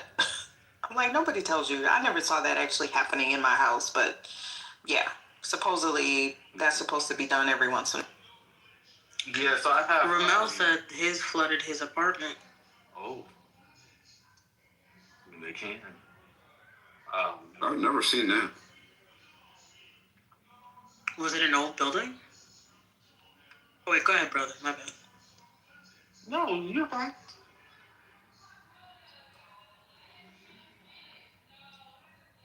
Stories of home ownership. I'm just curious about this. Get a house. I'm just trying. Because I'm imagining if it's in the basement and it floods there, I mean, I don't know. I can't imagine something flooding and then like whatever the thing is floods as well, or like breaks, or I don't know. It just seems like a lot. Yeah, it is. At least the basements here, right? It floods. You should have like drains that are in the floor and should be sort of graded to at least slope a little bit, so that if there is flooding, like the water goes to the drain. And so we have like 3 or 4 different places where there are drains in the basement, and the different space. Yeah, it's 3 places, and one is in the utility. I'm assuming it gets damaged when it floods as well, or like, does anybody ever have to have it replaced after a flood? Like what? Yeah, especially if there's standing water. So I think it was 2 years ago, we had really bad rains here. It was like really bad, and there were a significant number. I forgot, but a significant number of homes, especially on the south side, which is where black folk live, flooded, and the water. There was so much water that it actually came through the sewer traps, the sewer drains, and it actually flooded that way. It was really bad, and so you had a lot of people. The water was just standing. So unless you have somebody come, and then you have to dry it out. Right, you can have mold. You got to tear it up. That's what I imagine. It's a whole thing, yeah. Or like an older one and it gets rusty, maybe. Yeah. And it starts to smell. Standing water, now, like brother said, it's not good. That's why everybody's like, oh, if you have insurance, it's okay. Nobody wants to go through that shit. You have to rip up the carpets. Like you can see when they do the remediation, they'll literally pull everything up, and you just see the bare walls and the what does that call y'all? Like the wood structure, and they just literally think about like tearing up 30% of the bottom of the house if the flooding gets that high, and then they basically have to rebuild everything, do the sheetrock, do the whatever. I also like heard that some people that are flood insurance, like it's separate insurance if they're in a flood prone area. Is that true? Yes, it's through the Yeah, you need that. So anything that comes through the windows that hits the ground first, that is considered a flood. What brother described is a drain backup, which most people have backup coverage, have flood coverage. So when you don't have flood coverage, anything that happens won't be covered. A lot of people are actually insured when it comes to like drain backups in sump pump. I've seen somebody put a sump pump in there, sump pump losses. They have changed it now where it is a percentage of your total policy, but a lot of people get really messed up because they're either underinsured or they don't. If they have older homes, they don't have code upgrade coverage. Yep. And that gets a lot of people. Oh, that's interesting. Thank you. Yeah. That in New York too. If it's a sewage backup, they'll cover it. But if it's a flood, they're gonna say, yeah, you should have added flood insurance to your policy. Hey, you want to have flood insurance on your policy? I had the sewage backup at one of my properties, and when it did, like the damage you don't think about, like just anywhere it touches is contaminated, right? And at that property, I have tile floor that goes throughout the entire house, so they can't replace one floor; they got to replace the entire house. Yeah. I had to stay at the hotel for like 2 months, which was comped. They gave me somewhere around like $140,000 to $150,000 for the repairs, which I decided to self-contract. And since I knew people, I was able to pocket probably like 50 bands out of that. You know what I mean? So without the insurance, that would have been a real fucking problem. Like I definitely didn't think about it. Like they had to cut out the drywall because they look at the water levels by where it dries back to. And they had to cut out all the drywalls. They had all this plastic up everywhere, all these dehumidifiers up everywhere. Like you had to take all the furniture out. I had to put all the trailers where you stack all your shit in. You know what I'm talking about? The moving bins that you use when you move. You know what I'm talking about? So all my furniture was in the front of the house, was tucked in there. Like you definitely want to have that flood insurance. That's a big fucking deal. But it is federally subsidized, to your question. So like if you go to State Farm or you go to Farmers, it's the same flood policy. So they have different levels of it. but it's not like life insurance where, you're going to get a different rate going from one carrier to the next. So yes, it's federally underwritten through FEMA, and it's mandatory if you were in a flood zone. I will say if you were purchasing a home in a flood zone, not financial advice, but you really need to think about it, especially if you're in those states, because that's an indication that it floods a lot in that area. I'm not dealing with that. I would never purchase a house in a flood zone, but that's just me. So yeah, that's why it's necessary. And it's still a pain in the ass, even if you have the insurance, I do want to say, because some of the houses here, like Houston, we had 300-year floods, 3 major floods in 2 years. They will basically buy your house, and they will force you to sell your house, because then they will tell you, if it floods again, we're not gonna continue to give you the money. So just FYI, that's a huge consideration. Thanks for that. Yeah. No, FEMA will be like, enough. We're not just gonna, keep giving you money to redo your house, especially if it's just gonna keep flooding. Right. Thanks. You're welcome. I tell you what, that self-contracting, I don't know if anybody had to go through that, but that self-contracting is well worth it if you know what you're doing. Because you can go get 3 quotes. You have to get 3 quotes and turn it in. And I go to the largest companies out there, the heavily franchised companies, grab your 3 quotes, and then go ahead and do it your damn self, or do it with somebody that know how to do it, and you're good. That's good.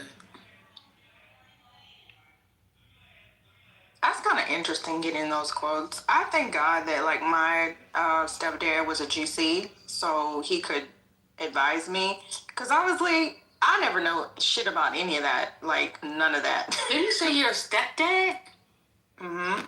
Is that You know you're a stepdad? Oh wait, I'm sorry. My father-in-law. I always confuse stepdad with father-in-law. God damn, what? Mickey, I've done that for like 30 years, first lady. My bad. God. Stepdad always comes first when you say stepdad. So, because he is like my it's been all that damn time. He is like my stepfather. So yeah.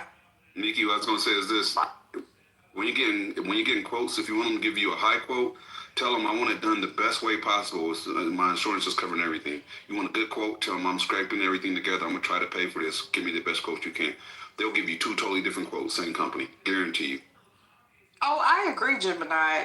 My house is a little. It was $90K. It was a starter home. I was super young. I was like 25, 26. So they don't even tell you, like, when you're doing that, they'll be like, do you want padding under your carpets? And then you're going through and checking the little stuff. And it's like nobody tells you, but my mom was like, yes, you want padding under your carpets. Like, why don't they make that mandatory? So I agree with you. Like, the stuff that they include, that's the basics, but then if you don't really know, like, they're saying that this is a basic model, but it's going to be a pain in the ass if you don't, like, upgrade to the deluxe or something. That is kind of irritating about the industry. Because how do you know, That's a like, fact. yeah. Oh, and if you have premium materials, you need to make sure whoever you go through sends it off for testing.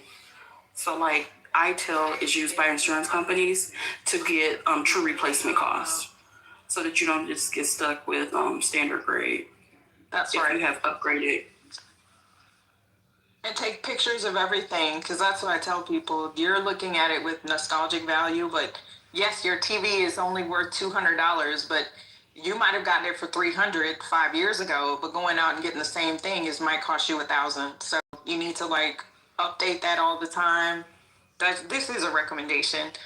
Go with your phone, take a video, every single room in your house, take a picture of your closet, like the shoes, because when you're making those claims for the contents of your house, they will try to lowball your ass every single goddamn time. How many people remember how much they gonna lowball the shit out of you. They're gonna lowball the shit out of you. Yeah. So I'm like, nope, hold on, homeboy. Look, I got antique this, I got antique that. Like, hell no. Anyway, just FYI. That's the same with your car. I had a vehicle, it got damaged, and then when I went to go get it replaced, it was like, oh, we're going to have to total it. I'm like, nope. Went and got an independent appraiser because it was custom, so they didn't want to give me, the upgrade for the custom. Got my independent appraiser. I had to pay like $700 just to get the independent appraisal. But after that, they covered everything, every fucking inch. So you got to document everything with your insurance company. Yeah. To your comment, Reform, I think the only thing that had been one of the biggest saving graces for us is the internet and YouTube. And not, that everything is do it yourself, but I've had to, like, if there's an issue that happens in our house, I want to know as much as I can about it. And so I'm like trying to learn, like I bother, we have somebody who's fixing something just recently. We had a plumber because there was an issue with the toilet. Yeah. And so I'm like not working with him, but that was like one of the conditions of somebody working with us was I'm going to ask a lot of questions. I'm going to try and know as much as I can so I can be as informed as possible because it's a lot. And because you'll have people. One of the quotes that we had was for $10,000. $10,000 to do a job that costs us $600 with the right professional. But they were trying to convince us that the world was going to, well, the world may come to an end, but our house was going to crumble and sink into the pit of hell if we didn't do all this other stuff. Or they'll try and give you a really high price for something. They'll say, oh, you don't really need it, but this just in case something happens, this the $10,000 quote. But then they'll give you another option, maybe two other options that are lower, and they feel like they're lower because they're not as ridiculous, but they're still overpriced by 3 or 4 times. Other folks, people are out here just trying to make money and scamming, so it helps. You didn't learn how to deprogram those AI kids yet? It wasn't the AI kids, it was their AI extended family. See, this is why you really do have to be exclusive. When you build a nuclear family, you have to really shed the other family because if the extended family coming to the house, destroying my toilets. The day that they were leaving, as they were packing up, getting ready to leave, a family member comes up from the basement and says, "Oh yeah, by the way, your toilet is clogged. There's water coming from the oh no, they did from the bottom." Yeah, they're never invited. Yeah. All 37 of them never invited. But you're right. Won't they try it? They will. I have noticed that because now I've this ain't my first rodeo, right? So I've had to replace almost every damn thing in this house. Having been here for 22 years, I've replaced the HVAC systems. I've replaced the hot water heater twice. And I just have a little starter home, right? You are so right, brother, with those damn quotes. What? I don't want to put their name out there. Rooter. Fuck them. Them motherfuckers will come out there. Like, if you don't get your ass out of here, thank God for Google, because I'll be like, okay, what part do I need? Well, ma'am, you need this part. I'm like, okay, what is it? He'll come back. Oh, $400. Oh, well, look, I can order it on Amazon for $35. Can you be here in 2 days? And they'll just look at you like, bitch, yeah, try it somewhere else, boo-boo. $400 upcharge my ass. Get the fuck out of here. Get the fuck out of here. Isn't that crazy that they do that shit? Chuck should be ashamed of their... Well, they'll tell you that you're paying for the service. I've been there, sure. Exactly. That was the thing that got us at first, thinking that we needed to go. But like, you want somebody who's obviously licensed, who all the required and bonded. And yes, bonded and insured, absolutely. But it is, at least in our experience, it has been a mistake to go with so Roto-Rooter, Four Seasons, just recently. Well, I'm not going to get into that, but there was a local, highly rated company, black owned, was the one who gave us the $10,000 quote. And we were able to find someone through some networks and some references who has a 2-person business, and it's just them. They have all the, certified and all that stuff. Legit business, and gives you the same 30-day warranty as the other people. But it was, 3 times less, or than the other people's lowest price, with all the same guarantees. But it's wild. They're plenty.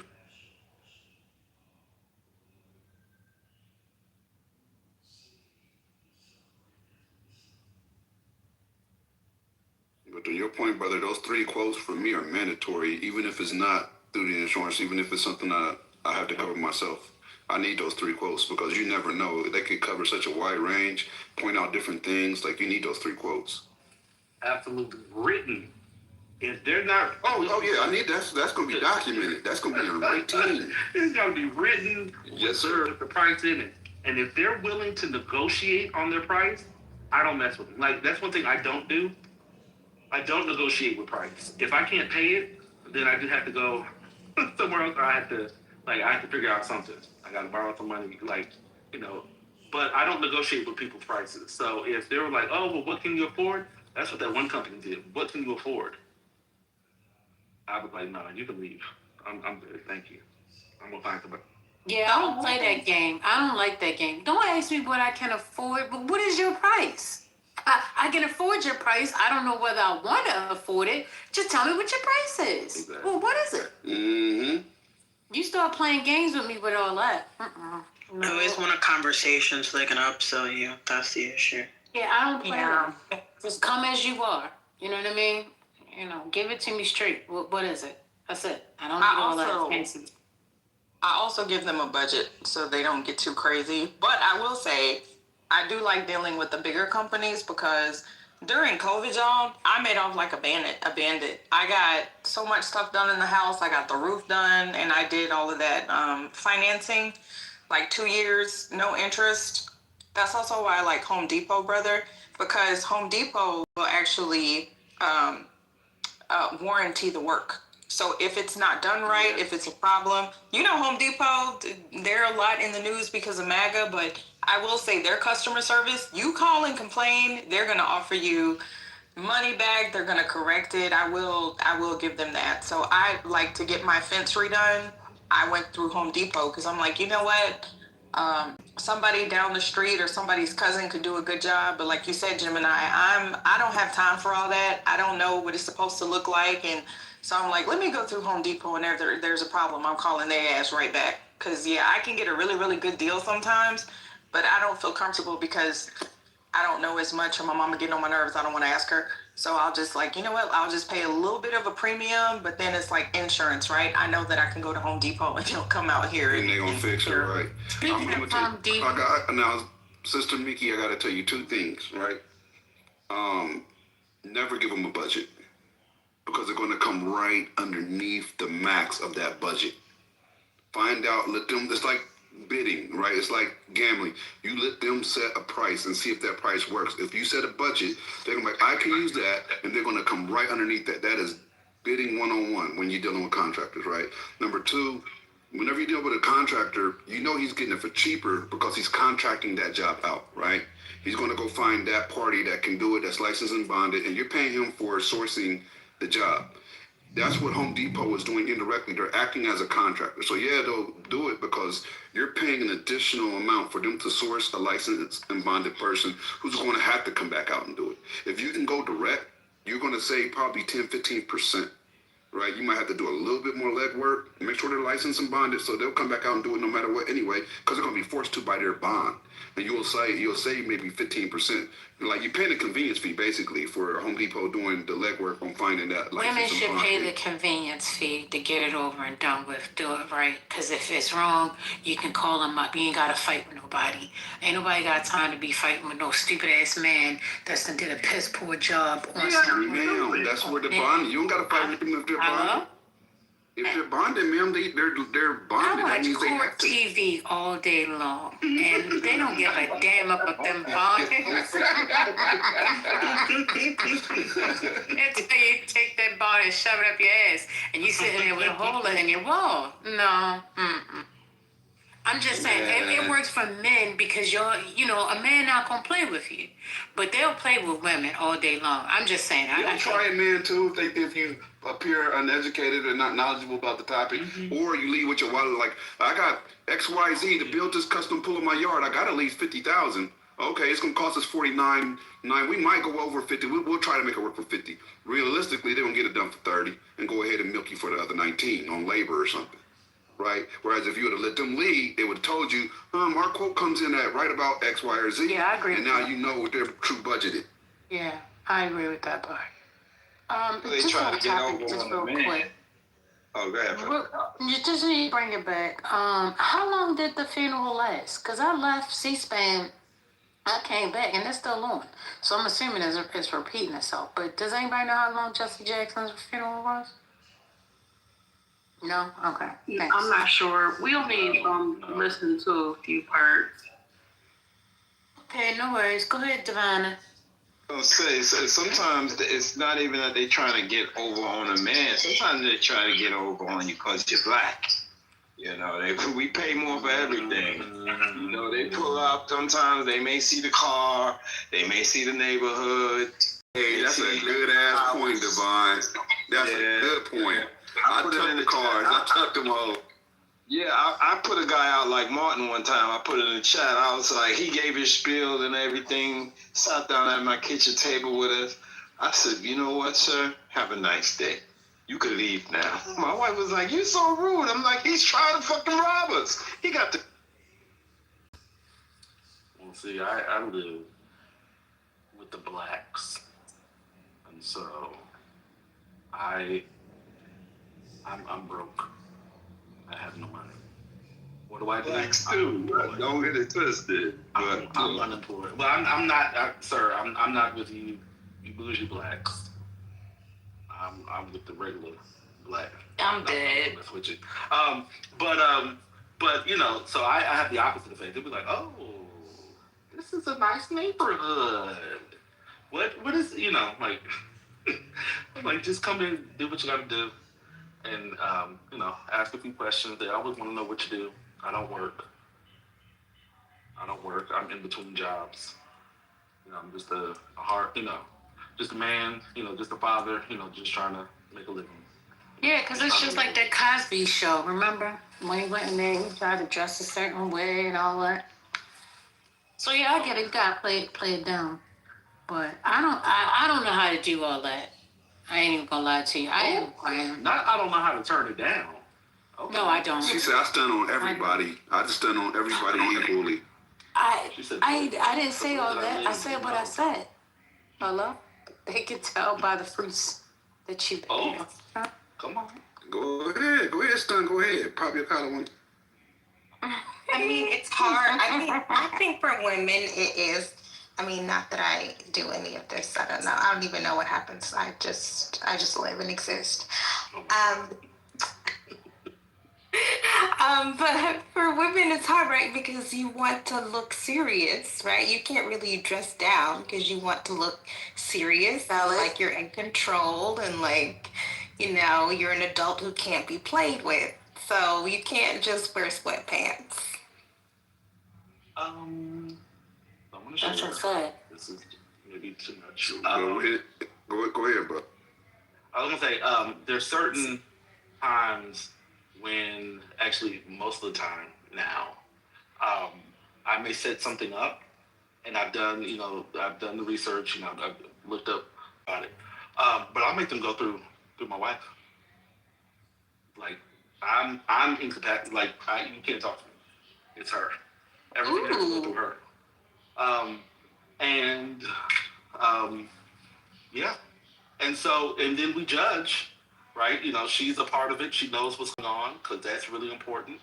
You know, women knowing what's going on, because, you know, like, we're partners, right? So we're in this together. And so, but how they respond to her is really important. How they interact with her. And so, yeah, it's now, you know, it's nice here because once you find, you know, you find a plumber, you find the HVAC person, you find, you know, your general contractor, like, you work with them, you know, you can, and they know people, right? And so they're able to sort of refer other people to you. But yeah, most of the time they go through my wife. They wouldn't even know that she's married until they come to the house. Don't talk to them. I respect that. Your wife seems competent. I am not. Brother, I do the reverse. I do the fake wife, right? So once they give me a quote, I gotta talk to my wife. I need to see. I gotta get the okay. You know how it goes. Yep. And I use her to negotiate, even though she don't exist.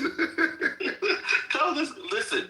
Yeah, that's one thing I don't. Unless it is an absolute emergency, I'm not making a decision on the spot. And anyone who tries to like pressure me to, I tell them, no, you're not the one. Like I'm very. We try to be very. Word on the street, Gemini, like you are married. You just don't tell nobody. Man, if I was, I wouldn't be talking to y'all right now. Well, not too much. It's a fact. Yikes. Yeah, that's the hell, son. That's what they say. That's what they say. I don't know. I muted you. I don't know if you had a hot mic. That was me.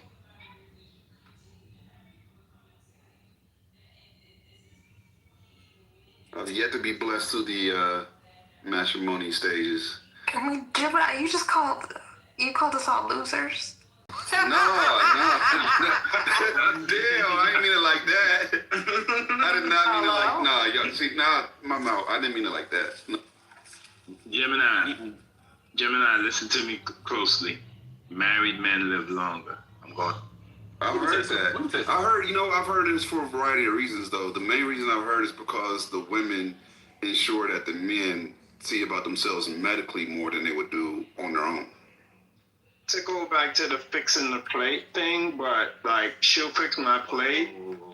No. She'll I fix my plate too. No, I do fix my own plate, but she'll fix my plate, and I feel like she'll give me what I should eat. Like sometimes I'll eat too much if I make my plate. So when she makes my plate, that's right. Yeah, I'm gonna eat that, and she say you good, and I say yeah, I'm good.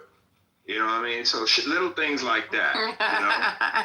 Oh, that's a different way to frame it. All right.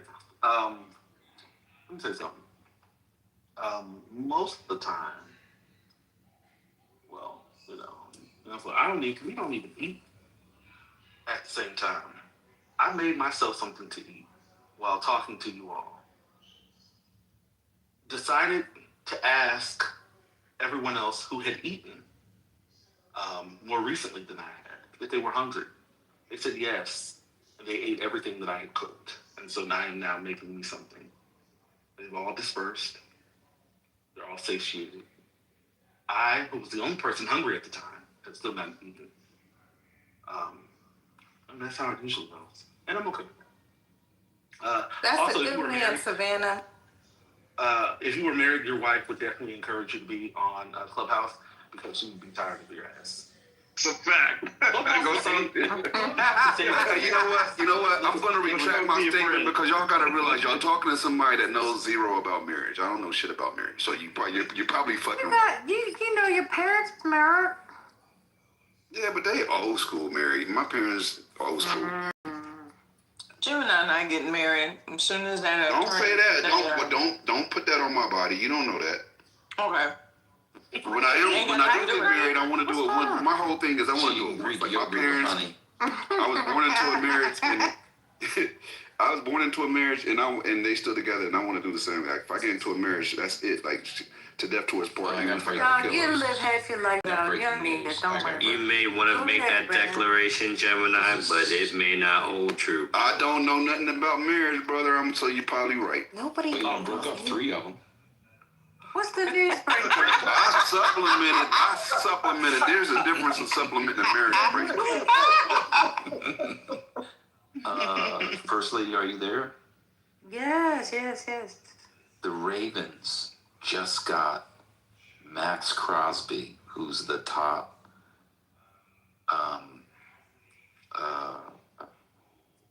pass rusher from the Raiders, who's only 28 years old. That's a massive move. Raiders trade Max Crosby to the Ravens in a blockbuster. You guys gave up first-round picks for the next 2 years for him. Who is you guys? What are you talking about? I thought you were a Ravens fan. Oh, I'm sorry. I'm not a fan of no one. Oh, God. But Back to your old ways. Hello, brother, tell him. This ain't just rehearsal. When we get to heaven, we're going to really sing. I get it. Wow, that's big news for football fans. That's crazy. I thought you were going to talk about that Sharon dude. Apparently, they didn't file charges against ex-Michigan coach are dropped. I don't know who dropped what charges. That's what I thought you were going to. Yeah, I think it went down to... I saw a flash outside my house. I thought it was a bomb from Tehran. So damn, it made it all the way over here. Yeah, I think it went to misdemeanors or something. Oh, the side chick and his goofy loyal wife Kelly by his side. I love how they say loyal wife when she's a dumb bitch because he was crying trying to kill himself because his side chick left him. But okay. What? I mean, they always frame it. What's she gonna do? I mean, Side chick. I would come back to my phone at the worst times. The way he acted a fool over that damn woman. She had like 3 kids. It wasn't over the woman. It was the fact that somebody snitched about the relationship. What is the I don't difference? think it was over the woman. He risks all that money for that one. I'm sorry. I don't know. But okay, that's what I. So it was the side chick's charges that got dropped, I guess. Maybe we should stop using the term side chick. Why? Mistress? The bonus bitch. What are we gonna call it? Oh, brother. That's what I'm saying. It's a bonus bitch. No. Side chick, y'all have tainted it. It doesn't feel good anymore. I don't like it. Get a new name. It doesn't feel good because it ain't supposed to. What the hell's going on? Infidelity partner? What are we doing? No, because you could have a side chick and be in an open marriage. Oh, I guess. But then it's not by definition a side chick.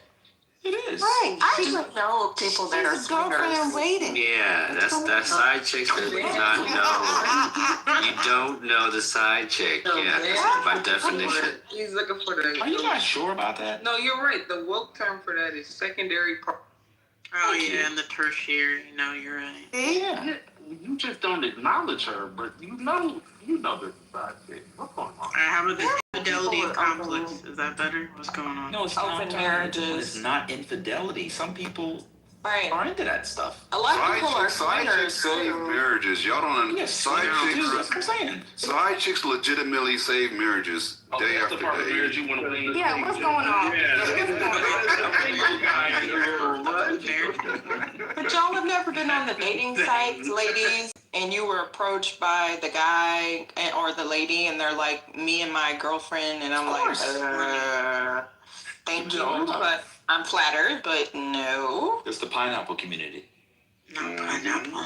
If you go on I'm telling you, if you go on a cruise, you get a little magnet or sticker put on your door. It's a threesome. Pineapple. It's supposed to be upside down, isn't it? Upside down pineapple, yeah. Means you're a swinger. I did not realize that there was a thriving community of swingers and black people. Very much. Yes. Yeah, in Houston, they would have the part. I never Y'all went. got I too never high of went. an STD rate. Y'all got a super I never high went. STD rate. That's the problem with Houston. No, they have like buckets of condoms there. But these are adult people that are like, pretty well off that I was surprised that are rheumatologists engaging in such things. But no, they would have like that club that we mentioned earlier. Yeah, so to each his own. Yeah, to each his own. I went to one of those by accident just now. Oh God, by accident. What in Houston? I went in. I didn't know it was just a bar. I went in there. Hey, Arthur, I ended up one after on accident also. But I stayed on purpose. Now that can happen. In Vegas, they have a place called the Green Door, right? Now in San Francisco, you can look it up. The Green Door is a collective. It is a marijuana dispensary. So when I seen the Green Door, I automatically thought it was a dispensary. So I went to the Green Door in Vegas, thinking it was like the Green Door in San Francisco. But that is a straight out swingers club, like 100% swingers club. Y'all can look it up. It's crazy shit. I think swinging is gross. Yeah, the one in DC is called the Crucible. Hey, whoa. That's different. They're wrong for that. Swinging is gross. That is not a swingers club. That is BDSM kink, please. They swing in there. No, Yes, brother. please wake it up, brother, because some of these The stories. statistical probability that your ass is accidentally walking into Truly. a swinging establishment. It's so infinitesimal that I'm calling cap on all y'all. Hold up. But before you call cap, I want you to do me one favor. Google Green Door, San Francisco. You're not Then Google Green Door, Las Vegas. Just Google it. You're not getting me in trouble. It's the surfing. It's true. Why wasn't it take your phone at that exact moment? Look this up. No, I was Googling it for a friend online. Come on.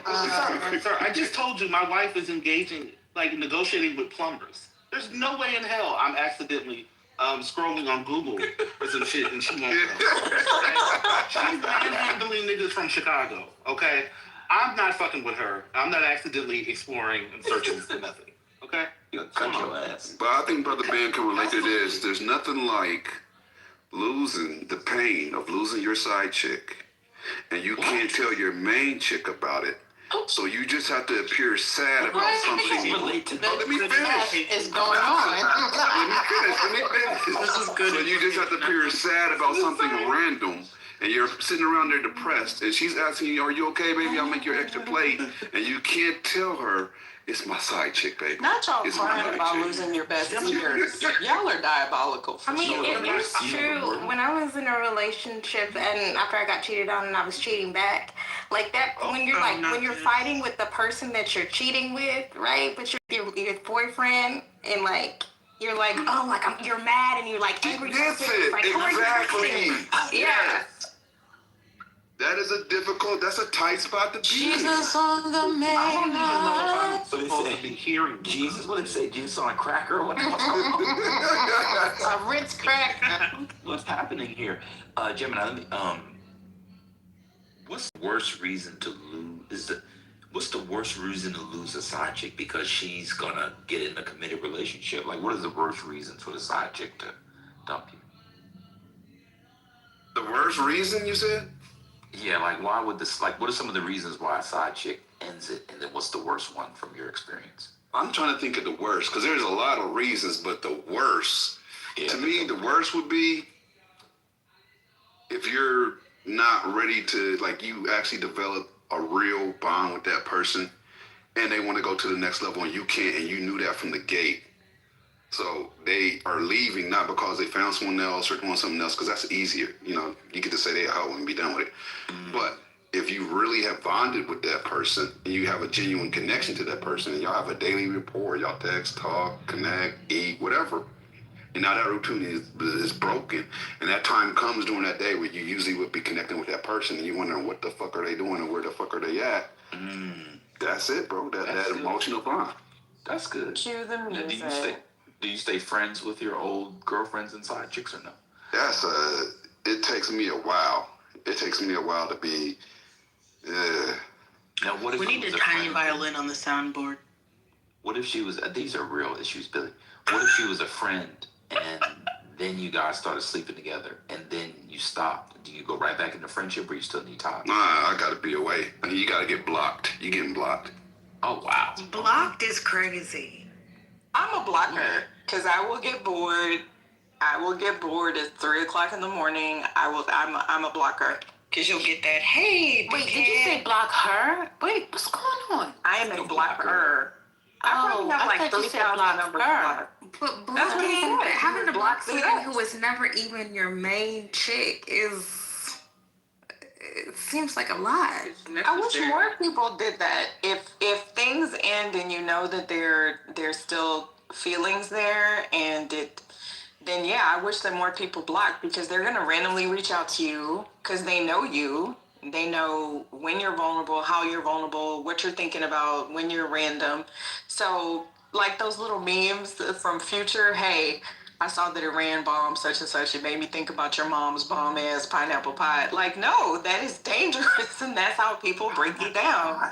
I'm just saying. You do have to block them. Like my last. I'm just missing something random. My last really good one. No, we were just too good of friends for her to stay unblocked. Like she knew. She just knew too much. She knew when reformed is right. That's she a just fact. knew. She'd be like, I'm in DC. She sent me a picture at the airport. I was like, I have to block you. I have to stop. She just knew. But you could just, I think it was fun to not block them, and then they have to see you living your best. No, DLC needs. No. That's It's hard. That's Kimberly, hard this to is the thing. say, Kimberly. When you have a good side chick, like she was a good one. She had a nigga. I had a woman. We had separate lives, but she just liked to fuck with me. Like, you know, she didn't mind. I didn't care that she had a nigga. I was happy for her. But she would like send me pictures she did too much. She liked to fuck with me. God, women are crazy. Right. If you don't And then block Dr. them, Library Card, Black ones. somebody like me back in the day before I was healed, before I found the Lord, amen and hallelujah. Amen. I would fuck with you to fuck with you, then to fuck with you, and then leave your ass out in the cold. So you got to keep in mind. That's why you many block people them. Exactly. That's why you It's block just like, I miss you. No, what I really want to do is torture your ass, and then I can leave you alone. So now, child. So I agree, Doctor. You got to block them. I'm gonna take what you said to the next level. So I had an ex, right? I was dating her. We were in separate cities. And I always felt like, some shady shit going on. Like I never completely trusted her. And her girlfriends really liked me. So one of them put me up on game. Oh, she got to work. I be boo boo boo. And gave me the 401. Boom, because she wanted to get with me. So after I found that out, broke up with her. Shit went sideways. Didn't do her friend because I didn't want to, honestly. And they kept it pushing.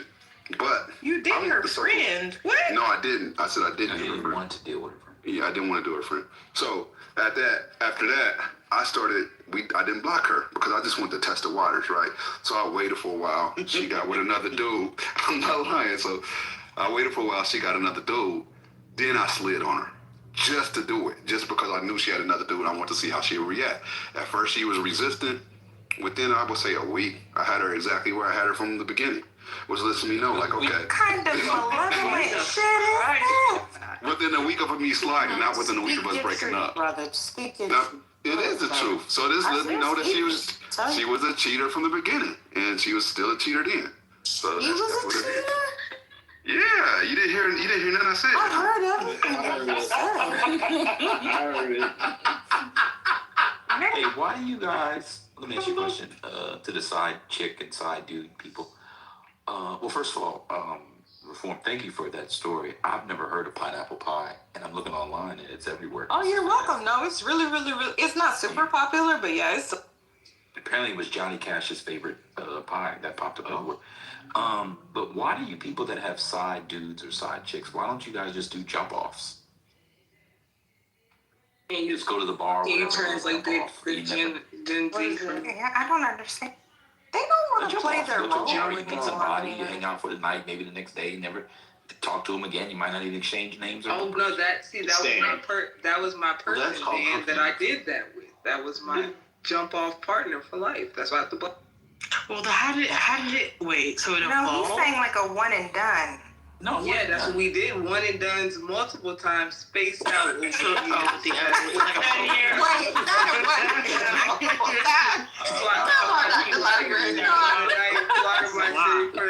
a situation ship. That's a situation. That's a delusion ship. Yeah, now I see why DLC is the leader of the YNs. Mm-hmm. I don't know why y'all do side. But you know what? I'm explaining this to you, Brand. I'm with Cumbry, so I can't have this conversation in a certain way right now. Look, when you have a jump off, it's random, and I'm a very, very, very health conscious person with a big schedule, right? So I don't want a bunch of random chicks, like especially in LA, a bunch of random chicks, you're gonna end up with an STD, bro. You know, like especially the type of random chicks I would want. Black chicks. Man, you don't understand LA. There's STD. Once you get in you funny for that. Once you get in a certain circle, the random chicks all go. They're not random. Everybody knows who's doing what. Well, so if you have a side chick and they understand your schedule, they understand you, right? Then there's a whole fucking different element to it, and you're not taking that risk with a bunch of people. Mm-hmm. That's why.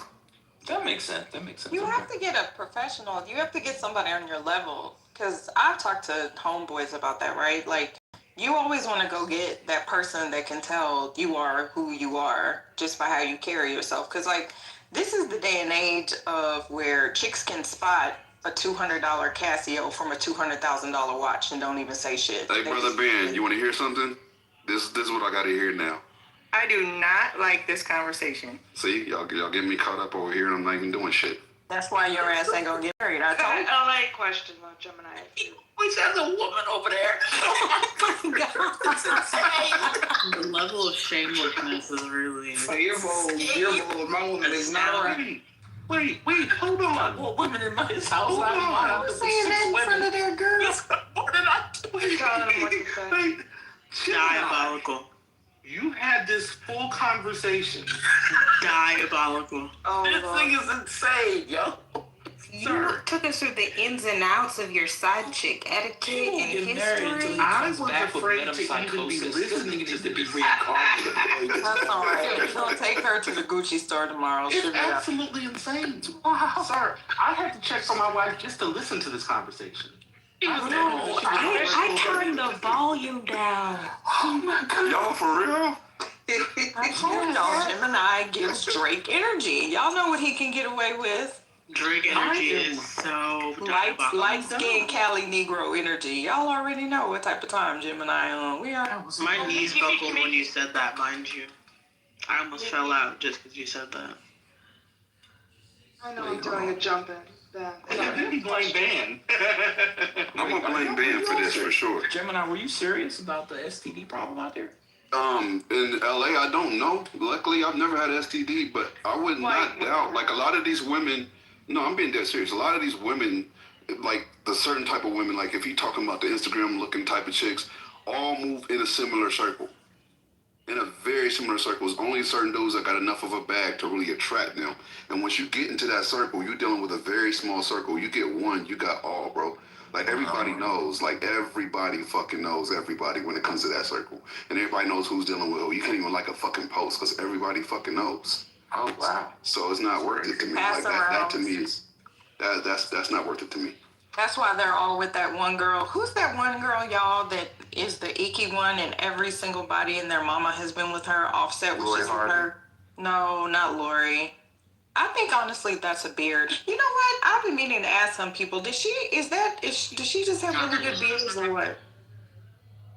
No, but it's not Lori. It's that other white chick. Selena Powell. That's Selena Powell. Oh my fucking God. Why are they all with Selena? Oh, you gotta look her up, and she is I'm Googling it now. disgusting. She's been with Snoop. She was just with Offset. She's been with everybody. She's disgusting as hell. I don't care what she looks like. She's and they nasty. cannot leave her ass alone. She'll get another song. Every time she get another celebrity. That's the crazy part. Like, what the fuck is wrong with that? And she don't even look that good to be pulling them dudes like that. Like, to get what she wants. What's the problem? Listen, Selena Powell went to the Cat Stats school. I'm sorry, did you just Players Club us, Kimberly? And it's still true. It is. But yeah, oh my God.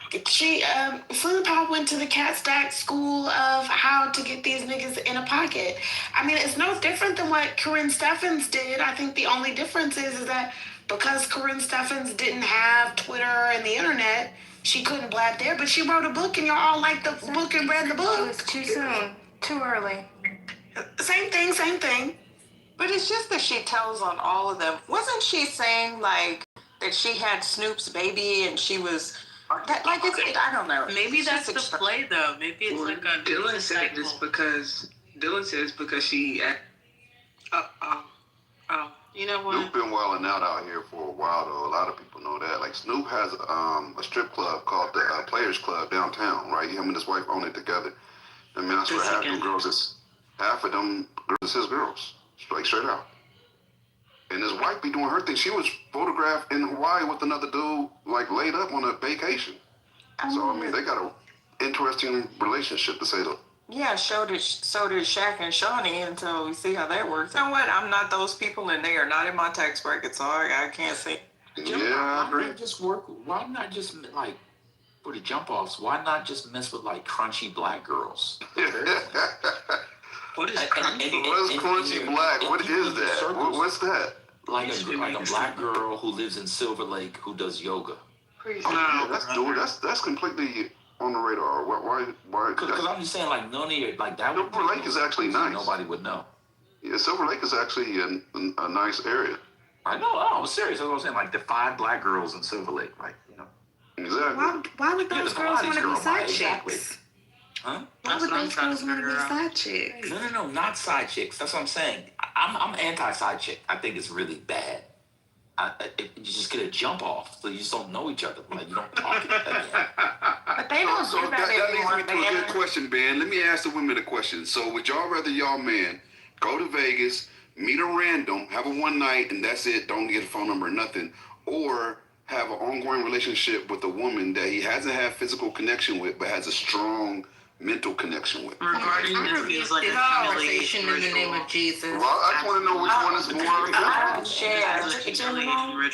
Gemini, I will give an honest answer. Whichever he feels comfortable with me replicating is the one I'm comfortable with too. Oh, period. It might be that. It might be that, but I'm being real. Like, I think sometimes for me, some of the dudes think that they just, like, you the finest nigga in the world, and I still have peepers. No, it's not about being fine. It's about being a Negro with a job, all your teeth, and putting a sentence together, which means you're in the 99th percentile. Well, I mean, listen. Well, I mean, that's why I don't engage with people who ask the questions Gemini asks. But I mean, I'm just saying. It's just a question. It's an innocent question. No, it's not. Gemini, Gemini, the deep answer. They're not drinking. If you get a little drinking, I'm gonna tell you the truth. The answer is number one. That's what they know. There's got to be number one. That mental connection is dangerous because she could be next to you, but not next to you. He could be next to you, but not next to you. Exactly. Right? It's definitely number one. For sure. Physical is way less and deadly. I think that's true for the men, too. I actually think that's probably true for the men. I think so, too. Yeah. See, it goes both ways. Y'all think we just talking about one way. I think it's true for everybody. What? Wait a minute. What? Man, Brother Ben, let me send Brother Ben some coin for being honest. Wait. Okay. Well, hold on to your coins. Wait, Are one you second. in the same space, Jim? Hello? Because Clearly, but he doesn't care. By the way. I don't care, bro. Hello? Somebody say it again. What happened? What are y'all agreeing to? Ben, what did you agree to? Huh? Just here for you. What day is it? Friday? Four different ways. This is y'all sober. This is y'all said 4 women over there this week. That's nasty. That's not true.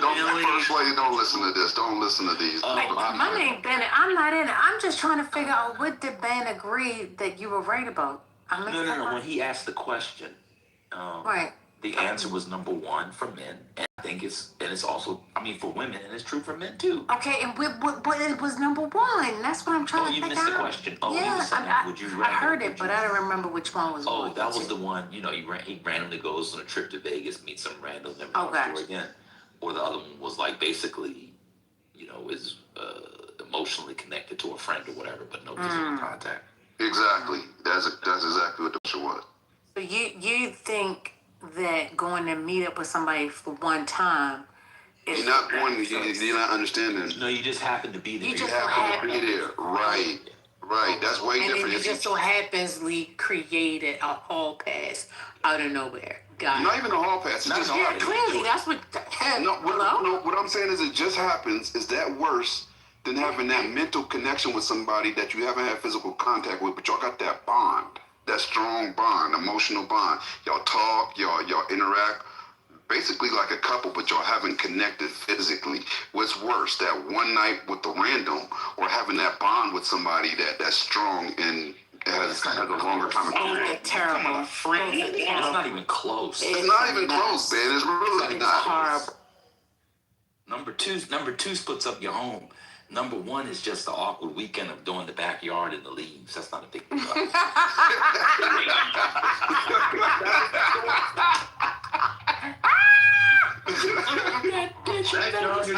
leaves. I'll be back. Backyard and leaves is crazy. What?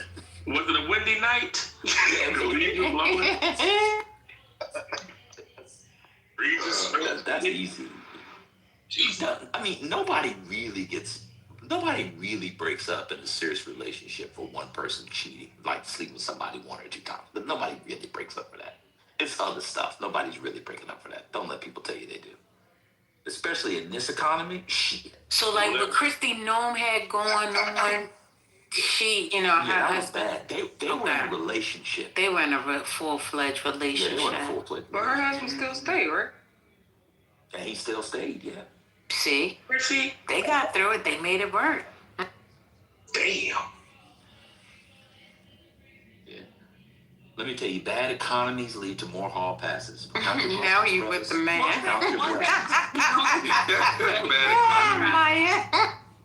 First lady, I think Christy Noem's husband was getting contracts from Christy Noem. Yeah, so he was making money. Like, I've never seen that. Like, you were married for like 8 years, 7 years, 17 years. And he goes on a work trip. I always use Phoenix because of Wait and Exhale. the Wesley Snipes one, right? And it's like, oh my God, you slept with somebody while you went away on a thing. I'm breaking up and I'm taking you off my 401 and the mortgage and off the accounts and everything. Like, nobody does that. Ain't nobody doing all that shit. That'll work. Ain't nobody doing that. But okay, so you use the number 8. So what if it's in the first year of the marriage? That's a little tricky. Yeah. A little tricky. Yeah, because at 8 years you have some time invested. You got some investment. Exactly. That's a lot of investment, Yeah. I heard that married people are even more freakier. But they make it to the marriage. Is that what I mean? Let me outside the marriage. Let me ask y'all this: how did y'all know when y'all met y'all's partner that was the one y'all was gonna marry? Like, not date, but marry. What was different? She was 5'11". Not too much. You're ridiculous. Well, he said that was how he knew that was his partner. That don't mean that he's saying that others aren't worthy. They just wasn't worthy of him. No. That's exactly what I'm saying. No. Did you hear what I said? I said they just weren't worthy of you, sir. No, any man. The woman needs to be 5'11". I'm done. Oh, go lay down. See, first lady. 5'11". Seriously. You wanted to take him seriously.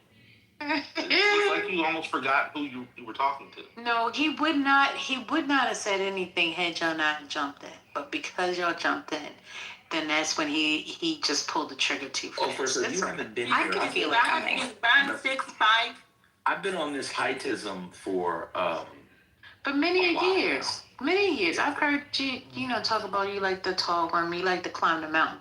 But I'm just saying. I don't climb it. I've never used. Oh no! I don't climb it. I'm sorry. Boom it. You gotta boom it. I can't. Now you're 6'5". That was hilarious. Who's 6'5", Mary? You. No. I'm 6'3". Not 6'5". Miriam. 6'5" is actually. So I think anybody over 6'4", I think that's when a health problem starts to kick in. Y'all ever notice how really tall people die early? Anybody ever notice that? That's very true, actually. Yes. Yeah. Just chill for a minute. Do not go along with that, Gemini. No, I have no. Never mind. I'm gonna go on mute. It's true. 6'5" and up, you're gonna die early. Okay. Short women live forever. Short women live forever. Short women do live a long time. It's like a little engine inside of that short body that just keeps going. Well, that's because the blood doesn't have to travel far from the far, heart. yeah. You go from the heart right back up. It's right there. You laughing? No, I swear, if you Google it, it's true. He's 55. It'll do right back again. You don't just agree with this man. My dad.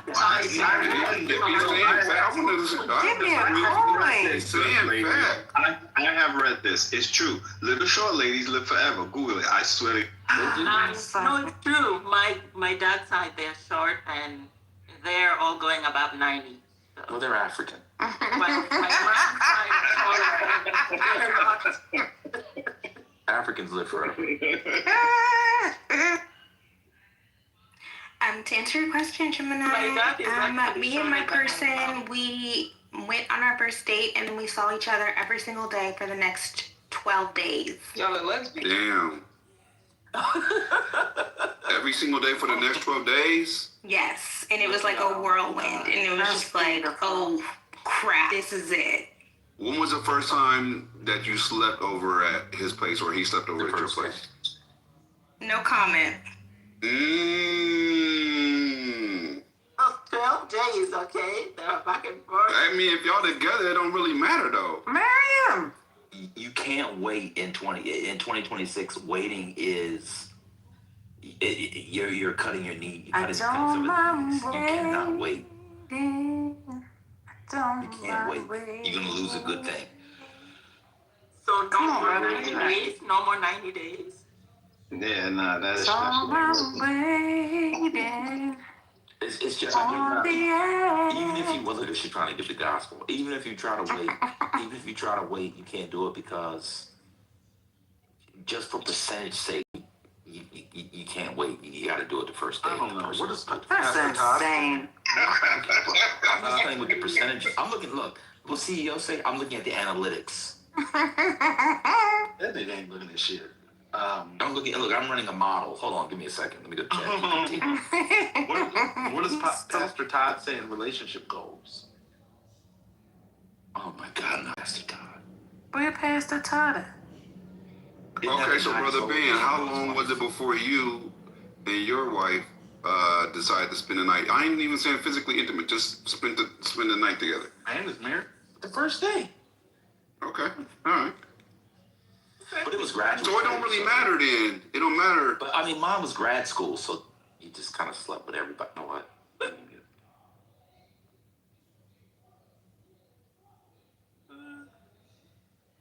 GLC, she made you wait 6 weeks. Yeah, because like lesbians do a thing where they like sleep with each other the first night and they never separate for like 5 years, right? So she was like, I don't want to do that because I like you. We also knew each other for like 6 years, technically, when we went on our first date. But she was like, I like you and I don't want to do that. So we literally like dated. It was weird. I mean, we were also dating other people at the same time. So like I was having sex with other people. But like with her, I couldn't have sex with her. So we just like went on dates. I fell asleep in her living room on her couch like 3 times during the 6 weeks, but she never let me.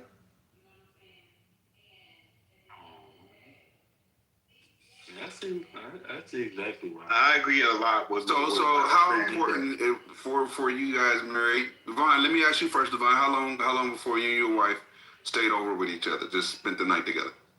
Well, let me give the quick rundown of how it went. So we met. You see, and I feel like I told this story. You was maybe you wasn't here. We met at an event, and we exchanged numbers. I kind of like strong armed her from some dude I didn't know him. We was on our bikes, they was on their bikes, and I saw her early in the day, you know, biker boys, hey, her and her girls, me and my guys. And they was like, let's take pictures. This is back in the day, talking about pictures where you gotta get the shits developed type pictures. So we exchanged, and I saw her later in the day. I'm like, oh shit, I'm seeing her again. This is a sign. Because usually you at big events, you see somebody you may not, you know, you don't see him again. I'm like, oh shit, there she go. She was talking to some dude. I'm like, can you come here for a minute, please? And she was like, who are you talking to? I said, I'm talking to you. And she was looking at her girls, and her girls was like, he said he talking to you. So she came to me, and she was talking to some dude. She came over to me. We exchanged numbers. Never called her. About 2.5, 3 weeks later, she called me. And that was a sign again for me. Because you know how it is. You meet girls, you know, sometimes you call I remember that story.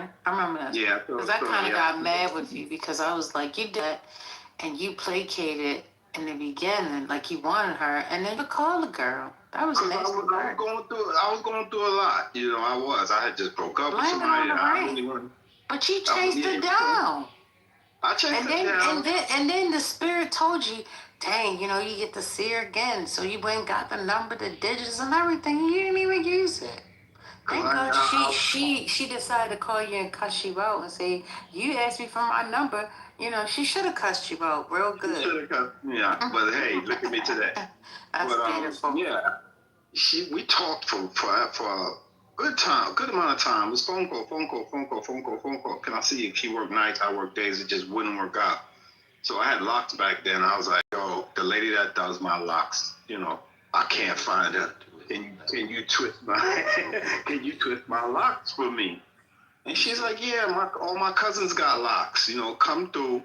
I'll twist your locks for you. Gemini, that day she twisted my locks, you could pretty much say we've been together ever since that day. Do you I'm going on. have locks? I cut them out, but I had them for a long time. He had them, but he saw what happened to Stevie Wonder, so he decided that's me. And let them go. Well, to be fair to Stevie, he can't see what he looks like. That's true. Although there's a rumor he can see, and I 20% believe Stevie Wonder. He might have can some see. vision. I agree. If anybody could grow vision, it would be. Wait, Divine, is she West Indian as well? Yeah, that was another thing. She was, you know, we have similar backgrounds. You know this. That's my secret weapon. She's a black Panamanian. She speaks Spanish fluently. Oh, and I didn't know right. that. Yeah, I didn't know that. This is a real Mario love story, brother. Yeah. Hold up, you was a Panamanian? Yeah, I told you my wife's Panamanian. Oh, that's dope. Salute to you, brother. Yeah, we trying to get our settlers. Have you ever visited her homeland with her? Twice, yes, sir. What'd you think? What'd you think of it? Love it. We thinking about retirement there. A lot of Americans retire there. I'm thinking the same shit, brother. Yeah. Did you go to Panama City? Went to Panama City, and I went to Cologne. I was in the hood. Nice. They had a couple of islands I've been to that I really like too. Like I think it was either Bogota or Tobago. I think it's Bogota. Yeah. Yeah, I'm talking about you take a 2-engine plane where you can reach out and push the pilot. Yeah. I heard about the island. We didn't get to the islands yet. You would enjoy that. Check that out. That's like the most untouristy type of island. There's not a word, but you know what I mean. That's where it's just the way nature intended it to be, outside of being, you know, cultivated and established. Yeah, it's in its natural state. It's beautiful. If you ever get a chance, take that little plane over there. It's worth it. But to Brother Ben, you know, we were raised similarly. My family's not Panamanian, but West Indian, and we just had so much in common. Like, you know, call us old school, whatever, raised a certain way, just so many things, you know. But then at the same time, we're kind of like opposites. So, you know, unlike a track type thing. But yeah, it worked out. And That's you know, I'm sure it worked out. 25 years later, well, 26 this year. We're still at it. It's a beautiful story. There was only one problem with this story. Oh shit! Let's hear it. You never added a UC in there a few times. I forgot the UC. I've been meaning to steal that from Ben for a while now. I like that. Y'all gotta add that. It adds a certain cultured edge to your submission. Yes. Do it in real life. It belongs. It reminds me of what's his name, Leonardo DiCaprio in Django. Oh, he says that, Django? Mm-hmm. You see. Oh, shit. Oh, he does? Mm-hmm. I gotta go to church on Sunday. I didn't go to church last week. I gotta go next week. This week I gotta go on Sunday. Why you gotta go to church? Brother Ben needs to lift his sins up and offer them. I gotta build into the community. You know, we gotta. Oh my God! Did I tell y'all the story about how we had an event at the church, and for some reason they invited this lady preacher to do prayer? Did I tell y'all about that? No. Oh my God! What? They had these prayer lines. Mm-hmm. I took my brother. We ain't going in that one. Wait, I think I remember. Go ahead. Lady doing it. Insane. What are y'all doing? It was crazy. Oh. She had oil too. I was like, don't put that oil on me, lady. Get out of here. What'd you tell her? I looked at her. I ain't want that line. You, First Lady, I don't think you were here. But brother, I want mine to pray. I said, well, I want mine to reach heaven. I ain't going to reach heaven if she do it. Oh shit! But First Lady, I don't think you were here. But Brother Ben has done multiple extremely blasphemous submissions this week, and they were extended. They were not brief. These were extended with extreme blasphemy involved. Sister Kimberly was taken aback. She clutched her pearls in the chat. What? She said she would never conduct herself in such a manner. She did. I said the same, but Brother Ben showed his ass in front of the congregation. I believe it. He did. No, what happened? To be fair. Oh, shit. Y'all still using this? I am. Welcome back, First Lady. To be fair, his conversation about truckloads was enough. Yes, that was, yes. That is a fact. For the rest of the year. Good point, brother. No pun intended, but I was not driving that. Brother squared. That's what I'm gonna call Who was? Gemini. What? I was, or was it me? I wasn't driving the low combo. No, I did. He actually initiated himself, and then we just ran with it. It was Hurricane and me, and he was clueless. What did I say? The master race didn't know it was being trolled. They didn't know it was being trolled. Y'all were disgusting. Yeah, that was hilarious. Oh man. But yeah, I gotta go, First Lady. I gotta go on Sunday. I need to hear some hymn. I need some sacred music too. I need to hear some live sacred. You didn't care about the music this week. You used the music to have them jiggling and gyrating in the congregation. Like this happened. First Lady, you don't know. You don't. Brother Ben has not. You just need to be here. Brother Ben was on one this week. That. Yeah, where conversation did that come from? The jiggling and gyrating. No, you're talking about when I was playing the gospel music. Yeah, that was a lie. No, it's not, because I ended it with a gospel set, and I played the Whinings Tomorrow, which y'all hadn't heard in years. Tomorrow. Yes, I played it. Yes, they hadn't heard that song. I ended the session with, what did I play? Tomorrow. Yes, I ended the song. It was a good session. You ended with Tomorrow? Yeah, I did Tomorrow, I Smile, something about the name of Jesus. Oh, that's what it was. I was doing my Rance Allen impersonation, and people were getting upset. That's what it was. It was great content, First Lady. I will say that. It was amazing content. Sir. There's a way. No. Let's not pretend as if you. I mean, you were doing something else and called it Rance Allen. Let's be very. What else can you do, Rance Allen? You think he was serious?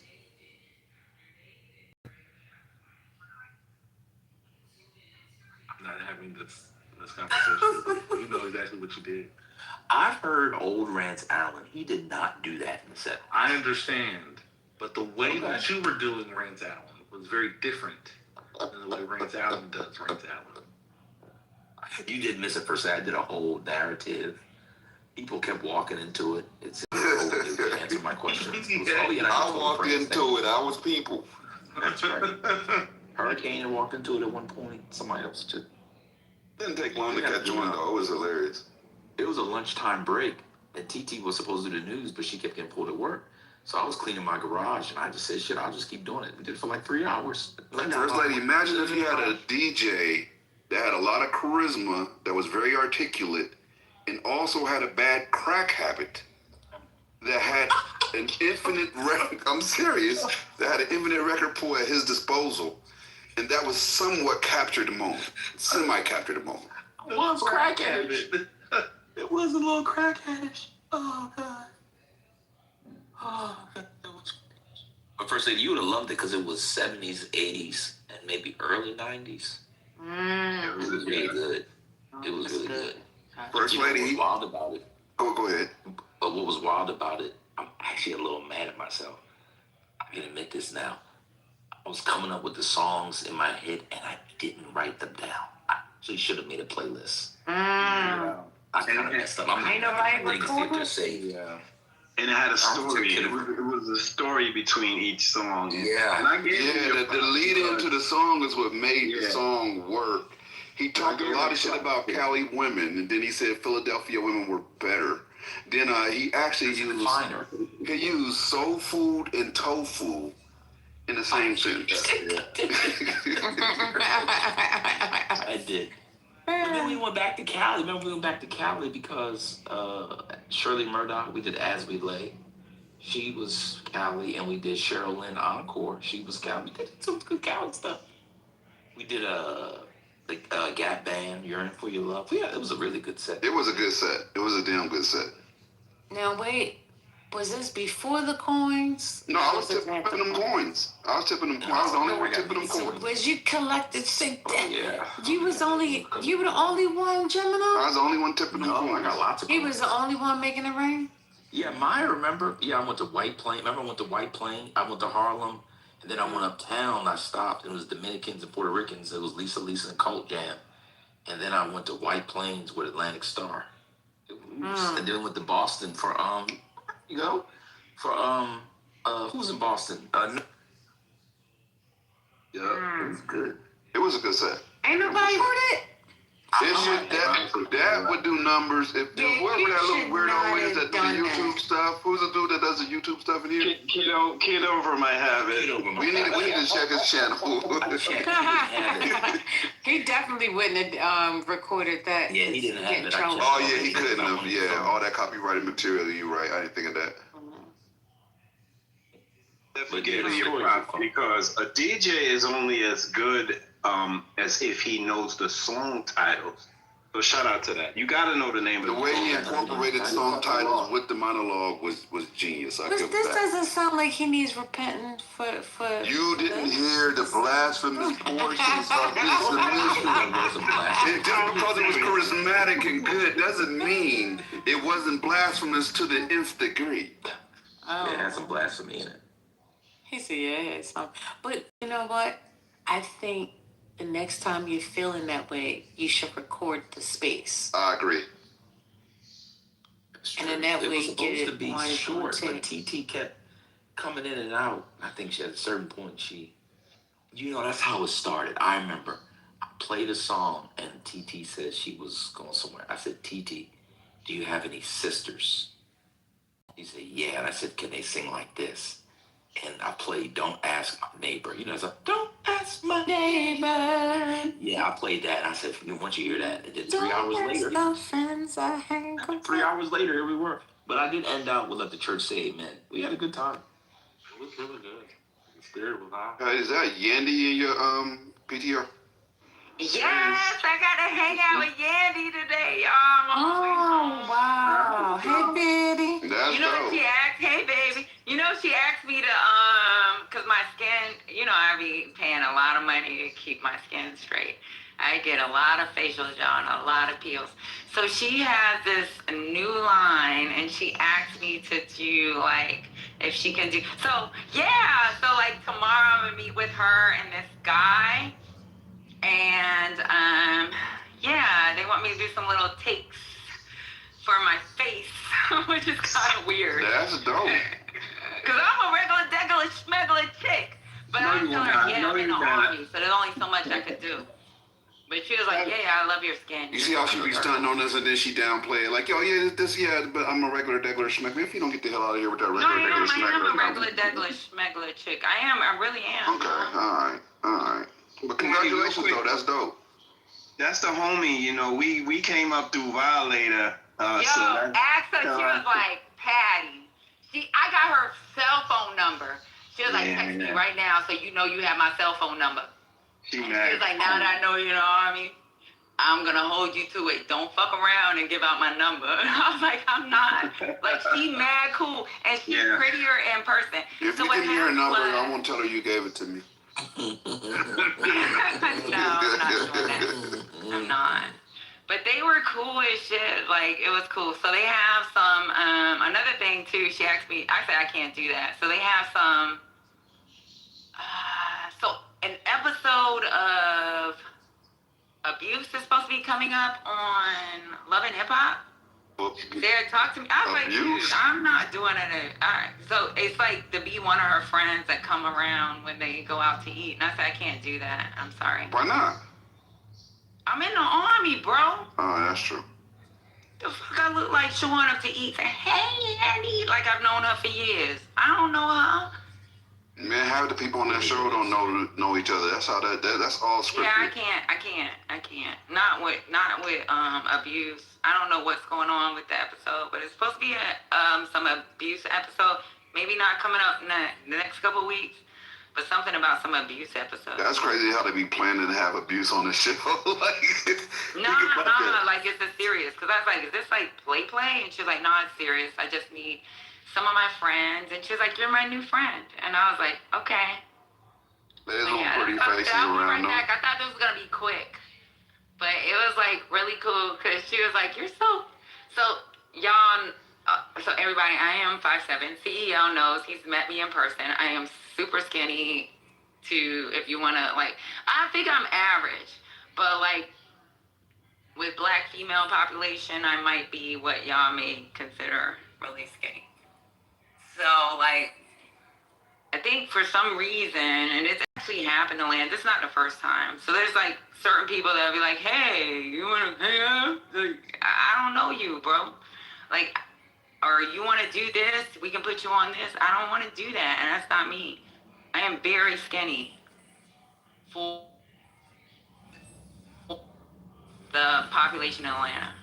Like, I weigh under 130 pounds, yeah. Which I think is good for me, but I think in Atlanta it's like a bad weight. You said under 100? 130. Oh, I thought you said like under 100. I gained weight, but right now, under 100 would I can tell you in the evening I'm like 132, but this morning I weighed myself, I was 127. So like my weight is really low for Atlanta. I think it's good enough for me. I just don't think it's good enough for like the Atlanta population. Like I'm not a BBL girl. I'm a small girl. Wait, Patty, how tall are you? I'm 5'7". Oh, well, I'm gonna have to think about that. That's interesting. Mm-hmm. But yeah, it was pretty cool. I have a little friend that's down here. Yeah. Yeah. Well, I'm glad you had a good time today. Yeah, I had a good time. I'm on my way home now. Like, they're supposed to be going out to another spot tonight, and I just can't do it because I got to go to sleep. I'm too old. My brain ain't. She older than me, I think. But she's cool as shit. And she's actually prettier in person. I know this picture doesn't look that great, but she's actually prettier in person. And they gave me a whole bunch of stuff like this serum, this, and they want me to like play with it and see it. I was like, yeah, I don't want to play with shit on my skin. So, but she just gave it to me. It was pretty cool. Sound like a good night, a good Friday night. Mm-hmm. But yeah, I made a new friend in Atlanta. I was looking at your PTR like, that face look familiar. That's Yandy. Mm-hmm. I was like, let me take a picture, because I said, she doesn't like me. I was like, you don't know him. I was like, you don't have the best reputation if you talk about, like, I like you. You spicy. Because I went with my cousin. My cousin's supposed to be going to Fort Lauderdale tonight for some speaking engagement. But we had met up. She was like, hey, come to St. Regis. We're going to get some tea and chill out. And I was like, yeah, my friend is at St. Regis. So she was like, no, we'll get some tea, and I got a friend. I need you to meet a friend. So I was like, okay. So I drove down there, and I was like, damn, she looked familiar. Is that Yandy? So then from there, we went to the mall. We freaking hung out. It's pretty cool. She's cool as shit. And she rode in my car, y'all. She rode in my car because she was like, what just ride with Patty? What was you pushing? Shut up. Mm-hmm.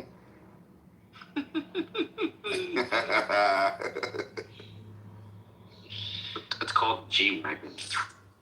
I don't got no G-Wagon, y'all. And y'all would be real disappointed if y'all know what kind of car I got.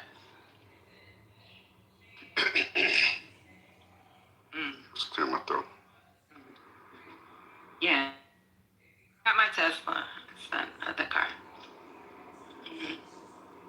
But no, that sounded like a dope night. Good connection. connection. You never know what can come from a connection like that. Mm-hmm.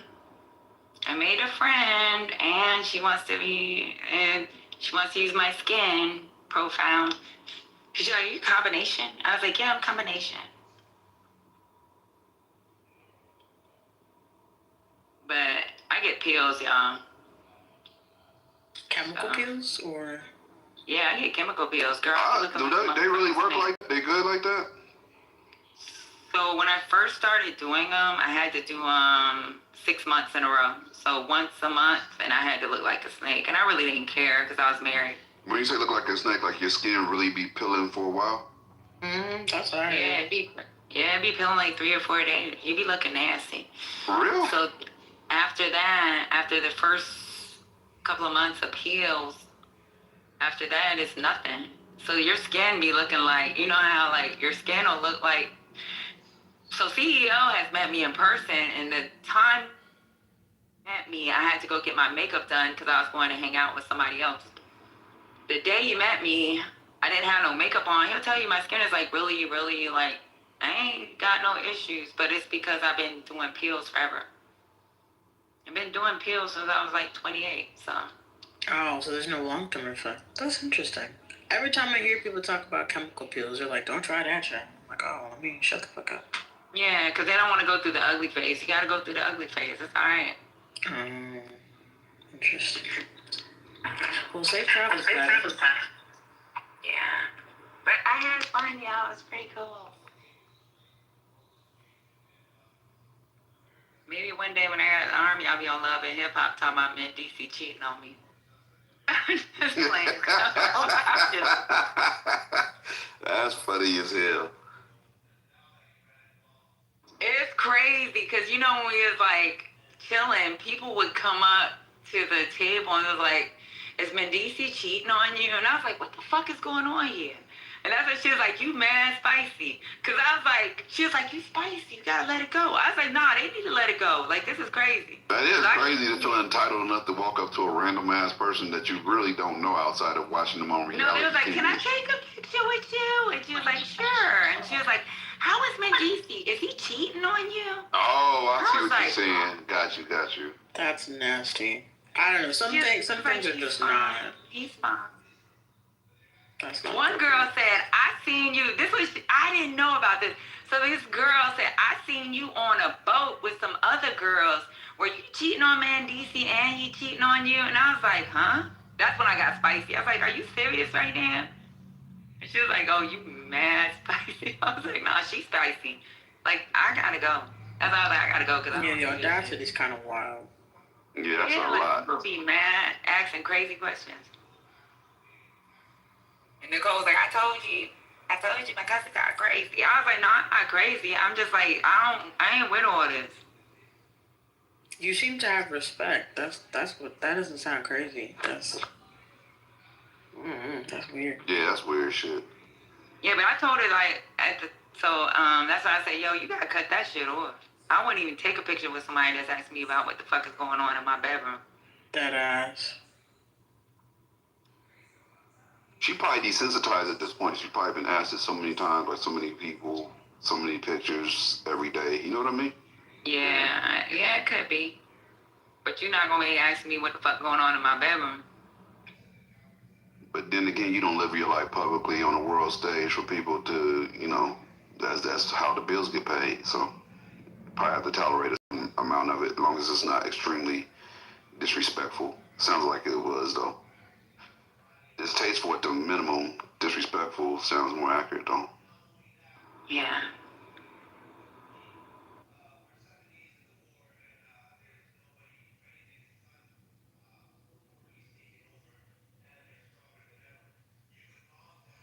Was that just random? You were just out and about, just ended up in the same location? My cousin is she's a change agent. She's worked with like NFL players, NBA players. Her in Atlanta. So it's like every now and then, like when I do decide to come outside the house, she'll like introduce me to people like even gay game with her, there's a lot of like perks with being with her. It's just tonight is like she was like, you want to go with us? We're gonna do tea time at St. Regis, and because I have a friend that has a place at St. Regis, I was like, yeah, you know what? Let's go. So I was like, I'm gonna go, and because I went tonight, I just happened to meet her. And then we went to the mall, and then after the mall, we went to go get something to eat because she wanted to eat before they went out. And that's when I was like, yeah, I can't. I'm done after this. It's late. It's pretty cool. Atlanta sound kind of like LA in that way, where you just be somewhere and you'll meet somebody and that's just normal shit. That sound like LA.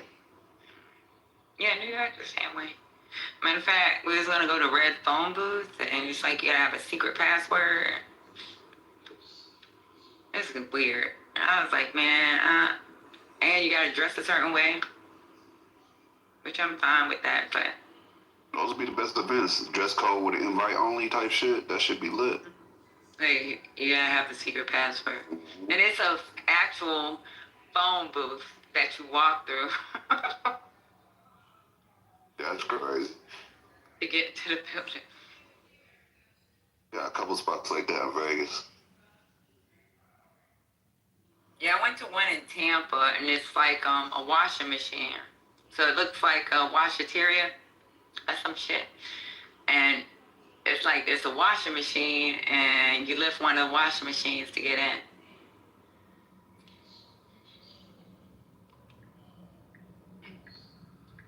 Not you try to bust me out. That was an innocent question. That's your guilty conscience. I'm just asking you what you said she got in my car. I said, what was you pushing? I mean, that's normal shit. The fuck?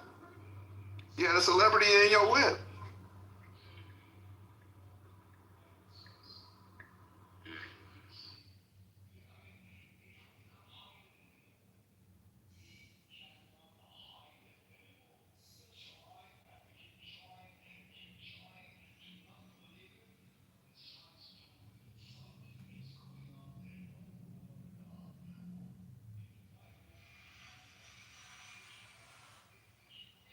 What happened to the damn stage? What the hell? Where are people at? They must be getting to their Friday night. Okay, so I'm gonna tell you, I got a Cybertruck, y'all. So I still have my Model X, but you MAGA motherfucker! You MAGA motherfucker! You! You was like, you MAGA motherfucker! You! What the fuck is wrong with you supporting that MAGA ass bullshit? No!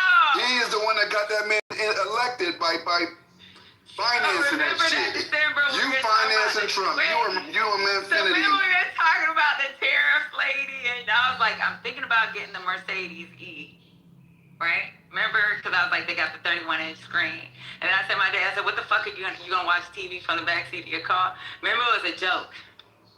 Well, because I've had the deposit and I've had it on reserve since 2020, I was like, fuck it. So whatever, y'all. So I don't fuck with Elon, but I've had my money on this car since 2020, and I'm not gonna get my money back. And I'm poor. So I wanted my fucking... All I'm hearing is MAGA. All I'm hearing is MAGA, MAGA, MAGA, MAGA. So I got a Cybertruck. So what's next for y'all? I still have my other car, though. Devon, you hear this shit? Get Devon on. So, Devon, you hear this shit? I thought she was trolling. No way. No, I knew it for a little bit. She had already told me. I just ain't tell nobody. Okay. Well, I had you read. You gotta do what you gotta do. We didn't know none of this was gonna happen when you put your money down on that truck. No, drive your truck. This was drive right your after truck, dealing lady. with all the shit that was going on. Yeah. Drive your. Yeah, I was like, fuck. Got one. I went to Mercedes dealership, and I was trying to buy my car for the end of the year. And I was actually online. I was in Clubhouse when I was talking about, hey, I said, I'm going to this dealership. I'm going to be on mute because I'm going to do a test drive. So I did a test drive of certain cars, and then even with the Mercedes electric, because I'm stick electric. Even with the electric for the Mercedes, that's when my dad was like, what the fuck you gonna do with a 31-inch screen? And then on top of that, I think with the electric, it was like 110, and the Cyber was 89. So I was like, you know what? I don't got $20,000, so I'll stick with the 89. So, yeah. Leave me alone. Driving it now? Y'all ain't going for this. She said she poor. A Cybertruck costs somewhere around 130 bands. No, it ain't. I paid $89,000. I didn't buy the so it's 130 if you bought the first version. So what they did was everybody that did a 2020, they sent out would have added an additional $25,000. Ain't nobody paying no additional $25,000 to have all the issues it had. The second version was, I think it was like 110. No, the first version of the early releases was anywhere from 110 to 100,000. And because I ordered the second version, that was 89,000. And then the next version that comes out, I think it's supposed to be around 79. Yeah, there you go. Do you like it? It's big. That's all I can say. It is definitely big. Matter of fact, my daughter's home on, and there's a whole bunch of stuff that she wanted to take back. So I'm kind of thinking about letting her take the car, because she brought her car back, and I don't think she's going to be able to. So she's been driving the car every now and then, because I want her to like get used to driving it on the road. The good thing about the Cybertruck for me is because it's so goddamn big, there's so many goddamn cameras on it because you got too many blind spots. So when you put your left or your right turn signal, it'll like show you every piece of the road. So all you gotta do is look at the screen. Like if you get in an accident and this shit, it should be their fault. But it shows you the side of the car, the front piece of the car, the back piece of the car. It shows you all over the vehicle. And it'll try to push you back into your lane if you even try to move over a little bit. If you're not paying attention to the screen, if you try to go over, like if y'all heard that beep, beep, beep noise, it wasn't a car that was on the side of me. It was me driving too close to the line where I could be in another lane, and it goes, and it like the wheel. Lane departure. Yeah. Yeah, that my truck wheel. do that too. I know exactly what you're talking about. If you take your hand out the wheel, it'll turn by itself. Yeah, that wheel gets so goddamn stiff. It's like, bitch, is you trying to keep me in this lane? And it's like, you know what you're doing, because that's the only bad part about it. Because sometimes I be like, bitch, I know what I'm doing. Leave me alone. But it won't. The wheel's so stiff. It's like you gotta put some oomph in it.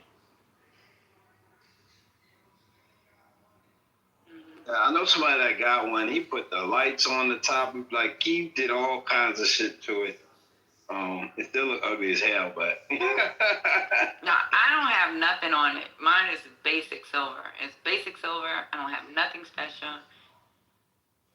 Like people told me I can get a wrap. I know one dude told me he'll wrap it for $1,200 and put Cybertruck on the back of the truck. I was like, isn't that serious? Right. Yeah, my boy, he like it. He like it a lot. He live out on Long Island. He like, I love this truck. I'm like, okay. Oh, yeah. It really don't get that many miles either. That's the thing that's crazy. I got more miles on my Model X than I do on. How is it per charge, or you ain't drove it enough to really know yet? I've drove it enough. So how long is it between charges? Like how far you can make it? I think it depends. I don't know, because I keep it charged. I got a charger at home. But I know it burns more than my Model X because it's weight. Yeah, that's a heavy truck.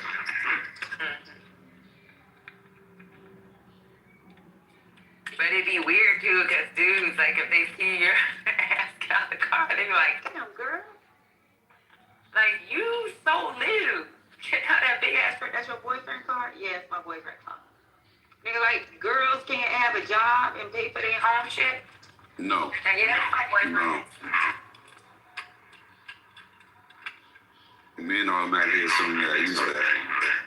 You know, I was in the room today, and this woman kind of bust me out. Because I was eating, and she was like, girl, you so fine coming out that car, and you was whipping it. And I was like, I put on mute real quick. I was like, yeah, okay, thank you. Like now females, they're really nice. They're not nasty. They don't say that's your boyfriend car. It's always men. Women can be nice nasty though. Women got their own brand of nice nasty that they good with. You know what I'm talking about? Yeah, but they not dumb things that you can't earn your own. I get it. Like, nigga, I've been a single mom for a long time. You think I don't know how to handle my own fucking credit score, my own bills? Y'all got me fucked up. We know how to make $1 out of 15 cents.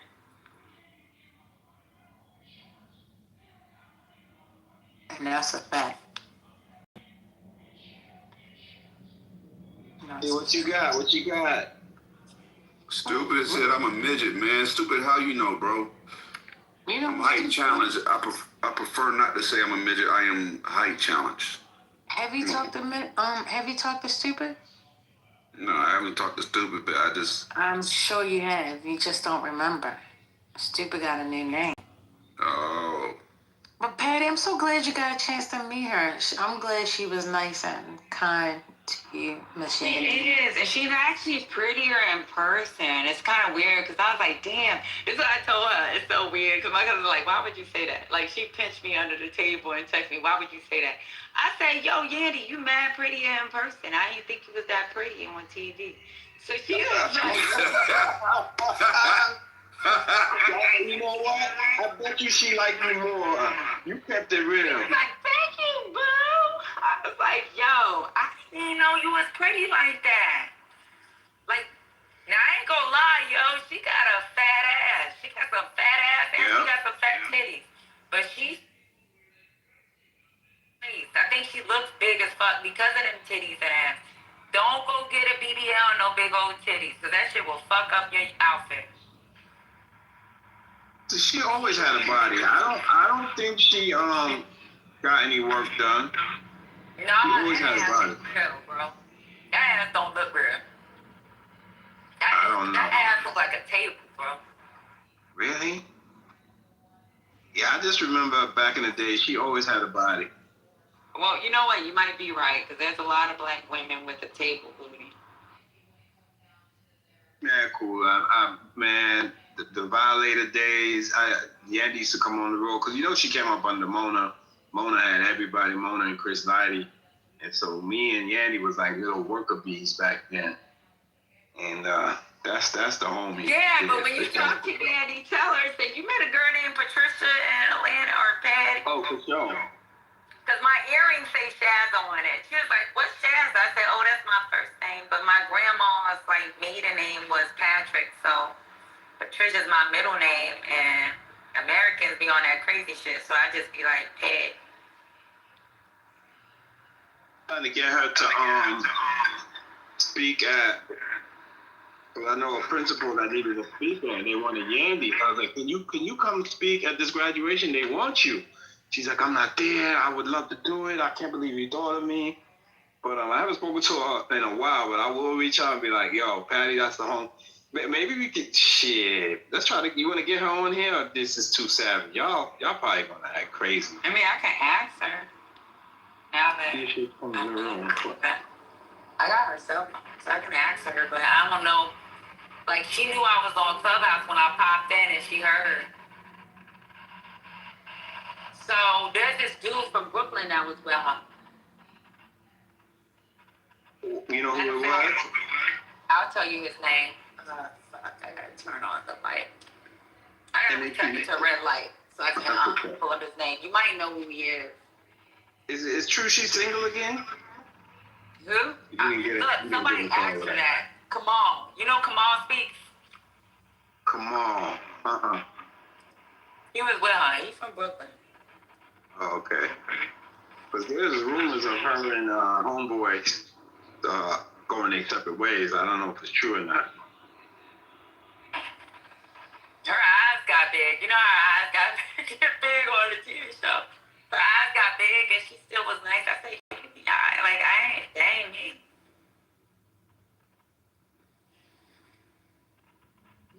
My cousin pinched me under the table, like, pinched my thigh. And she texted me, chick. Like, oh, beautiful.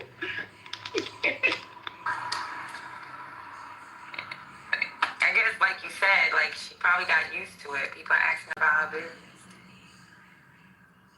She do that reality TV shit. She's a But dope it's supposed to man. be open up in Bloomingdale's or even Marcus. When I fuck, I ain't paid attention. Where her skincare line. So yeah. Happy for her because I couldn't believe she went on reality TV. She's a dope music manager. Like she helped manage some of the biggest careers in hip hop. That's a fact.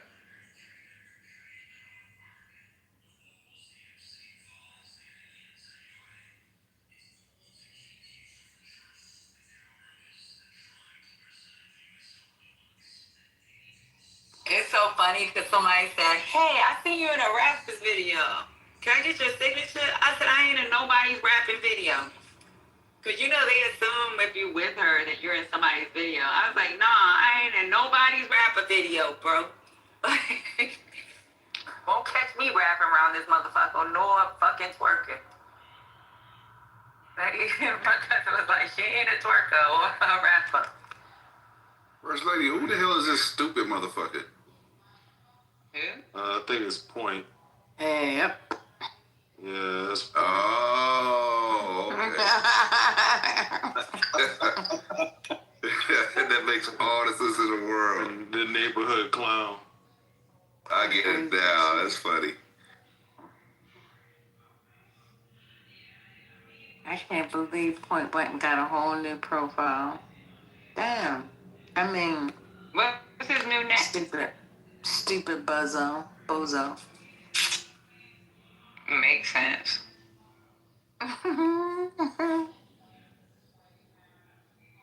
Never made it back. He sounded a little bit tipsy the last time he came in. He probably passed out somewhere. When doesn't Trent ever sound tipsy? It was, I don't know, maybe I can't tell. It was, but it was super obvious. That last check-in was wild.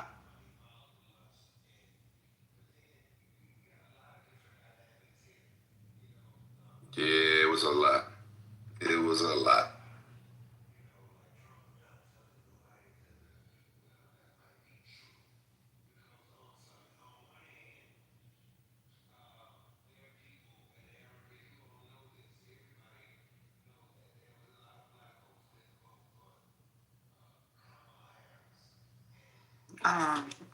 I would have thought,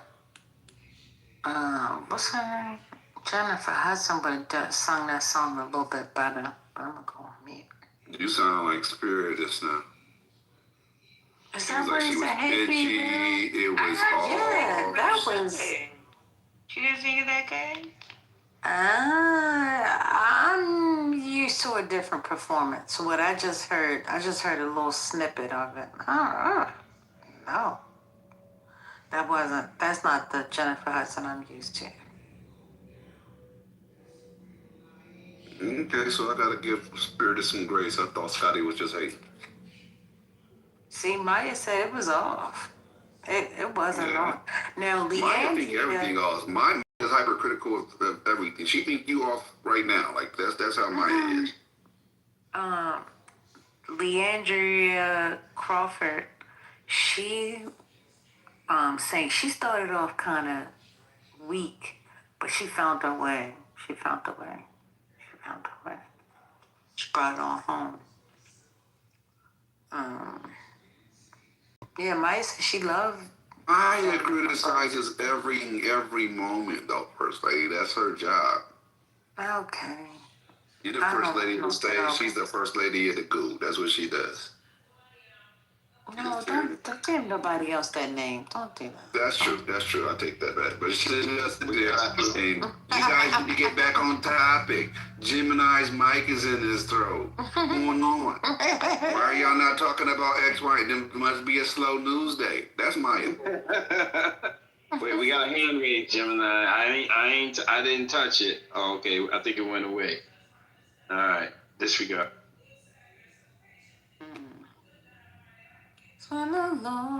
Wait, Trent is on stage. Trent. Yeah, I know Trent was waiting. Trent's about to give us the breaking news, courtesy of Johnny Walker. One mic on Trent. The inside man. Trent, what you got? Are y'all breaking up or is that me? That's him. Nah, that's him. You underwater, brother. You under. Turn off the talking to y'all. For 30 minutes. Get for 30 minutes. Wait, start over, brother. Start over, baby. You're in the matrix. Let me do it. Let me do it one more time. Put me and Ben on stage for 30 minutes. I got $100 on the room. I'll do it. He ain't got to put in nothing.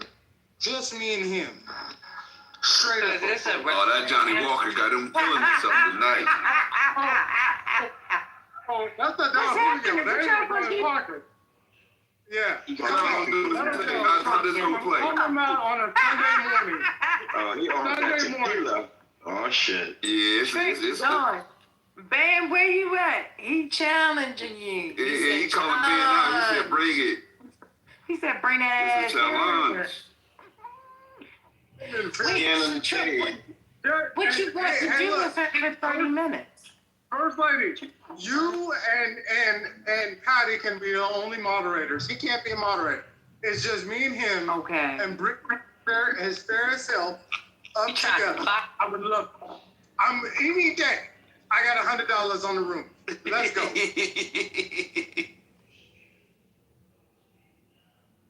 Lit. Gemini, you know when somebody is pretending to be like one of you, he's a pretender. He's a pretender? What do you mean? Explain to me. Don't ask him no questions. Don't make him write a check his ass. I need to understand. He's a grown man, first lady, and he made the statement. I don't even have to explain to Gemini. Gemini, I don't need to explain what I mean. You know what I mean without me saying it. So you saying he's not like us? He's not even getting into the club. He ain't even in the line. Damn, homie. Listen. I'm you just used saying, to be the man, don't write homie. a check that your ass can't cash. Now, Trent, now cut it out. I don't know what you're saying, but it sounds like you talking some mad shiznick. Okay?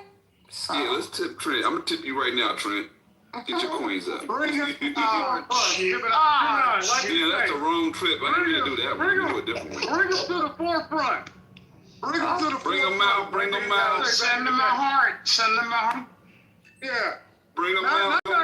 Sunday Bring morning. him out. No. Sunday morning. Bring him to the forefront. It's hard to talk when the barrels in your mouth. You just want to talk to him about anything? Is there a specific thing you want to talk about? Is there a specific topic you want to talk about? Good evening, First Lady. No. Hold on, Gemini. Let me say this.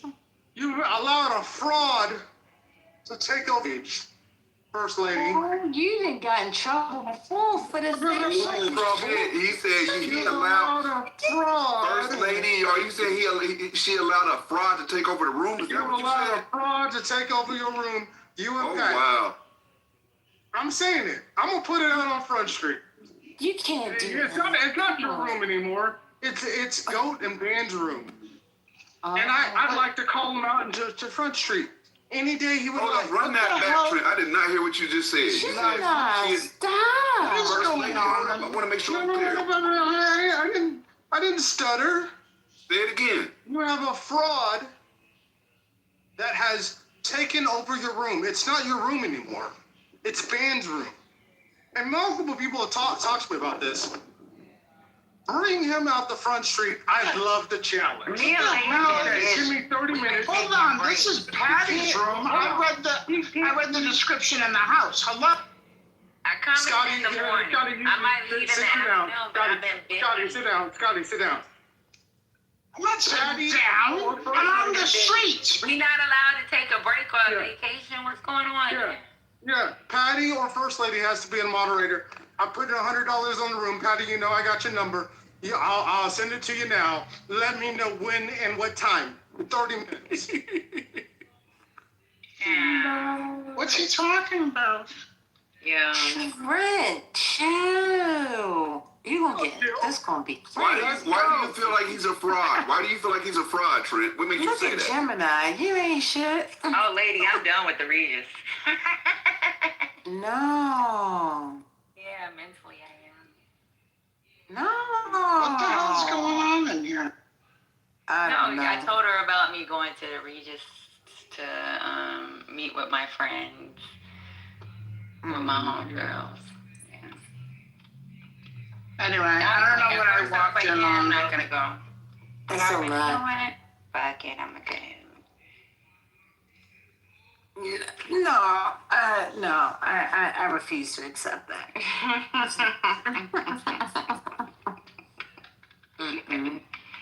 It's a lot to do. We went around the world. We did. Regis was nice. I mean, I don't know what happened. I was out, now I'm back. Hello, Patty, Divine, Gemini, First Lady, moderators, Goo, everybody. I'm just curious. What's happening is we were having a conversation about Patty and her exploits. She's driving around in her cyber truck with Yandy in Atlanta, like doing her thug life thing. And then Trent popped out saying that he felt like Ben was a fraud and had taken over the room. He's not a real nigga. He can't even get into the club, and he wants to pay $100 for a one-on-one to expose Ben for the fraud that he is, according to Trent. I'm not calling him a fraud. This is Trent's feeling. Yeah, we're not gonna. We don't do the exposing nobody. What does that even mean? Yeah. Oh, hold on. I'm confused as you are, Spiritus. I'm just bringing you up to speed. That's all. We can't expose anybody because people who are anonymous, not like you, Patty, because you have the courage to show who you are. Yeah. But anonymous people can say whatever they want, and they can call people coons, and they can pretend like they're somebody when, in fact, they are nobody. I am calling. I'm gonna up it. Let's put $150 on the room. I'm not asking the man to put anything on the room. I am asking for 30 minutes, me and you with Ben, you and First Lady, to take back your room and be the mods. And let's see who knows what. Does he know what goes on in the morning, Patty? I don't think he does. So I usually open the room in the morning. The thing is, Patty's been not be here all day. Back in the days, if you were a part of this room, everybody knows that the room would be at the latest it was 12 o'clock, and that's why we always organized with Corey, because like everybody knew I couldn't hold a room that long. I have a job. When I got with PhD did their own fucking thing. And when I left, it was like Patty can do the room from 9 to 12, but after 12, like I got shit to do. So Corey was like, I can do the afternoon.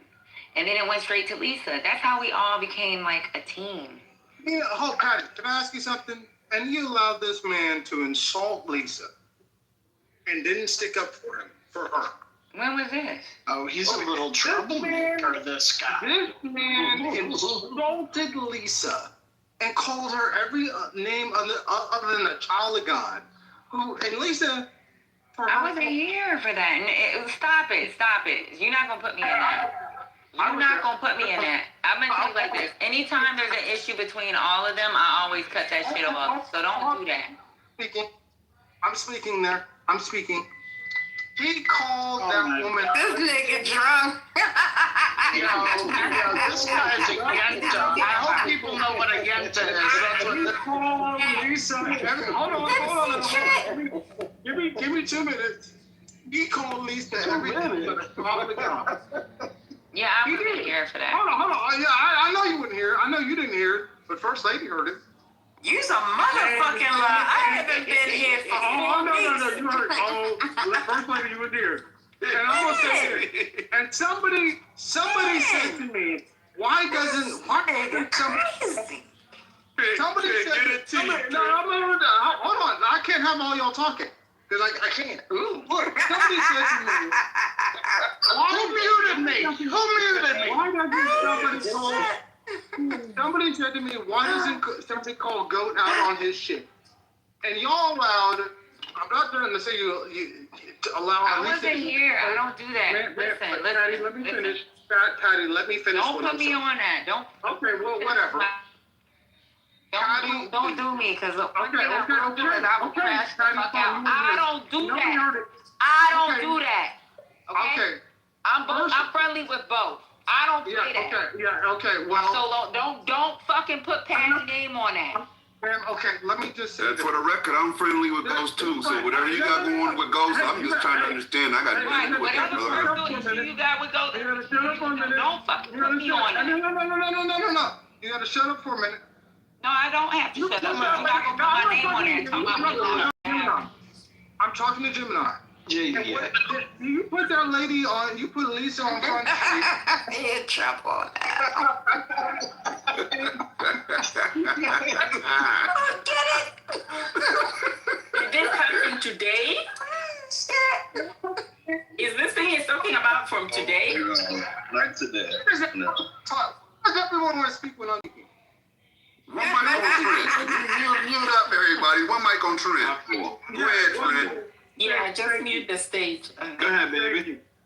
Thank you, baby. Nobody came to Lisa's defense, and I thought about that.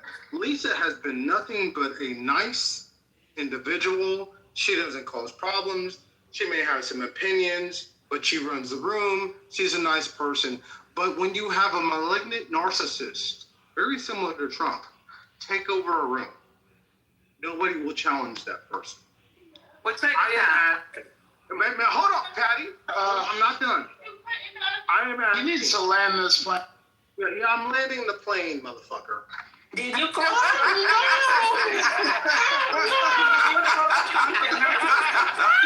Hey, one second, Trent. I'm gonna tell y'all something though, right? Okay, hold on. Shut the fuck up. 1 second, Trent. I'm gonna give it right to you right now. I'm gonna say one thing. A drunk tongue speaks sober thoughts, whether y'all understand that or not. Go ahead, Trent. Sober as a motherfucker. Sober. I am telling you, Sunday morning, anytime, I've got $100 on the room, 30 minutes. Patty and First Lady can moderate the room. You let me know the time. I'll be back. Y'all let me know. Trent, you said 150. You know what, Trent? Though I don't do the lies though. You're not gonna sit here and say that I let like two people that I care about disrespect each other. Like, I don't think they be doing it back and forth. When they do their back and forth, whoever started, I have told Lisa, calm down, because now you're starting some shit. First Lady was there. And I have told Goat, chill out. Nobody cares about no darn community college. It's all right. You can go to community college. Insults to people who have been on this app, who have been genuine, who have been, Patty, you know I've told you privately, there are people that have come in here that have had thoughts that are genuine, that have maybe differentiated from the room, but they have been genuine thoughts. And this man you've allowed this man to insult and malign and call people names. Wait, you talk to him about it, because I'm not. Baby, I don't you know I got your number. Like, I got $100. I got $100. I start fucking with you because they try to put me in shit. And they'll tell you that. So don't say Patty. Keep Patty out of it. Patty don't give a fuck. Honestly, Patty be outside. Y'all think I be on this app? My PTR be on this motherfucking app.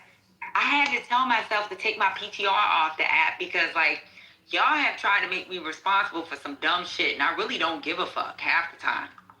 You think I give a fuck? I really don't. Hey, it's Laura. Can I jump in here for a quick second to defend you? Because here's the bottom line. No, Bam hasn't given anybody more shit than he's given me. Okay? That's not Patty's responsibility. We're all grown-ass adults on this app. If we can't you know what you need to do? I love you, Trent. I started following you on Instagram all day, but you need to pull up your big boy pants and not fucking worry about it. Because at the end of the day, it's just a bunch of losing. Lauren, he's gone. He's gone. He's gone. That's what he does. Okay. All right, because all I wanted to say is that Bam has been doing this to me since day one, okay? I'm good. I still come in Patty's room. They still bring me up on stage, but here's the thing. He's a person that lives in my phone. Like, why would you put $1 or $100 or 50 cents on this fucking thing? Just move on. Hold your own. And because, you know, him and I have battled many a time. But it doesn't stop me from coming here and supporting Patty and Divine and, you know, everybody, Haitian, everybody. So here's the thing. Like, I hate when people, men and women, do this. The mods of a room are not responsible for how members of the room treat each other. So if Trent was here, I would tell Trent to pull up his big boy pants, and if he can handle the heat, get out of the kitchen. That's all I wanted to say, Patty. Thank you. Right. And you know what? Lauren has gotten beat up. Not one time has she complained to me about it. And I'll tell her, like, she'll say, I'm blocked. I'll be like, yo, unblock Lauren. She been my family for a while. Lauren, y'all call a white girl. I don't give a fuck, right? But me, Lauren, Divine, Lisa, April, Deborah, all of us grew up in another room together at one time. There's some other people that have left the app. We all grew up in a certain room together at one time with a whole other group of people that y'all don't like. So, period. It is what it is. Patty just have to be by herself. Lisa decides she want to go her own way with April and a bunch of people. Divine went with his own people. Everybody went with their own people. They just did their own thing. I know lady from a whole nother room. Like, I don't have to fuck, like, I'm gonna, like, tell people to chill out. I don't have to tell them to chill out in front of all y'all. The fuck I look like? The only time I have to fucking act crazy in front of all y'all is when you come on stage and try to hold me responsible for like, if you're blocked, anybody in here that's been blocked, y'all know that I will talk to them in back channels. I'm not gonna embarrass a mod on stage because they helping me because I'm not here. You don't even need to explain this shit. Like, you don't even need to. Play You don't even with need my to. face on stage, then I'm gonna play with you too. You don't even need to explain this shit though. Like, you wasting your time. Patty, my suggestion, a little, wait a minute, Trent's just a little tipsy, and That's not gonna work, first lady. That's not gonna work, first lady. That's not gonna work, first lady. Listen to what I'm saying. Damn. If y'all would stop pre-ejaculating, then y'all would actually hear. I actually aim. What are you talking about? I aim. I'm just saying. Ejaculate this weekend, but that ain't happening.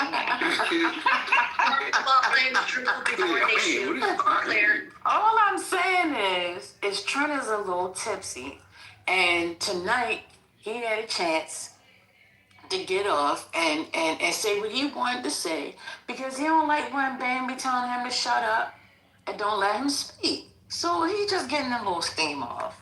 That's all. And he wants that's to bullshit. have time. I'm gonna call bullshit, right? It's not about it being. Listen. It's bullshit. You saying what you're saying is bullshit. Sir, excuse me. When I land my plane, I promise you, you can have the runway to yourself. All right. While I'm still in the air, please make way. Thank you. I'll open my seatbelt. You got it. Thank you. I appreciate it. All I'm saying is this is my opinion, and I'm just saying that he wants to be able to come on stage, stop the conversation when he wants to stop it, give his little takes, because that's what was happening before Ben had came back. So he's mad. He threw a little tantrum. It's funny, Kiki, keep it moving. Now, what's going to really happen is, now I can say what's going to happen, but, Ben might choose to pick him up, and he likes it. Trent likes it. There's no way in the world that Trent came on stage. After that Sunday that Trent did that bullshit and they had the recording and they played it for him, he's going to come back and do the same crap that he did before. It's just, he likes it. That's what I think. But go ahead, say what you want to say. I'm going to say this, right?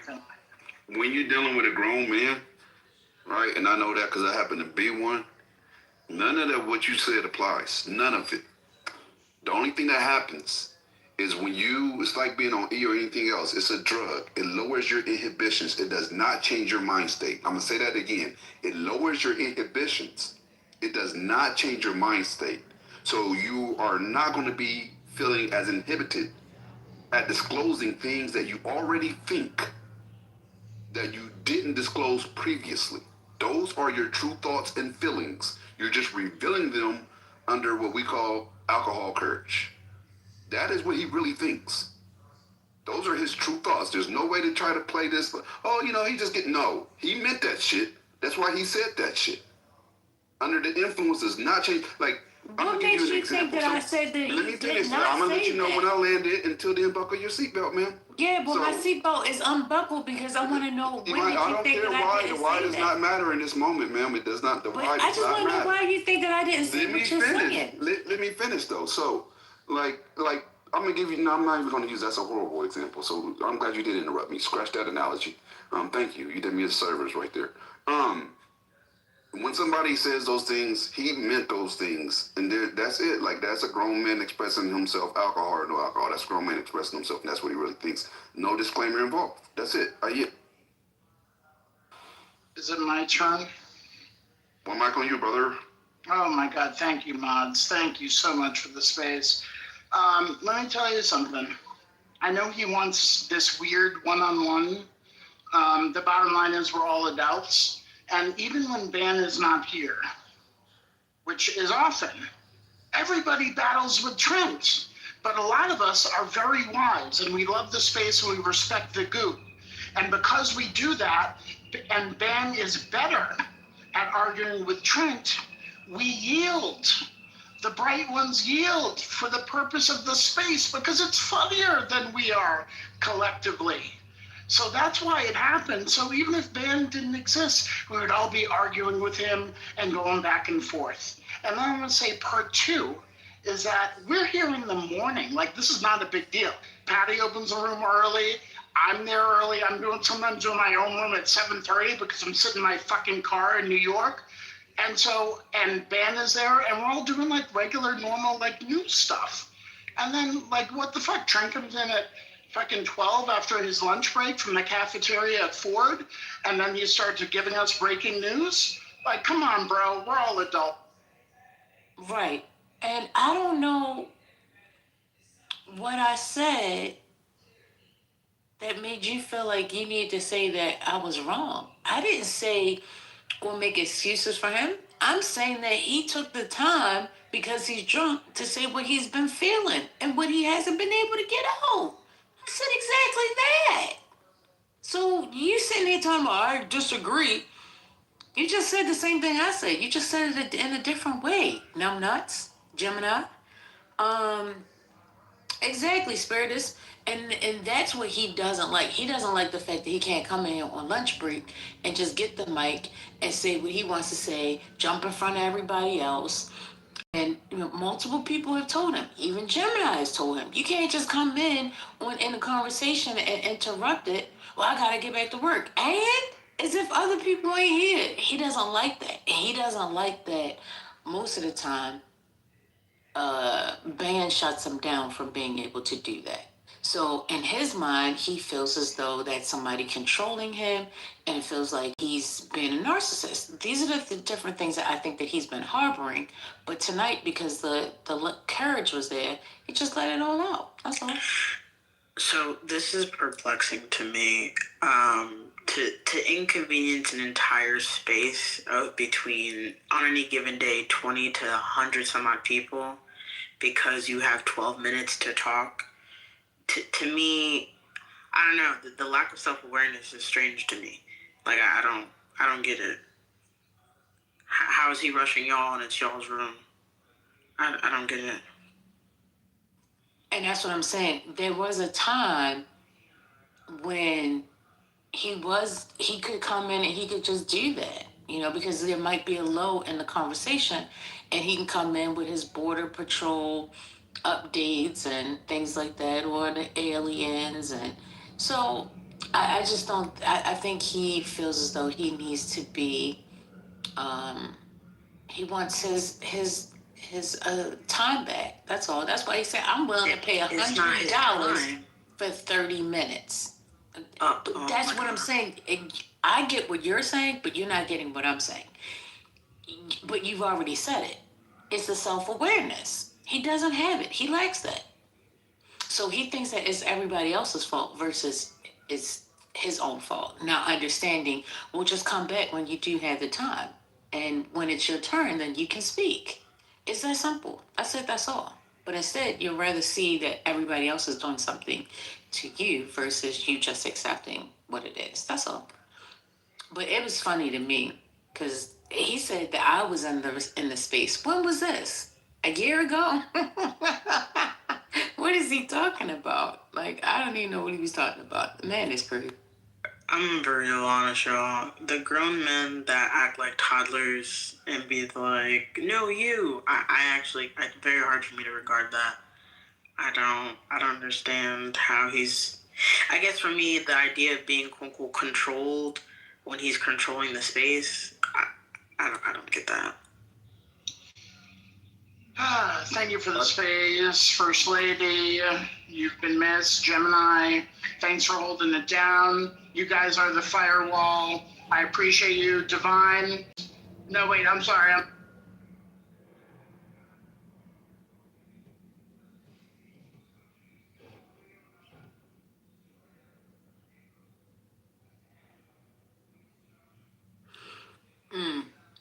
Did he get kidnapped? He might No, he was proving a point.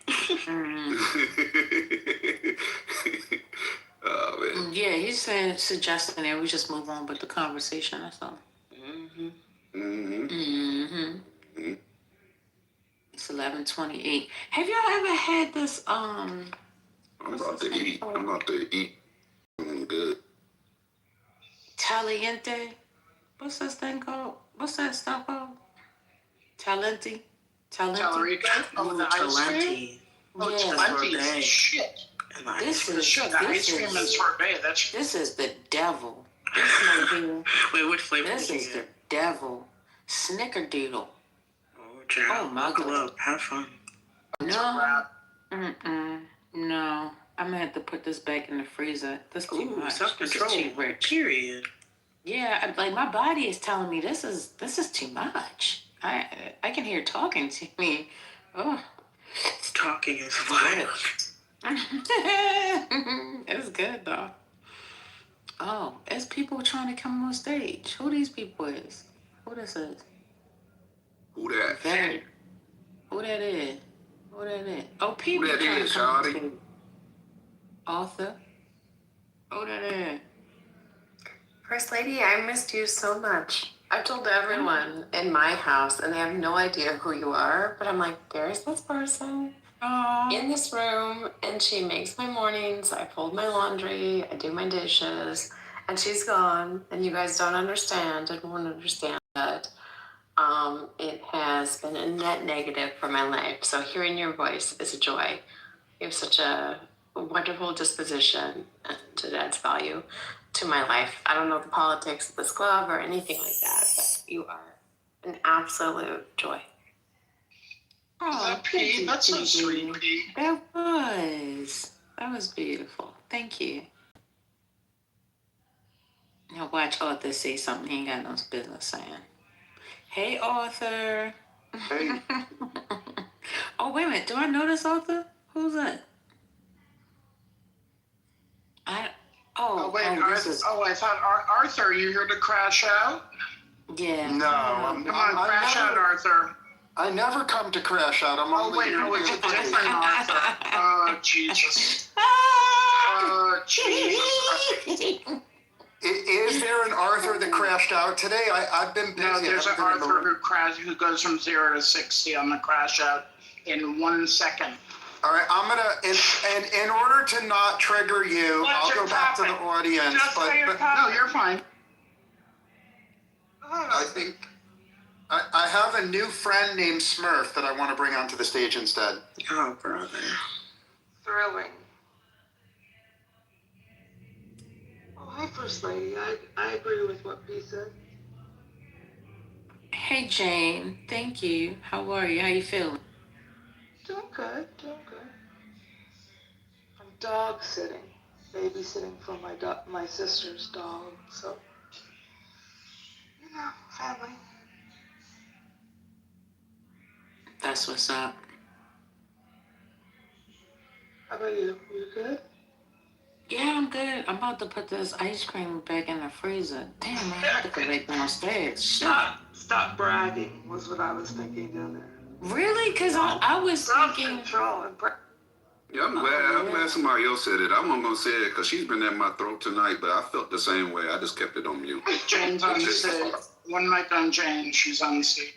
Who's been in your throat? What's going on? One mic on Jane, Scotty said. One mic on Jane. No. You heard it. Oh, motherfucker. These fucking subways, I swear. I thought you was at the airport. No, I'm on the subway, and they did one of those like, oh, we're not stopping at your stop. We're going express now. Not at 11:30 or not. So now I gotta walk home. Oh, that's nasty work. Yo, that's fucking bullshit. I don't miss those days. Safe travels. You know what I mean? Like you're moving along beautifully, and then they're like, "Oh yeah, we're gonna skip a couple stops and go express." You know, I'm like, away on stage. I'm like, oh fucking Mamdani, I swear to. Hold up, I thought he liked Mamdani. What's going on? That's the Vines crash. You don't understand. No, you don't understand. Mamdani's making me walk. Scotty's Divine Junior. I understand your spiritus. Thank you so much. You know what? It's not so cold, so I'll have a nice, healthy walk. Well, how far is the walk? I mean, you was going to have to walk anyway, but I guess it's going to be a little bit longer distance. Yeah, I'll probably get another 10 blocks. Okay. It's a victory, though, Spiritus, because you didn't fuck it up, and you don't have to backtrack, it sounds like. So I'm happy for you. Oh, yeah, if I wasn't listening to the announcement, I would have been so mad when they went by Nesta. That's happened to me before, but I was asleep and just woke up. Yeah. You know? Yeah, you gotta pay attention. It was a long night. Can we just, whatever, it's fine. Scotty, I came to your room last night. I couldn't stay because I haven't watched that yet. Oh my God. You gotta catch up. We're doing The Room. The reunion show is next Wednesday, which is gonna be a mess. So we're gonna do it. Let me try to catch up. A Room Thursday or Friday. Okay. Did you partake in Traders? I couldn't do it. I really tried, but there's so much dragging and empty space, and I want to get to it. It's just taking, I don't mean dragging like dragging, I mean like it drags, and it's just slow, and I don't know where to fast forward like I do with Love is Blind. So, I don't know, but it was nice to meet all these characters I've never met before. I really like the woman who's the Real Housewives of the Potomac lady, Candice, is that her name? Candice. Oh, no. I really like her. Yeah, you would like her. Yeah. Oh, why you say that? She's spicy. She's She said you would like her, especially you would. Oh, she's adorable. She's sassy, everybody, spicy. you would like her. Yeah. Why do you fold your napkins? Gemma, just let me know if you want to be so I don't know. You keep asking for it. No, it was the way you said. And then when I give it to you, then he's just like, oh, no. It's the way you said you would like her. It was funny to me. I didn't think he caught it, but he caught it. I'm just laughing. But what's going on?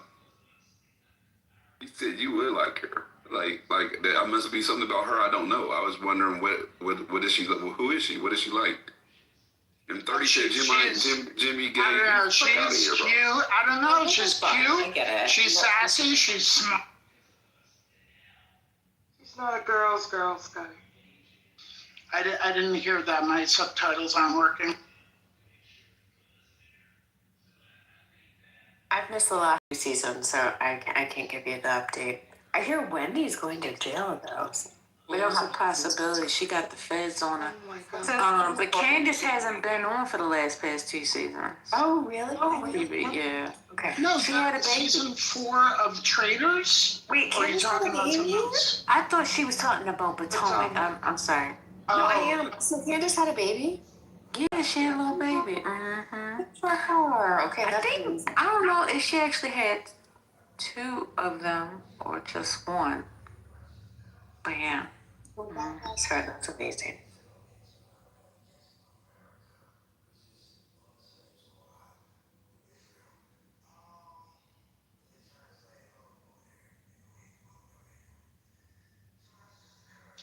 wait, I don't have somebody on speaker. I don't have anybody on speaker. Trust me. Somebody mentioned that. Go ahead, James. Assholes in the chat. Can you just remove those people? No, I'm fine. I'm just clearing the record. I'm like listening through my fucking meta glasses. Thank you, Gemini. I knew he was gonna like him, bro. Yo, I fucking love him, bro. What is it? What is it? How does it work? The meta He's got the glasses. meta glasses. Mm-hmm. Yeah, I'm wearing glasses, and it can record. I hear the audio. I don't have to wear AirPods.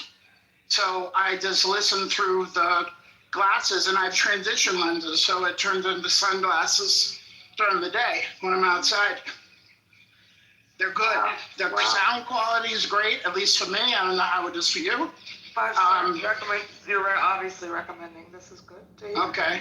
And, I know it's like Big Brother and fucking security state and all that shit. But that aside, I love it because I don't have to wear AirPods and listen to music, audiobooks, Clubhouse, whatever. It's fantastic. Thank you.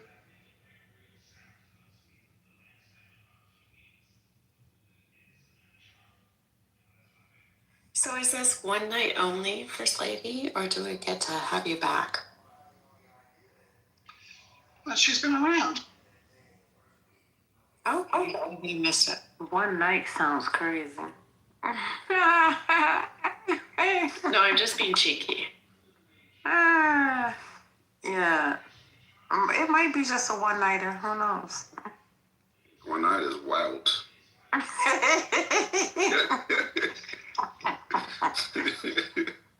Oh, Lord help me. I learned the phrase jump off before. What was that phrase? I never heard it. I thought it was one night stand. Jump off? Did I get it You're not right? familiar with the phrase jump off? No, I'm very old. I don't know it. No, it's an old phrase, actually. Come on, Jane, you're hip. You know. White. Jane, so jump off means... Jane, when was the last time you lived in New York City? 2006. Yeah, Jump Off was big on MTV when I was a kid. Yeah, I know. I'm 58. B. I'm just saying. That's why I don't know. Okay. Too old. Who's giving me the eyes? So let me ask you, Jane. Thank you. You're proving the point, though. I'm admitting. Jane, you're very intelligent, so let me ask you this. When you heard it used... When you heard it used in context, you understood the implications of said jump. One night stand. Better Right. than an emotional thing. Oh, is that what jump off mean? Oh! I thought it just meant like you just jumped it off. That didn't mean it had to stop. I don't know if I misinterpreted it or I not. thought it meant you jumped on, then you jumped off. See? Yeah. It has different jumps offs. Jumps on, off, whatever. You got to level set first. Gene, who do you think does Jump used off to means be one thing. Sorry, P, what'd you say? Who do you think does Jane, I'll give you a briefing later. Yeah. Jane, we're Miss Wilkins, so don't worry about it.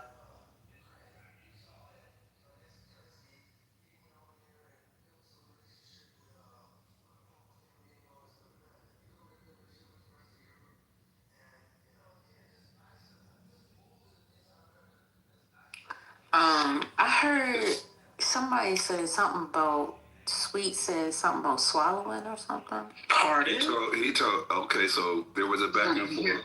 No, I gotta get ready to run after this, but I'm about to pull a trend, I guess. I don't know. But he was having a back and forth. Well, Ben was actually doing his monologue thing, and it was funny. And Sweet was trying to interject, and Ben was not complete, so he didn't allow him to. And Sweet said, "Are you mad that I'm going to swallow? Are you scared that I'm going to swallow your enchantment?" And then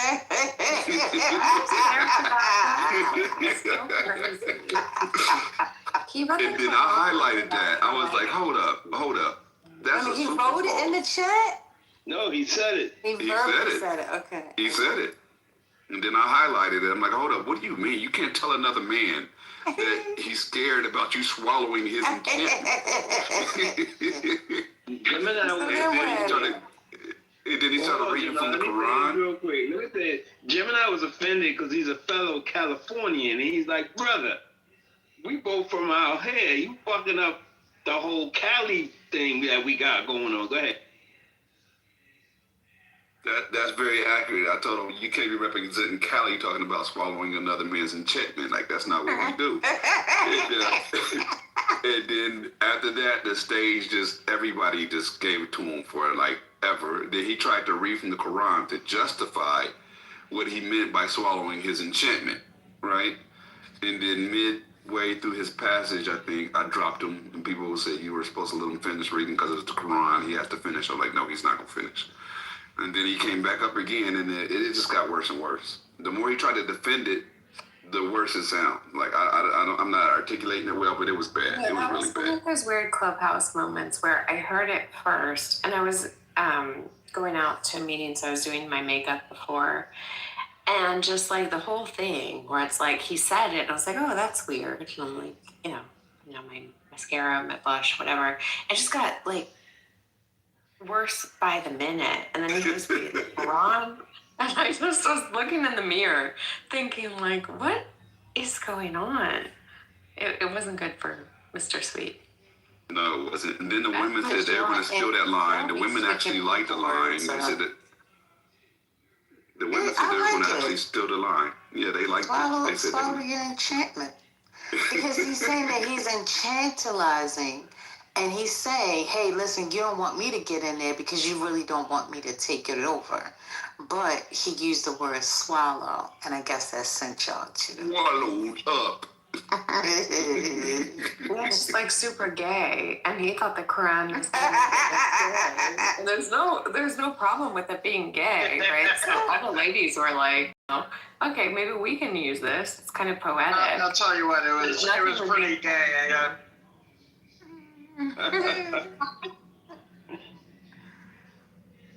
That's all I heard. I heard y'all say that a couple times, but I didn't get the fullness. So thank you. No, when like to P's point, when you're like, casually listening, you got your phone in your pocket, and somebody says something, you're like, wait, hold up, and you like reach your phone to see who the fuck said that. That was that. Got it. Sweet crazy though. Ain't crazy. He's a talker too. That's them West Coast people for you. West Coast Rambo. I haven't seen Rambos. He's still rambling. I promise you. I mean, I'm more of a chat person, but I can give you a list of all the ramblers. We've got Sweet. We've got Ambassador. Who else? Just some talkers. That's my uncle. That's amazing. I saw his pictures. He had the 40 acres on a mule sweatshirt on. Yeah, I like that. I cried. Iranians talk. I love the Iranians. Like, I love the Persians. I probably diverge from this room a lot. But the Iranian people can just talk and talk and talk. Well, they find that First Lady. And I tell people, they've been finding this room since around Christmas. If I could be wrong, but it's like every so often an Iranian will stumble into this room. I'm like, how? It's just and it's gotten worse. You never went into their rooms? Never went into their rooms. Never. Yeah, I've gone. I got a whole slew of them in my back channel. Like, I don't know what they are. I don't know. 20 people. Not everybody. But I love them, and I think politics aside, great people. Remember when you did the India-Pakistan room? That shit was flooded with people. Yeah. That was insane. We did it for 3 weeks. It was packed out. And then they got mad at us and was like, y'all using us for content. It's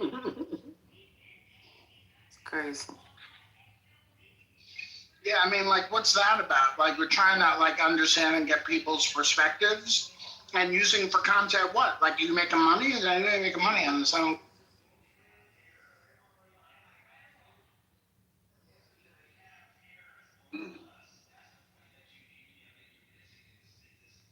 Well, First Lady, so glad you've been gracing us with your presence the last couple of days. Gotta say it. Oh, thank you.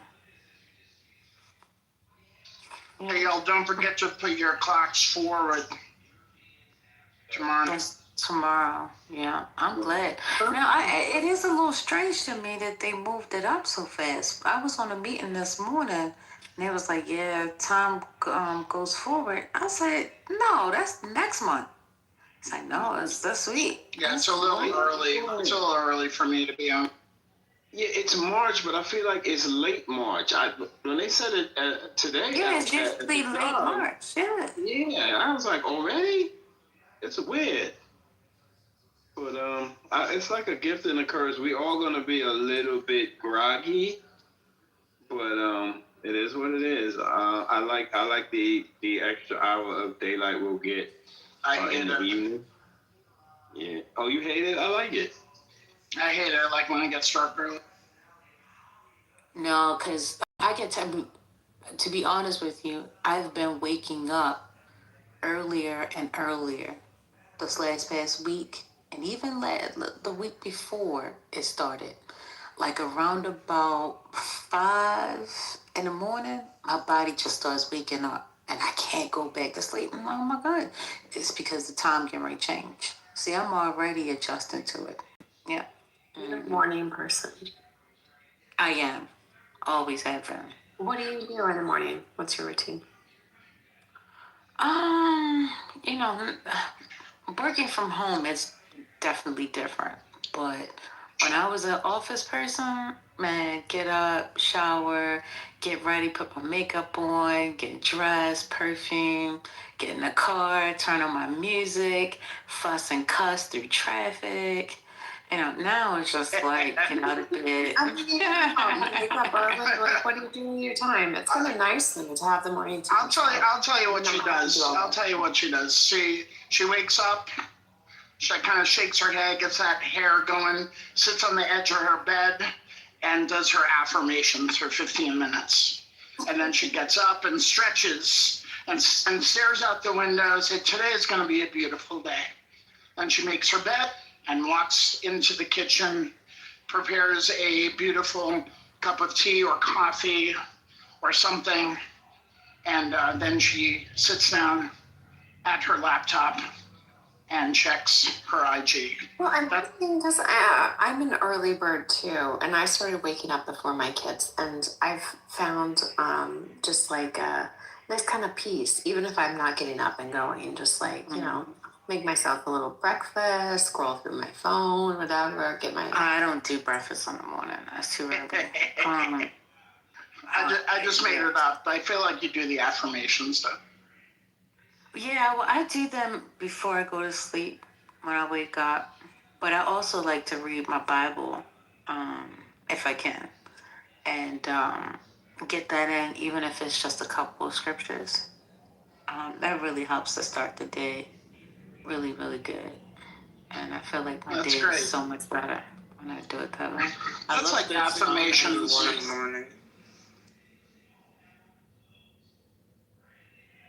sorry, I couldn't hear what everyone's saying. I said I love a good Psalm 91 in the morning, and Spiritu said it's kind of like affirmations, and both are true.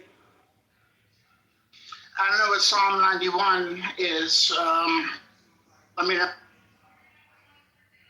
Well, I guess I can Google it. Thank you. Did you make it home, Scotty? You almost there?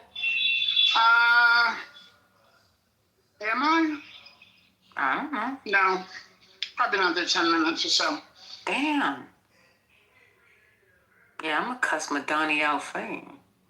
Get him on the phone.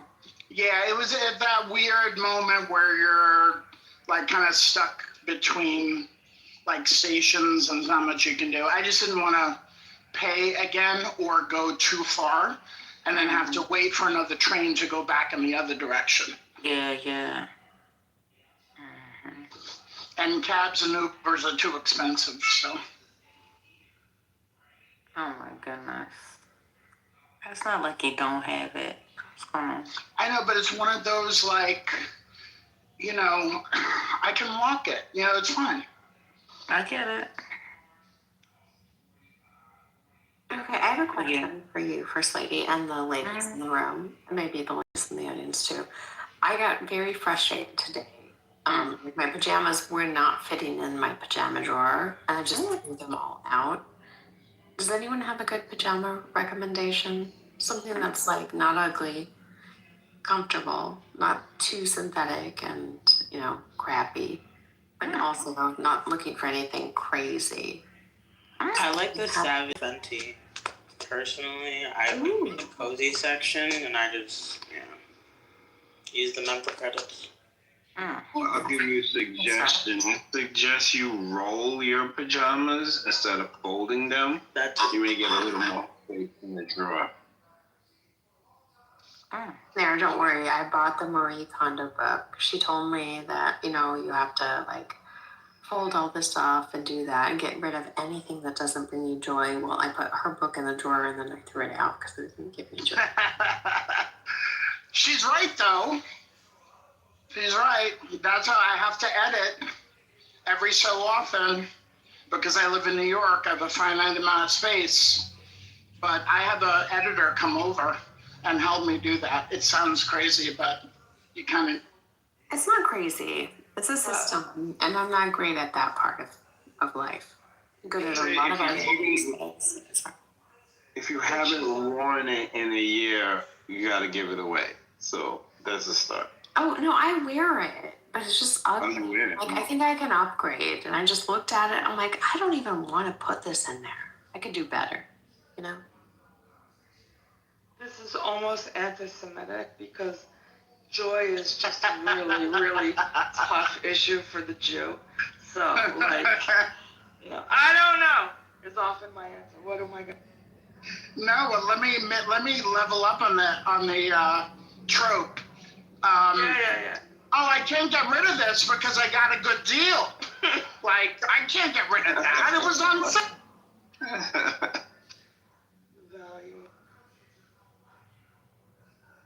Oh, these people think I'm crazy. I'm walking down the street fucking yelling like a man. If you're familiar with St. Mary Spiritus, just Google St. Mary. They will come and get the stuff from you, whatever it is. Oh, I drop it off at like Housing Works because they do that too in Manhattan. Yeah, or I'll just drop it off. I'll just dump it on them, give them a bunch of clothes. But like twice a year, I do the editing, and there's a pile that goes to charity. Then there's a pile that nobody's ever gonna wear this, so I throw. That's lovely. But what's everyone wearing to sleep these days? You do it the same month every year. Sorry, Pete. One last question. Spiritus, you do that on the same twice a year on the same month? No. It's like whenever I am like freaking out. Okay. Yeah.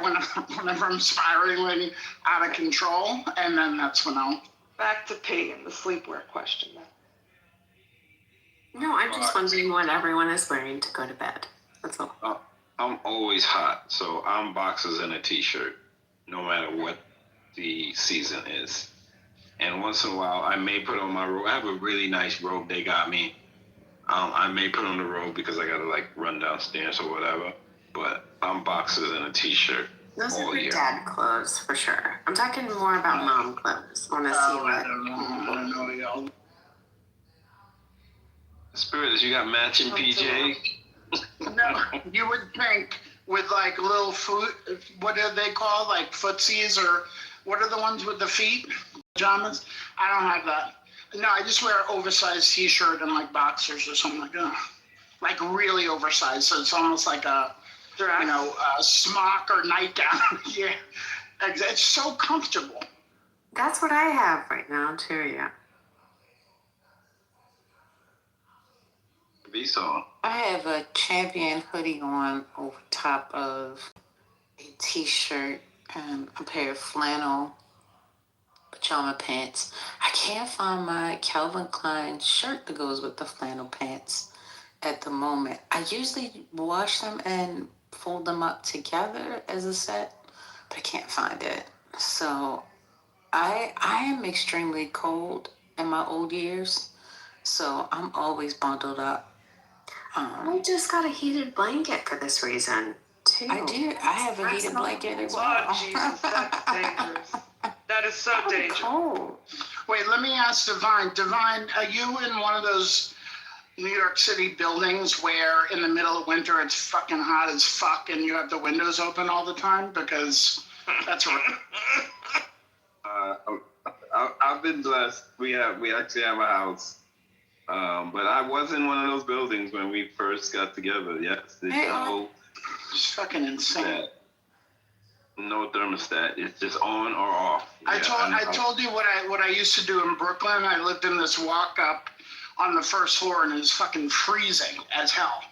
And the thermostat was on the top floor of the building.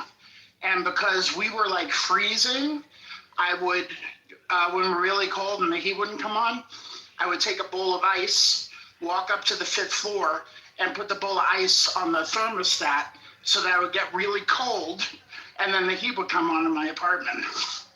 Wow, So impressive. That's tricky. That's impressive. That's you what know, But if you open the window, you're not paying for it, right? Like I oh no, remember heat and hot water's included. Like I remember in Light it- Stockton. Yeah, we just open the window and I'd be like, well, it's not going to change the bill, so. But I don't. It's so long ago. and then you got the heat with the radiators that clank so loud that it feels like there's somebody in the basement, like a troll, banging on the pipes. And I had people stay over. Yeah, it startles like the normies. It's yeah, I had people like staying over, like, holy shit, what was that? I'm like, don't worry about it. It's the heat. It's a building from 1840. Like this is what. What's the violence? You know what causes that, right? It's there's air bubbles in the pipe. Yeah, this shit is annoying. What's the violent negative version of nostalgia? That's what I'm experiencing right now. Stop. That's all trauma, maybe. I don't know. PTSD? Oh, there we go. Okay.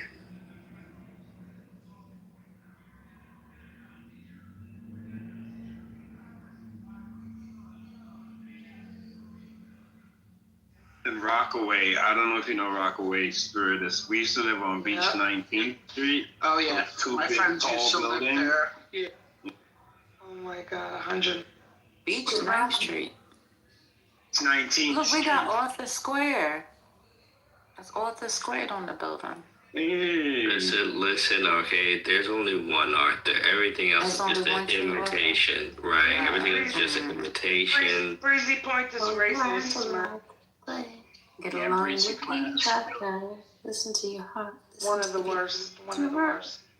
Arthur, how do you feel about Arthur on PBS? Far Rockaway is the most segregated part, I think, of New York because one end of Far Rockaway, like someone just said, Breezy Point, big houses, lawns, swimming pools, Reese Beach, and then you go to the other end, Beach 19th Street, it's projects and buildings and Chinese food and liquor stores. I would say That's a whole history. Sorry. Yeah, that's in regards to Arthur the character, he was loosely based on my childhood. Just, FYI. Oh, really? Tell me Do you know him? Yeah, along with the King Arthur back in the day with the Knights at the Round Table. Yeah, that was loosely based on my adult life. That's amazing. Yeah. Well, I mean, you're 87. You're 87. That's right. So, that's right. Sounds like a nice life. It's good. Yeah. I was thinking King Arthur, the movie with Mark Wahlberg. Did you see that when they was like swimming and boating and biking and the dog tagged along? Time races, yeah. And the other one with Dudley Moore back in the 80s. Again, these are all loosely based off of. Oh my God, Arthur! What a deep cut. Hey, First Lady, I want to let you know that I made it back to my building. So. Oh, that's good. That wasn't too far. That wasn't too bad. Yeah, it wasn't bad. I got good exercise. I got the steps. I got down today. It was insane. Okay, nice steps in. I loved Arthur growing up. It was one of my favorite cartoons. And I tried to show it to my kids. They hate it. I've tried so hard to get them to watch it. They just hate it. It just doesn't translate somehow generationally, I guess. There's like Japanese stuff, and it's no appeal there at all. But it's okay. I think Sesame Street obviously transcended that type of show. Oh yeah, they like that. Hello, guys. Hello. Oh, I got a fun Sesame Street trivia for you. What's going on? What are you doing? How'd you get here? Who sent you? Yeah, they talk. Hello? You guys don't meet me. I'm trying to talk to you. I want to go. What's going on here at the war? Well, did you hear us talking about the war? You have about that. You have Well, zero I just joined in. Well, yeah, because I'm new to the app. I'm trying to figure what's going on. Okay, welcome to the app. Welcome to Clubhouse. Thank you. Thank you. Well, it's cartoon buddy. Well, What'd you say? You join the conversation that we talking about. You don't change our conversation, sir. Well, I'm trying to That's listen. how I'm trying to be involved. I'm sorry, dude. I didn't know what's going on here. I'm not a dude. It's a dude ass. Well, you sound like one bitch. Oh. Yeah, that was Was that Little Trump? No, I don't know who that was. It sounds familiar. I couldn't. Reza is also a friend of Papa Smurf. That's correct. We're very good friends. Oh, Lord. Anyway, I was going to give you a little piece of trivia on the Sesame Street if you want it. Now that I'm home officially. So you know when you count to 12, and some people count to 12 like the Sesame Street song, 1, 2, 3, 4, 5, 6, 7, 8, 9. You know that one? Everybody know that? I know it. I know it. Okay. Yeah, of course. Okay, Divine. That's the Pointer Sisters. Yes. I never knew that. I didn't. I just found out. Hey, I thought that was cool. I'm done speaking. I remember there was a cool little cartoon of a pinball machine. For those who know what a pinball machine is. It was my favorite fucking song. It's still stuck in my head. You're thinking of Electric Company. I think it was Sesame The Street. 11-12 song was a pinball machine that came on. Can you tell me? I remember. I would say it was show. You know what I remember too? There's a hip hop producer that takes all of those old type jingles and turns them into hip hop beats. He's on Instagram. I stumbled upon his page. I don't know how. And he took that song, Spirit is Left. Oh, Spirit is here. He took that song and turned it into a hip hop beat. Sound good? Now, what Pointer Sister song was this? So there's a song Sesame called Street. Yeah. The one where you count to 12, First Lady. I don't know if you remember that. 1, 2, 3, 4, 5, 6, 7, 8, 9, 10. 11, 12. All right, so you Google it, it'll come right up. The 1 to 12 song. Yeah, it's a bop. It's a bop. Jane, do you know what a bop is? No. Okay. It's a song. Yeah, I'll take it. Go ahead. Thank you, Scotty. Thanks. What's the song that slaps, Jane? Ooh. Yeah. Not Jovi. So Jane is the person, is the police officer off of Sanford and Son. Remember when he used to say all the stuff backwards? And they had to correct him. He was trying to talk the slang. Yeah. Y'all remember that? Yeah. Divine. Yeah, I knew I was right. It was electric company. Oh, 1 to 12 was electric company? It was an electric company. See, I knew what I'm talking about. Trying to make you think I'm crazy. I mean, I'm crazy, but you know. Same genre, same channel. Whoa, no, the electric company was better. Electric company was good. I remember that. What about Zoom? Zoom. Oh, I like Zoom too. I don't remember Zoom. Wonderama? Nah, I'm sure I know it. Good. No, that's good. You're young. It's better to not. Oh, okay. According to Spirit is, I was around when Mayor Lindsay. Oh my God. No, I think it was Dewey. No, he campaigned for Mayor LaGuardia. Thank you, Devon. Oh, that's right, LaGuardia. Yeah, LaGuardia. That's when Moser was around too. I was there for the naming of the airport, according to Arthur. Yeah, Divine interned at Robert Moses' office.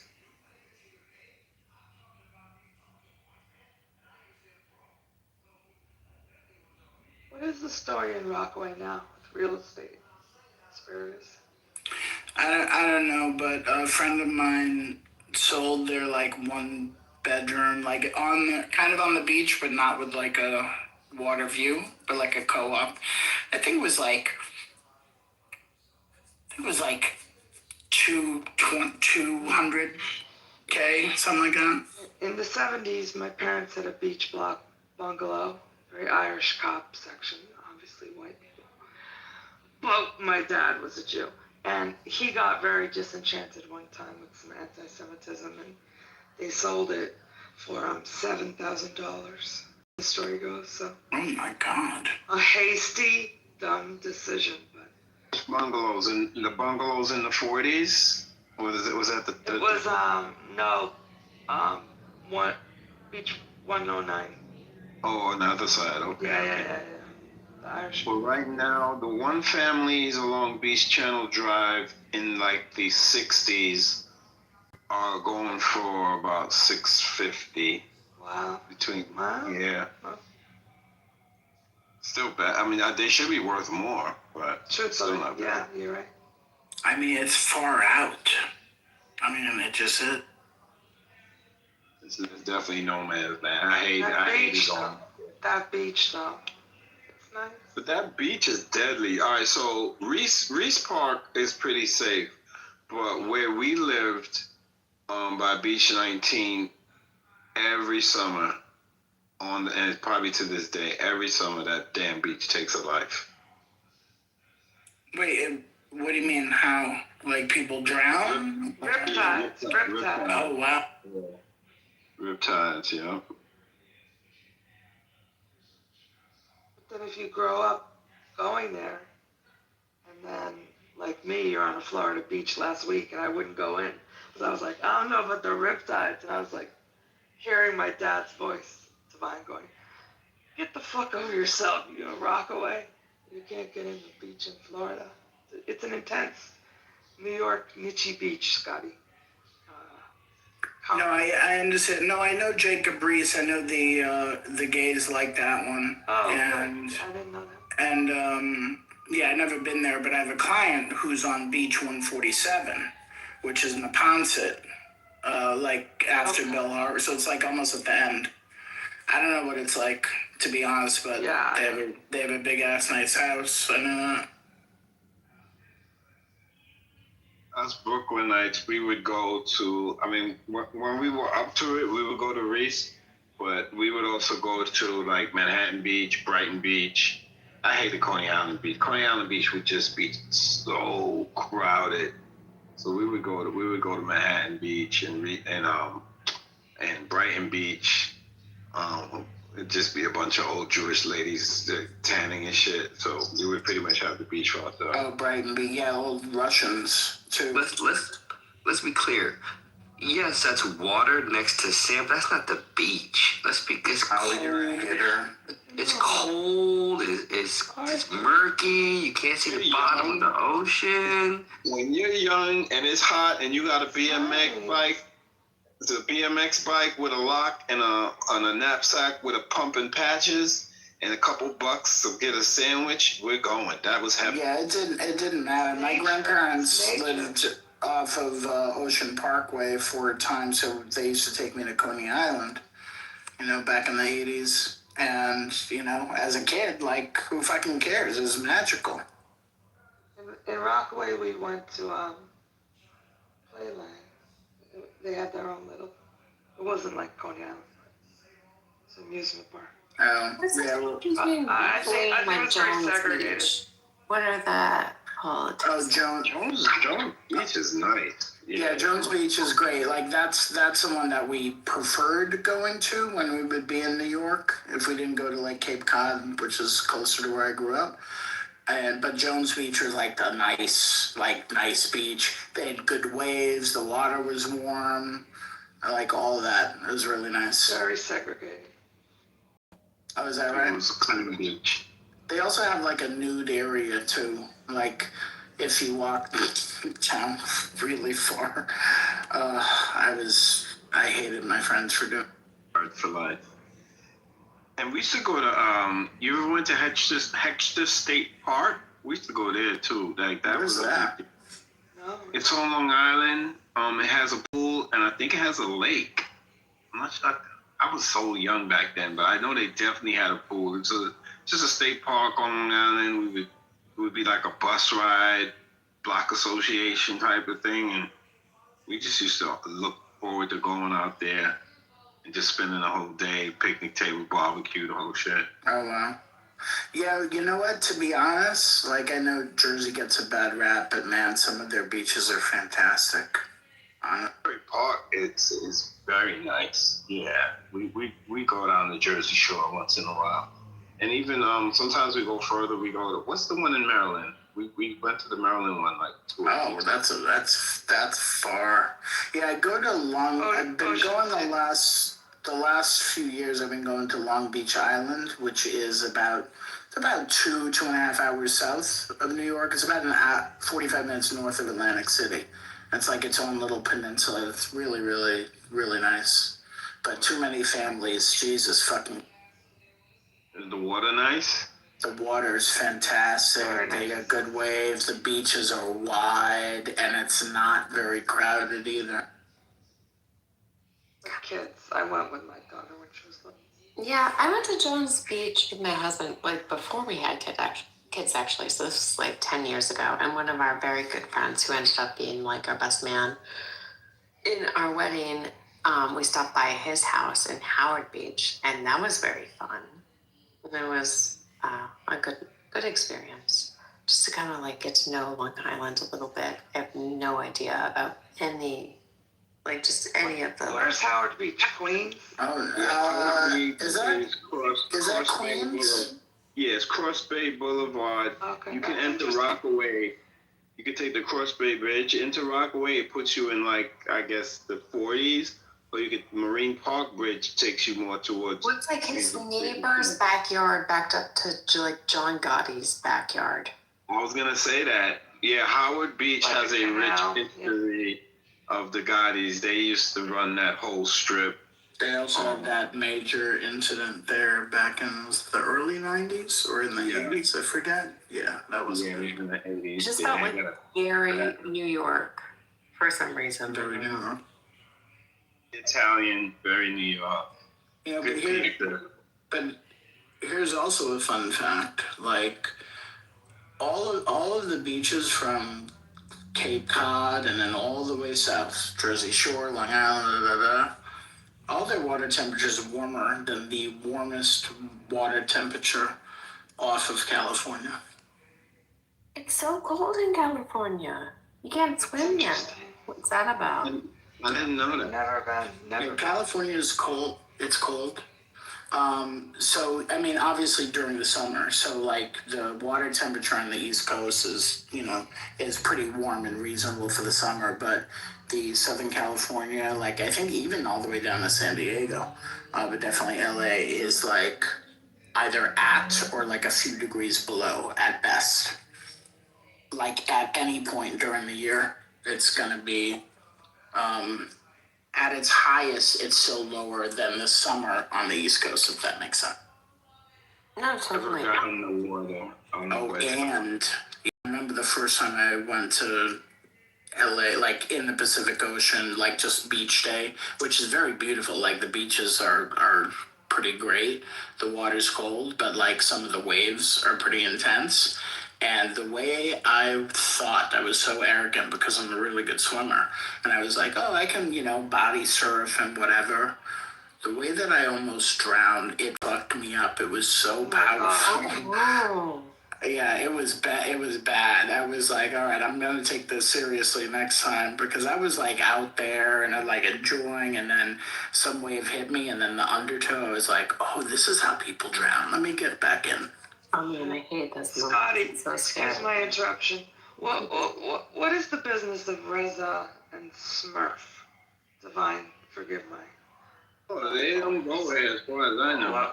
What the fuck are they doing? They don't go here. They got plus signs for me. I don't know. And I think they're drunk characters recording their own. One of them is Snoopy. One of them is Snoopy, but I just hate bad energy. Well, okay, so I was asking my room earlier, what would you do? Let's say you have your significant other, you're in the US, and you have 3 nights. You have a Friday, Saturday, Sunday, you don't have to work on Monday, whatever. Where would you go? Like a cute, just like in the country? In the country. In this country. You can't leave the US. Jane, in this country. In this country. So you could go to Miami, you can go to Seattle. It depends on what time of year. Like when. Let's June. Let's say June. Oh, in June? Go to the I wouldn't go to Florida. New York. It's very beautiful. Great wine. A true wine region in New York State. Oh, do you like hiking and stuff? Or no? I don't feel like it's very good, Pete. It's a legit wine section. Yeah, no, that's really, Finger Lakes is very nice. Puerto Rico, all day, every day. Puerto Rico, there's it's called the Hilton Caribe. Lovely hotel. It has its own bay. That's far. Yeah, guys. So far. That's a quick flight. Puerto Rico's right there. The Hilton Caribe is my spot. I would go there. Where? You're in Puerto Rico in like 2.5, 3 hours. Okay, guys. It's not far. It's not far. Yeah, but why not save Puerto Rico for the winter is the point. That's all. So to answer your question, it's not going to be Puerto Rico, which I love, by the way. I would even say Martha's Vineyard. There's something cute and different. Oh, nice. Finger Lakes is also good. That may be harder to. Well, I guess you can fly into where? Ithaca or something, Jane? Oh, I don't know where you fly into. It's a ridiculous thing. You go to Albany or something. Or go to Albany and try. I don't think there's a direct flight there. I thought the idea was she's in New York City. Oh no, I'm in the Midwest. I'm in the flyover state. In the Midwest. Yeah, Midwest. No, you wouldn't fly to the Finger. Yeah, we're not going to Chicago. We're not in the Midwest. Yeah, we're not going anywhere in the Midwest. We want to go to the coast, or we want to go. But if you get to New York and ever have a few days, it is worth it. It's good wine. Oh, I don't know. Well, Pete, like, if you're in the Midwest, like, I don't know. Why not go to, like, it's like, I love the Rockies in the summer. So, like, Vail, Breckenridge. We just did that in November. And then we did Jackson Hole. I like Jackson Hole. Go to the Hamptons, Pete. Go to the Hamptons. No, not the Hamptons. Ooh, no. Or like Shelter Island or Sag Harbor or something. It's too far. I think, well, you could fly into Iceland. Like, I had my first baby in New York. I lived in New York. We did all the, like, East Coast kind of stuff. And then, so my husband's friend, she's never been to California, so I'm thinking like something west. Oh my God. So, well, you only have 3 days. Can you stretch it to 4? Yeah, probably. All right. I would say Santa Barbara. There you go. We're gonna suggest. Or San Francisco. San Francisco's great. Yeah, San Francisco is nice. But I don't know if you do Florida, but the west coast of Florida, like Panama City. No, so we were just in west coast of Florida in December and February. There it is. So, Yeah, you've been anywhere. It's fantastic. No, But I want to not go Florida. to like the west side of America. So I think Santa Barbara. Santa Barbara is stunning. But I also love San Francisco, and you could fly. I mean, God, you need more days, but to be honest, like, or go to Lake Tahoe. It's more of him and me, like just like a cute. Oh, go to Lake Tahoe type of thing. Fly into Reno, Instead drive. of stretching it, and just like a quick flight over, good hotel, good community. So you want like flight and easy, and not have Exactly. Because I would say, something that'll make us want to come back more than like extending it in the moment. Yeah. All right, so you can fly to Reno and drive 45 minutes to Lake Tahoe. Oh, so we're doing Tahoe in July, actually. Oh, Jesus Christ. Next time, provide a list of everything you've already done and are about to do, and then we'll answer. All right, so if you haven't been to Santa Barbara or your husband hasn't, it's like one of my favorite places. It's really beautiful. It's California. I think that's where this is all like. Oh yeah, California. Yeah, California. I mean, honestly. Yeah, it's just a matter of like San Francisco would be great in June, and there's like enough to do and whatever. It's totally different than Southern California, so really depends. I mean, you could also go to, well, actually, no, you do not want to go to Palm Springs in June.